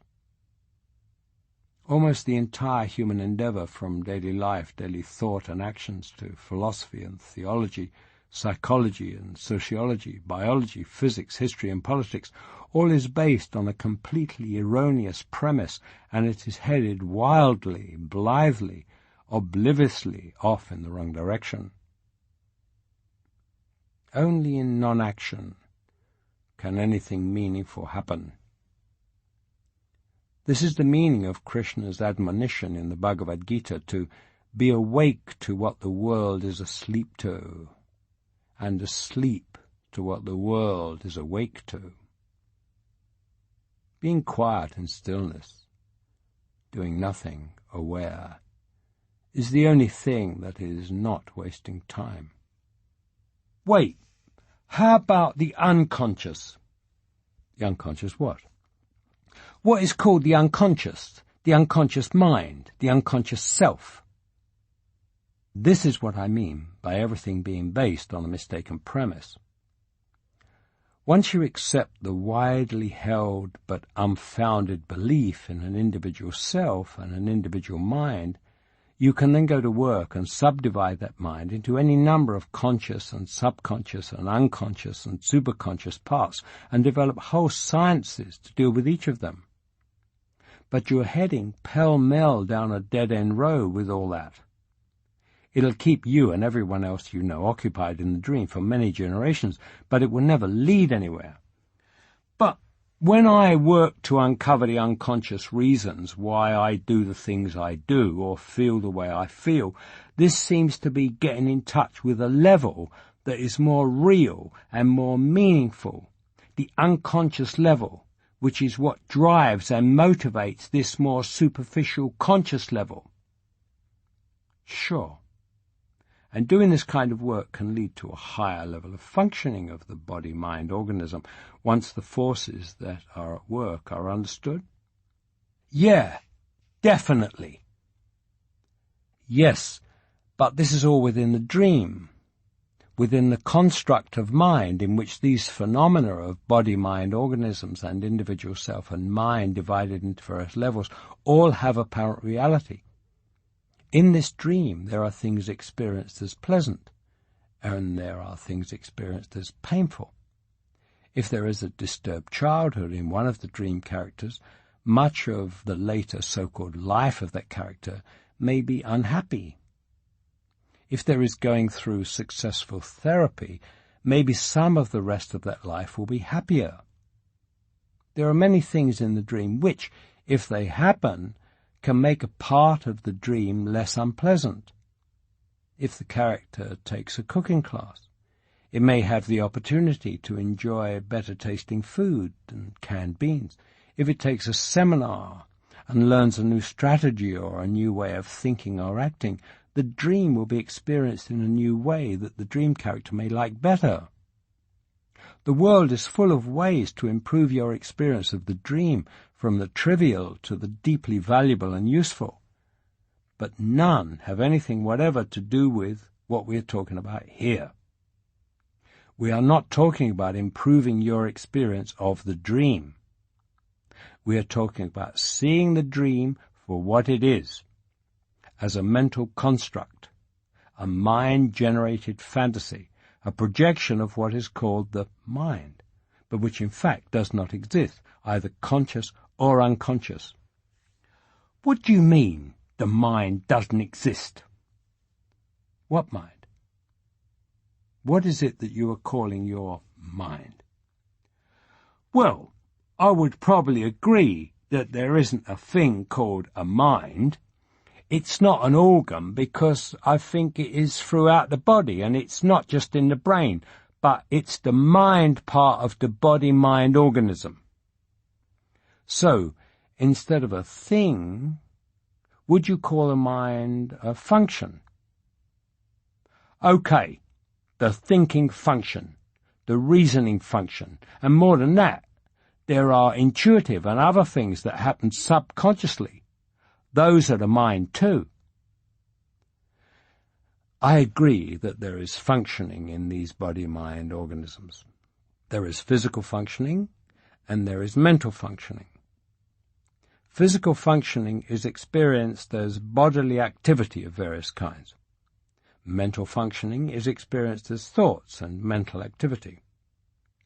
And it is because of these activities, what the Buddhist tradition calls the skandhas, the thought processes, sensory perceptions, and so on, the functioning of the body-mind organism, that there is an assumption made that there is something, someone, here doing these things. But that's an unfounded assumption. To perceive that the skandhas are empty of an individual self doing them is to awaken. All there is consciousness. There is the apparent functioning of consciousness in and through these apparent body-mind organisms, but they do not exist as separate entities as such. That's why we call this the dream. Everything, including the body-mind organism you call yourself, does not exist as something separate in itself, but only as an apparent functioning in consciousness. There is no separate self or mind, only dream characters in self or consciousness. There is only thinking happening in this apparent organism, in these dream characters. We experience this. We experience thoughts happening, but the assumption that they originate inside these heads in something we call a mind is an unwarranted leap. It's the basic misperception from which everything else, all of dualism, all of the illusion of separation, all samsara follows. So this... Wait. What I'm saying right now, I'm not saying it isn't coming from this mind? Exactly. okay, you keep calling this a dream. I understand the analogy. It's a simple one, really. But I don't see how it applies. The value of the dream analogy is that it gives a sense for how it is that physical reality, all of consensus reality, is basically not real, but is also, in a sense, real. The analogy is to how we think of our sleeping dreams. If you dream something at night when you were asleep, when you woke up, you wouldn't say that what happened in the dream really happened. It was only a dream. On the other hand, it was a real dream. If you were telling someone about a dream you actually had, you aren't lying or making it up. You really did have this dream. What we mean by saying that the dream isn't real in the sense that consensus reality is real is that the dream does not exist independently on its own the way it is believed other objects do. It only exists as a dream of the one who dreamt it. What I'm telling you is that this is the cause for all what you think of as reality, what we're calling consensus reality, what humanity generally agrees is real. It is not real like you think it is. It exists only as a dream in consciousness. It has a certain reality to it. Yes, it exists in a certain way. All there is consciousness. And this exists in consciousness as an expression of consciousness. So it does have a certain existence, but it does not exist on its own, independently. It is only here as an expression, a projection in consciousness, the ultimate dreamer. It does not have any existence other than that. Another similar analogy, which hasn't been around as long, is the hologram. A hologram is really only an illusion created by projecting a beam of coherent light. Yet a very sophisticated hologram would have the potential to look and sound and otherwise seem very real as physical reality, so that you could interact with a hologram of a person as if there were a real person there, which of course there wouldn't be.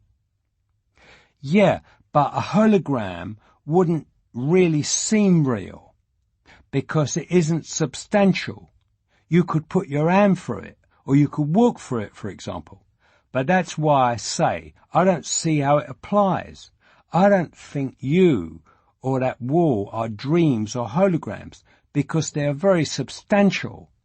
I can't walk through you. Exactly. So I ask you, under what circumstances would a hologram seem very substantial? Or, put it another way, to whom would a hologram appear solid? Another hologram. Exactly.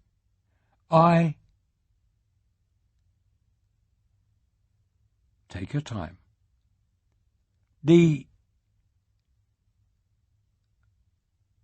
I'm sorry, I seem to have lost my train of thought. Just stay with that for a while. Relax. Don't try to struggle with it. Just be still for a minute. Can you tell me what we were talking about? Advaita, a non-duality. What was the last thing that was said before you lost your train of thought? I'm afraid I've sort of blanked out there. That's fine. A little disorientated. Yeah, I'm okay.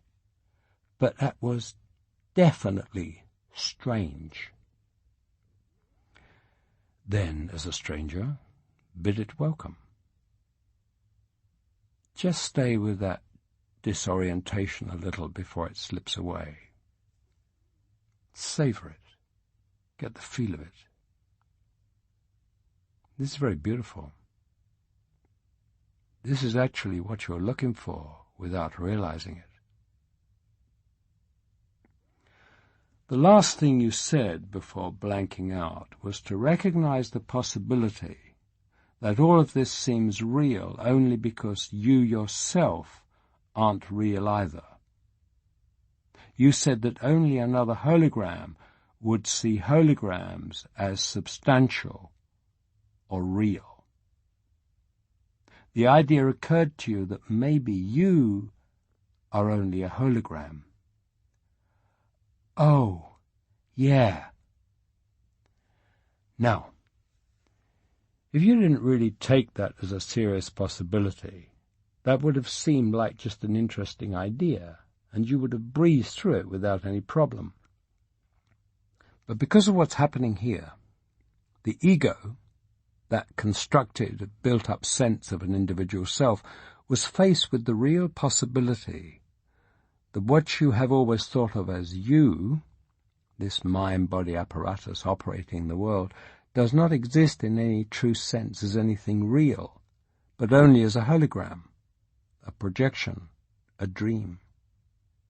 And the ego is not able to deal with that, so it checks out. This is the difference between the intellectual understanding in which these ideas are tossed around and argued about, and the understanding going deeper. It goes to another level, where the ego, the sense of individual self, gets exploded, annihilated. No doubt that would be experienced as a bit disorientating, yes? The ego sense of self spends all its time trying to stay in control, and that means trying to keep you away from these moments of disorientation when the bottom drops out and it doesn't know what to do. This is so beautiful. This is what I mean when I talk about asking the dangerous question, the question that may end your life. This idea that this you is not real, is only a thought, a projection, stopped you. That's why I said to savor that feeling of disorientation. Get to know it, to not fear it, to welcome it. You'll be back there again. That place where the ego is completely disorientated is what you're looking for. The Zen practice of meditating on unsolvable koans, for example, is designed to get the ego mind to that place where it can't cope and blanks out. One day, instead of bouncing back from it, going back there to the familiar, you won't. You'll stay there, fall deeper, break through to the other side. Then you won't go back. Then you won't be there anymore. It'll be perfectly obvious that there isn't any mind, isn't any self, isn't any you, isn't any this side or other side, anything to go back to. That's what's called awakening. Of course, please don't go around trying to disorientate yourself. There's the prescriptive, descriptive fallacy again. This is just describing what happens, not something you can do. You can't cause it. Just welcome it when it comes. It sounds a little scary, actually, like I might lose my mind.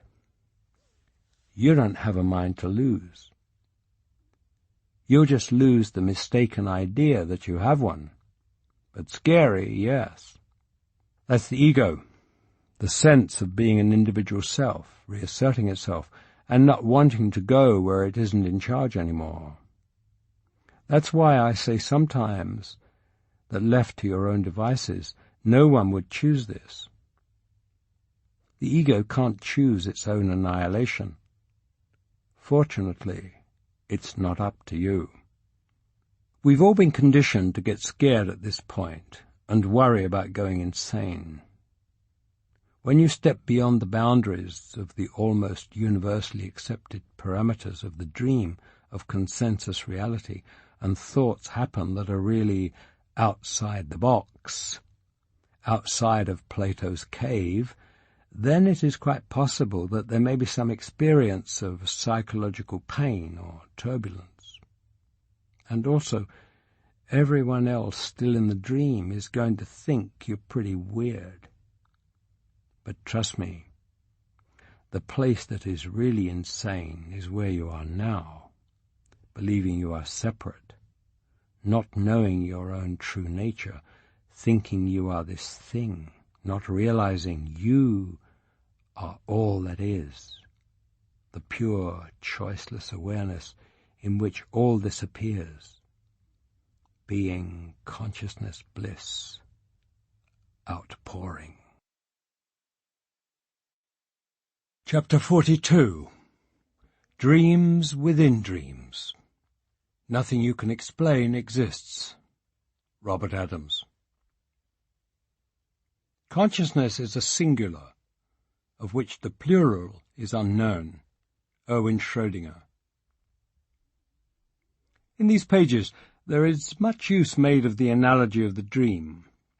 To say that waking consciousness and the world that appears as real in waking consciousness is actually more like a dream, to use a metaphor. It goes hand in hand with the metaphor of awakening, and both are used to point towards the understanding. But when taken literally, these images can take on a life of their own and lead to thoughts and questions about how one can wake up from the dream, which are nothing but an extended and rather pointless detour. In traditional Advaita, there is a conceptual distinction made between three states or levels of consciousness, and then the consciousness which is above or beyond or prior to the other three, and which witnesses the three states of consciousness. The three states are the waking state, which is considered to be the least conscious state, or the deepest stupor, the dreaming state, and the consciousness which is there in deep sleep, which ironically, to most Westerners, is considered to be clearest, the purest, the most awake of the three. Then there is consciousness which perceives and experiences all three of these states, the consciousness in which all these three states, waking, dreaming, and deep sleep, arise. There is an inverse awareness here. The deeper one goes into what the West calls unconsciousness, the Advaita model sees as more conscious. What the West calls waking up, Advaita sees as becoming more unconscious. The Western model is so programmed into our thinking, the waking state is given such priority and value, that the other states are valued only when they are interpreted in the context of waking consciousness. Thus, the Western psychological model is to make unconscious processes conscious, that is, recognized and interpreted by the waking consciousness. And the thought patterns that occur in dreaming consciousness are endlessly interpreted by the waking mind. The Advaita model would see this process as backwards, as dumbing down the higher levels of consciousness in a way that is amenable to the lowest level. This Advaita model of consciousness is examined by James Carse in Breakfast at the Victory, The Mysticism of Ordinary Experience. Carse is a professor of religion at the New York University and, as far as I know, no relation. But with a name like that, who knows? Who Carse? In speaking of the consciousness in which waking, dreaming, and deep sleep all arise, Carse points out that while this deepest state is not directly known to the other levels of consciousness, each of those levels is perfectly known to it. In other words, self-knowledge is not knowing who or what the true self is. It is being known by that true self. Dreams, and also other messages from what is called the unconscious or subconscious, often seem very strange to the waking consciousness, precisely because they do not fit into waking reality. Waking consciousness, then, must interpret the dream to make sense of it in light of what it accepts as reality. This way, the dream becomes the property of the waking I, and the deeper consciousness that was at work in it goes back into hiding. The usual way of interpreting a dream is to translate its content into terms familiar with the waking I. If we followed the Hindu's insight into levels of consciousness, we would reverse this process. We would ask ourselves what the dreaming I knows about the waking I that the waking I cannot know about itself. Please notice here that it is evident that Carse is thinking of the three levels of consciousness as states belonging to an individual self, and is interpreting the Hindu or Advaita tradition accordingly. He even seems to refer to ultimate consciousness, all that is, as a fourth, deepest state of individual consciousness. Somewhat ironically, this is exactly the kind of analysis the waking state engages in, to bring what seems like a strange but intriguing teaching into alignment with the waking state's beliefs. In this case, the belief in separate individuals, each with their own levels of consciousness. Nevertheless, the point of all this is that mutatis mutandis, there is a very useful insight here. Remember, Maharaj, the very idea of going beyond the dream is illusory. It is not for the waking consciousness to go anywhere. The waking consciousness is the dream character. It belongs in the dream. The dream is not your problem. Who you truly are is not the dream character, not waking consciousness, not a state, not even a higher self of deeper but still individual consciousness. Rather, who you truly are is all that is, consciousness, the absolute, in which the sleeping dream and the waking dream and the dreamlessness all appear. Consciousness, all that is, cannot be directly known by the waking consciousness you call yourself, because it cannot be translated. It cannot become the property of this dream character. But you, the you that you think you are, is perfectly known to it. It is what you are. Chapter 43. Trinity. I am presence. Not I am present, or you are present, or he is present. When one sees the situation as it really is, that no individual is involved, that what is present is presence as a whole, then the moment this is perceived, there is liberation. Nisargadatta Maharaj. Would you say that any feeling or emotion is consciousness appearing as that feeling? For example, anxiety or calmness. Or is it simply these feelings appearing in consciousness? The same question applies to thoughts. As I see it, anger or compassion is in essence no different than the pen I am using. Is this true? In a sense, it depends on how fine you want to split the atom, as it were. On the most basic or truest level, nothing is. Ramana Maharshi said, whatever is not there in deep sleep does not exist. All that is there in deep sleep is that original primal awareness that is not even aware of its own awareness, what Maharaj refers to as your natural state. The Zen koan about what was your original face before you were born points to this. Before the body is born, and identified consciousness arises, and again after it dies, you are unidentified consciousness, awareness, presence. Even during the so-called life of the body, you are not other than that, although the identification makes this hard to see. There is nothing other than this awareness. Thoughts occur in this awareness. Automobiles occur in this awareness. Nebula occur. Dreams occur. Memories occur. Accidents occur. Emotions occur. When asked if the gods of Hindu mythology were real, Ramana Maharshi said, "They are as real as this world. Myth and the physical world are equally real." Feelings, thoughts, and pens have the same reality, the same unreality. The physicists tell us that when you look closely enough, physical reality is not material at all, but immaterial energy. The concept I sometimes try to express is that the basic building block of what we experience around us, including ourselves and the whole world of material things and energies and thoughts, is what is referred to as Ananda, in the Hindu expression Sat Chit Ananda. The Sanskrit word Ananda is most usually translated bliss, so people get a funny idea about it. But there is something much bigger happening with this.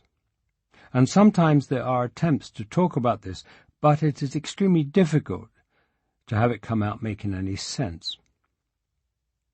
In the concept of Sat Chit Ananda, there is a parallel with the Christian mystical theology of the Trinity. Both agree that first is the origin, the unmoved source, being itself, consciousness at rest. Awareness, being, Sat, the Father. Then, in some inexpressible way, there is a stirring, a movement, a breath, a turning, a reflecting, something of this sense within this original unmoved all that is. This is the Logos, consciousness reflected, which is itself not other than the same awareness. It is consciousness now aware of itself, yet not other than or separate from pure awareness. Chit, the sun. It is perhaps the intelligence, awakeness aspect of awareness. The beginning of John's Gospel, "In the beginning was the Word," Logos, and the Word was with God, and the Word was God. It was there in the beginning with God, is struggling with this same inexpressible. So there's that. But then there's something else, even more inexpressible. Both Hindu and Christian traditions see that there is somehow something, conceptually, more. In Christianity, this more is called the Spirit of God, which is sometimes described or defined as the love between the Father and the Son. So, not something really separate, but the love that occurs in this movement, breath, stirring of awareness, a love so complete that it is itself not other than God. This is pure love, neutral, unidentified. The nature of this love is that it cannot be contained, and it pours out of itself, in itself, what I call the outpouring. It spills out, overflows, as it were. This love is unimaginable, and there is hesitation to refer to it even as love. It is fierce, power, intensity, peace, glory, burning brilliance. Completely and totally overwhelming to the human experience and the human capacity to comprehend. Ananda is as pathetically inadequate a word as love, and both the Christian and the Hindu traditions are quite clear that this Ananda, or spirit of love, is not something other than God, being, consciousness. God, or Brahman, is one.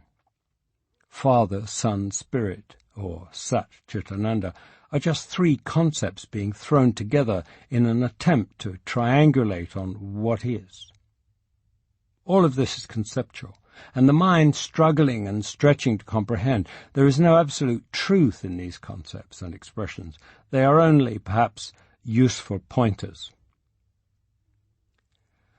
When Maharaj made his cryptic comment about everything being made out of love, the whole manifestation existing and being sustained by it and in and as this primal absolute love, this is what he was saying. This outpouring of Ananda, God, bliss, beauty, love, gratitude, intensity, power, spirit, stillness, perfection, brilliance, is energy. The only energy there is. It is all there is. It is the energy the physicists are detecting when they look at the subatomic particles and detect not matter, but an energetic explosion. Part of the vision in the jungle was the seeing of this energy as outpouring from source. And even this is concept, a glimpse at the inexpressible. And streaming, showering, as this. What is experienced here is this world, thoughts and diesel engines and anxiety and frogs and smoke and daydreams and sidewalks. This is what I'm trying to express here. God, or love, or Ananda, or spirit, is precisely the stuff that all of this is made out of, which is why this is not other than that. It is that. It is made of that. Another way to think of the Sat Chit Ananda Trinity is to realize that all there is consciousness, Chit. Consciousness at rest, in stillness, is Sat. Consciousness in motion, in activity, outpouring, is Ananda. It's all the same. It's all one. So this is your essence, or all that is. It can only be all that is if it is all there is. If all there is it. So anything which looks like something else isn't. It's it. So there's Tony Parsons, for example, pointing to a cushion thrown on the floor and saying, "This is it." That's the whole message. The Buddhist concept of all sentient beings is meant to be inclusive, honoring all sentient beings, working for the deliverance of all sentient beings. But in fact, it is incomplete and exclusive. It's anthropocentric. We honor sentient beings because we recognize that in their sentience they are like us. What of trees, blades of grass, specks of dust, molecules of water, this bit of mud, dirt, stone, steel, petroleum, plastic? It has already long been everything and always is everything. When there's talking about samsara or illusion, it's not that there's nothing there. There's all there is there. The illusion is in perceiving it as separate material stuff, which it isn't. It's God, love, Ananda. It just looks like stuff. Anger, pen, cat, prayer, solstice, hummingbird, death, scrambled eggs, to identified consciousness, the body-mind organisms, who think they are somebody living a life in the world.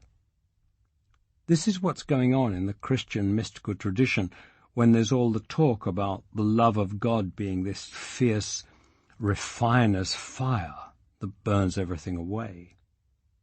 This is misunderstood as some vengeful God thing. But those who originally saw it saw this. When the outpouring is apperceived, inseen, understood, nothing of this human experience can stand it. Everything is burned up, gone. None of this is. Only that love which is all that is outpouring presence is. It looks like slush spraying off the wheels of a car in the city in January. It looks like a husband being sent to serve in Afghanistan. It looks like a friend's cancer or failing heart, or a mother hugging her child, or my old sneakers, or your ballpoint. But here It obviously isn't. Nobody sees it. But it's obviously perfect, brilliant stillness, outpouring. Finally, interestingly enough, both the Christian and the Hindu traditions recognize that neither Satchitananda nor Father, Son, and Spirit are the absolute. Both are only as far as the human mind can stretch, as close as it can come to comprehending what cannot be comprehended. Satchitananda is an attempt to describe Brahman, which itself arises from Parabrahman, that which is beyond Brahman. Father, Son, and Spirit describe the triune God, which arises from the Godhead, beyond God. All in all, it's a remarkable parallel, an element of the perennial wisdom at work in two very different traditions. Okay, so there's that. But so what? You can't talk about what cannot be comprehended. You can't teach burned up. As long as it has not been apperceived, it makes no sense, or at best, it's only concepts, more ideas. When it is apperceived, there is no need. So there's a valid argument, and there are teachers saying, that there's no point in splitting the atom so fine. So, all there is God. But how does that help the average person, or the average seeker? It doesn't seem to. They're frustrated. So there is often the developing or a teaching to help them live this dream better. Osho, Darfree John, Ramesh, Robert Adams come to mind as only a few of the well-meaning teachers who start out with a radical message, but over time dilute it into principles and stages and practices, and in some cases even insipid little inspirational daily reminders when people don't understand or respond to the pure, simple teaching. And of course the Buddhist tradition as a whole, beautiful as it is infamous for institutionalizing this kind of thing. Ken Wilber has even given a theoretical basis for this, saying that those in whom there is clear seeing and knowing of what is actually have an obligation to come up with a less radical version that the typical seeker can comprehend. Here, it's different. There are now, always have been, always will be, plenty of versions and variations readily available of methods for living, for how to improve yourself, how to raise the level of functioning of the separate self, how to feel better in daily life. There are millions of teachers able and willing to teach these methods. On the other hand, there are apparently few who see what is. There is arguably some benefit in having the few who do see say what only they can say. How can there be concern about how many can understand this or even comprehend or appreciate it? That is not the point, not the purpose. Help in daily living is available in many flavors and varieties. That is not the functioning here. Does the expression of this understanding help individuals or confuse them? There is no knowing. And there is little energy spent agonizing over the question. That is being taken care of in ways we cannot know. That, like everything else in the dream, is not my problem. There is no intention here. All that can be done here is to say what is known. Things are not as they seem. None of this matters. There is no you, no me. There are no individuals as separate entities. There is no one home. Always, everywhere, perfect, brilliant stillness, and no thing, which has no name. Love and compassion and bliss are inadequate shadow words. Outpouring constantly, clear, perfect love, infinite presence. And seen here now always, not seen as from this mind-body thing, but as from that same stillness, that presence which is all that is, perhaps through or as this mind-body instrument. For this stillness, this presence, is what I is. Amen. Svaha. Book 7. You will realize that it has always been closer to you than anything you thought you knew. Chapter 44. How can this be said?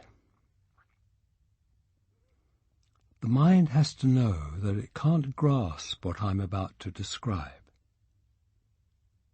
The vastness is perceiving itself out of itself at every moment, within every particle of itself, everywhere, simultaneously. Suzanne Siegel. When I say the word you, I mean 100 universes. Rumi. How can this be said? It is seen so clearly, but with that peripheral vision. When one turns toward it to grasp it in a concept, to express it in language, it is gone. All the teachers, the ancient masters, dance around this. It brings a smile every time I come across a reference pointing sideways at this. Yet it cannot be said. It's genius, beyond genius, absolute, staggering brilliance. The divine hypnosis is self-hypnosis. Have you ever tried to play a game of hide-and-seek with yourself? Not much fun.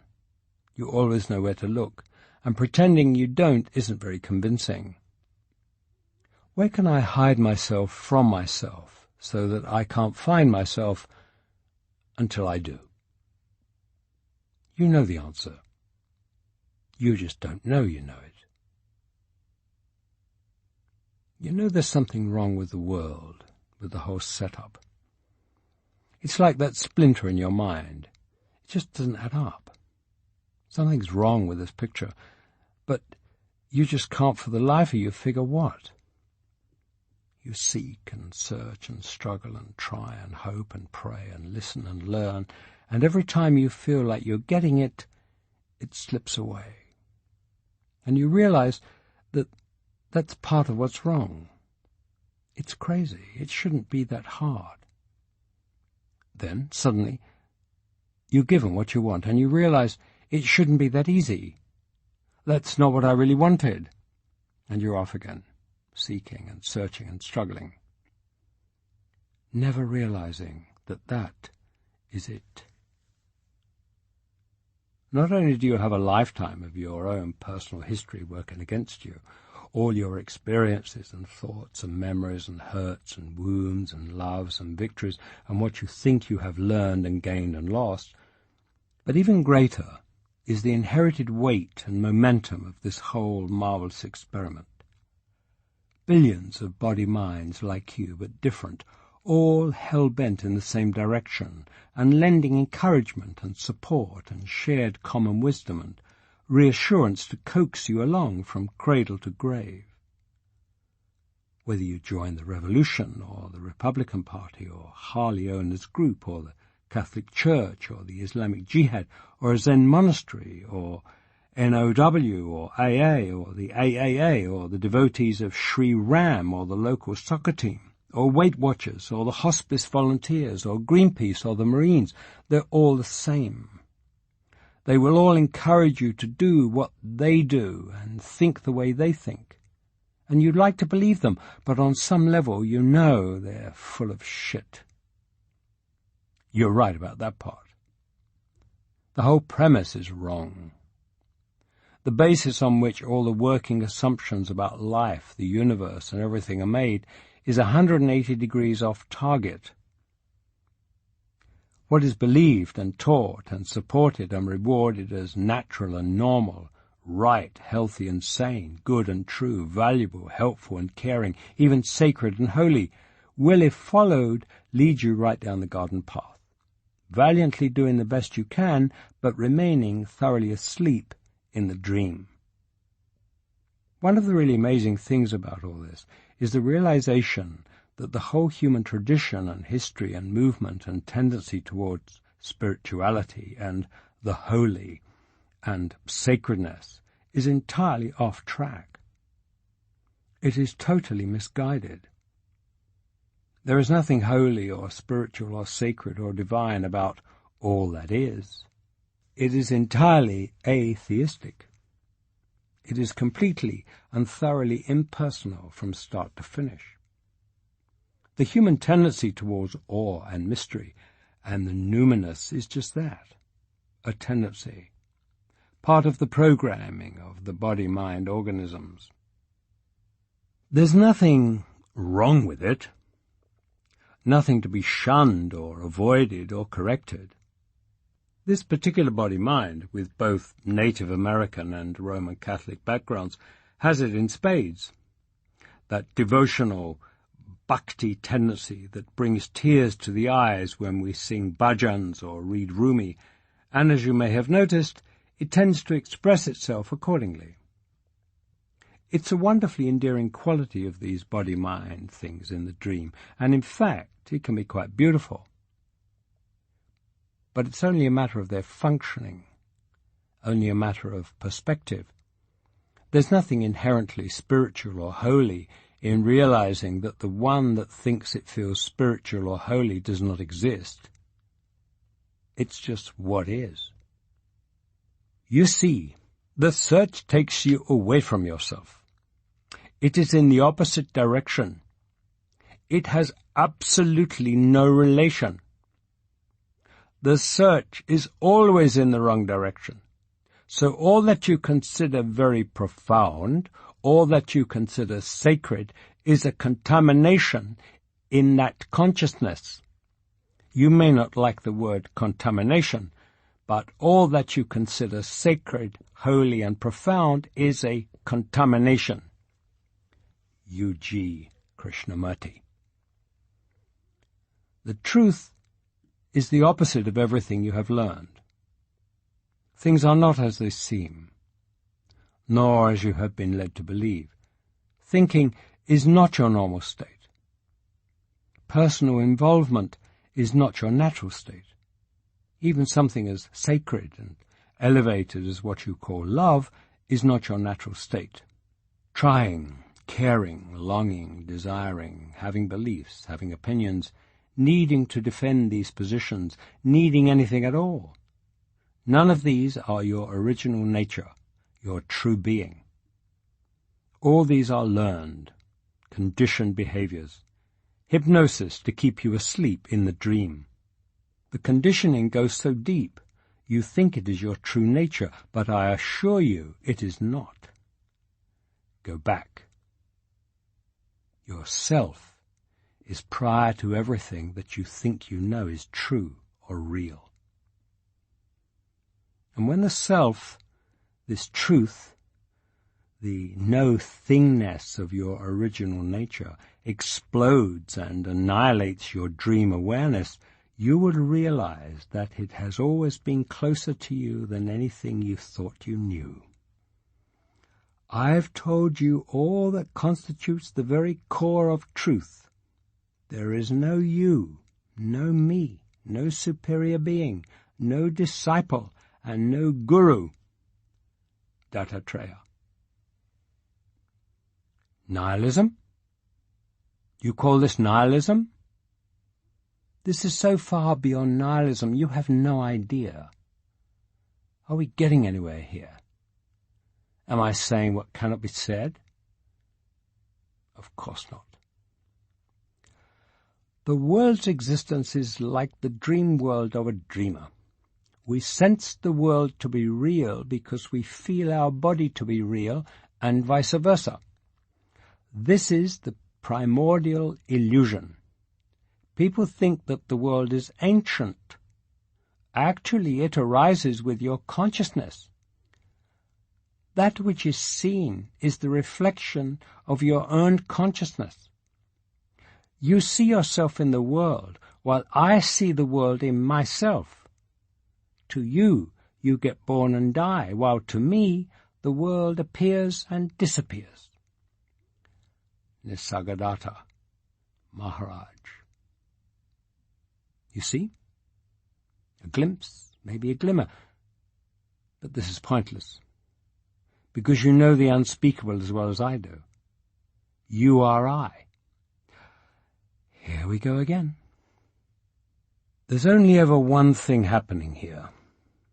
I know. I'm always saying there's nothing happening. Same thing. It looks amazingly, infinitely complex. Zillions of things interacting and intricately interrelated, but it isn't. It's completely simple. You know this. There is only ever always one thing going on. One dance. The only dance there is. And I is dancing. And the dance is stillness. I once spent an afternoon listening to a teacher explaining reality like this. Say you have spent your whole life looking at a photograph of a tree. Beautiful, full color, fine resolution. So you think that's all there is. That beautiful photograph of a tree is what you think of as reality. But I'm here, he said, to take you back a step before the photograph. He had read Maharaj. So I show you the negative from which the photograph was made. This was before digital cameras. Suddenly you realize your whole reality has a flip side. Here, in duality, everything has its opposite, which exists along with it. Now, if you place the negative over the photograph, you can see they cancel each other out. Where there is dark in the photograph, there is light in the negative, and vice versa. Even the colors are the opposite of each other. So what you get when you hold them together is precisely nothing. The positive cancels the negative and vice versa. So there is neither positive nor negative. There is nothing. Void. And that is what reality truly is. Not what you have always thought it is. And not its opposite. But the simultaneous existence and non-existence of both. Finally, I got up and walked out. What he was saying, of course, is perfectly accurate. What then? What's the problem? The tree, you fool. My God, man, go back a step yourself. There's a tree outside in the rain and sun, roots in the dirt, leaves in the wind, which somebody pointed a camera at to make that negative and photograph. And the living truth of that tree is so far from the whole belabored logic of the photograph and its negative and the nothing of the two of them combined that you can't even guess it. Talk about Plato's cave. Wake up! All this talk is useless. The truth of what is so far beyond what you perceive and think and theorize that it's all really quite useless. But you know this too. This we have now is not imagination. This is not grief or joy, not a judging state, or an elation, or a sadness. Those come and go. This is presence that doesn't. What else could anyone want? This we are now created the body, cell by cell, the universe, star by star. The body and the whole universe grew from this. This did not grow from anything. Rumi. Chapter 45. Most Peculiar. You have to understand, most of these people are not ready to be unplugged. And many of them are so inured, so helplessly dependent on the system, that they will fight to protect it. Morpheus in the Matrix. Nobody told me there'd be days like this. Strange days indeed. John Lennon. A stranger in a strange land. That's what most of the experiencing of this world amounts to since the jungle. The brilliance, all that is. Knowing that there is no David, only consciousness streaming here. There has been some adaptation to this, and so living continues through this dream character, with always everywhere perfect, brilliant stillness, outpouring constantly, and seen, now, always, not as from this mind-body thing. The dream characters are what they are, ordinary folk going about life, the dream humming along, and the dream characters playing the part scripted, oblivious to the true, and thinking themselves are real, unaware of the brilliance that they are. Most not very happy much of the time, but they do have moments, and in any case the interactions are the relatively straightforward interactions between dream characters within the parameters of the dream. Yes, there are times when it seems comprehension breaks down and there is only severe bafflement and an inability to communicate. And yes, there is a certain unfiltered rawness to the experiencing of life, and the severe limitations of the mind-body apparatus at times become very evident. Even so, from this perspective, it is all amazing and beautiful and always completely impersonal. Just seeing what arises. What will today's script bring? It's a little surreal. Here is consciousness streaming, somehow pretending it has forgotten who it is, when here it is quite obvious who it is. The dream lacks conviction, credibility, and there's a sense of constant amazement that no one sees how phony and propped up this whole illusion really is. It's actually full of holes, full of clues. It carries all the inconsistencies and missing bits that any dream does. Many times a day there are moments that are giveaways, when the dream cover is blown. But nobody sees this because they are all conditioned to patch in for what would otherwise bring down the whole house of cards. Did you see that? No, I didn't either. What was that? Oh, right, nothing. Couldn't have been. It's crazy, really, but there's a certain consistency to it, and it's kind of endearing. The difference between awake and not awake is so incredibly thin, it hardly can be said to exist. It's as if, to use an admittedly strange image, all that is needed is a very tiny shift in your mind. To shift your mind metaphorically to one side of where it is by an almost imperceptible amount.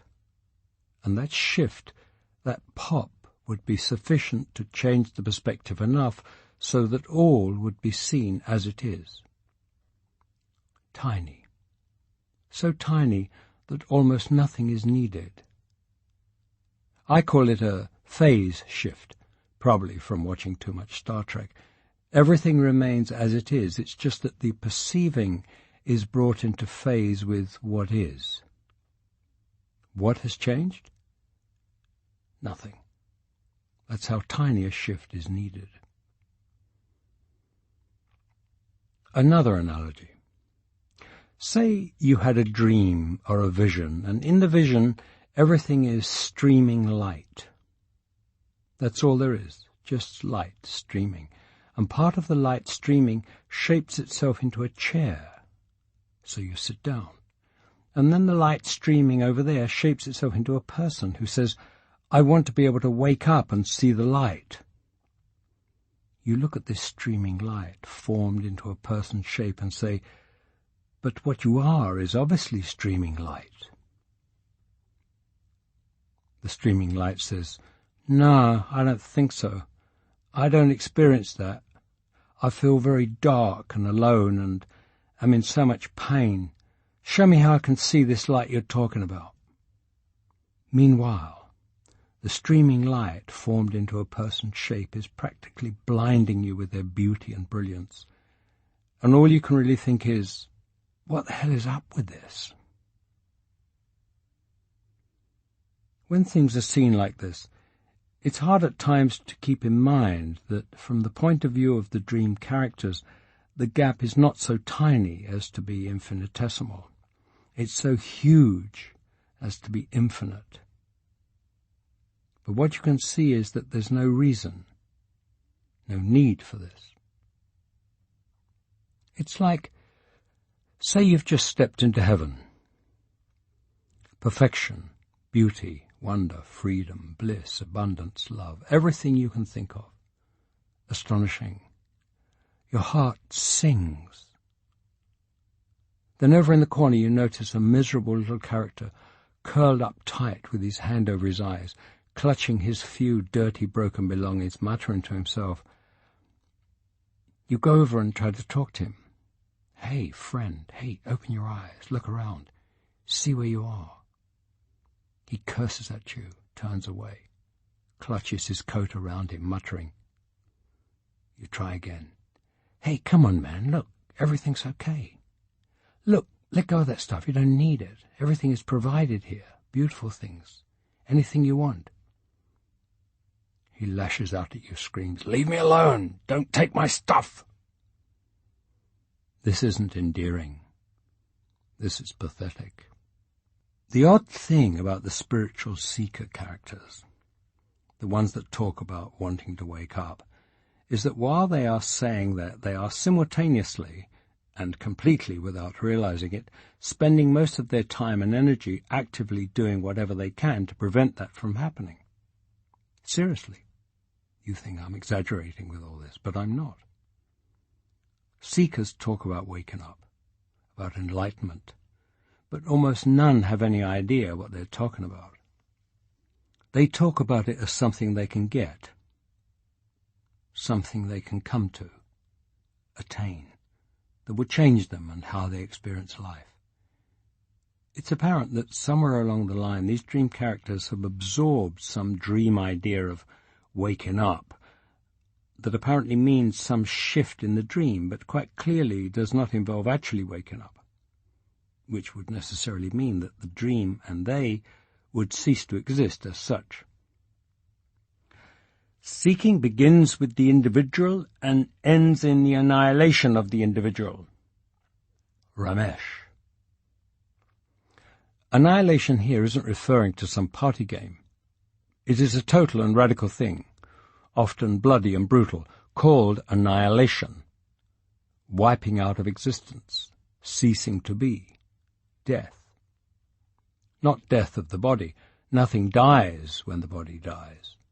Real death, the only real death, as real as death gets, the death of an individual person, self. Spiritual seeking is the art of walking in very small circles. This does two things.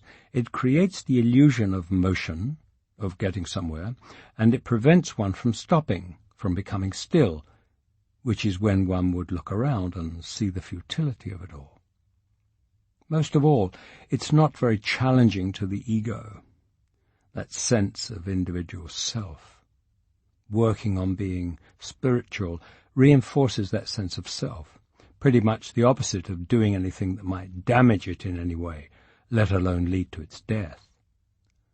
The streaming light is already streaming light.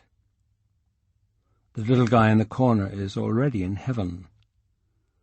There's literally nothing they have to do to get anywhere or become anything. The only thing that's keeping you from seeing it is this blasted insistence on hanging on to the broken little possession which you think is all you have. The idea that you are somebody. This belief, this story, that there is a person in there, with deeply cherished memories and wounds and dreams and hopes and aspirations and attributes and thoughts and theories. That is the thing that you are clutching so tightly to your chest as you engage in all this seeking, which prevents you from finding anything, from seeing where and what you are. What would it take to get that little character hunched in the corner of heaven to get up and open his eyes and see where he is? Think about it, because what that would take is what it would take for any seeker to awaken, to enter the kingdom of heaven. Many people do think they don't see it, but I think one has to see it first before one can reject it. We see it so briefly, but unconsciously reject it immediately. I think it is impossible not to see it. Douglas Harding. It's like the armchair traveller who loves the travel books and magazines but won't actually go anywhere because he doesn't want to risk travelling. Seekers talk about awakening and read all the spiritual books and magazines and even do all the practices, retreats, meditation and service and devotion, but only so long as it only amounts to spinning their prayer wheels and doesn't actually entail being annihilated in the process. You really got to let that go. It's that simple. No waking up can possibly happen as long as you are hanging on to a me in there. Going to satsang and asking all kinds of questions about the spiritual theory you're working on, or about healing the injured self, or about gaining more insight, is all quite useless. And from this perspective, incomprehensible. So-called self-realization is the discovery for yourself and by yourself that there is no self to discover. That will be a very shocking thing. Why the hell have I wasted all my life? It's a shocking thing because it's going to destroy every nerve, every cell, even the cells in the marrow of your bones. I tell you, it's not going to be an easy thing. You have to become completely disillusioned. Then the truth begins to express itself in its own way. Jiddu Krishnamurti. If you're going to do anything, do this. First, figure out whether this waking up, this enlightenment, is really something you want. Do you really want to die? Do you really want for you not to exist and for living to continue? If it does, not as who you know and love as yourself, but as a hollow husk with impersonal consciousness blowing through it. If this is what you want, how can you possibly? Then you are talking about waking up from the false dream of individuality, and then you can proceed. You're thinking, you're praying, you're meditating, you're asking questions at satsang. Whatever you do will be with the realization that what you think you are is illusory, and with the intent of exploding, obliterating that illusion called you. Can you do this? Of course not. You is a dream character following its role in the dream, but who knows what that role calls for? If that role calls for this character to wake up, then it has to start somewhere. And the character may find itself engaging in things that will ultimately bring about its own death, not physical death. These are disposable containers. Look around. They're being recycled constantly. Rather, real death, as real as death gets. Death of the one who cares. If you decide that what you really want is something other than this complete and ultimate waking up, then bless you. Have a wonderful life. Enjoy the incredible edible banquet of material and spiritual and psychological and New Age goodies that are out there. Grow and expand and change and develop and improve your life immeasurably. Evolve and become more mature and deeper and wiser and more beautiful. Discover your higher self and your higher purpose and fulfill them. I mean this absolutely sincerely, and even, I notice, with a touch of delicious wistfulness from what's left of the David thing. This is not in any way some kind of second-class status. There is no such thing. Take what the dream has to offer. That's what the dream's there for, to be enjoyed. Consciousness only enjoys it, only perceives it at all through the dream characters, and there have to be some through which can be experienced enjoyment of the whole panoply of the spiritual marketplace. But in that case, don't come here talking about waking up. That just doesn't make any sense at all. Chapter 46. Eternal Unborn. You will come in due course to realize that your true glory lies where you cease to exist. Ramana Maharshi. You poor sad thing, thinking death is real all by itself. Ikuyu. As for the death of the body, so-called physical death, it should be clear that a question or difficulty can only arise if there is identification as the body. Thus identified, you see bodies die. You assume that the discrete individual who was that body died with it, and you conclude that one day you yourself will die. The ego sense of individual self tries to generate hope in an afterlife, or rebirth, or some kind of second chance, but the evidence for these is sketchy at best, and so panic and dread set in because physical death sure looks pretty final. Most of the world religions teach some form of immortality, but you don't believe them. If you did, you would not fear the annihilation of death. It has been said that fear of death is the basic, primal fear that generates all other fear, and is the underlying psychological factor shaping all of life. All of this is illusion, and all based on the essential misconception that you are an individual, inseparably associated with the body that apparently dies. What is unborn cannot die. You are the unborn. This is basic to the understanding. How can there be any concern over the apparent death of these body-mind organisms, these characters in the dream, when it is known that what I is, what the I is that animates all such organisms, is all that is, eternal, unbound, and unborn? What is real does not die. What is unreal never lived. Once you know that death happens to the body and not to you, you just watch your body falling off like a discarded garment. The real you is timeless and beyond life and death. The body will survive as long as it is needed. It is not important that it should live long. Nisargadatta Maharaj. After the death of the body, I is the same timeless, unborn, impersonal presence which I is before the birth of the body.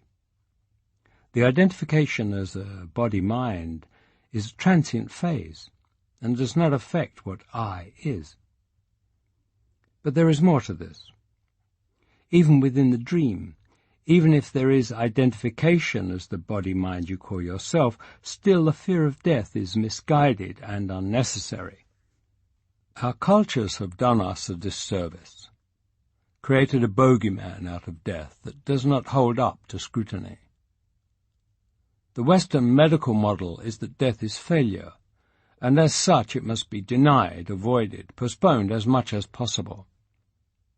This belief runs deep in our culture, but it is only conditioning, and is not shared by many other cultures.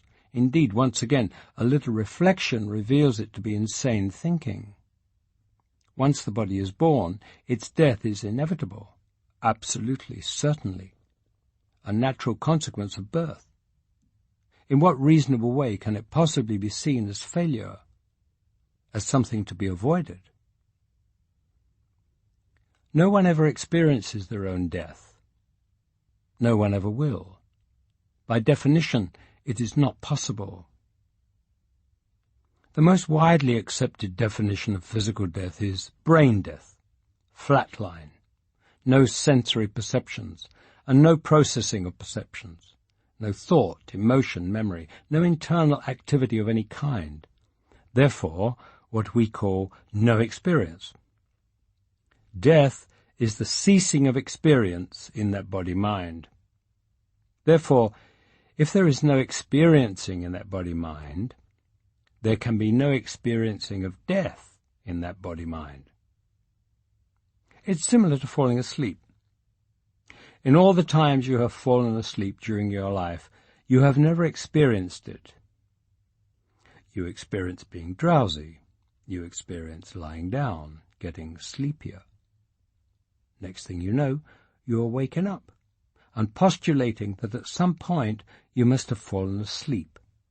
But you do not have a direct experience of that, because the one who would have experienced falling asleep, had it been awake, had fallen asleep. So it is with death. There is perceiving and experiencing up until death. Then the experiencing stops, and we say that the body-mind has died. Simple. Death is never experienced, because experiencing stops. How can one possibly fear that which one will never experience? Certainly it is a possibility that there may be pain or suffering in the body-mind before death, before the experiencing ceases, and this may be feared, or at very least not to look forward to. This is a natural response in the body-mind. So we can be clear. It is old age or sickness or a specific disease which may be feared. But death itself does not exist as something to be experienced. It is merely the word we give to the cessation of experiencing. Much fear of death arises from misinformation, based on the segregation and active avoidance of death in our cultures. In fact, the body is well designed to die, and it is rare that physical death itself is accompanied by intense suffering. It does happen, yes, but most commonly pain or suffering comes before, during the sickness, and when the time for death arrives, the physical and mental functionings naturally draw back and shut down gradually. Death is usually much easier and gentler than the popular imagination holds.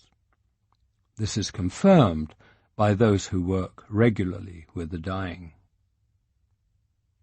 At bodily death, then, consciousness no longer experiences the dream in or through that body-mind organism. The animating force of consciousness ceases functioning in that body, and so the body no longer appears animated, is no longer sentient, no longer is what we call alive, and it rapidly disintegrates, decays into its constituent elements. But there can be no direct experience of this because the experiencing has, by definition, ceased already. And consciousness, which is what I is, what you are, which is all that is, continues, is unborn, never dies, is eternal, was never limited to that body-mind in any case. So we return to the concept that the only true death is not the death of the body, but the death, the annihilation of the sense of individual self.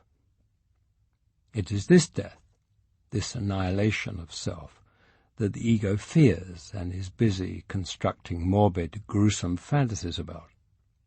It is this death that generates the fear of physical death, and it is this death that is actually worth investigating. There is an image frequently encountered in dreams, an open door, darkness beyond, stepping through, falling into empty space. The ego would have you wake up at this point in a sweat, fear of death making your heart pound.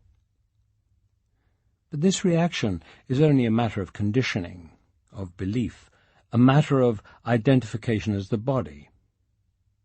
In fact, the imagery is very appropriate. Nearly every spiritual tradition advocates stepping off the edge into void.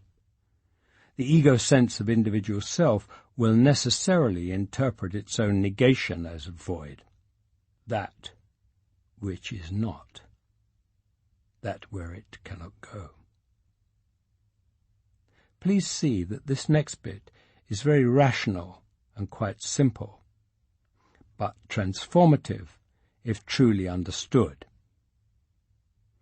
It is rare to find anyone to whom this concept has ever occurred, let alone one who truly understands it. It is the secret of life and death, and the certain knowing inherent in awakening.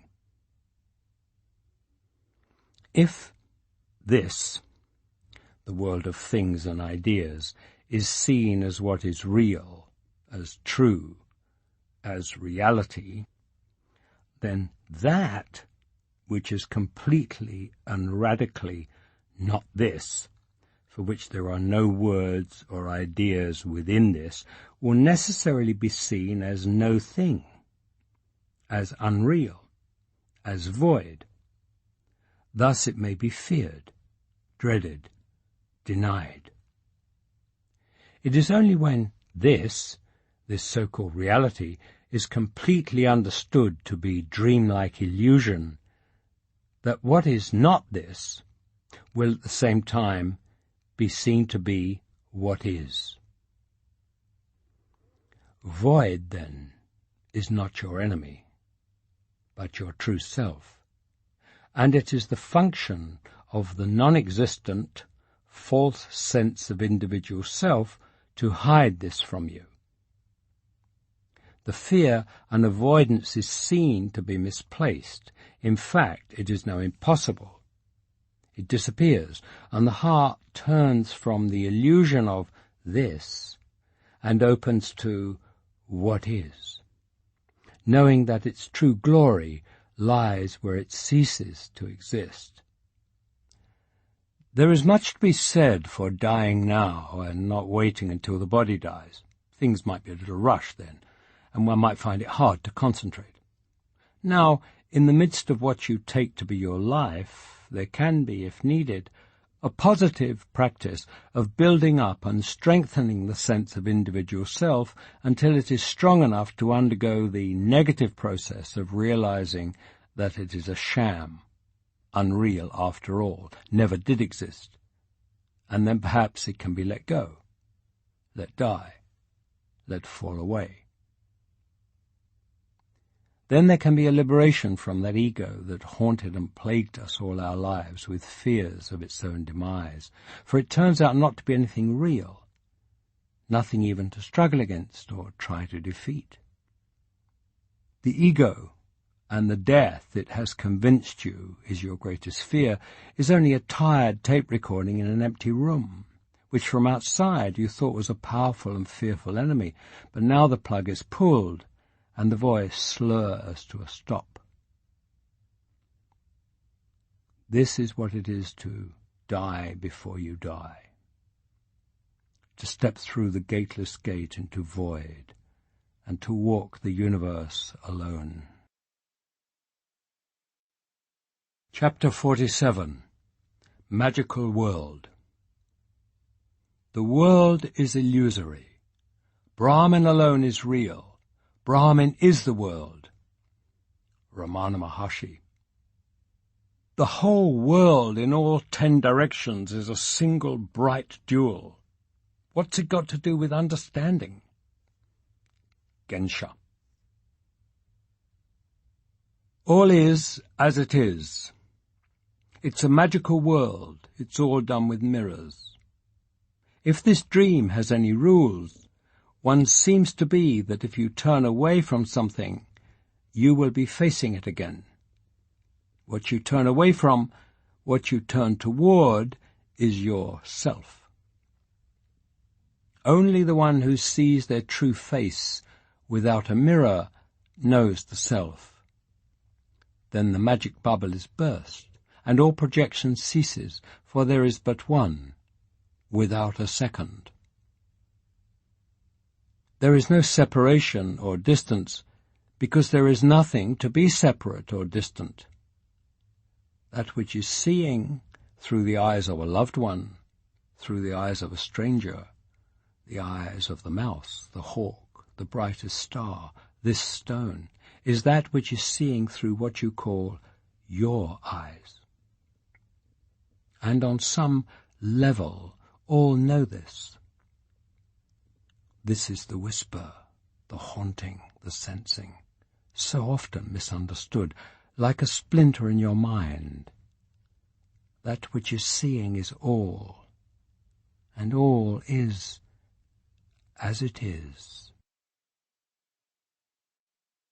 In his remarkable little book, Gifts of Unknown Things, biologist Lyle Watson mentions, among other things, ocean squid. From a biologist's point of view, there are some rather odd facts about squid, which add up rather strangely, if they add up at all. The squid has an eye, which is astonishing to find in a mollusk such as itself, a fairly undeveloped, unsegmented invertebrate. The eye of the squid is extraordinarily developed. An iris, a lens that can focus at variable distances, and a retina with both rod and cone cells for seeing both contrast and colour. The eye of the squid is every bit as developed as the human eye, and has the ability to see as well.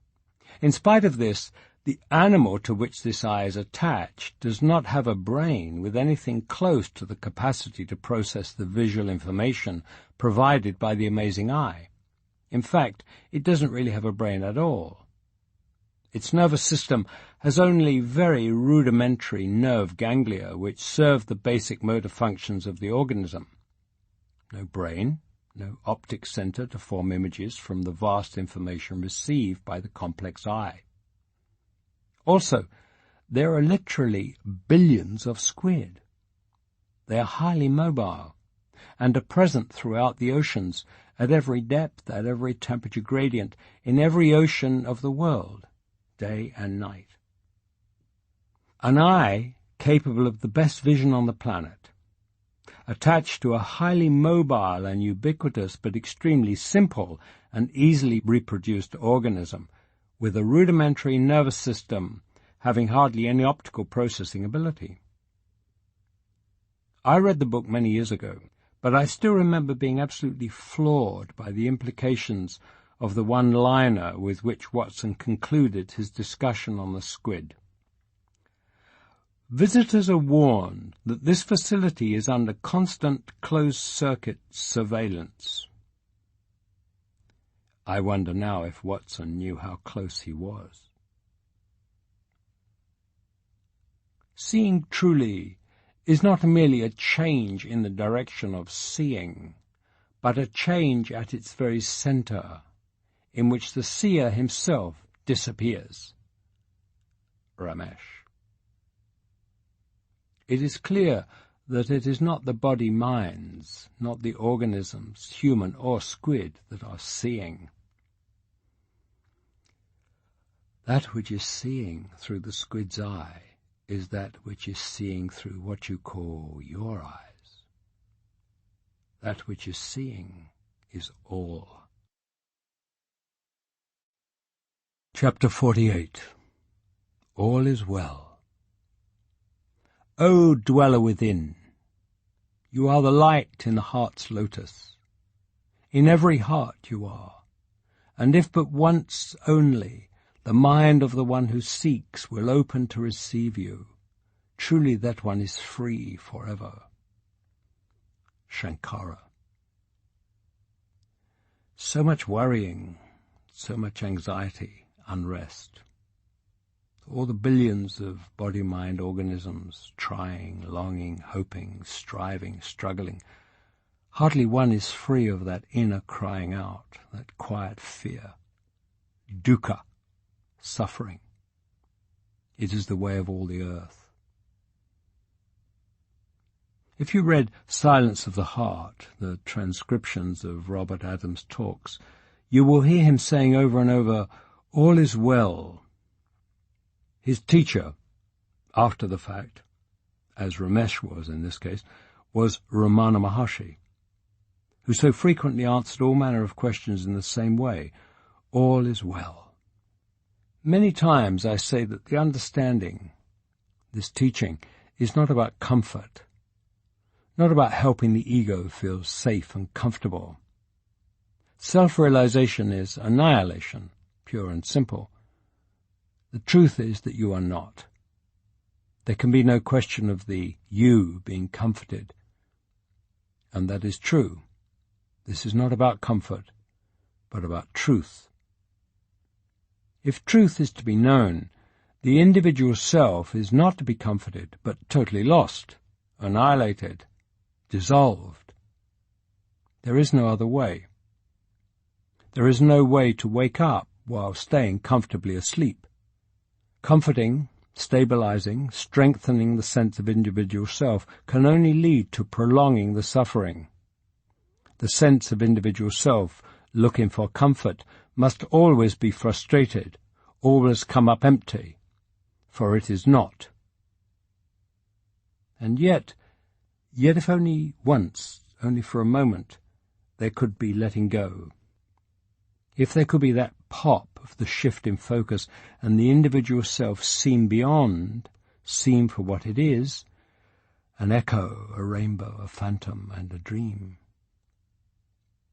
Then there is something. Then the individual self is gone and needs no comforting. The individual self is simply a thought, an idea, a false imagination that cried out for comforting. When the true nature of things is seen, apperceived, then there comes something far beyond comfort, though there is nothing any longer that needs it.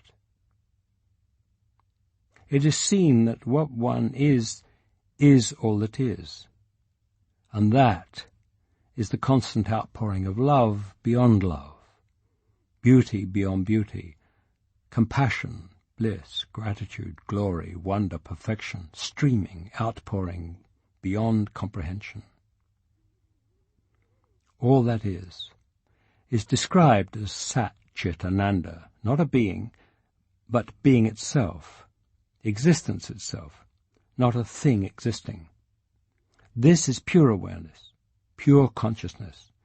Being, which is consciousness, is absolute, perfect, knows no bounds, and spills out in itself, uncontained, is always everything, everywhere. This spilling out, this outpouring of being, consciousness, as itself, is all of this universe, planet, worlds of senses and ideas, worlds of things and non-things, these bodies, these minds, these trees, roads, houses, squirrels, insects, telephones. All of this, everything everywhere, is not as it appears, as some solid, separate material stuff. The physicist will tell you this. Look closely enough, and this body, or this table, are not solid substance, but are composed of molecules, then atoms, then subatomic particles, which themselves are not particles at all, but moments of energy. I am telling you that this energy, which everything is what you are, is consciousness, being, outpouring itself in itself. This is what is called Ananda, because the very nature of consciousness outpouring in itself is perfect love, beauty, completion, bliss. This streaming is what is perceived as all this crazy world, including the body-mind you think is you. But in truth, when seen as it is, this is not you. This car is not a car. These groceries are not groceries. They are all pure love, light, consciousness, bliss streaming here. This is obvious. It is seen here always. Once seen, it cannot not be seen. It is inexpressible. There is no way I can communicate this without sounding like a blathering nutcase or like the Dr. Bronner's bottle, but it is true. All is well. All is so incredibly well. Everyone's asleep and does not see it. And so they lead lives of quiet desperation, lives of anxiety and fear.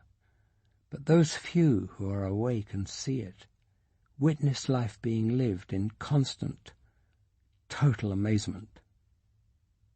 And since everything is literally made out of pure love, beyond love, streaming, since this pure love, beyond love, is the stuff out of which is made everything that we perceive as creation, how then can anything, the smallest thing, not be well? Everything, the smallest thing, is God, is self, is your own true nature, and the true nature of all that is, pure awareness, pure love, outpouring as itself. The human race truly has no idea what love is. I cannot give comfort to the individual self that seeks it. Perhaps in some limited way others can, telling stories here in the dream that brings some fictitious comfort to these fictitious selves. But when there can be total letting go of that idea of being a separate self, then what is seen is the love, compassion, bliss that you are, and that the slightest thing is. If nothing else, trust me on this. There is no way anything at all cannot be well. All is perfection, pure bliss, love outpouring. Any perceptions to the contrary are simply not true. All is well, totally. Svaha. Chapter 49. A Parable. Wake up. Mind and Maya are one. Maya fuses with the mind. The three worlds are plunged into delusions.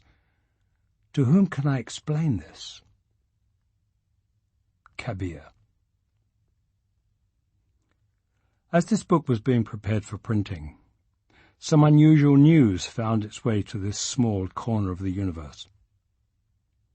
The winter had been spent deeply immersed in caring for both of my aging parents and sequestered at the computer working out a final manuscript. So I was a little out of the loop, and besides, even in this digital age of internet and email, the snow-covered hills of Vermont are not exactly at the center of the world of Advaita. So some months had passed before an old-fashioned telephone call brought news to this rural outpost. What follows is a parable. Listen well. Some months after my last visit with Ramesh, it seems that there was a somewhat similar situation in which many seekers were exposed to their own beloved teacher's strange behavior and departure from the teaching of pure non-duality. At an international seminar held on India's west coast, this beloved teacher apparently exhibited erratic behavior and inconsistent teaching, not unlike what I had observed in my teacher months earlier. According to most accounts, the 150 or so ardent spiritual seekers and long-time devotees in attendance were surprised at the uncharacteristically defensive and argumentative way in which the teacher treated questions, often answering with mundane non sequiturs and irrelevances, his comments impugning the moral standing of his own guru as well as other masters. His clear departure from the pure non-dual teachings of the perennial wisdom and assertions that only his teaching was correct and all others that had come before were false. By all accounts, the gathering erupted in confusion, recriminations, accusations, and general chaos. In the midst of this, something even stranger happened. Allegations of sexual misconduct were made against the beloved teacher, allegations which he first denied outright, then admitted to and briefly apologized for, only to immediately dismiss as irrelevant and unimportant. Needless to say, devoted followers of the Guru, widely regarded as the world's greatest living sage, were devastated. Life is messy, isn't it? Who the hell's dream is this anyway? Things never quite work out the way they are supposed to. You can just hear the disillusioned hopes and dreams and projections crumbling all around you. Flame-outs and meltdowns by famous and dearly loved gurus are not uncommon, of course. Occupational hazard, it would appear. The stresses set up, the expectations and projections on both sides are immense and inherently unstable. Let me be clear. I do not know all the details of what happened. I do not know who else was involved or why, or what the explanations were. Frankly, I'm not interested. There is no interest in condemning the teacher or excusing him, nor in condemning or excusing his accusers. From this perspective, there is no reason to defend him or to join the chorus of voices disparaging him. There is nothing at stake here, nothing happening. The drama of the dream unfolds. Who is it that cares what the dream characters are doing? There is so much pain and confusion around such an event that investigation is made difficult. The tendency in these circumstances is to project and exteriorize even more than usual, and this only exacerbates the pain and confusion. Moments such as these are moments of krisis in the original meaning of the Greek word, a moment of decision, a turning point. There is an opportunity here, if one can but see through the storm. There is an opportunity to see all that arises here, the disappointments, the anguish, the recriminations, the blaming, the demands for explanations or for amends as the outward projections they are, and an invitation to turn and look within, where can be found both the root causes and their dissolution. On the part of the beloved teacher's handlers and promoters, of course, anger is understandable. If you have committed yourself in good faith to marketing something, only to find out that what you are promoting is not as represented, it would be natural enough to be pissed off and feel betrayed or double-crossed. It's bad for business, damn it!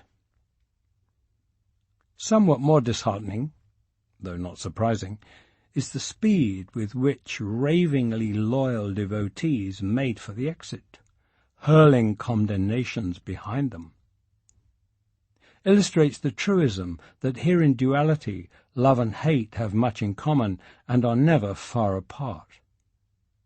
Otherwise rational, but now terribly wounded devotees, former devotees, almost instantly began deconstructing their beloved teacher. All this calls into question whether he was ever enlightened, ever had the ultimate understanding. Really? Well, if he was never enlightened, what were you doing sitting listening to him all those years, getting all those deep spiritual insights? We were mistaken. Well, if you were mistaken then, could you be mistaken now? How would you know? Do you have even the slightest idea what it is that you're talking about? The ego is so alarmed at having been caught with your own pants down, so to speak, having sworn devotion and gone all gooey-eyed towards the great guru who was supposed to make you one of the chosen few, but who turns out to be a dirty old man, that it's backpedaling as fast as it can and making even less sense than usual. Rewriting history is the oldest form of spin control. A sad shaking of the head. I could never call him Bhagwan now. What are you, nuts? You are Bhagwan. The UPS driver is Bhagwan. Bill Clinton and George Bush are Bhagwan. The marauding raccoons pillaging my garden are Bhagwan. Madonna, Britney Spears, and J-Lo's grandmother are Bhagwan. For God's sake! Orange soda, cheese twists, and Oreos are all Bhagwan. How does one old geezer get an exemption? Very well. If one were to conjure up a comment on the relative stature of this particular beloved teacher, I know of no one among the leading luminaries of Advaita, other than, understandably, those who were his own disciples, who would have maintained, even before this event, that he was ever of the uncompromising caliber of, for example, a Ramana Maharshi or a Nisargadatta Maharaj. The beloved teacher himself would not maintain any such thing, and never did. He is a classic adherent to the Jnani tradition, an intelligent and adroit and relentless mind, who says that he considers himself lucky never to have had big spiritual or mystical experiences. In the Maharshi there was not only such a mind, but a heart that had been completely exploded and incinerated in the love beyond love that is all. And when what is understood by the mind is also known by the heart, when the mind and the heart are no longer two, this in-seeing in the heart-mind is deeper even than understanding. Look at their photographs. This is evident even there. The beloved teacher's eyes are piercing, penetrating, insistent. This is captivating, challenging, inspiring.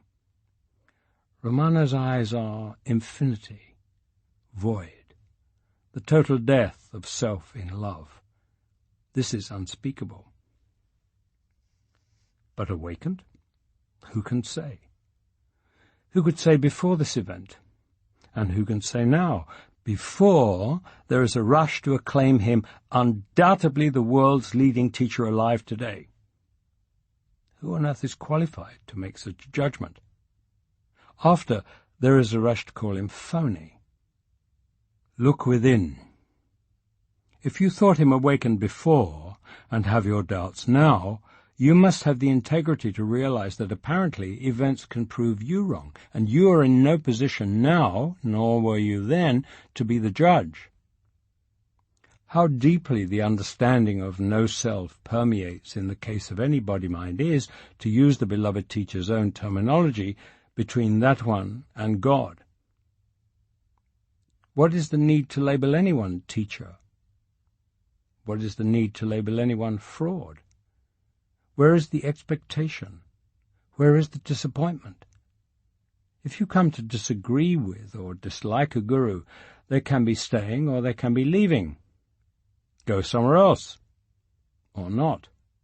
What happens is what is in the flow of consciousness to happen. The flow of consciousness would take care of the guru as it would take care of you. What is to blame? Please see that this is not about that. Like everything in the manifestation, it is not as it appears. Well-meaning friends speak of this terrible scandal and ask, what are we to do now? Well, let's take it from the top. This has been said here many times, But here we are in the trenches, so once more into the breach. All there is presence, awareness. This pure presence, pure awareness, all that is, appears as all this world of people and things and ideas. There are no separate persons or entities of any kind anywhere.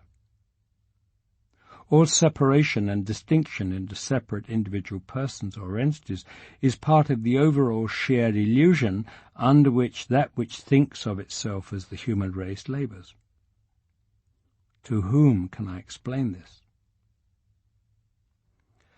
You're making this all up, literally. It's all projection of mind in consciousness. Telling stories. The whole house of cards being constantly propped up and reinforced by telling itself stories of separation. Like this one. Can you see? Stop. Go back. Wake up. Once this is understood, inseen, apperceived, every problem or issue which has ever been known or ever will be known goes away. Because all problems and issues are based on distinctions, on a belief in separation.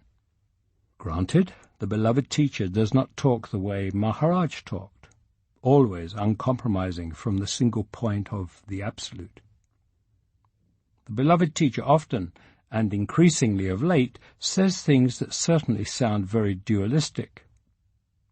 Can it be maintained that in the tradition of the crazy wisdom of gurus, all of these are said intentionally, to steer seekers away from the trap of big dramatic thinking and back into their own hearts until they are ready to see it for themselves?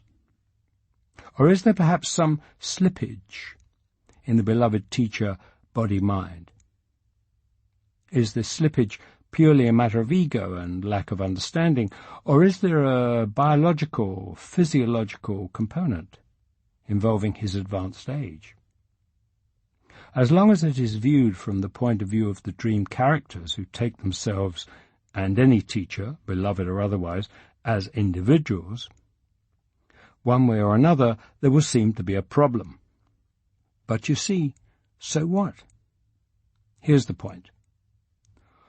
All of this is presence. All this is happening in that presence, that consciousness, through apparent body-mind organisms. And once there is not identification as one of these organisms, as this body-mind, then what happens in any one of these organisms is simply not significant. When you are disturbed by the beloved teacher, you are not seeing that you are the beloved teacher, or more accurately, what you are, the beloved teacher is. It is inevitable that the whole variety and array of possible events and behaviors and thoughts and lives will happen, even though, as is also inevitable, there will be parts of this variety that you do not like. It is only ignorance, often quite self-righteous ignorance, which judges the infinite variety and finds some appropriate and some not. It is all the perfect unfolding of totality in consciousness. The so-called sage knows this, and knows that the body and mind, which others call him or her, is included in this understanding. This is nowhere near politically correct. But can you see that directing anger and venom and outrage at someone who you erroneously see as separate from yourself and set up as someone special on a pedestal, and who you then hold to a particular set of arbitrarily constructed rules which prevail in a particular culture at a particular time, only to have them disillusion you, is absurd? Scenario 1. When the complete disidentification as a separate self, as an individual entity, occurs, all there is awareness. No one is aware. There may be witnessing a different approach to the teaching, for whatever reasons taking shape in the mind. They may be witnessing inappropriate actions happening. They may or may not be witnessing some thought that these things may at some time have repercussions. They might be witnessing the general furor and reaction to the other apparent body minds when these things become known. Perhaps there is witnessing an attempt to minimize the chaos by trying to explain the insight that none of this is, that none of this matters. Or perhaps there is simply witnessing this impersonal witnessing itself being interpreted as denial, insensitivity, or cover-up. None of it matters. It is all the perfect unfolding. This stuff happens all the time. Why should it matter if it is happening in this body-mind rather than in another? Scenario 2. What would bring a respected spiritual teacher to repudiate the spiritual teaching for which he was respected? To contradict in his own name the received teaching of which he was custodian. If perhaps such a teacher's own awakening had consisted of an experience and an awareness somewhat less than the total annihilation of self. If, hypothetically, the total disidentification as a separate entity, which all the masters, including his own guru, spoke of, did not actually occur in this case. And if, nevertheless, his teacher had clearly said things to him that he had at least interpreted as saying that awakening had occurred. As life progressed, the ongoing experience of existing as a separate self would continue, despite the awakening having been said to have occurred. Would this not set up a certain amount of stress in the body-mind system? On the one hand, there is the received teaching of the perennial wisdom that this awakening consists of the annihilation of any sense of a separate self. And at first, there is passing this teaching on. But at the same time, there is a continued experience of actually living as a separate self. In good faith and with the best intentions, would not the received explanation of what awakening is need to undergo interpretation and modification? Scenario 3. What would it be like, even for a sage, to have an unstable student hear you say, "You are not this body-mind, you are the all," and have them finally lose their moorings and tip over the edge into psychotic megalomania? Would it perhaps lead you to tone down the teaching, to say and do things to actively steer these high-strung seekers away from this crazy-making stuff, trusting in consciousness that those who will find it nonetheless? Scenario 4. In any case, what part would advancing age and its effect on mind and body have in all of this? Or Scenario 5. Maybe the guy's a schmuck, complete fraud from start to finish. Think about it. Would you know? How would you know? Is it important to know? Who is it that thinks it's important to know? Ah, now finally, we're getting somewhere.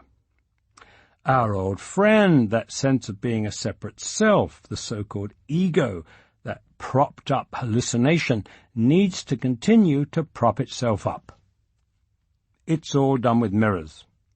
You've got to realize, if there are issues about an ego out there, there are issues about an ego in here, regardless of whether or not you are right about the ego out there. What do you say we let beloved teachers everywhere worry about beloved teachers? What is going on in the body-mind organism of this one? Is there remorse, regret? Is there arrogance, anger? Is there peace, bemusement? How could you know? What is happening is happening. What will happen will happen. if it is in the unfolding of totality for him to self-destruct, that will happen. If he is to emerge from this unscathed as a great teacher, that will happen. If he is to somehow muddle along more or less as before, events will bring this about. It's all taken care of. Secret retributions are always restoring the level, when disturbed, of the divine justice. It is impossible to tilt the beam. Settles forevermore the ponderous equator to its line, and man and mote and star and sun must range to it, or be pulverized by the recoil. Ralph Waldo Emerson. The beloved teacher has not done anything to anyone. If he is making some one into a god, and then it becomes evident that consciousness streams through flawed instruments, well, there it is. Big surprise. Welcome to your own projections. The projections by which that false sense of self can continue to believe in itself. The issue of sexual misbehavior is highly charged. Many may feel that this is most important, but from this perspective, that assumption must be investigated. I was recently reading that Mahatma Gandhi in his latter years was known to regularly sleep with his barely pubescent early teenage nieces. Wow! The culture we live in would have some labels for that, no? Remember Nisargadatta Maharaj's answer to the question of whether the sage will always exhibit exemplary behavior? What are you talking about? Exemplary according to whom? According to what standard? And can such sayings be used to justify irresponsible behavior? Sure. The devil can cite scripture for his purpose, and even God is love can be so misused. Does that make it less true? Cultural moral norms vary widely according to time and place. This is hard for most to accept. We've all been trained, browbeaten really, to absolutize the current norms as natural, God-given, or self-evident, when in fact they are totally relative.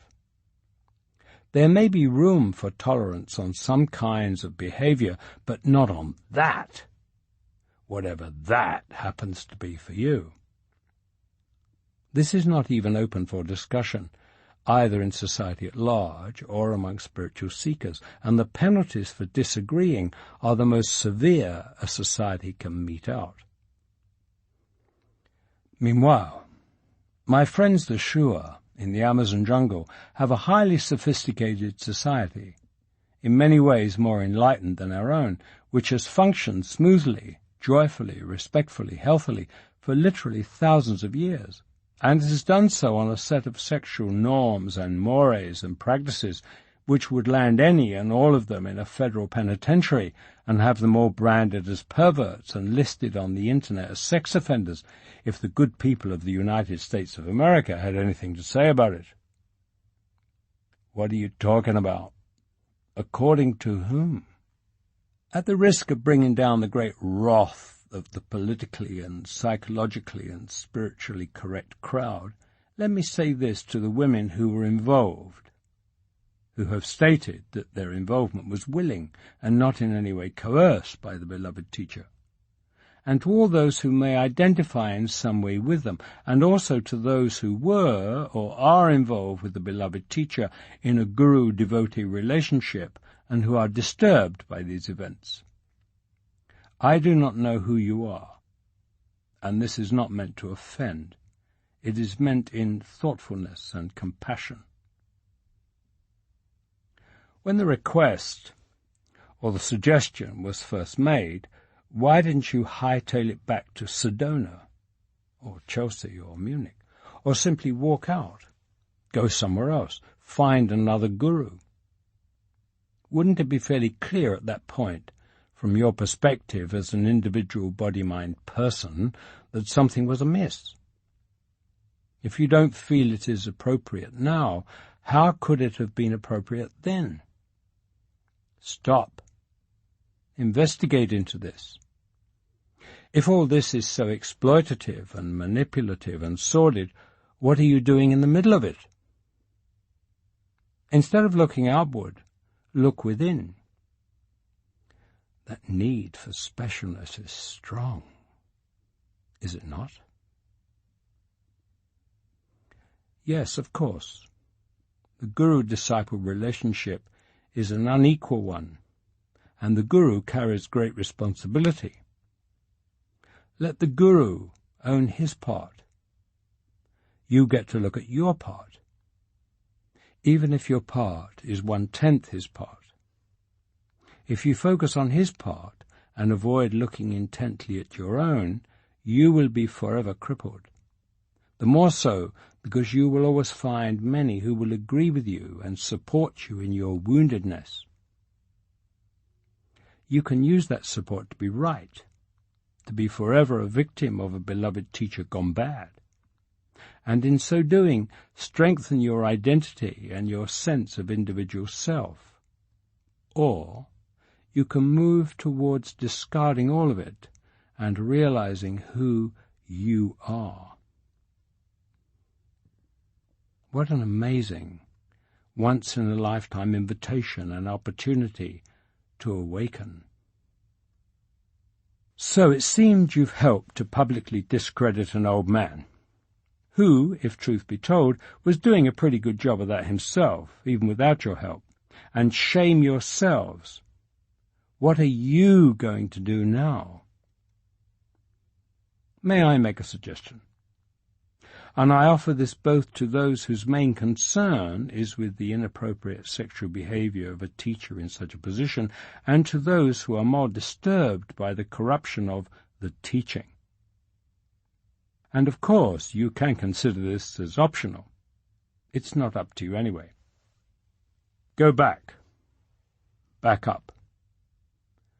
Whatever place you have come to in this, whether you blame someone else or blame yourself, whether you feel vindicated or feel used, disappointed or betrayed, back up. All of this is only facade. It is the world that has been pulled over your eyes to blind you from the truth. You think this is real as it gets. You, this life, these events. In truth, all this, all that you feel is real and important, is only a story, is only conditioned belief in the mind. Back up to what is prior to this. Go back. In this day and age, somebody tells you there is an enlightened master in India, and you buy an air ticket, and in a few hours be sitting on the carpet in front of him. The American dream machine has led you to believe you can shortcut 1,000 lifetimes and just show up as close as you can to what you've heard is the top. By Indian guru standards, this beloved teacher is very westernized and very gentle and does not talk in radical terms at all. This makes him very beloved, but tends to disguise the simple fact that most who have shown up at his house were in way over their heads. I really don't want to hurt anyone's feelings here, but basically you've been to some seminars, maybe 20 years of seminars, with some lower-tier New Age wingdings in Santa Barbara, or on the London or Amsterdam satsang scene, done some meditation retreats, visited some ashrams and had some initiations, and now you figure you're ready for the big time. But it's all dream stuff. Ramana Maharshi quite likely would have simply ignored you and your questions, as he did many. Nisargadatta Maharaj would have unceremoniously thrown you out on your ear. The beloved teacher smiles and talks about feeling comfortable and peaceful in everyday living, and you feel great. And you go and have chai with the other seekers and talk about it. And it's all very rewarding, and you feel you're really getting somewhere. It doesn't make any difference. It is all projection, and none of this drama would have happened were you not completely and literally full of yourself. Suddenly everybody has theories about where the beloved teacher is in over his head. That's beloved teacher's problem. Let him worry about that. Everybody is arguing that gurus should follow the behavioral norms of the culture they are in, even if for them it's all relative and unimportant. That's not your problem. Let the gurus worry about their problems. Find out what your problem is and work with that. Everyone who is concerned about these events has been given a gratuitous whack upside the head, and you're wasting it speculating about the beloved teacher. The beloved teacher is completely irrelevant. Your problem is that you're taking the dream that you are projecting as real, as something outside. Stop. Go back. This will not be fun, will not be thrilling, will not feel good or stroke your identity as an advanced spiritual seeker, the way going to India and sitting with the beloved teacher did. Do the work you need to do. Find the help you need to find. What form this will take is not up to you. Nothing is. It will happen. If there is openness, if there is consent, if there is surrender. Instead of looking outwards, look within. Whatever is not present in deep sleep does not exist. Gurus and teachings and various behaviors are not there in deep sleep, nor are satsangs and seminars and books like this. What are you doing? Invite silence, stillness. Don't waste your time doing anything other than being silent, being still within. Anything which is your self is illusion, not true, does not matter. And it is this that you project outward onto the blank screen without. Anything which is out there is illusion, not true, does not matter. Let yourself be emptied of these. Let there be emptiness. Let yourself be ripped open, hollowed out, gutted. Be aware that what form this will take is not up to you, and that it may take time. It may take a lifetime. May take more than a lifetime. It doesn't matter. Let yourself be brought to a place where it doesn't matter. In stillness, find yourself asking the dangerous question. The question that the ego does not want you to think about. The question that will end your life.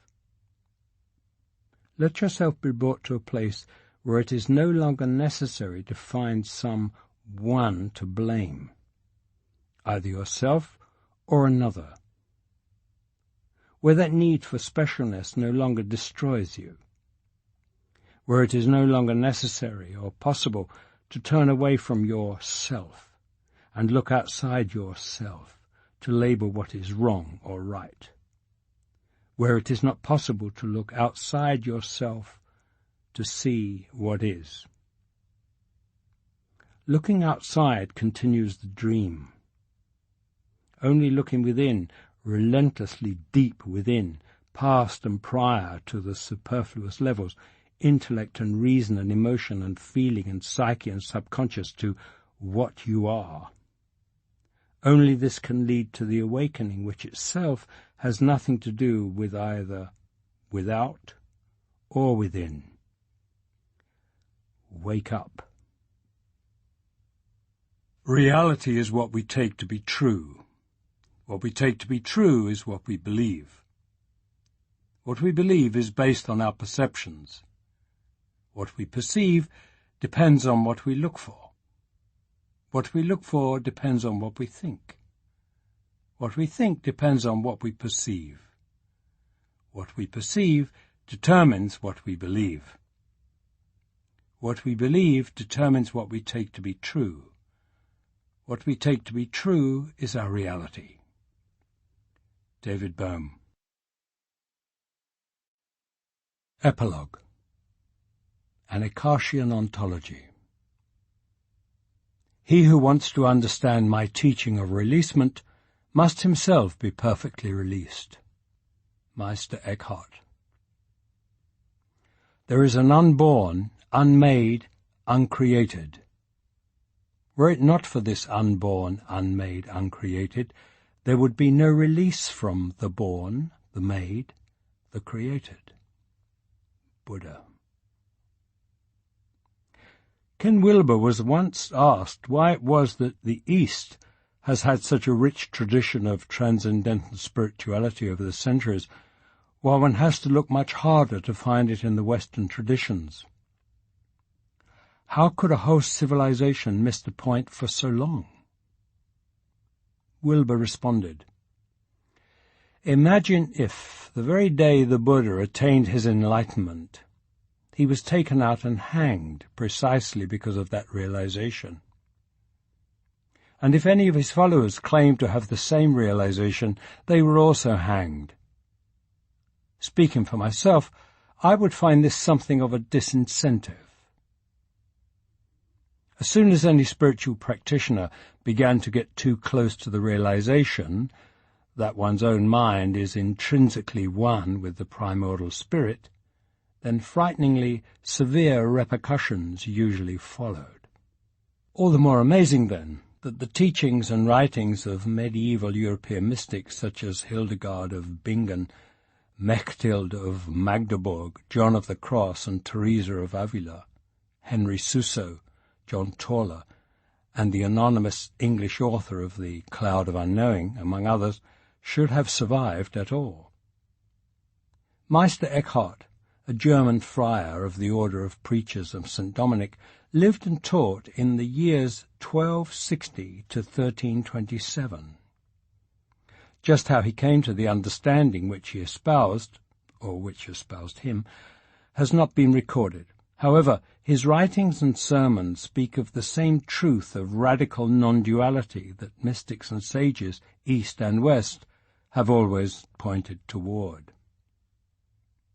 Eckhart spoke of something he called releasement, an ultimate letting go which amounts to a total negation and annihilation of the individual self.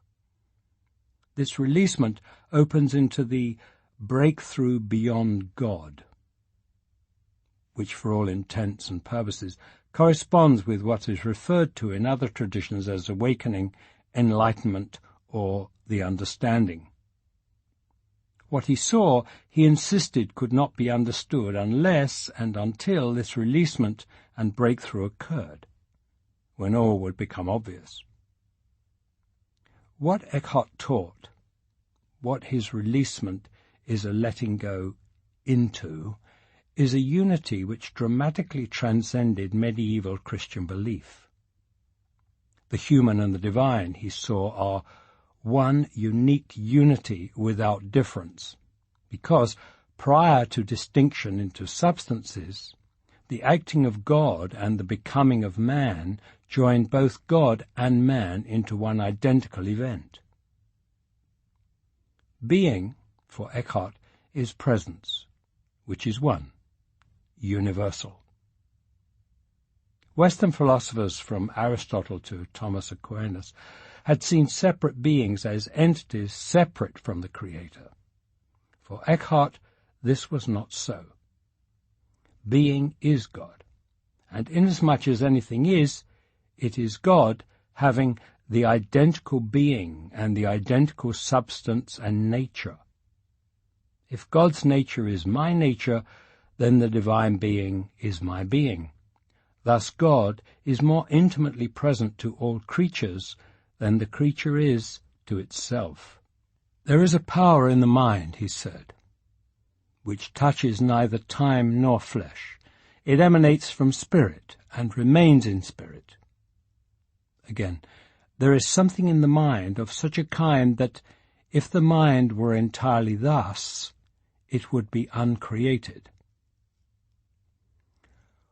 When I stood still in the ground, the soil, the river, and the source of the Godhead, no one asked me where I was going and what I was doing. There was no one there to question me. But when I went out, all creatures cried out, God. Needless to say, this sort of talk got him into very serious trouble with the Inquisition from Rome, before whose tribunal he was required to defend himself against the charges of heresy, charges which, as Wilbur alluded to, carried penalties of exquisitely medieval forms of torture and execution. But it is clear that Eckhart could not see what he saw, and could not speak of it, even though it is also clear that there was more than a little frustration that none of his listeners appeared able to understand. He sometimes called those who followed the external religious practices of his time ignorant asses. And when the Inquisition tribunal incorrectly paraphrased his teaching, he somewhat curtly replied that the statement as phrased was insane. At times his sermons, in the language of his day, begin to sound remarkably like the sayings of Ramana Maharshi or Nisargadatta Maharaj. I beseech you, for the love of God, that you understand this truth if you can. But should you not understand it, do not worry yourselves because of it. For the truth I want to speak of is of such a kind that only a few good people will understand it. My essential being is above God in as far as we comprehend God as the principle of creatures. Indeed, in God's own being, where God is raised above all beings and distinctions, I was myself. I willed myself, and I knew myself to create this man that I am. Therefore, I am cause of myself according to my being, which is eternal, but not according to my becoming, which is temporal. Therefore also I am unborn, and according to my unborn being I can never die. According to my unborn being I have always been. I am now, and shall eternally remain. In my eternal birth all things were born, and I was cause of myself as well as of all things. And if I myself were not, God would not be either. That God is God, of this I am a cause. If I were not, God would not be God. There is, however, no need to understand this. In the breakthrough, I am above all created kind, and am neither God nor creature. Rather, I am what I was, and what I shall remain, now and forever. For in this breakthrough, it is bestowed upon me that I and God are one. There I am what I was, and I neither diminish nor grow. For there I am an immovable cause that moves all things. Those who cannot understand this speech should not trouble their hearts about it. For as long as man does not equal this truth, he will not understand this speech. For this is an unhidden truth that has come immediately from the heart of God. In short, Eckhart knew, in a way beyond experience and concepts, that there was something beyond God, and that something is I. This he was compelled to express in concepts and in a manner that would allow him, barely, to escape being killed for his trouble. Thus, being is. Being lets beingness be. Beingness is presence, the experiencing of being. Being gives presence, lets presence, beingness, be. Being lets beings be present, and lets beingness be their presence. Rainer Schumann. Being is ising. Being is all that is. Thus anything which is, inasmuch as it is being. Being is presence, capital P. Being has been called God, all that is, Sat Chit Ananda. Being, consciousness, outpouring, perfect, brilliant, stillness. It can be asked, what is prior to being? What lets being be? As it is prior to being, this what is not. Here is void, nothingness, no thingness. Prior to being, it lets being be, that in which being is, plenum, the fullness of no thingness, out of which, in which, as which, being, and hence all beingness, arises. The paths of mysticism, bhakti and jnana, join here and end here. All paths can lead this far and no further. Being and nothing are the last concepts and the last experiences available to us. From here there is only the open door, darkness beyond. Stepping through, falling beyond emptiness. Prior to being and nothingness, which lets both being and nothingness be, is inexpressible, ineffable. Conceptually, the question can be asked, but here thought and concepts reach a wall, an abyss.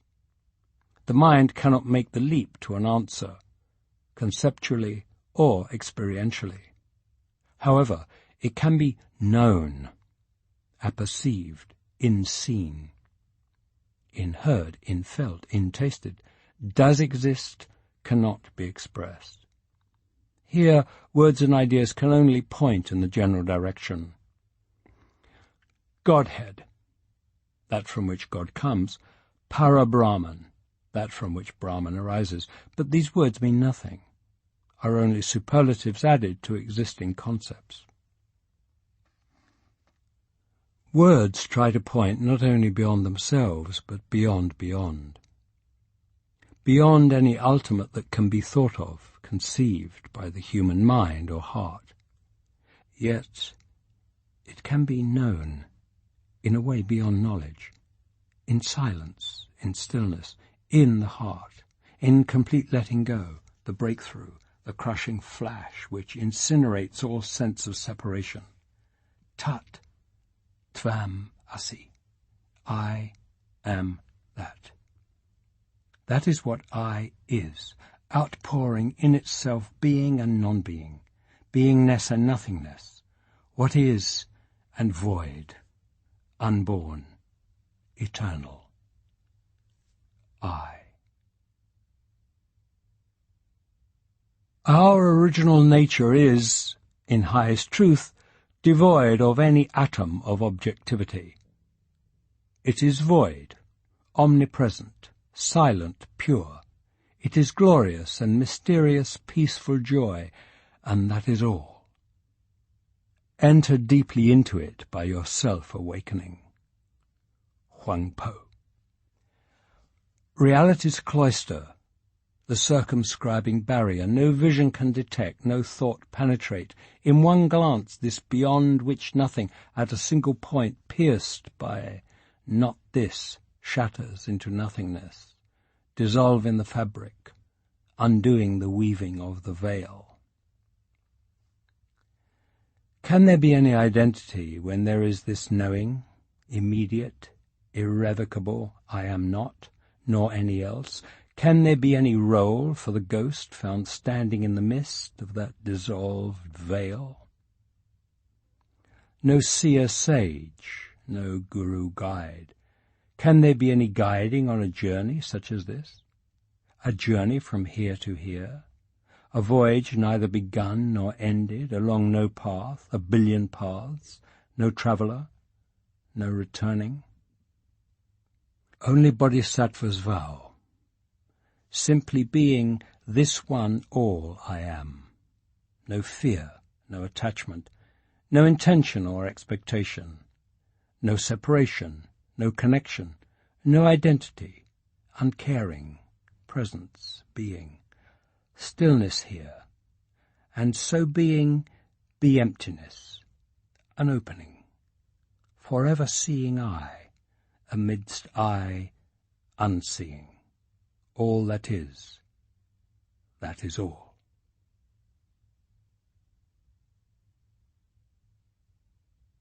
David Carse lives in Vermont, where he continues to work as a carpenter. He does not teach. Audible hopes you've enjoyed this.